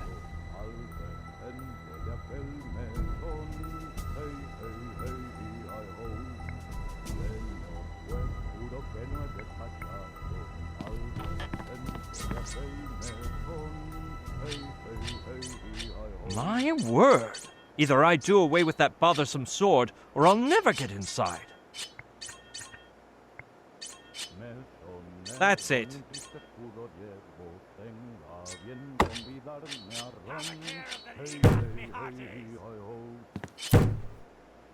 As our elders used to say, brains are better than brawn. I hope to have done away with that little sword problem. I'll close the door behind me so nobody comes in. So this was the feared demon dog. His size adapts better to me pocket than Russian mongrels, so I think I'll take him captive. I'd love to take possession of his sword, but lumbago is a serious malady. I hereby bestow upon you the right to remain silent as long as I wish, at risk of receiving another blow to the noggin should you open one eye. Holy treasure trove! There's more gold here than in my Uncle Albert's wisdom teeth. Malentunius may be the worst, but there's no denying he can pillage like the best. My reputation as a pirate isn't grand enough to rob another pirate's treasure, but...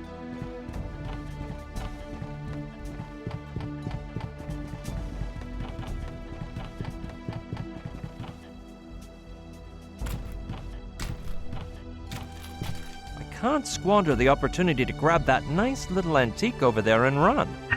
It's the Great Dosiqua, ranked number 1 in the last issue of World's Top 10 Idols.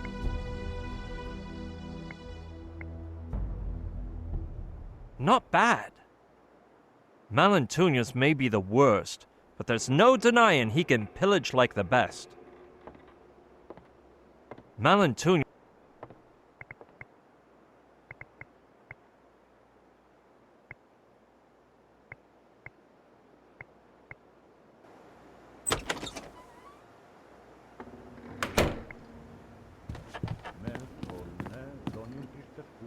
How vile! There's water inside, and what's worse is that it's clean! Back, I say. I wouldn't touch that bilge if it cured me of leprosy. I'd better not.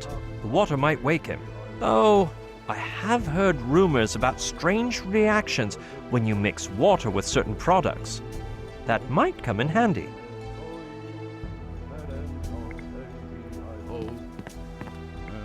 Let's read the sign. Deposit useless junk here. I don't know why, but I don't think there's anything useful in here. Napkins, silverware, clean clothes, stuffed dodo, pirate's brain, a travel sewing kit. Look, a rubber chicken on a pole. But darn, it's missing the batteries. 24.5 gigahertz Trantorian 7 processor. Cotton swabs to clean the ears. A Trantorian spaceship. By Jove, it's a wedge of cheese. Though, wait. Maybe the time has come for that bar of soap to help me demonstrate the truth of certain unproven legends in the world of chemistry. A pine-scented nautical air freshener. A watch fork. No, besides that vile bar of soap, there's nothing worth snatching.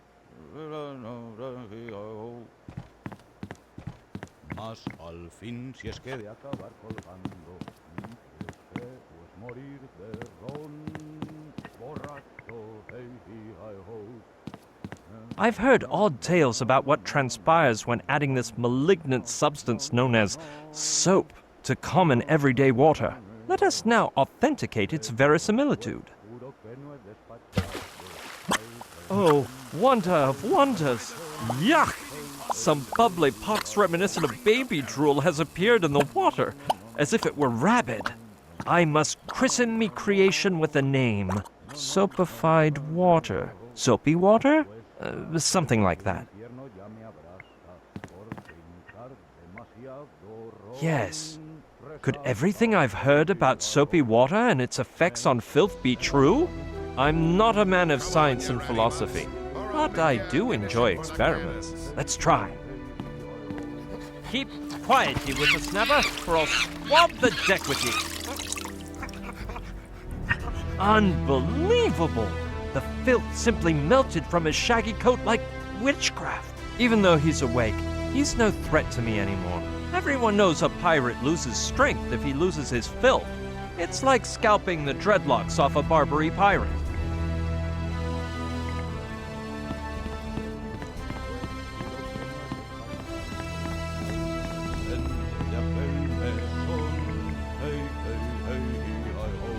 Take a look at this, Husky Hound.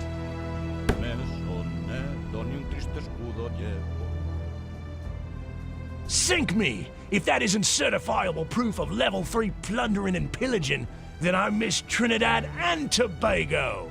Congratulations, you passed the test.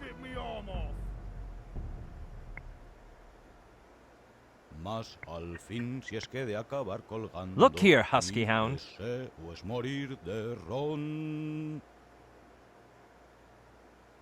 Sink me! What have you done to him? His coat is practically shining. The poor devil, demon dog, he'll never lift his head from the shame. How could you commit such an evil deed? Are you that ruthless? That cruel? I thought you were more honorable. Congratulations, you've committed an act of extreme cruelty with cum laude honors. Hats off to you, matey. Presto! Now I've passed all 3 tests required to become a pirate of low moral standing. And by me faith, ye passed with flying colors. As soon as you bring me the certificate, we'll make this official. There you have it, Husky Hound. Let's see. You've passed all 3 challenges. The form looks official. Aye, aye. What's your real name? Brushian Baskov, captain of the just Brushian Baskov, that's all. The last name starts with B-H... Oh man, this might take a while.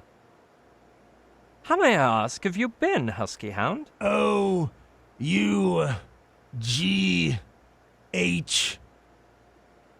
A, B, C, D, E, F, G, H, I, J, K, L, M, N, O, P. Where have I heard that little ditty? Well, here you go.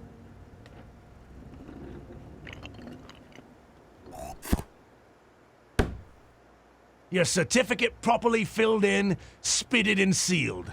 Good day, sir. That's quite a work of art indeed.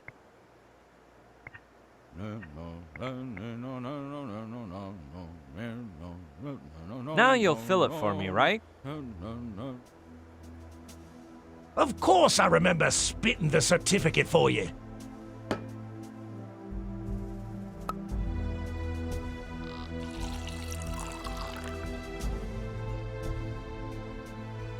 But don't be asking for more till tomorrow. I'll get by with this, thanks. Besides, me doctor's forbidden me from drinking alcohol. Shut your mouth, or you'll make this pirate cry.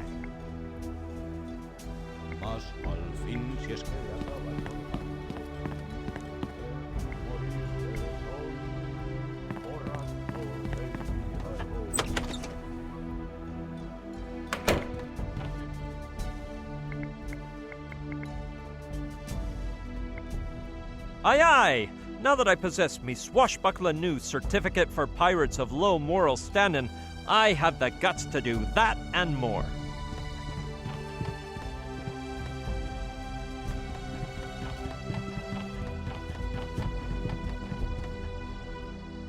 Let's see what to take.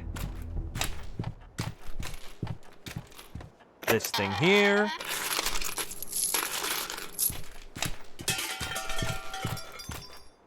Ooh, this too? Not that. Well, okay.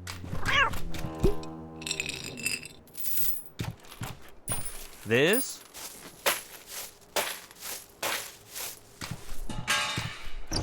That over there.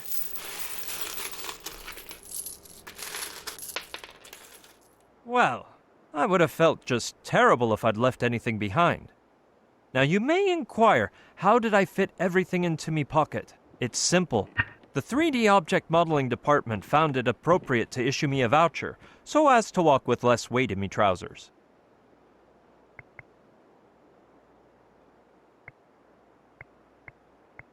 I can't figure out what it is.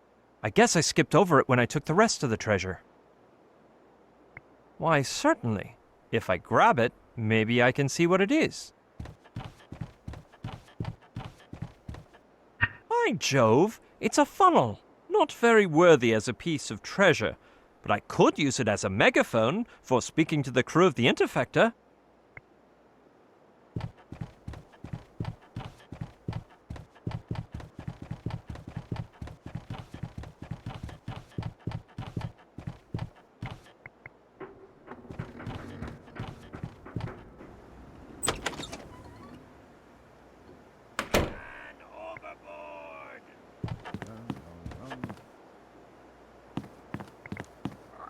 You're all much.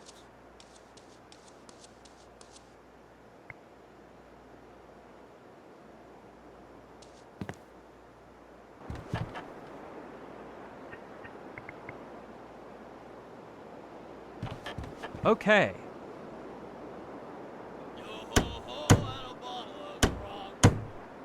I hope it holds. Magic bottles, do me a good deed with your wizardry.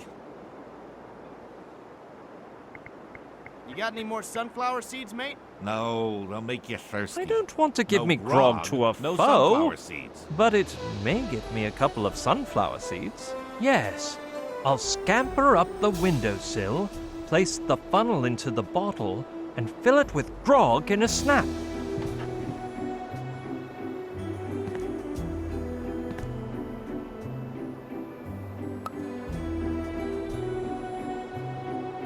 Listen, Mangy Pooch, ye be right.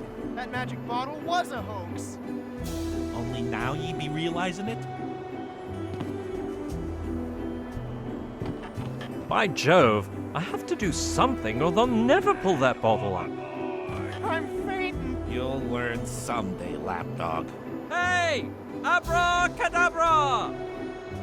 By the ace of clubs! That sounded like magic! You'll never learn. Look! By the deuce of spades! What did I say?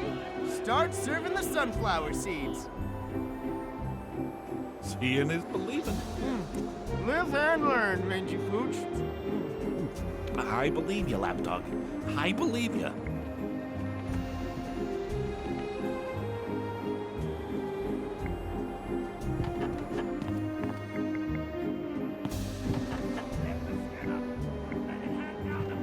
Let's see if there's any luck this time. Good fishing. 5 sunflower seeds.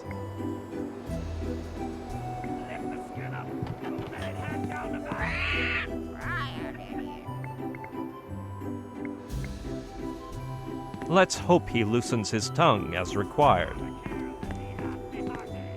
Here, parrot, a sunflower seed.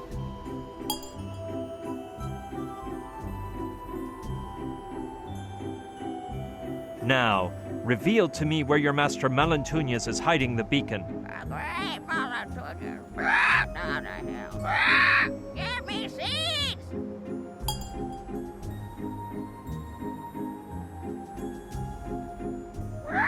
Left from Spain to the east set sail.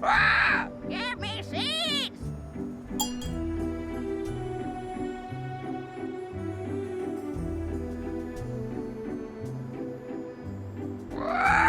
The fire of the rising sun. Give me seeds!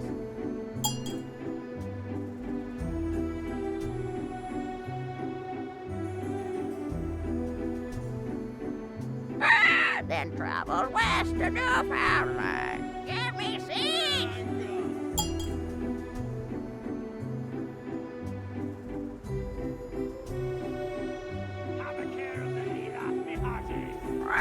Then veered east to entry of hell in Weak Isle. And after getting hidden beacon of Avernus, emerged in hindquarters of the world. Ian, give me seeds! Done? Well, there's no more seeds. I don't know what to make of his muttering. but I'd wager it's a riddle or some sort of cipher.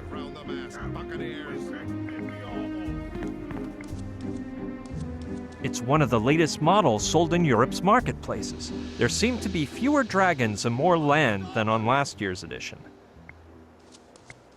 Every seafarer knows the Earth doesn't really spin. It's the sun that goes flying round it. I can play with this one as I please, though.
Have a care of the Leela, me hearties.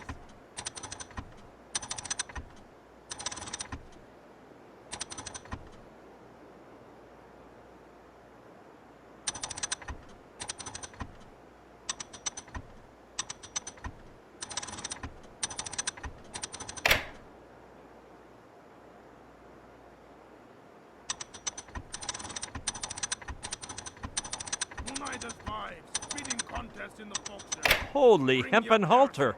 The orbs are spinning! The Intervector is attacking! Man your post, dogs. At last! Everyone in position! I, the great Russian Barskov, captain of the Interfector, have achieved... Holy Toledo! It's ablaze! Give me your sword, you filthy dog. Uh-oh. Ah! What in the world? Stop, you traitor! What have you done with the beacon, you English cur? Tossed it into the tempestuous waters I have. Tossed into the sea? You'll pay for this. And you can consider yourself dead, because I, the great Russian Barskov, captain of the Interfector, have managed to put a stop to your unstoppably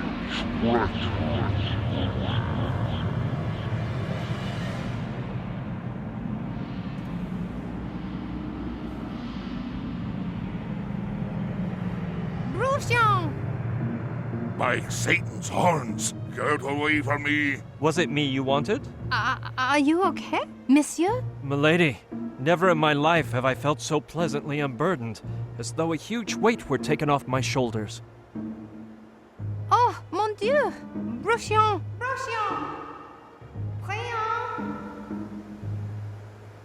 Prions! Wake up, Brian. Good day, milady. You're alive! Is that not normal? Considering you fainted inside the galleon and Camille had to pull you up to the surface, it's almost a miracle. Camille? Aha! When you went into the stateroom, some furniture fell on you and blocked the entrance. Luckily, I made it in through a side window and got you out. Gee, thanks a lot, Camille. I owe you one. What about the Trantorite? I couldn't look for it while you were drowning. I hardly had enough time to push a huge vase off you and rush out. A vase? Yes, it looked Chinese or something. Wait a minute. The Trantorite! Sushi, I'm going down to the galleon. But... Attention, everyone! What is that? I said shut up! Thanks to my 4-digit IQ and this amazing contraption which I myself have invented, I can accurately pinpoint the Trantorion's coordinates out of everywhere in the whole universe. You never guess in 1,000,000,000 years what it's... Right underneath us? No fair mind reading. Anyway, it's hidden in an unimaginable spot that only a genius like myself could... In a Ming spittoon? Boy, has this kid learned some major telepathy thanks to me. Boggles the mind, huh?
So now what, Brian?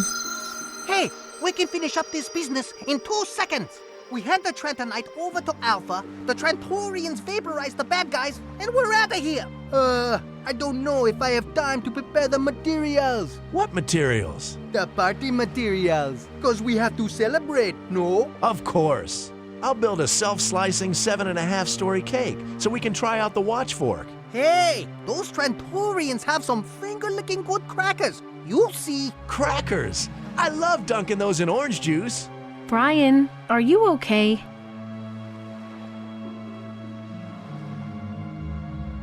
No, Well, cheer up for the party, cause... there isn't gonna be any party yet.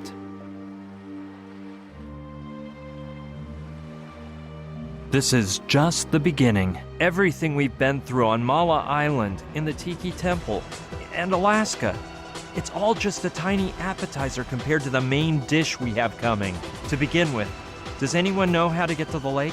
Those soldiers are guarding it on every front, and they've even installed security cameras inside and out. We can't get near the Trantorian ship without being caught. And if they see us, a whole regiment armed to the teeth will be there for the welcoming ceremony. If Kordsmar wants to finish us all off, he'll do so without flinching. He'll stop at nothing until he can get Pignon to open the amoeba, and then nothing will get between him and the NG-0. And Kordsmar's not our only problem. No, that colonel may be psycho, but at least he has his ideals. The one I'm really afraid of is Tarantula. She doesn't believe in anything, which makes her totally unpredictable. Coming face to face with her is like a death sentence. Plus, she hangs out with a gang of mercenary thugs who will have no qualms about slicing and dicing us to make spider food. You have an ace up your sleeve, though. Your friends on the island. Maybe they can help us. Maybe, but we don't even know if they're still on Mala Island, or if they've escaped, or, well, I'd rather not think about the other possibilities. And speaking of aces up sleeves, what about Kordsmeyer's? He has a Trantorian, a fifth columnist he calls John Doe, who we know nothing about. But because of his position and technological knowledge, he may be the most dangerous person on the face of the earth. It's too much. I can't take it all, but I can't ask you guys to help me either. You can count on me, Brian. And on me, man. All for one and one for all, BB. Yeah! We'll smash those villains and rescue the girl! Oh, Gina. Why in the world did we get into that plane?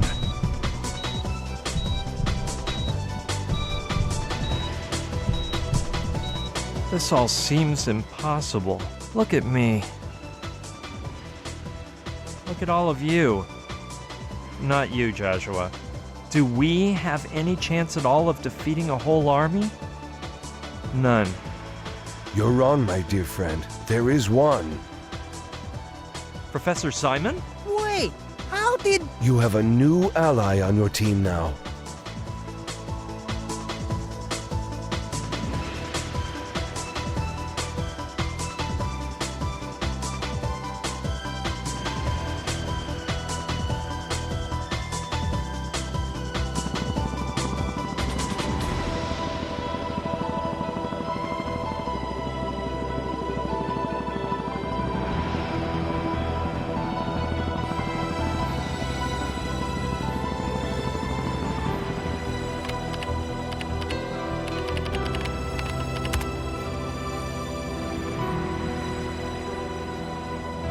Look, everyone, that sounds like an all-new story. A great one indeed. We have to tell it someday. But for now, let the party begin, man.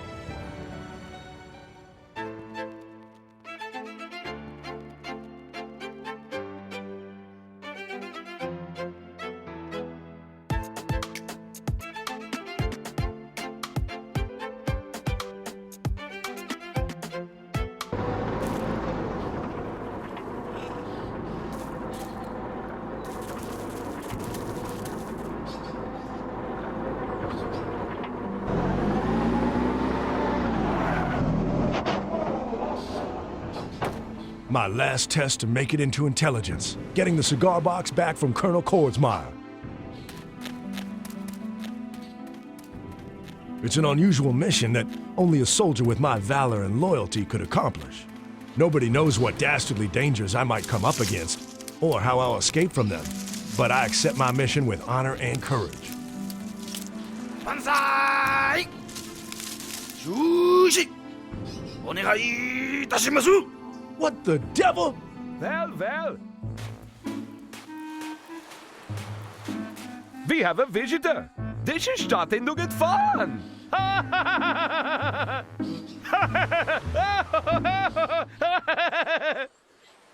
Kaeru no uta ga kikoete kuru yo. Wa, wa, wa, wa. Gero, gero, gero, gero, wa, wa, wa.